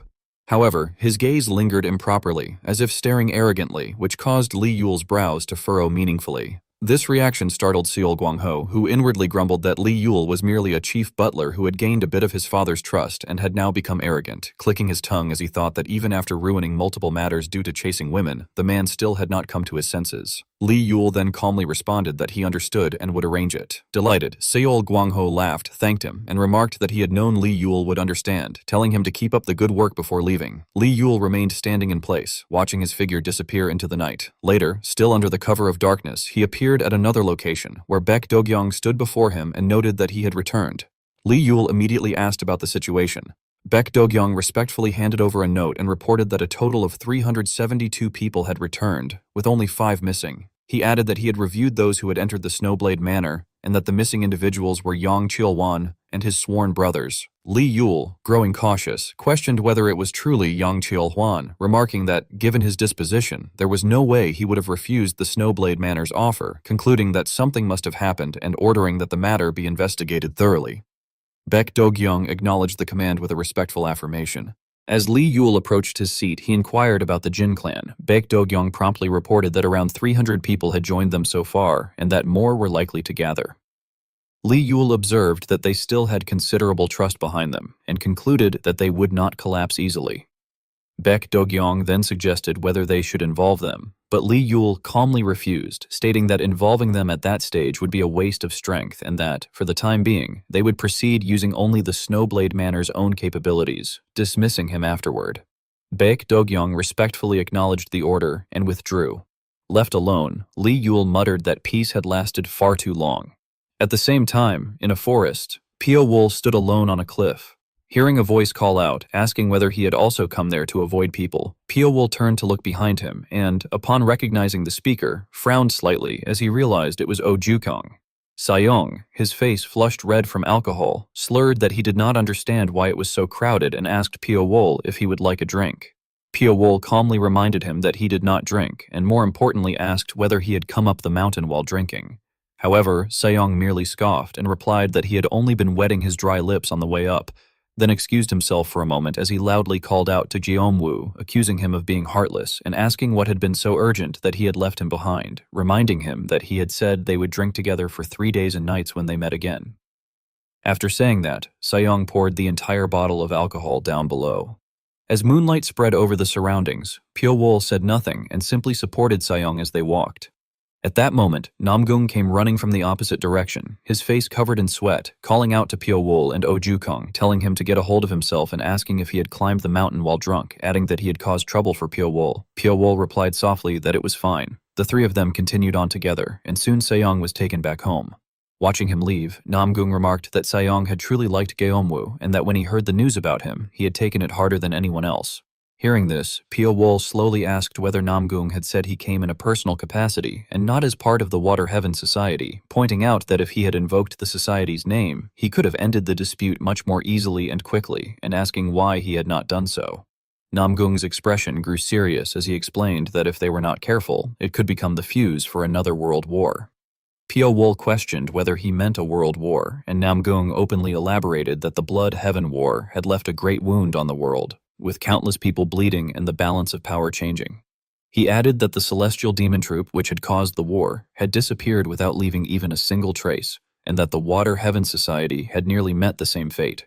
Because of those painful memories, he explained, the society avoided intervening in most matters, and that it was not only them, as many sects were wary that the conflict between the Snowblade Manor and the Jin clan could escalate into another Bloodheaven war. At this, Pyo-wol commented that it was complicated, and Namgung agreed, saying that the Jianghu had been this complicated for quite some time.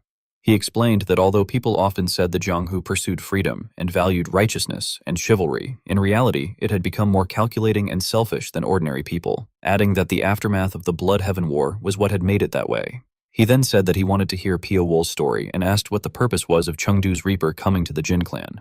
Pyo-wol briefly fell into thought before replying that he did not know how Namgung had learned about him, but that it was because of his ties with Jin Jeomwoo. Namgung frowned and cautiously said that he had heard enough to know something about him, adding that any major sect would have information on him, and since the topic had come up, asked him to explain about being an assassin. Pyo-wol, his gaze still cold, replied that he had not received any requests so far and that it was only personal business, warning him not to cross the line any further. This warning left Namgung momentarily stunned. He then let out a sigh and admitted that he had been overly sensitive, offering an apology.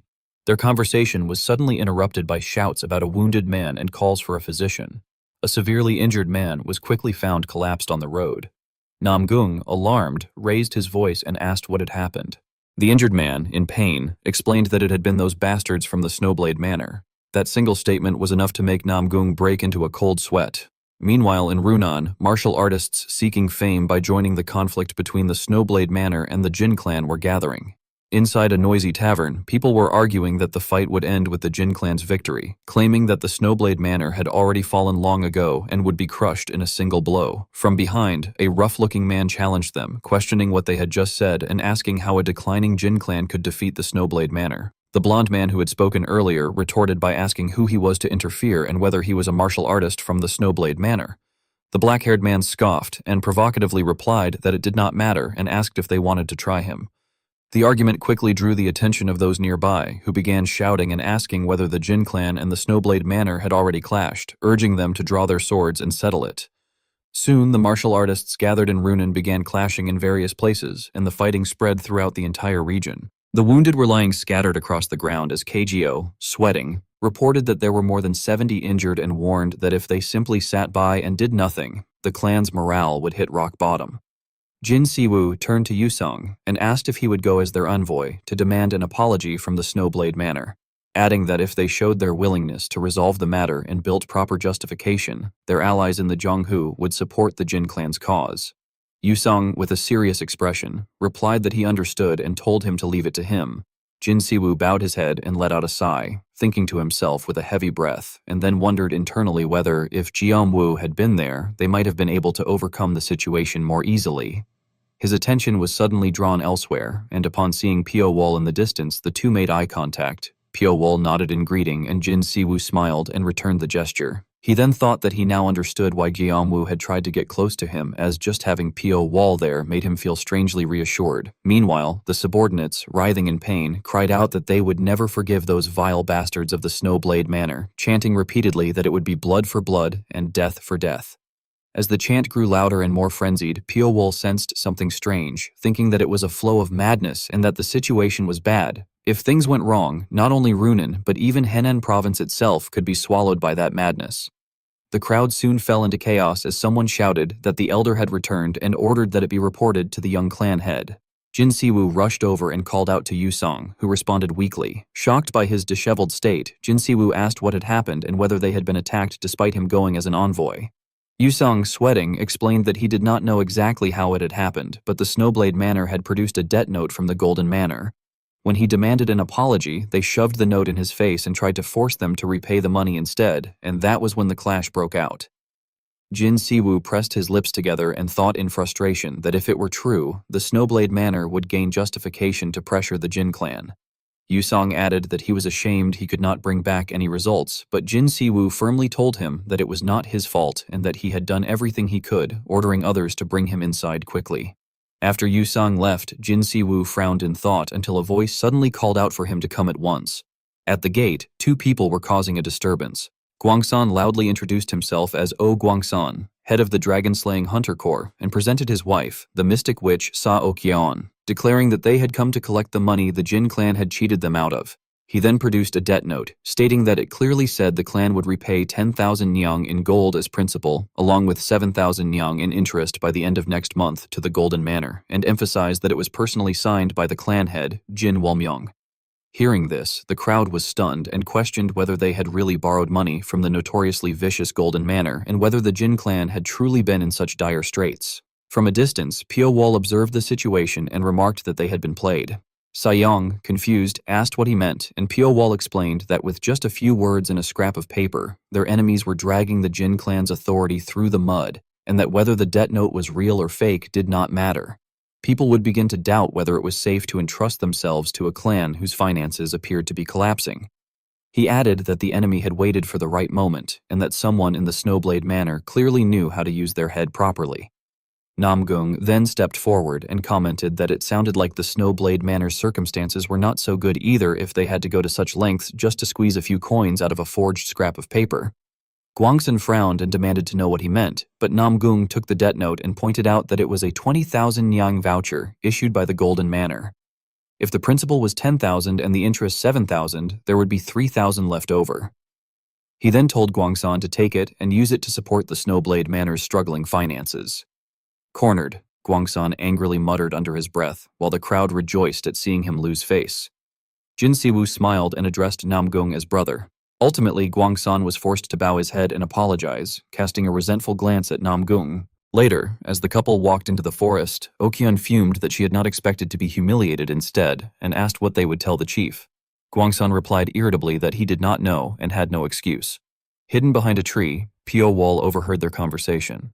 As sunlight shimmered across the surface of a lake, Guangsan and his wife returned to their manor, unaware that Pio Wall was following closely behind. Removing his cloak, Pio Wall's body gradually darkened, his face turning black and making his red eyes stand out as he transformed into someone else. Approaching the guards at the gate, he introduced himself as Yu Kyung Pyo from the Golden Manor and explained that the manor master had said they had forgotten to take one money voucher, so he had been sent to deliver it. The guards, confused, exchanged glances, but ultimately allowed him inside. Within the manor, he saw that it was also filled with the injured and remarked to himself that things there were not much different. Catching the scent of blood, dust, and medicinal herbs mixed with a faint powdery smell, he deduced that it was Sa Okyeon and wondered if she was in the inner courtyard. Activating the phantom breathing technique, he slipped past the guards and entered the inner area undetected. Noting that it was busy outside but quiet within, he thought he could now release the technique and began to move faster. Suddenly, he sensed something strange as an attack was launched at him, but he quickly leapt forward and avoided it. Realizing the killing intent felt the same as his own, he steadied himself and kept his distance from Hong Yesiol. As Hong Yesiol conjured a pink flame and struck forward, Pio Wall gritted his teeth and gathered strength in his hand. The two clashed, their hands interlocking as the impact created an explosion. Surprised, Hong Yesiol exclaimed that he had blocked the greater yin strike and demanded to know who he was, while Pio Wall, recognizing her, thought to himself that it was Hong Yesiol. The two stood facing each other. Pio-wol wondered whether Hong Yesiol had taken a job from Snowblade Manor, and reasoned that the one who had tried to shake up the Jin clan using the Zhang Guangsan couple must have been the one who hired her, thinking that things were becoming more and more interesting. Hong Yesiol stared intently at Pio-wol and questioned what that look in his eyes meant, as if trying to confirm who he was. Suddenly, dark red streams of power appeared in the sky. Hong Yesiol realized that the red-masked four demons had interfered and shouted for them to wait, insisting that it was her business and telling them not to interfere. The energy gathered into a red sphere and shot straight toward Pio-wol, crashing into the ground and cracking it into an X shape. The red-masked figures revealed themselves, but Pio-wol had already dodged the attack and looked at them with a serious expression. Guangsong ran in angrily, demanding to know who had done it and identifying the attacker as an assassin. Okyeon ordered everyone to surround him immediately. A dark aura appeared and encircled the red-masked group, and the atmosphere fell silent. Hong Yesiol pressed her lips together and quietly walked away. Guangseng, confused, asked where he had gone and ordered others to find him immediately. Li Yul remarked that she had brought a tail with her and called it foolish.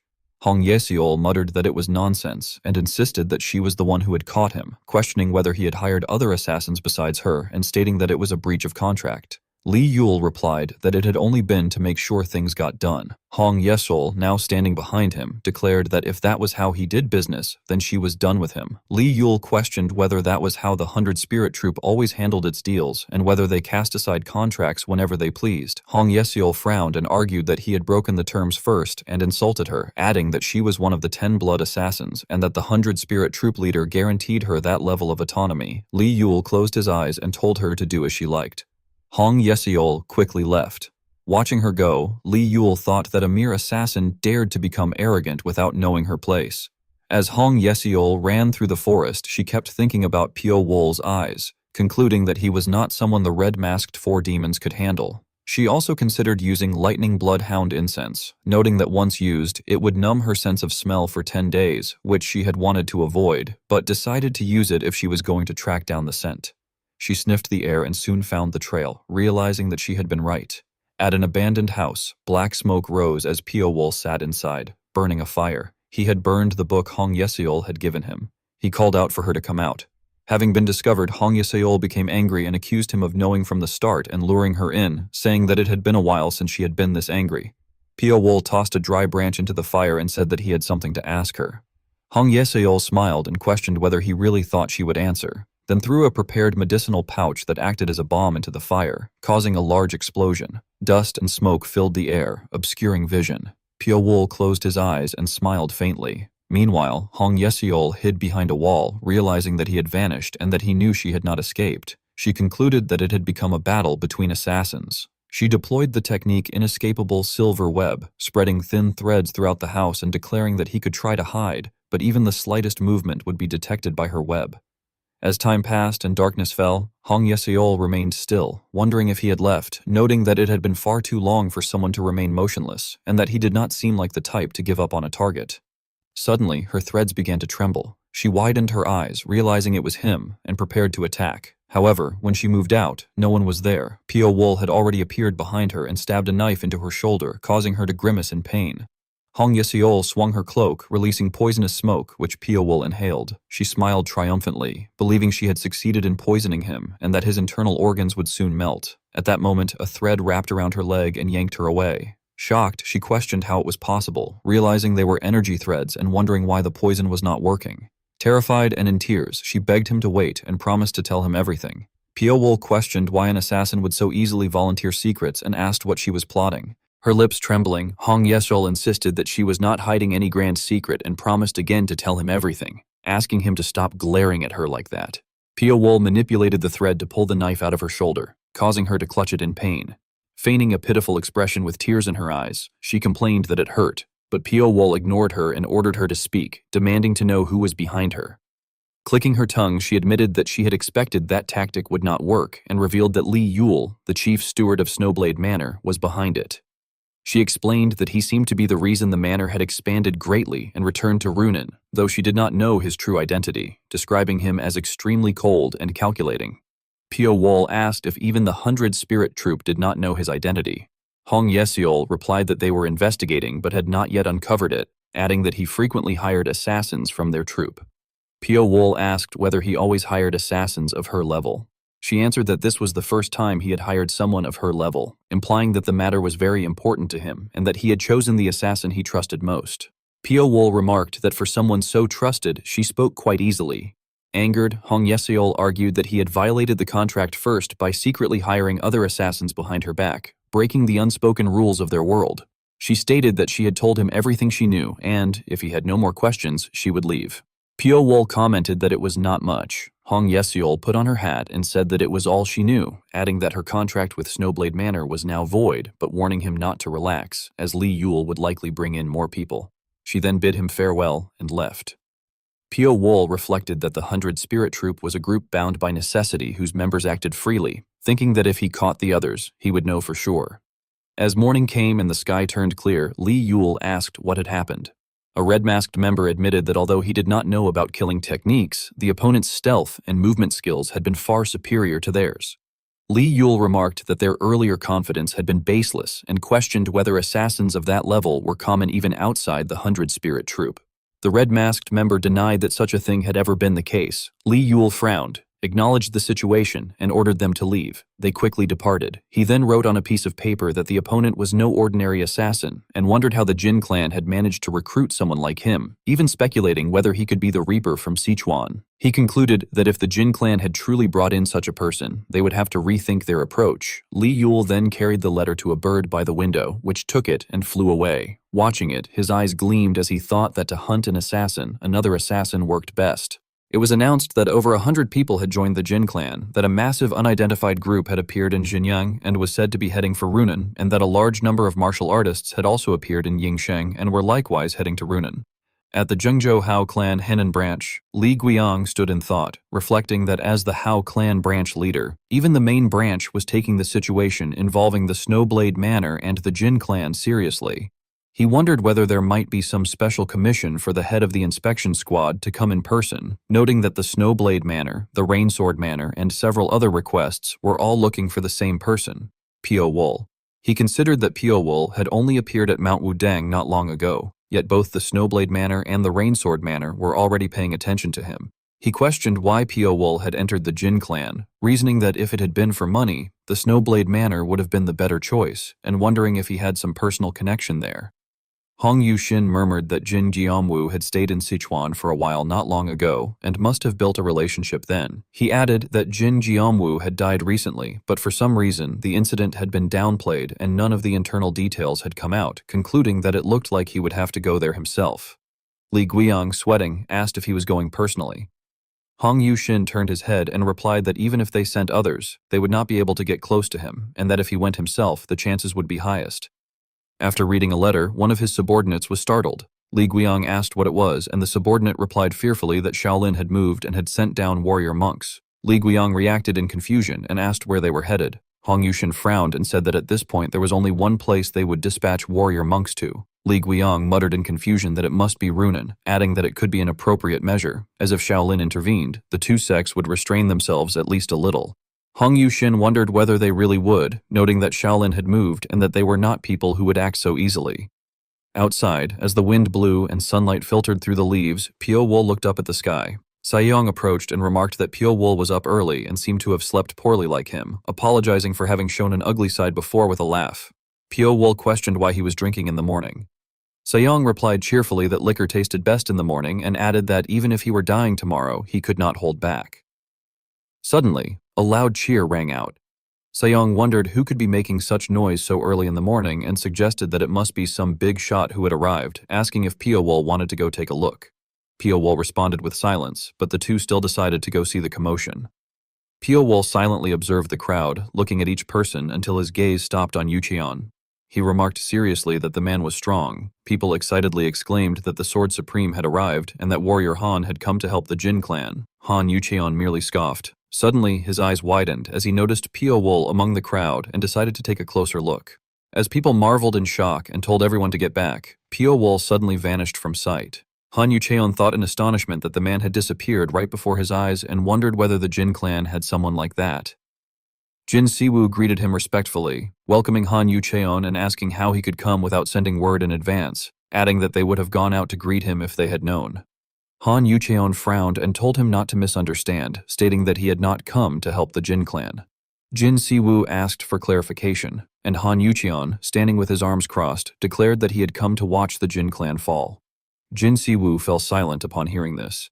As night fell, Pio Wool stood before two large men. One of them approached and said that even if he was tall, he could still tell he was a woman, adding that he did not deal with women and telling him to get lost. When Pio Wool asked for clarification, the man repeated himself angrily. Pio Wool stepped closer and swiftly broke both of their necks, dealing with them efficiently. Inside a residence, silver coins were scattered across a table as people gambled. They shouted that it was double six and that it was up, while another cursed that he was doomed and demanded more money. Pio Wool placed a heavy pouch of silver on the table. The others reacted in surprise and asked if he was trying to join, warning that the stakes at the table were high. He sat down and poured out the silver, and the other players rejoiced, remarking that a god of wealth had descended and urging them to begin, saying they should show the young man a good time. Pio Wool smiled meaningfully. Meanwhile, Hong Yeseol walked alone through the quiet night. Black Tiger approached and asked where she was going. She widened her eyes in surprise upon seeing him and recognized him as Black Tiger. He smiled and remarked that it had been a while. Hong Yeseol asked why he was there and whether he had come in someone's place. Black Tiger replied that he had. She frowned and asked if he knew that the red-masked four demons were present. He said that he did, and that it was the reason she had torn up the request. She asked in curiosity whether he had still come, knowing that. Black Tiger asked if she thought it was just him, adding that Ice Assassin and Dark Phantom had also moved. Hong Yeseol was shocked and questioned why they would go that far over this request. Black Tiger replied that it was because it sounded fun. She asked what he meant, and he answered with a sinister smile that it was the assassin whom she and the red-masked four demons had been chasing. Hong Yeseol fell silent, then pressed her lips together and thought that if Black Tiger, Ice Assassin, and Dark Phantom joined forces with the red-masked four demons, there would be nothing they could not kill, and wondered if all of them had gathered just to kill Pio Wool. In the quiet space, Black Tiger's voice rang out, telling Hong Yeseol to speak. Confused, she asked what he meant, and he clarified that he was referring to the assassin she and the red-masked four demons had been pursuing. She expressed disbelief, saying that the man was not an easy target. Hearing this, Black Tiger mockingly replied that he would not be afraid like her and that he never backed down before even attempting something. Hong Yeseol's gaze sharpened as she questioned him again, prompting him to add that he had already heard the story, that she had suffered a one-sided defeat against the assassin. He remarked that he knew she would never abandon a mission halfway unless that had truly happened.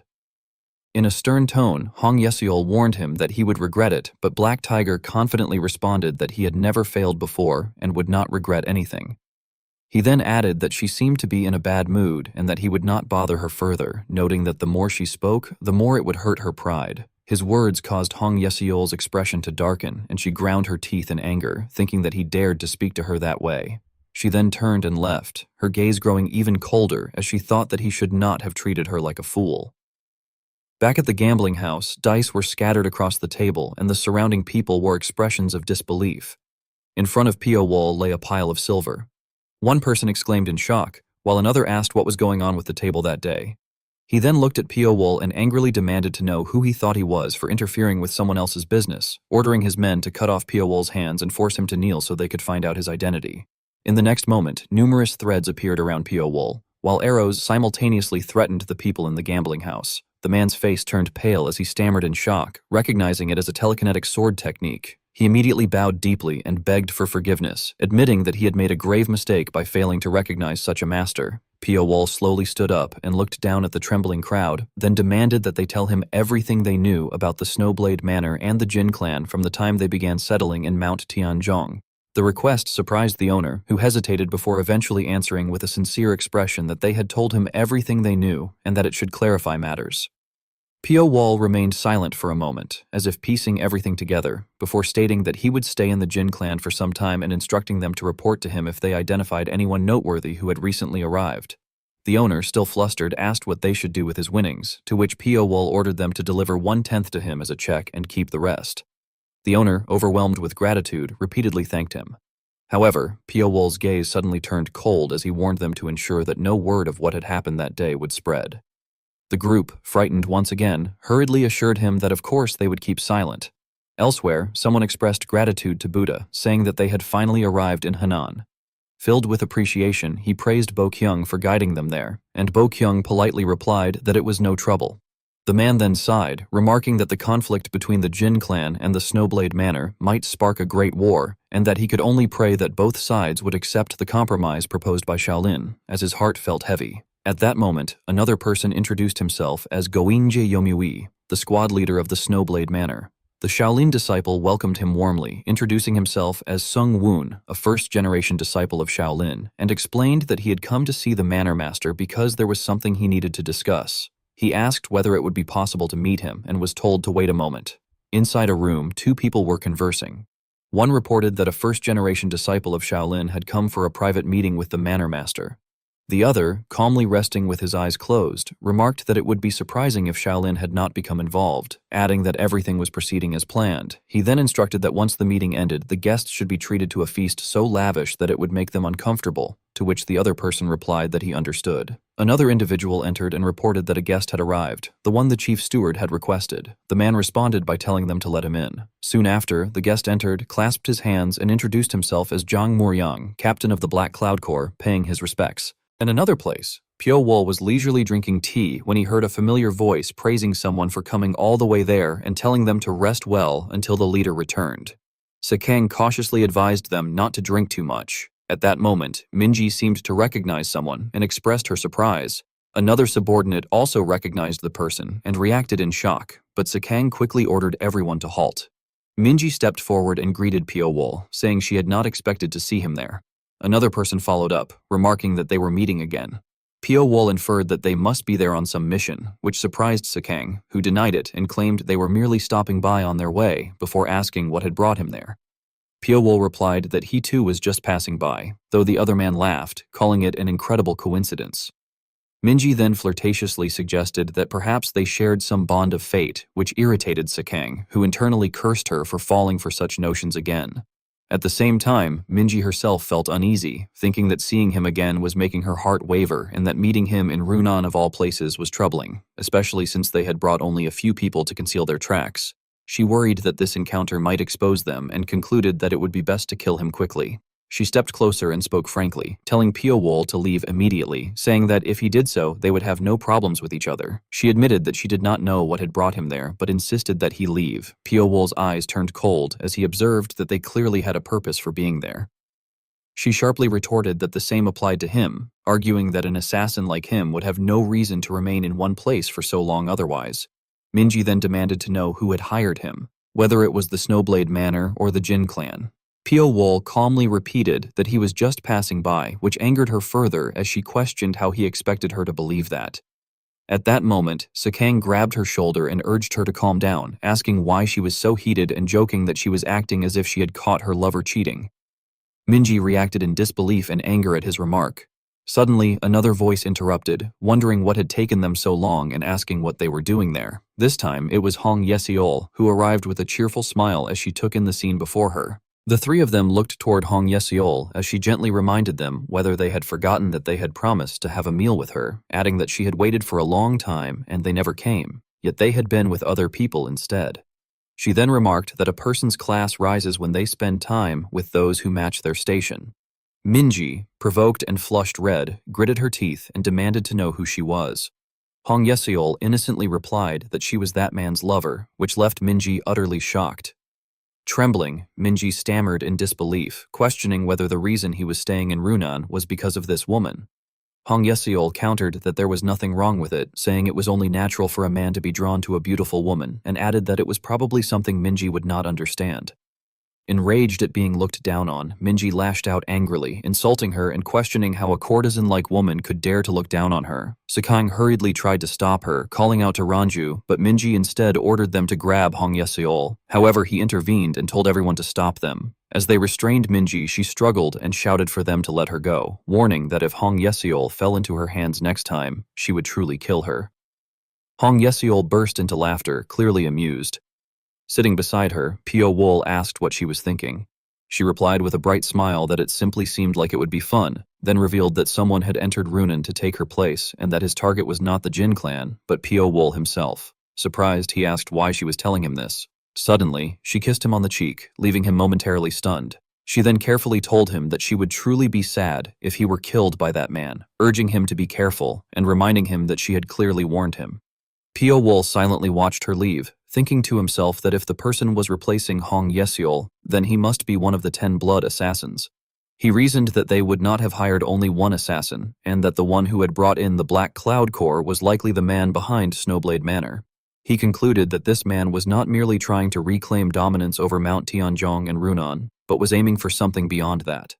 Outside the inn, Pio Wol had already left when he suddenly noticed something ahead. Han Yucheon was standing there waiting for him, emanating killing intent as he remarked that it had indeed been him watching from within the crowd. Drawing his sword, Han Yucheon rushed forward and attacked. Pio Wol calmly avoided the strikes, bending back to evade a flurry of sharp sword attacks before counterattacking with a serious expression. The two clashed head-on, their collision producing a blinding flash. When silence returned, Han Yucheon inwardly admitted that he could not believe the man was able to keep up with his movements. He then demanded to know his name, and the young man introduced himself as Pio Wol. Han Yucheon expressed disbelief, saying that just as Gaiyong had said, he was indeed reckless. Curious, Pio Wol asked if he meant Wan Gaiyong. Han Yucheon confirmed it, stating that he was that child's master, the Sword Supreme Han Yucheon, and asked whether Pio Wol had also come because of those children's deaths. Pio Wol affirmed that he had. Han Yucheon went on to explain that he had always warned Gaiyong that if she stayed beside someone like Jin Gyomwoo, she would not live long and needed to be careful, but his foolish disciple had not listened and had returned as a cold corpse. When Pio Wol asked about her cause of death, Han Yucheon revealed that there had been a sword wound on her forehead no bigger than a fingernail, through which an enormous force had entered and completely destroyed her brain, like a strike from a master of inner energy control. He lamented that his precious disciple had died so horribly and declared that he could not forgive Jin Jiomwu, who had led her into traveling the Jianghu.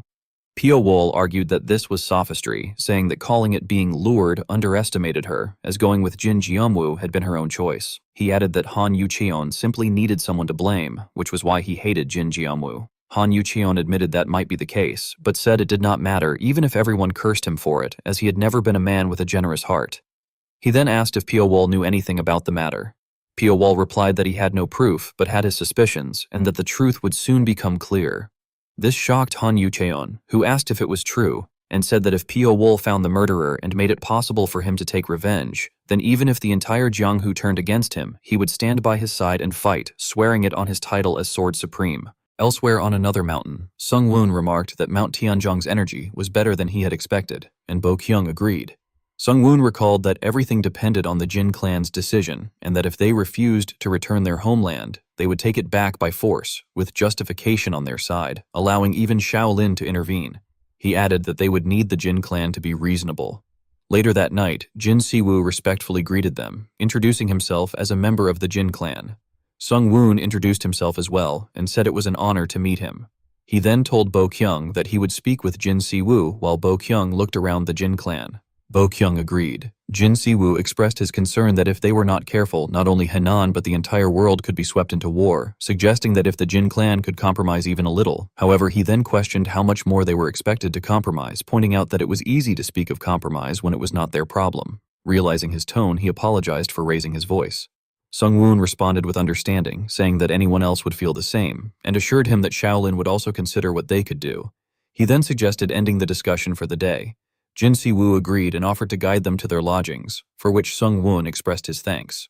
Afterward, Bo Kyung was called out to and happily recognized Namgung. Namgung said he had heard Shaolin had sent someone and had a feeling it would be him. Bo Kyung asked what had brought him there, wondering if it was also due to his ties with Jin Siwoo. Namgung confirmed this and suggested they have tea instead of standing around. As they sat under a tree, Bo Kyung sighed and remarked that Snowblade Manor had no intention of backing down. Namgung asked if they had been that stubborn even with Shaolin at the front. Bo Kyung explained that Shaolin's authority had not worked on them, and that whenever they seemed at a disadvantage, they deflected and told them to speak with the chief steward instead. Surprised, Namgung asked about this chief steward. Bo Kyung said he had heard the man was extremely capable and widely praised within Snowblade Manor. Namgung fell into thought, saying that if he was that capable, he should have appeared in the Water Heaven Society's intelligence network. He added that persuading the Jin clan would not be easy either, given that Jin Wolmyong had suddenly collapsed and Jin Jiamwu had been murdered, and that if the Jin clan yielded under such circumstances, they would not survive. Bo Kyung anxiously asked if he could not help, but Namgung replied apologetically that when he thought of Jin Jeomwoo, he could not bring himself to tell the Jin clan to yield, asking for his understanding. He then suggested they rest for the night and talk again tomorrow. Bo Kyung reluctantly agreed. Later, Bo Kyung stood outside a room and called out, announcing that it was him and asking if he could come in, wondering if his senior was already asleep and noting that he usually read scriptures before sleeping. Receiving no response, he peeked inside and saw Sung-woon sitting upright in a chair, his face unmoving. As Bo Kyung approached, he grew increasingly alarmed and called out again, his voice rising in panic until he finally shouted for his senior. Upon hearing a shout, Namgung rushed inside and demanded to know what was going on, only to freeze at the scene before him. Bo Kyung, looking panicked, exclaimed that Senior Sungwon was in a dire state, which left Namgung stunned and stammering in disbelief as he questioned what had happened. His gaze then fell upon Sungwoon's neck, where he noticed a sword mark on the back and realized, with shock, that Sungwoon had been assassinated. Soon after, several more people gathered in the room. Jin Siwoo widened his eyes in astonishment, while Bo Kyung sat in a corner, overwhelmed with guilt, blaming himself and admitting that it was his fault for leaving Sungwoon alone until late. He then declared that at daybreak he would leave the Jin clan and insisted that they must escort the body to the Minor Thunder Temple as quickly as possible to uncover the cause of death and identify the mastermind. Jin Siwoo hurriedly tried to stop him, urging him to wait and arguing that they could also find the mastermind there. However, Bo Kyung, losing patience, demanded to know how that would be possible, pointing out that the Jin clan did not seem capable of tracking down the assassin. In response, Jin Siwoo insisted that if it were that person, then the cause of death could be revealed. This made Bo Kyung question who he meant. At that moment, Pyo Wol appeared, stating that he had brought that person. Jin Siwoo, surprised, recognized him as the great hero Pyo Wol. Seeing this, Bo Kyung became even more alarmed, unable to believe that Pyo Wol, the Reaper of Chengdu, had been staying with the Jin clan, and he immediately considered him the most suspicious individual. Pyo Wol calmly surveyed the surroundings and sat down to examine the body for clues. Bo Kyung, still anxious, warned that if Pyo Wol lacked confidence he should withdraw, adding that he was already suspicious of him. Namgung sharply reprimanded Bo Kyung for his outburst. Pyo Wol, after a moment of thought, stated that he would step back, reasoning that no matter what he said, Bo Kyung would continue to suspect him, and that even if he found the culprit, it would hold no meaning under such circumstances. He then silently looked at Bo Kyung, whose expression faltered under his gaze. Pyo Wol coldly questioned whether Bo Kyung truly wanted the mastermind exposed, or was merely seeking a scapegoat after failing to protect Songwoon. Struck by this accusation, Bo Kyung clenched his teeth in frustration and declared that he could not entrust the matter to Pyo Wol, deciding instead to send a messenger to the main temple to call for reinforcements. Namgung attempted to stop him, but inwardly worried that this would only give the Minor Thunder Temple a reason to become deeply involved, further complicating the situation. Suddenly, someone rushed in with urgent news, reporting to the young clan head that the patrol squad sent to track the Snowblade Manor's movements had been wiped out. Jin Siwoo reacted in disbelief, while others grew restless, arguing that they could not remain idle, and that failing to respond would cause allied martial artists to lose confidence and leave. They insisted that troops be sent immediately to retaliate. Feeling the pressure, Jin Siwoo reluctantly ordered the immediate mobilization of the Iron Squad, and the others responded in unison, acknowledging his command. Namgung, recognizing the gravity of the situation, lamented that at such a critical time, neglecting the Minor Thunder Temple issue would only lead to greater problems. Pyo Wol then remarked that this was no coincidence and that everything had been meticulously planned from beginning to end. When Namgung asked by whom, Pyo Wol gave no answer, though inwardly he concluded that, even without close inspection, the act bore the unmistakable mark of an assassin. He reasoned that in Runan there could not be many with such skill and deduced that the assassins of the 100 Spirit Troop had begun to move. He further inferred that they had used Sungwoon's death to draw in the Minor Thunder Temple, creating a far larger and more complex scheme than expected, one that went beyond merely seeking dominance over Runan. As events unfolded, the Jin clan's Iron Sword Squad carried out revenge for the patrol squad's deaths, to which the Snowblade Manor retaliated, causing a cycle of vengeance to spiral. Fierce battles continued day after day, draining Runan of its vitality. Concerned about the broader impact on the Jianghu, many sects turned their attention to Runan, and as the conflict intensified, even more martial artists became emotionally invested. It was no longer merely a conflict between the Jin clan and the Snowblade Manor. Around that time, renowned martial artists who had been making names for themselves in the Jianghu began joining the Jin clan one after another, including the master of Illusory Mountain House and the merchant Jian Gon. Later, inside a room, Bo-kyung kept vigil over the coffin. Namgung entered carrying food and urged him to eat something, but Bo-kyung remained silent, his expression dark. After waiting patiently for a response, Namgung set the food down and told him to make sure he ate before leaving. As he departed, his thoughts were troubled, wondering where everything had begun to go wrong and wishing to speak with Pio-wol, though the latter had been staying behind closed doors for days, which he found unsurprising given that Pio-wol was being suspected as the culprit. Meanwhile, Pio-wol stood atop a cliff when his eyes suddenly widened in shock. From below, someone approached, a red-haired figure wearing a mask who looked directly at him. Pio-wol faced him calmly as the man praised his appearance, remarking that it was as outstanding as he had heard. Pio-wol immediately recognized him as the one behind everything, which surprised the man, who laughed and admitted that Pio-wol had noticed right away without even showing surprise. Internally, Pio-wol reflected on the strange and grotesque nature of the man, recalling rumors of sinister arts within the Jung-hu. Narrowing his eyes, he used his insight to see through the man's identity, realizing that he was Black Tiger, which startled the latter. Pio-wol then asked for his name, and Black Tiger introduced himself while observing that Pio-wol was quite remarkable for speaking so calmly. He added that Pio-wol had ended up in a troublesome situation because of his actions, and suggested that if things became too difficult, he could join the 100 Spirit Troop. Unfazed, Pio-wol declined the offer. Black Tiger responded approvingly, stating that it was better that way, as he had finally found an interesting job and would not be able to kill Pio-wol if they were on the same side. Pio-wol then shifted the conversation, questioning why Black Tiger had killed Sung-woon and noting that the backlash would not be insignificant. Black Tiger laughed provocatively, admitting that he was curious as well, and remarking that Sung-woon must have known the Minor Thunder Temple would become involved. He added that, for the 100 Spirit Troop, they could simply retreat into the shadows if the situation turned unfavorable.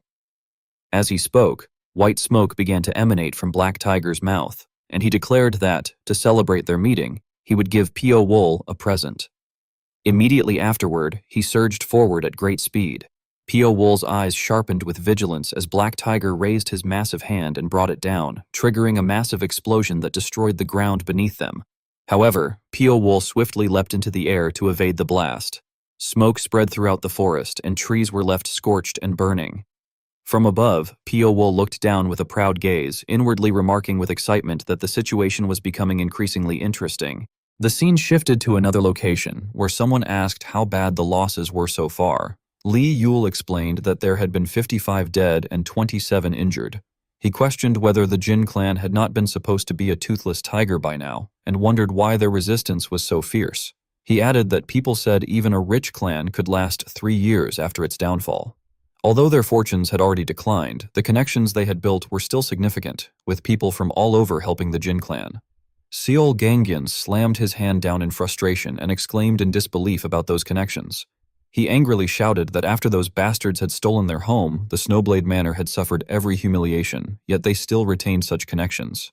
Lee Yul tried to calm him, saying that they might be fierce for now, but it would not last.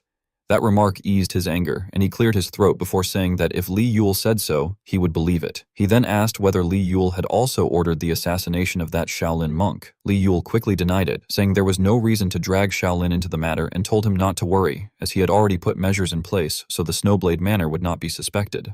Hearing that, Seol Gangyeon felt reassured and praised him, saying he was indeed good at his work and the only one he could trust, then told him to proceed. Lee Yul responded respectfully that he understood. As Lee Yul stepped out with a heavy heart, someone greeted him and asked whether he had just returned from seeing his father.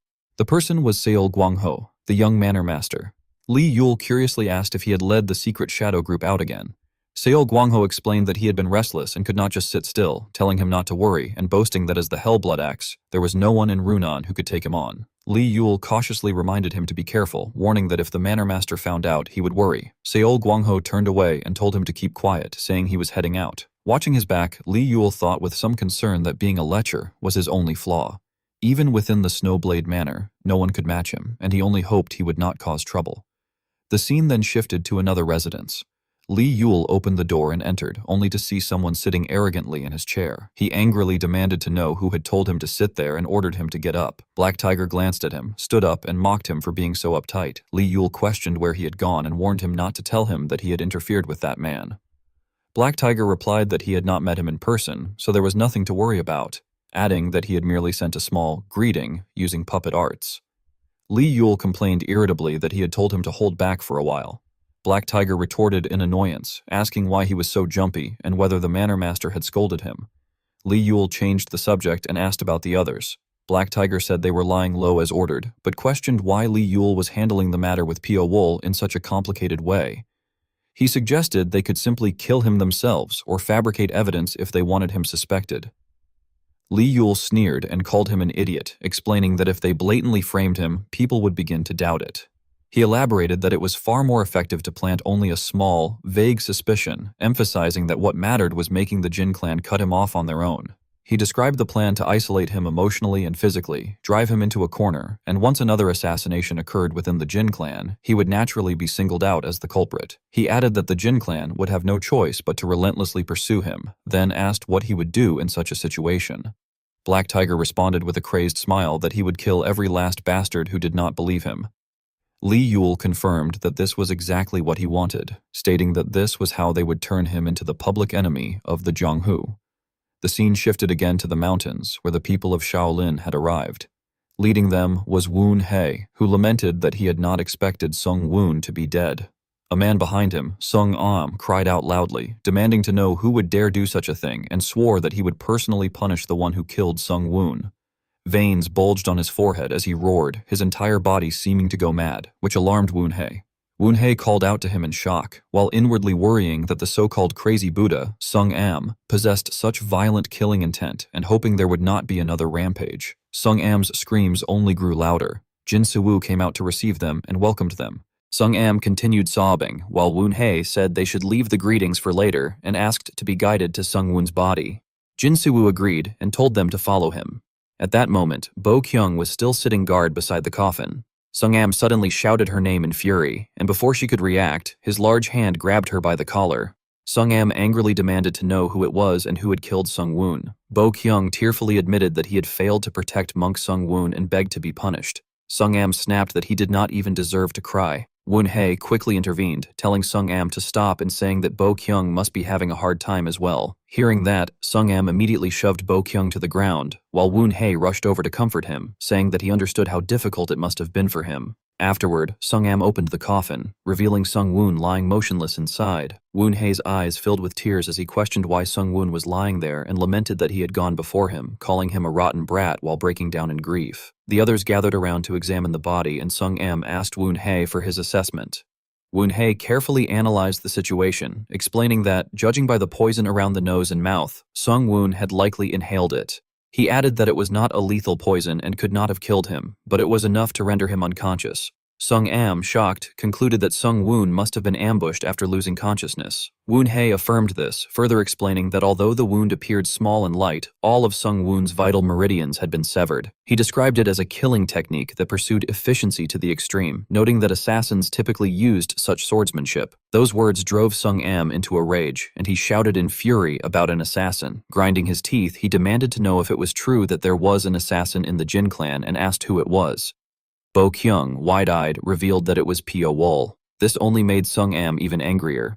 Woon Hei immediately shouted for him not to act rashly, insisting that there was no evidence that Pio Wool had killed Sung Woon. However, Sung Am showed no sign of listening. Meanwhile, Pio Wool was calmly sitting and sharpening his throwing blades when Jin Si-woo burst in, urgently informing him that someone from Shaolin had arrived and that the situation did not look good, urging him to leave quickly. Pio Wool calmly asked whether they had already decided that he was the culprit.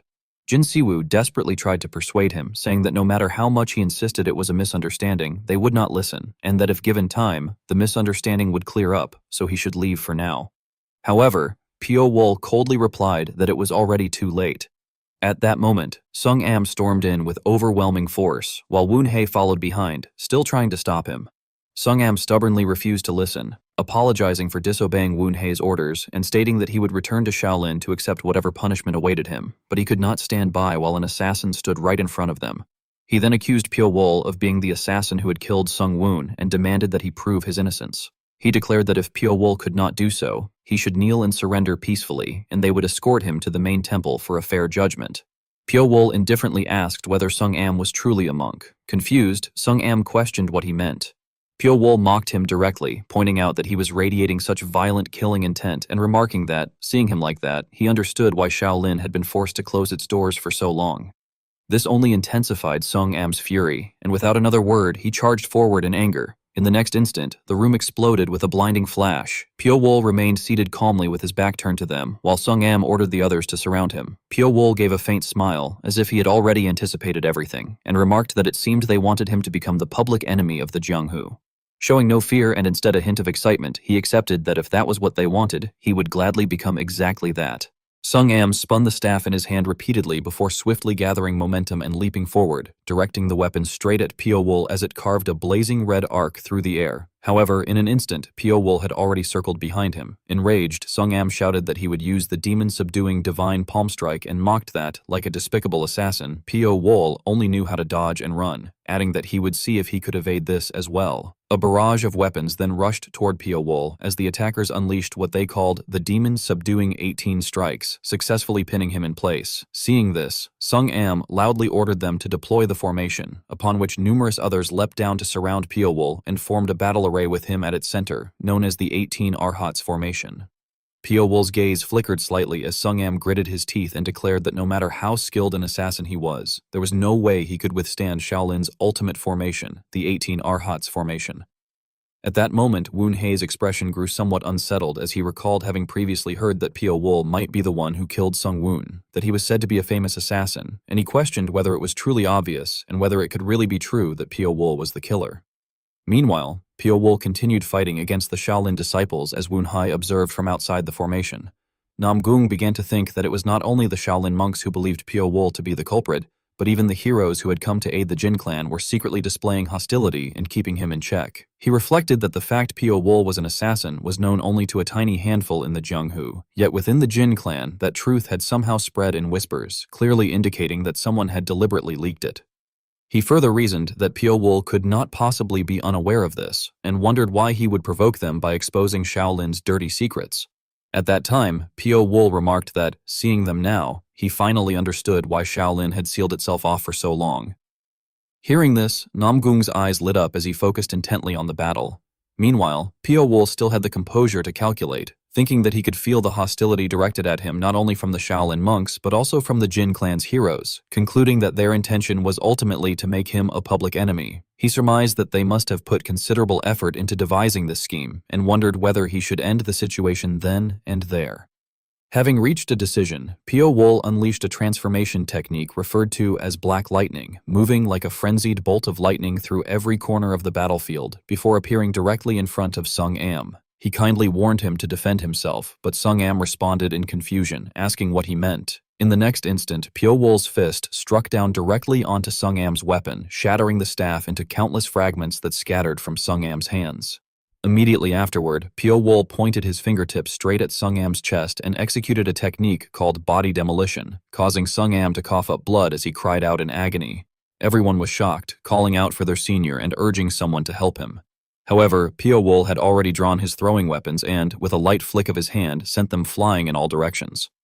Fine threads swept past the Shaolin disciples, causing them to collapse backward, and in an instant, dozens had fallen to the ground, losing consciousness where they lay. Witnessing this, Woon Hei stood dumbfounded in astonishment, as did Jin Siwoo and Nam Gung. Nam Gung widened his eyes and exclaimed in awe that Pyo Wol was the Reaper of Sichuan. Meanwhile, Sung Am continued to shout in fury that he would not forgive him.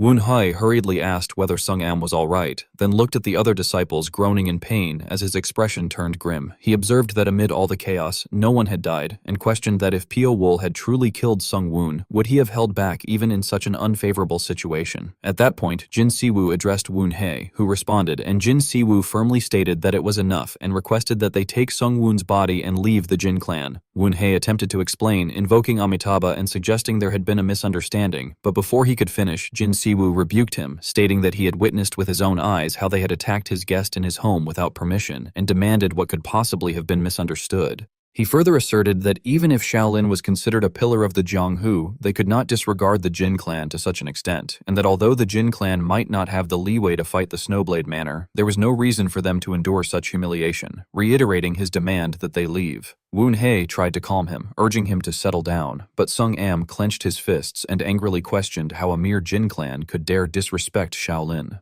Hearing this, Woon Hei let out a deep sigh. Jin Siwoo's face remained calm despite the threat, which only further irritated Sung Am. Namgung then stepped in to mediate, stating that it was enough. Sung Am reacted in disbelief, questioning him, but Namgung pointed at him and declared that he was done tolerating such an attitude. He warned that if Sung Am wished to bark and bite like a rabid dog, he should not hide behind Shaolin, accusing him of trampling Shaolin's 1,000-year honor under his feet. He added that if Sung Am disliked what he was saying, he could come at him any time. Not as Namgung Wool of the Water Heaven Society, but as the martial artist Namgung Wool. This provoked Sung Am to grind his teeth in fury as neither side showed any intention of backing down, each revealing their own strength. Sung Am kept hurling insults, calling the other person a bastard, while Woon Hye raised his voice and told him to stop. However, Sung Am stubbornly refused to listen and protested, calling him martial uncle and insisting, even after hearing what had been said. At that point, Woon Hye truly released his killing intent and demanded to know whether Sung Am was really going to ignore even his words, which startled Sung Am and made him panic. Sung Am quickly replied that he would not. Woon Hye then turned around and declared that they were leaving immediately before walking away. Seeing this, Namgung let out a sigh of relief, while Jin Siwoo still felt displeased, thinking that they had finally driven Brother Pio away. Namgung cautiously remarked that there was something they did not know, and that it felt as though someone had orchestrated the entire scheme to target Hero Pio. He then wondered who it could be, but Namgung admitted that he did not know and told him not to worry too much, adding that it seemed Pio had a plan as well.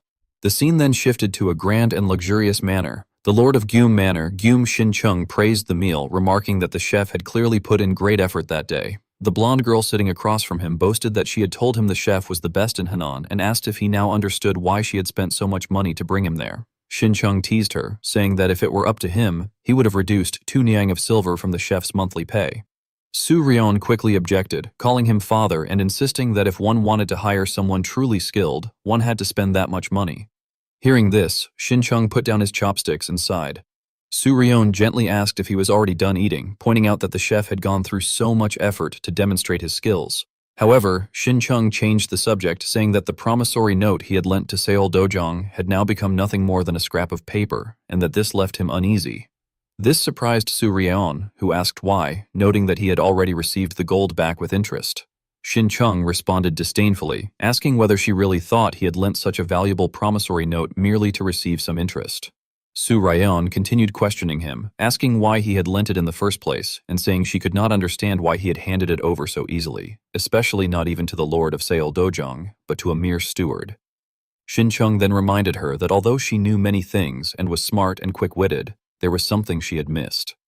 Confused, Su Ryeon asked what it was. Shin-chung advised her to remember that in Jianghu, what could not be seen was more dangerous than what could be seen, adding that someday, when she sat in his place, she would understand the meaning of those words. This left her shocked, and she wondered what kind of person Li Jewel really was. The scene then shifted again, where someone exclaimed in surprise that Shaolin Temple had attacked Chengdu's envoy. Yu Xin found it unbelievable and remarked that they were insane, explaining that although Pio Wool alone could not fight Shaolin Temple head-on, if he chose to act, he could cause great damage. He added that if they failed to eliminate him completely, he was the type of person who would bring endless trouble later, and that if they had known even a little about him, they would not have attacked so rashly. He then remarked that it was Shaolin Temple's problem, but the real issue lay elsewhere. Another person commented that they had heard an assassin had killed Shaolin's monk Seong-un, adding that the man was already infamous in Sichuan province as a vicious killing star, and that he was even said to have a very handsome face. Upon hearing this, Yu Xin became anxious, thinking that information about Pio Wool had spread not only within the Jin family, but even throughout the streets of Yeonam, and that although it had been carefully concealed by the Hao clan, someone was deliberately spreading rumors to isolate him. He reasoned that Lord Seol Gang-yan of Seol Dojung was not clever enough to devise such a scheme, and that his son, Seol Gwang-ho, was no different, leading him to suspect that it might be Steward Yi Yul. He reflected that Yi Yul had joined Seol Dojung one day and rapidly increased its power, becoming its true authority, yet nothing was known about his past, his sect, or even his martial arts, making him wonder how Yi Yul could hide his identity so perfectly even from the Hao clan. Yu Xin concluded that Yi Yul must be aiming for something greater, as a person like him would not be satisfied with merely being a steward. As he passed by the disguised Pio Wool, his gaze briefly assessed him, recognizing Hong Yu Xin, while inwardly calculating that it seemed the Hao clan was also closely watching Yeonam, along with the Baekwi Union, Black Cloud Mercenary Corps, Namgung Wool of the Sucheon Association, Sword Ihan Yu Cheon, Shaolin Temple, and even the Hao clan itself.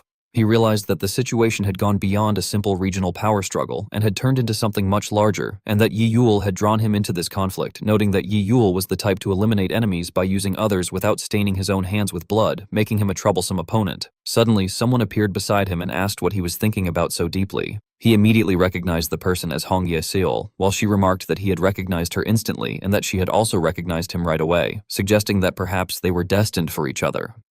Pio-wol responded that she had sprinkled Thousand Li tracking scent on his body, causing her to snort in irritation as she admitted he had noticed and commented that it was boring, while also acknowledging that he was impressive for not leaving Yeonam even after everything that had happened.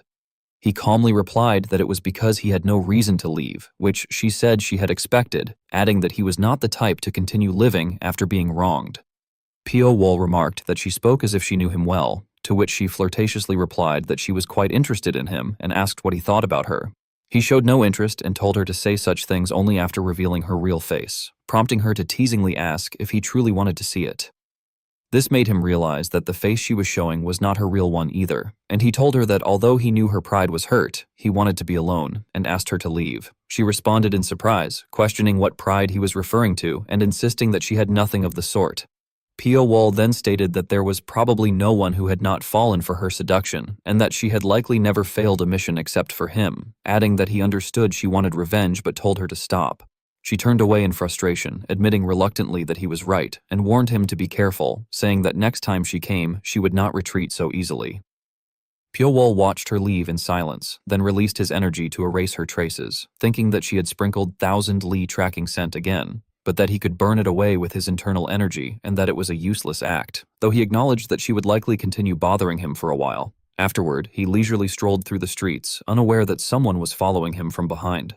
The pursuer thought to himself that just as Black Tiger had said, Hong Ye-seol was meeting someone, and although the man looked ordinary on the outside, she would not meet someone insignificant. He continued to carefully observe Pio-wol, keeping his figure within sight at all times. But in the next moment, Pio-wol suddenly disappeared, causing him to panic as he wondered where he had gone. Seeing that the man seemed to be searching for him, Pio-wol suddenly appeared behind him and spoke, startling the pursuer, who immediately leaped back to create distance. Filled with shock, the man realized that Pio-wol must have noticed him from the start and concluded that he was the assassin mentioned by Black Tiger, admitting to himself that with his current strength, he stood no chance and had to escape with all his might. As he fled, the man left a code phrase on the ground while muttering that he had completed his task and needed to leave quickly. However, something suddenly startled him. Pio-wol had appeared behind him once again. Pio-wol calmly analyzed that a tall pavilion visible from anywhere, red lanterns, and a faded black gate seemed to be the conditions required to write the code phrase, remarking that it was interesting. Hearing this, the man was filled with frustration, realizing that Pio-wol had deliberately allowed him to escape just to deduce the rule behind the code phrase, and he found it impossible to believe. Pio-wol looked down coldly at the person below, and his voice, filled with killing intent, asked whether a tall pavilion seen anywhere, red lanterns, and a faded black gate were the conditions for writing the code phrase, remarking that it was interesting. At that moment, Jake's face turned pale as he fearfully thought that Pio-wol was dangerous.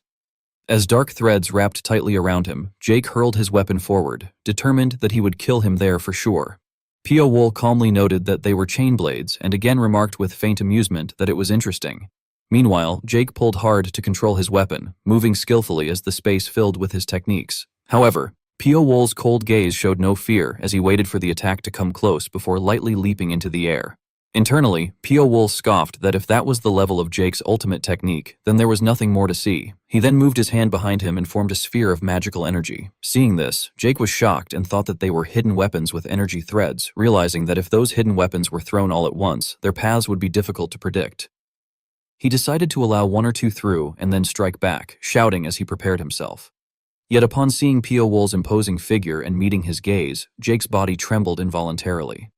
Even so, he steadied himself into a defensive stance, but the moment the attack was launched, he was severely injured. Unable to endure, he collapsed to his knees on the cold ground. Pio-wol then walked toward him step by step, while Jake weakly declared that he would not learn anything from him. Pio-wol stood silently, listening with cold indifference before suddenly bending down closer and stating that Hong Ye-seol had made contact with a dangerous element and that caution was required. Jake was astonished and stammered how it was possible. Pio-wol explained calmly that most code systems were similar, so once one understood the principle, decoding them was not that difficult. Inwardly, Jake stuttered that it was impossible, thinking that if it were truly easy, assassins would not go through the trouble of learning it. Looking at Pio Wall, he concluded in fear that he was a monster, his voice trembling as he recalled that he had been told to face someone like this, and that when Hong Ye-seol said she would give up the mission, he should have realized it. However, Pio Wall paid him little attention and simply walked past. Looking at the markings on the ground, he realized that this was where the assassins communicated, mentioning Bingsal and Amgui, deducing that the latter must be Amgui. He further wondered if the Hongrion 4 ghosts were the same 4 from before and concluded that there were now 6 in Yonam. Since Hong Ye-seol was out, he reasoned that the one called Black Tiger must be the core. At that moment, someone behind him demanded to know who he was and accused him of daring to commit murder near Goom Manor, ordering him to reveal his identity. Pio Wall turned without fear and asked who they were in return. The woman angrily shouted whether he did not know her, Gyum Su-ryon, and declared that he must not be from Yonam. Pio Wall responded indifferently, questioning why someone so important from Gyum Manor was out at that hour. Gyum Su-ryon explained that she was on her way to Seol Dojang to collect money lent to the Jin family and warned that despite knowing who she was, he was acting rudely, threatening to arrest him immediately if he did not reveal his identity. Upon hearing Seol Dojang, Pio Wall's eyes filled with killing intent, which caused Gyum Su-ryon to tremble in fear. She then shouted that he was unpleasant and ordered her subordinates to subdue him at once. The subordinates responded in unison with sinister laughter that they would obey. Outside, the guards at the gate were yawning in boredom when they suddenly noticed movement inside. One of them ordered the gate to be opened and demanded to know who it was.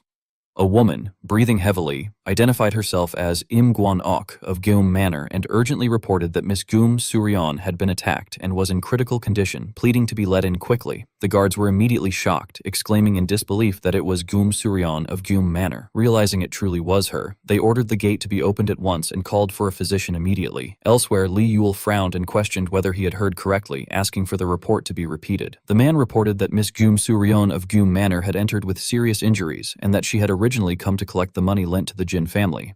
Li Yule frowned in irritation, remarking that another variable had appeared, and asked who the culprit was. The man explained that according to the subordinate who carried her, it was a long-haired man whose face they could not see. He added that there had been a corpse nearby and suspicious circumstances, so Miss Gyum could not ignore it. They had attempted to subdue the man, but he was a master who instantly defeated the escort warriors and severely injured Miss Gyum as well. Li Yule responded that he understood and ordered them to inform him when she woke up, as he wished to speak with her personally. The man acknowledged the order. Afterward, Li Yule stood alone in his room, deep in thought, wondering to himself how a martial artist capable of wiping out Gyum Manor's elite guards could appear at the very moment she was coming there. At that moment, a cruel aura surrounded him as he uttered the name Black Tiger with killing intent. Suddenly, someone asked if he had called for them. Li Yule responded with a chilling presence, asking where Pio Wall was now, a question that caused the other person's fury to erupt. Woon Hai was chanting the Buddha's name, repeatedly saying that it was Amitabha, reflecting that he had thought the Shaolin Temple could mediate between Seol Dojang and the Jin family, but instead of resolving the conflict, it had only grown worse, with martial artists seeking fame continuing to gather, leaving no sign of it stopping, and he wondered what they should do about it, while someone nearby remarked that they could practically hear the bald monk's brain working. Han Yucheon addressed him as Senior Han and commented that living with so many thoughts had made him age so much that he looked 30 years older, to which Woon Hei frowned and replied that his face was simply natural and that it was Han Yucheon who looked young, adding that Han Yucheon seemed to be the one overthinking. Han Yucheon then closed his eyes and retorted that it was all because of them interfering for no reason and driving that person away. Woon Hai asked if he meant Pio Wall and questioned why he was so interested in that assassin, and Han Yucheon answered that Pio Wall was no ordinary assassin, asking whether Woon Hei, who had fought him, did not realize that, and whether he could stop him if he were ambushed. Woon Hei responded that the Shaolin Temple was not so weak that it would fall to a mere assassin, and then curiously asked whether Han Yucheon knew his identity, to which Han Yucheon affirmed that he did. Han Yucheon then reproached him, saying that even knowing that, he had attacked carelessly, mocking that this was what Shaolin had come to. Woon Hei raised his voice and told him not to insult Shaolin, but Han Yucheon glared and replied that if he did not want to be mocked, he should not have acted rashly, pointing out that he had attacked without evidence, failed to subdue the opponent, and let him escape, adding that he did not understand why Unji had sent him and Seong Am, as if Unsong had gone instead, the situation would not have escalated this far. Unable to refute the criticism, Woon Hei broke into a cold sweat while Han Yucheon sternly declared that Seong Am should not appear before him, and that the moment he did, he would show him what hell was like. At that moment, Huangsik rushed in anxiously, shouting for a physician, and Woon Hei remarked that it was starting again, as numerous injured people were being brought inside. Han Yuqian asked what had happened, and Huangsik explained loudly that they had been ambushed by a group calling themselves the Black Cloud Mercenary Corps, who seemed to be soldiers skilled in mounted and group combat. Turning to Woon Hei, Han Yuqian asked whether he still thought he could mediate with mere words, insisting that if he truly wanted to stop the fighting, he would have to use Shaolin's elites to suppress them by force, as that was the only way to reduce the damage even slightly, and urged him to choose. Sweating profusely, Woon Hei could only continue chanting Amitabha. Elsewhere, a teacup was violently thrown to the ground and shattered as Xincheng, veins bulging with anger, demanded to know if Suryan was seriously injured.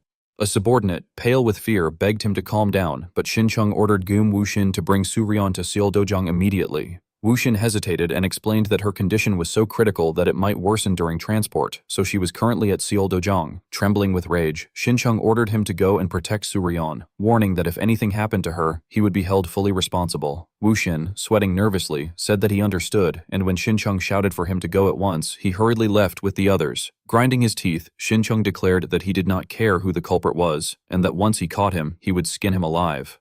At another residence, Li Chung respectfully greeted Gong Yon, introducing himself as Zhang Ho Yon of Ujian Mountain Manor and explaining that his father had told him to come, believing he would learn something by joining them.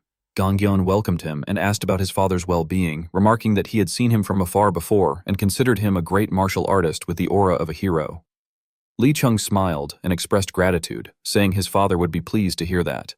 Gong Yon then asked what had brought him there, noting that he had not come just to see him, and Li Chung honestly replied that he had come to ask for a favor. Encouraging him to continue, Gongyan listened as Li Chung explained that his family possessed a heirloom sword called Gongpo, passed down through generations, but someone had killed his younger sibling and stolen it. Gangyeon wondered what kind of reckless person would dare commit such an act against Ujian Mountain Manor, and Li Chung revealed that the culprit was Pio Wol. Upon hearing the name, Gangyeon murmured it in surprise, and Li Chung confirmed that Pio Wol was an assassin, adding that if they helped find him, his family would do their best to support Seol Dojang. Gangyeon asked whether this could be taken as his father's will, and Li Chung replied with a smile that it was, thinking to himself that although Ujeon Mountain Manor was far and could not directly support them, simply declaring support would strengthen Seol Dojang's justification. Gangyeon then instructed him to see the steward in the main hall, saying he might know something, and Li Chung expressed his thanks. Gangyeon responded that it was nothing and asked him to convey his regards to his father, while privately thinking that the Jin family must have been difficult to seek help from due to their rigidity, and that Li Chung had done well to come to Seol Dojang instead. As night fell and moonlight streamed through the window, Kangso asked about Lan Wang's condition, and Lan Wang replied that he was much better. Kangso approached and remarked that he had made a great contribution by saving the young lady of his manor, suggesting that his lord would likely reward him generously, but Lan Wang modestly replied that he had only done his duty. Kangso then noted that he must be hungry and informed him that the lord had ordered food and drinks, telling him to go and eat. Lan Wang asked if there was good news, and Kangso explained that Seol Dojang had achieved a great victory as the Black Cloud Mercenary Corps hired by them had attacked the rear of the Jin family. Lan Wang acknowledged this, and as Kangso left, he told him there should be people at the training ground in the outer courtyard where he could eat. Lan Wang thanked him and, after he left, reflected that the Black Cloud Mercenary Corps had indeed sided with Seol Dojang. Elsewhere, in front of a wall covered in writing and scratches, Black Tiger approached and noted that Umgui had not returned, wondering if he had been taken down by Pio Wol, though he reasoned that even so, he should have left some kind of code. Observing a mark on the wall, he deduced that it had been erased using internal energy. Looking around, he noticed signs of battle and bloodstains from more than one person, and recalled that the daughter of Gyum Manor had barely survived an ambush that had wiped out her guards. Considering the possibility that Umgui had died there, his eyes widened in shock. Black Tiger quickly departed, leaping across rooftops and silently passing through guarded entrances before sneaking deeper inside. He eventually reached a room filled with corpses and, upon lifting a mat, was startled as he questioned whether Umgui had been mixed in with the bodies collected from Gyum Manor's warriors. Observing that the wounds on the corpses were far from ordinary, he thought that the one who had reduced Salgui to such a state and wiped out Gyum Manor's elites had still allowed a dying Gyum Suryon and one warrior to escape, and he found it impossible to believe. On a dark and gloomy night, as the moonlight shone down upon the house, a man sitting in a corner polishing his sword, known as Bingsal, one of the 10 blood killers of the Baekwi Union, was described as suddenly sensing killing intent, It was said that several threads appeared around his neck and, in an instant, tightened, choking him as he gasped and demanded to know who the intruder was and since when they had been there. It was recounted that a figure stepped forward, grabbed his head, and yanked it back forcefully. Bingsal was said to have struggled and tried to ask who the person was, but the assailant remained silent, showing only cold killing intent in his eyes. Bingsal, drenched in sweat, was described as panicking and asking what was being done to his face and what the attacker intended to do. However, before he could think further, it was stated that his head was severed from his body.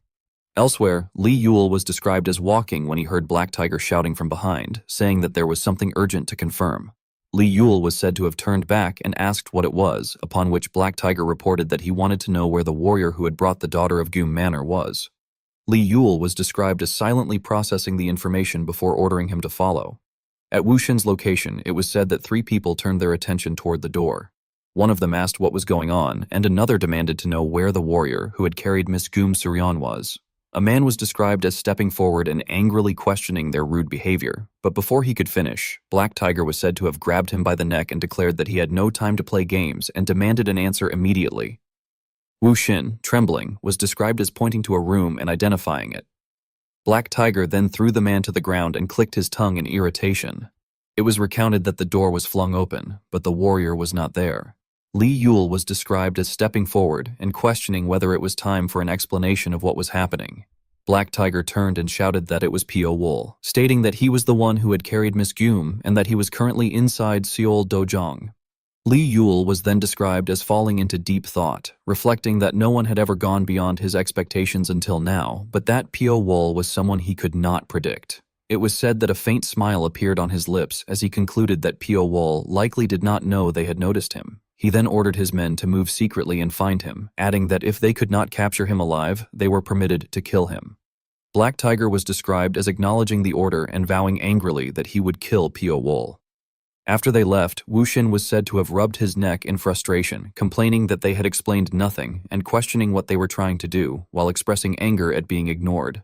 He then stated that he would check on Suryan and warned his subordinate that the atmosphere in Seoul Dojang seemed unusual, instructing him to remain on high alert and noting that if anything happened, they would all be finished. The subordinate was said to have responded affirmatively. Later, as sunlight shone over the roof, Wushin was described as opening a door and asking a physician about Suryan's condition. The physician replied that she had improved significantly and only needed rest before taking his leave. Suryan was then said to have begun regaining consciousness. Seeing this, Wushin exclaimed that she was awake and asked if she recognized him. She was described as opening her eyes and calling him Brother Wushin, asking what had happened. Wushin replied that she had been seriously injured and brought to Seoul Dojang. Upon hearing this, she frowned as if recalling something and then suddenly reacted with intense emotion, sitting up and demanding to know where the person who had done this to her was. Wushin, confused, asked who she meant, but she shouted that it was the one who had harmed her and demanded that he be found and dragged before her.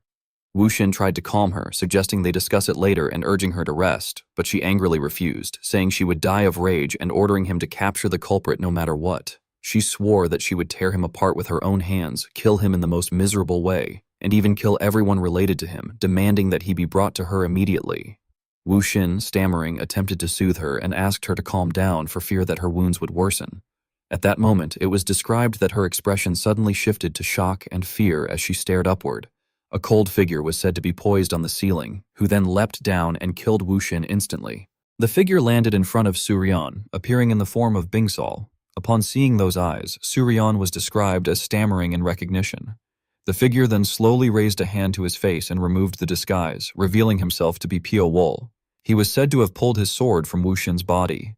Suryan, trembling and in tears, begged for her life, revealing her identity as the only daughter of Goom Manor and offering wealth or anything he desired in exchange for mercy, even going so far as to say she would become his servant if he spared her.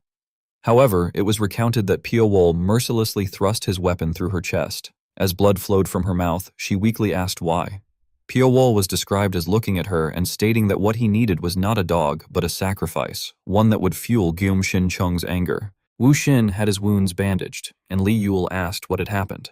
Wushin, grinding his teeth in anger, replied that an assassin had attacked him, one who used a spear. Hearing this, Lee Yule wondered if it had been the ice assassin. Wushin frowned and said that the incident had taken place inside the Snowblade Manor, adding that the manor would have to take responsibility for it. Li Yule recalled Pio Wol's blood-red eyes and concluded that it must have been him, reasoning that the man had killed the ice assassin and used his weapon, making it appear as though the ice assassin had killed Gyum Suryeon while deliberately sparing Wu Xin. He remarked on how clever the plan was and ordered that the goods be sent. Gunwoo questioned whether it was too soon, but Li Yule, remaining cautious, replied that the man was already probing their organization and that they did not know when he might be discovered, so he ordered them to be called in immediately. Gunwoo bowed and acknowledged the command. Li Yule pressed his lips tightly, his eyes filled with resentment, and thought that if the Golden Manor discovered they had hired the ice assassin, it would not end with merely cutting off support. He cursed Pio Wol as a cunning bastard. Meanwhile, Pio Wol killed a servant and disguised himself as that person. As he stepped out from an alley, he saw a group of servants walking and talking among themselves, wondering if an assassin was truly running wild inside the Snowblade Manor and questioning whether it was really a favorable fight for them. Some even doubted whether they had chosen the wrong side. Huinji expressed her frustration, saying that was exactly what she had been thinking. Seojun waved with a smile and called out to one of them, asking if he would come since they had work for him. Pio Wol blended into the group and followed him.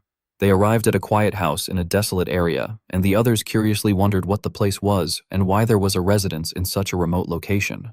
Pio Wol caught a faint, foul smell in the air and thought that there was something there. Seojun stopped and announced that they had brought them. Gunwoo praised their effort and explained that their job was simple. They only needed to move the goods inside the building. Inside, there were many foul-smelling crates, causing everyone to cover their noses and question the odor.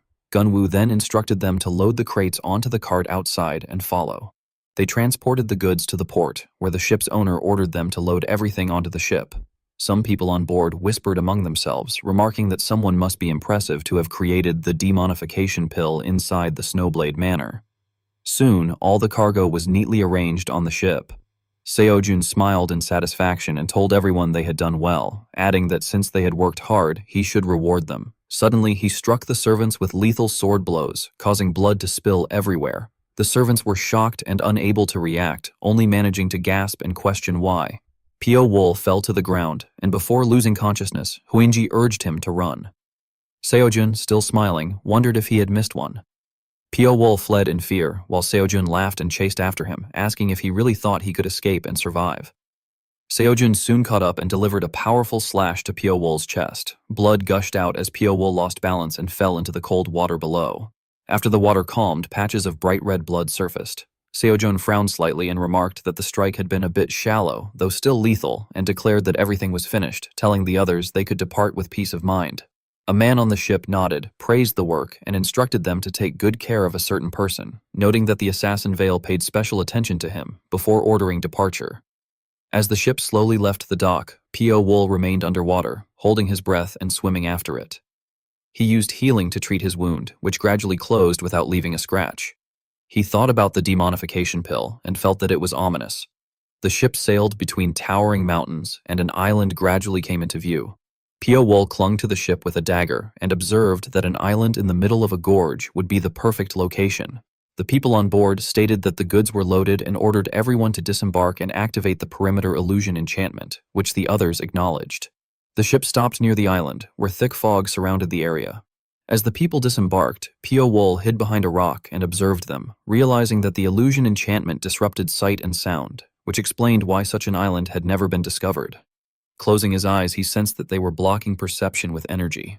He also detected numerous traps set within the enchantment and noted how meticulous the setup was. He moved deeper into the forest and came upon a house guarded by many sentries. Observing them, he thought that even with the enchantment in place, they had not neglected their defenses, and that the guards were elite martial artists. He decided to wait for an opening and act when the opportunity arose. As night fell and stars illuminated the sky, lights began to appear in the rooms. Standing on a rooftop, Pio Wol removed a tile and looked inside, where about 4 people were meditating. He estimated that there were around 40 of them in total and wondered how warriors of such caliber had remained hidden from the Zhanghu. Suddenly, he sensed something unusual. The tiles beneath his feet shattered, and he quickly leapt to another rooftop. Through the drifting smoke, the face of an old man appeared, demanding to know who he was and how he had entered. In response, Pio Wol's eyes turned a vivid blood-red color. Kimkashi narrowed his eyes and demanded to know who Pio Wol was and how he had gotten inside. Pio Wol remained silent as the wind blew through, making the atmosphere increasingly ominous.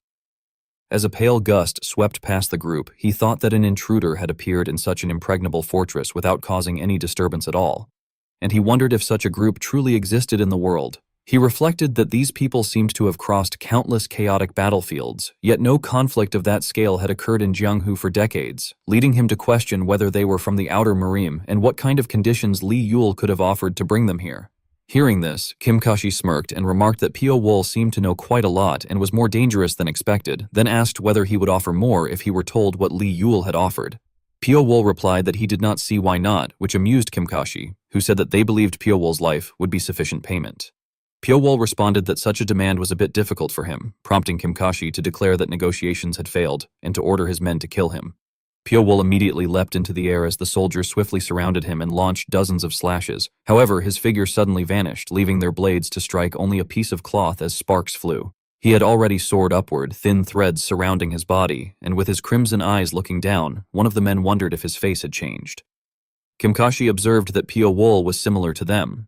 Pio Wool quickly swung his arm to attack, and as they struggled to defend themselves, he assessed that they were war vagrants active in the outer Murim. He calculated that while their individual martial prowess was inferior to that of the major sects, they executed tactics on a much larger scale and were warriors forged through brutal warfare.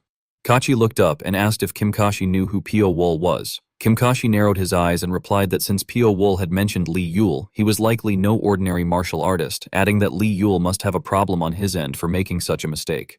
He concluded that regardless, they had to eliminate Pio Wool there without fail, and that this necessity alone proved how exceptional he was. As Pio Wool coldly fought against 4 opponents at once, Kim Kashi suddenly realized that such skill combined with that appearance could only belong to Pio Wool. Upon hearing this, he became frightened and questioned whether this was truly the same Pio Wool who had recently emerged as the most menacing figure in Jianghu, concluding that if it was, the situation was extremely dangerous. Pio Wool then manipulated numerous threads to wrap around his left arm and swung it, firing them forward. One thread pierced a man's forehead, killing him instantly as his body collapsed backward. Kachi shouted a warning about sword threads and urged everyone to be careful. As Pio Wool's hair gradually turned black, he unleashed the Black Lightning Hungry Ghost Path physique destruction technique. After witnessing this, the soldiers became too frightened to approach. Kim Kashi thought to himself that their formation was collapsing and that the situation was dire, so he ordered them to take the demonification pill and retreat immediately. Kachi protested in shock, but Kim Kashi insisted that they were retreating. Hearing this, Pio Wool became enraged and rushed toward Kim Kashi with killing intent in his eyes. Kim Kashi quickly raised his sword and executed the Soaring Dragon Flash Sword Strike, pouring all his strength into the attack. However, Pio Wool effortlessly dodged and slipped behind him, forcing Kim Kashi to struggle to defend. Pio Wool then moved above him, his speed overwhelming Kim Kashi, who realized with frustration that Pio Wool was not someone he could defeat with swordsmanship alone. In response, Kim Kashi quickly took out 4 pills and swallowed one. As it took effect, his veins bulged and a surge of power erupted from within him as he roared. His pupils shone brightly and smoke poured from his eyes, nose, and mouth. Pio Wool remarked that this must be the demonification pill. Kim Kashi replied that although he did not know how someone like Pio Wool had appeared, now that he had become their enemy, his life would grow far more difficult. Pio Wool questioned whether Kim Kashi was speaking as part of the 9 dragons. As the veins on Kim Kashi's face became more pronounced, he expressed surprise that yet another person had mentioned that name. At that moment, the name Jin Guiamwu flashed through Pio Wool's mind. Kim Kashi's power surged again as he roared and gathered immense strength into his hands before lunging forward with a powerful strike. At the same time, a serpent-like image appeared around Pio Wool's hand. Kim Kashi gripped his sword with both hands and unleashed a powerful slash, creating a blinding flash upon impact. As the attack flew toward Pio Wool, he blocked it with his enhanced snake thread, piercing through Kim Kashi's strike. 3 serpent-like threads shot forward like beasts and pierced through Kim Kashi's head. With his face nearly burned away, Kim Kashi weakly declared that Pio Wool would learn nothing before collapsing to the ground. Moments later, the power within his body erupted violently. Pio Wool watched in silence before quickly leaping away, but he had underestimated the explosion, which rapidly reached him. He realized grimly that they had managed to erase all clues. Recalling what had happened earlier, Pio Wool remembered a man telling him that since everything was finished, he could depart at ease. Kachi had expressed satisfaction, instructing others to take good care of the inspector, noting that he was someone the assassin veil paid special attention to.